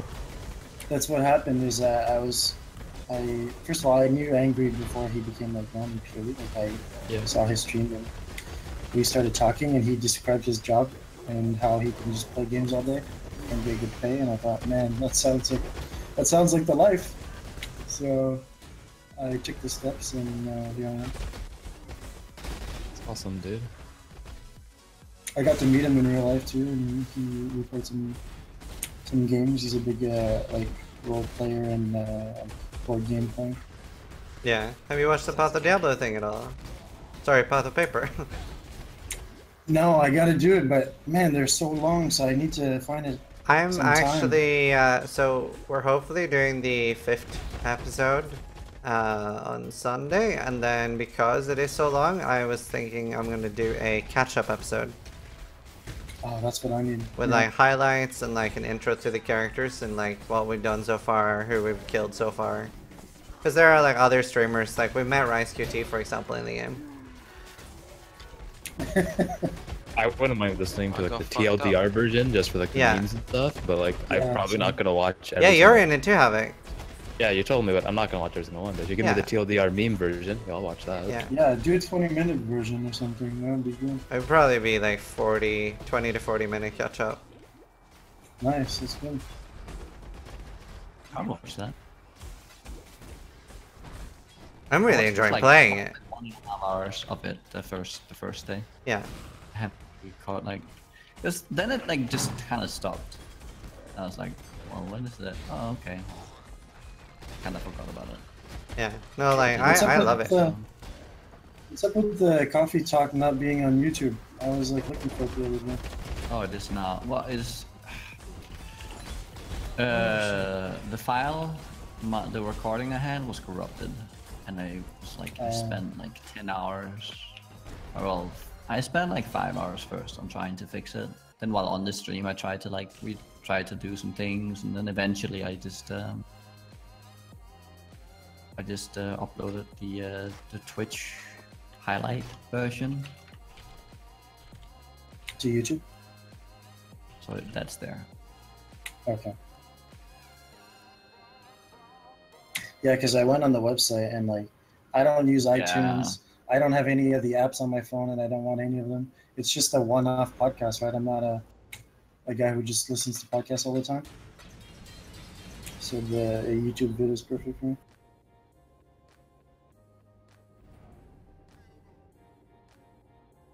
That's pretty cool that Morse finally did it, because he's been talking about doing it forever now. Oh, has he? Yeah. Like the moment there was that first podcast with Zeno and before that even it was like Hedgie and stuff, I believe. Oh yeah. Even before that, yeah. He had like a critical opinion about the podcast, and he said that like. Yeah, what happened to Hedgie? I haven't seen him around much lately. I would imagine work stuff. I don't personally know him, but that's my random guess. Oh, Havoc confirmed its work stuff. GG.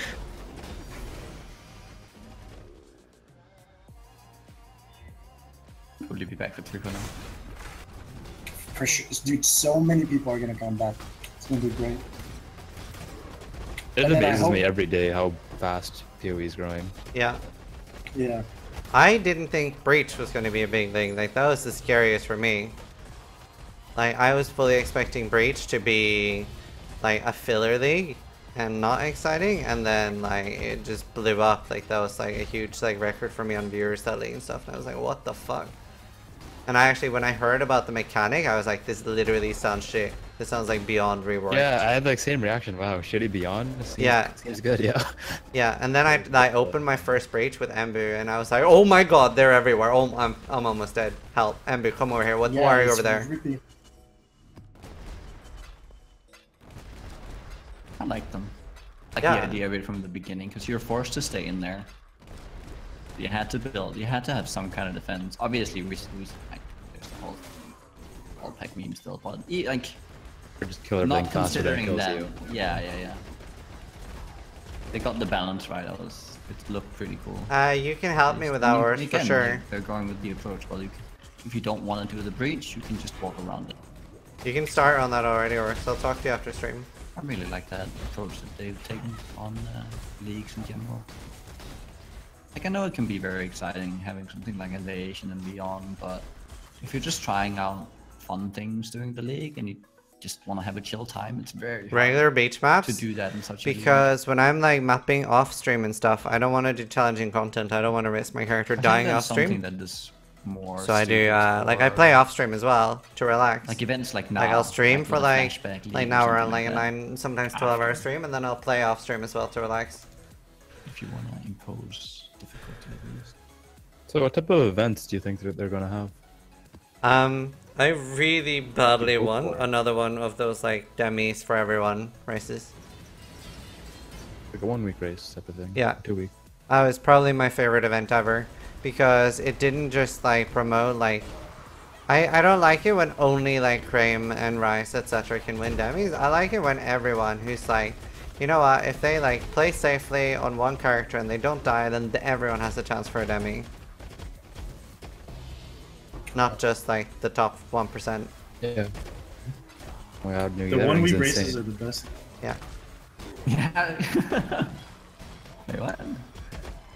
Is this 3.0 yet? Is life good? Hello. Slime it, yeah. I don't have to do so. Hey, the glove styling. Yeah, I basically lost my demi because of Havoc in that 1 week race. Okay, Mr. Flame Totem wearing a line as remorse. Can I just use some armor? Why is my armor not killing these mobs fast enough? 2k armor is a good defense for him. That's the magic number, bro. Glad you remember. Man, you only get to 2k, it's just, wow, you just don't die. How do you guys feel about Immortal Core? Mandatory. I don't like it. And everything. And I know a lot of people hate on armor right now. And I feel like the main reason is I like it though, because one thing I do like about it is the cooldown on it. Because I actually use so on my Flame Blast build I can't shatter mobs. I prolo, Porcupine's gonna destroy me. But I use the cooldown only in non-added LE maps to actually tank them. Then I play around that cooldown. Cooldown and positioning is what I used to. Yeah. Wow, play that's a bad decision. Cool gloves. Damn, Jane's on here. I'm probably gonna finish this map. So I think they should honestly stay, just because if you don't have it, then what do you do other than getting armor and stuff? Yeah. It definitely opens up some of the. What about something like cooldown sharing? It's probably not a good idea. It's just something like, you know, with the Immortal Core, right? And then you put your flame dash or whatever on. Yeah. I think we need all the OP shit we can get right now, though. For what? I'm just joking with the nerfs. Oh, okay. Trying to get 10,000 ES first day of a new league. Wow, baby rage. Convinced me that it's okay and you can stay. probably for the better to just let it be. There's no cooldown, then yeah, it's like kind of bullshit. Put a cooldown. Alright, I'm out for real this time. See you later, dude. Later, Greendude. I'm just looking for like I'm just looking at things where everyone's complaining about armor. It's kind of like, well, the only reason why armor is bad is because armor's not bad though. All the issues. Large amount of armor is bad. The large amount of armor is good. 2k armor is bad. What? I disagree. You'd rather have 2,000 armor over 40,000 armor? Yeah, because 40,000 armor means I've invested into it and then it's bad. Then I'm gonna die to a volatile because I'm playing a bad build. Okay, I was looking at it more in a vacuum type of thing, just those two numbers. But yeah, that's the one issue I have with armor as well, is it takes too much investment. Right, but the problem is that even at a high investment, it's not worth it at a high investment. Yeah, you have a model call. And also, you have added elemental damage on maps. Yeah. But like elemental damage is way scarier than physical damage in the game. Yeah. Well, and it doesn't scale it properly. Like a big hit is still gonna like pop you. A physical hit's gonna pop you even if you have 40k armor. Honestly, Nugi, even without a mortal call, I still wouldn't invest in armor in the current state of PoE. Yeah, same. Definitely not. I've died too. Well, like I would invest in something then. Okay, I would maybe get like something. A little bit of armor for like those fast small hits, like yeah, exactly. That, like, I would probably. Because then it's just equivalent to an old Arctic armor, essentially, is how I see it. Yeah. That's the problem I have with it too. That 2 to 5k armor is amazing because it's great against those small hits, but then like 40, 50k armor, that's not gonna save you. No, I'm not sure how amazing it is. Have you looked at like numbers, like how much it actually mitigates? Oh, small hits? Yeah, it's great. Look at early game. Look how powerful like try leveling with a granite potion and without one. Massive.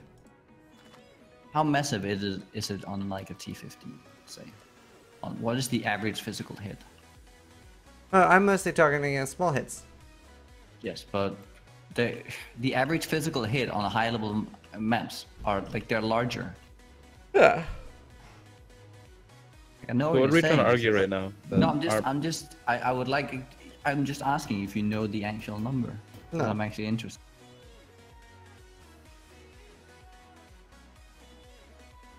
I don't think he knows the number off the top of his head. No, I don't. Just general feels of where and when it's effective. I'd say I'm in similar position. Speaking on the note of T15 physical damage, one thing I noticed on my Flame Blast guy was with 8,000 energy shield, T11, T12, maybe even some T13 maps, I was pretty fine, right? But once you made that jump up to T14 and T15 and stuff, I was like, wow, these mobs started hitting really hard. And like that's where I kind of felt like I needed more ES if I wanted to play with the same super hyper aggressive playstyle. I feel like, yeah, you definitely would need a bit more armor in those maps. Up to like T11, whatever. Just use a granite, easy.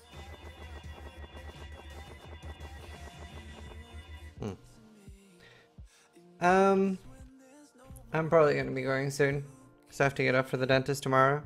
I was thinking I should just I mean, you guys can feel free to do the same thing, but I was thinking of putting the entire discussion on YouTube just in case people would want to catch up on it. Don't know how you guys feel about that. 7 hours long? Nugi, Raiz? Yeah. Sorry, about what? Do you guys mind if I put the discussion on YouTube? The entire thing? Yeah. I think that's way too long, dude. But it's up to you. It's your channel, I guess. I'm fine with it. Sweet. Are you gonna upload 7 hours? Well, I mean, a lot of people sometimes like download things because they don't have anything to watch and stuff, like if they're gonna be offline. Right. I don't think it's not like to get lots of views and stuff. It's the same reason I'm gonna upload my entire like first day of the league. I'm gonna upload the entire first league of Legacy because people will sometimes ask me like, Ziz, oh, just see how you progress, right? Right, yeah. and people will be like, Ziz, do you have like the entire like, because that gets deleted after a while, and people will be like, Ziz, do you have like the first full day of the league? And I'm like, no, I don't save that, but now I actually have saved that. And then, sure, it's not going to get a lot of views. It's going to be like 100, 200 people, but they can scroll through it and look for ideas and shit.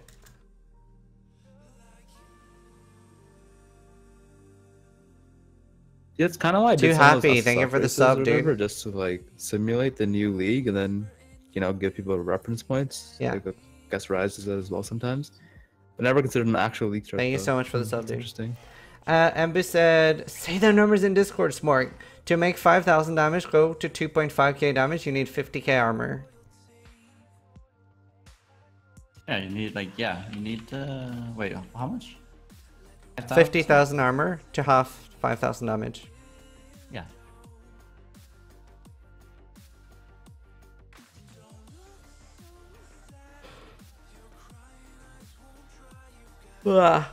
Right, guys. Sweet. But I was more thinking, how much, like, the average, let's say the average hit is like 500. Is it more though? I don't know. I don't know, but I gotta go. Thanks for the discussion, guys. That was fun. See you later, man. See you later. Thanks.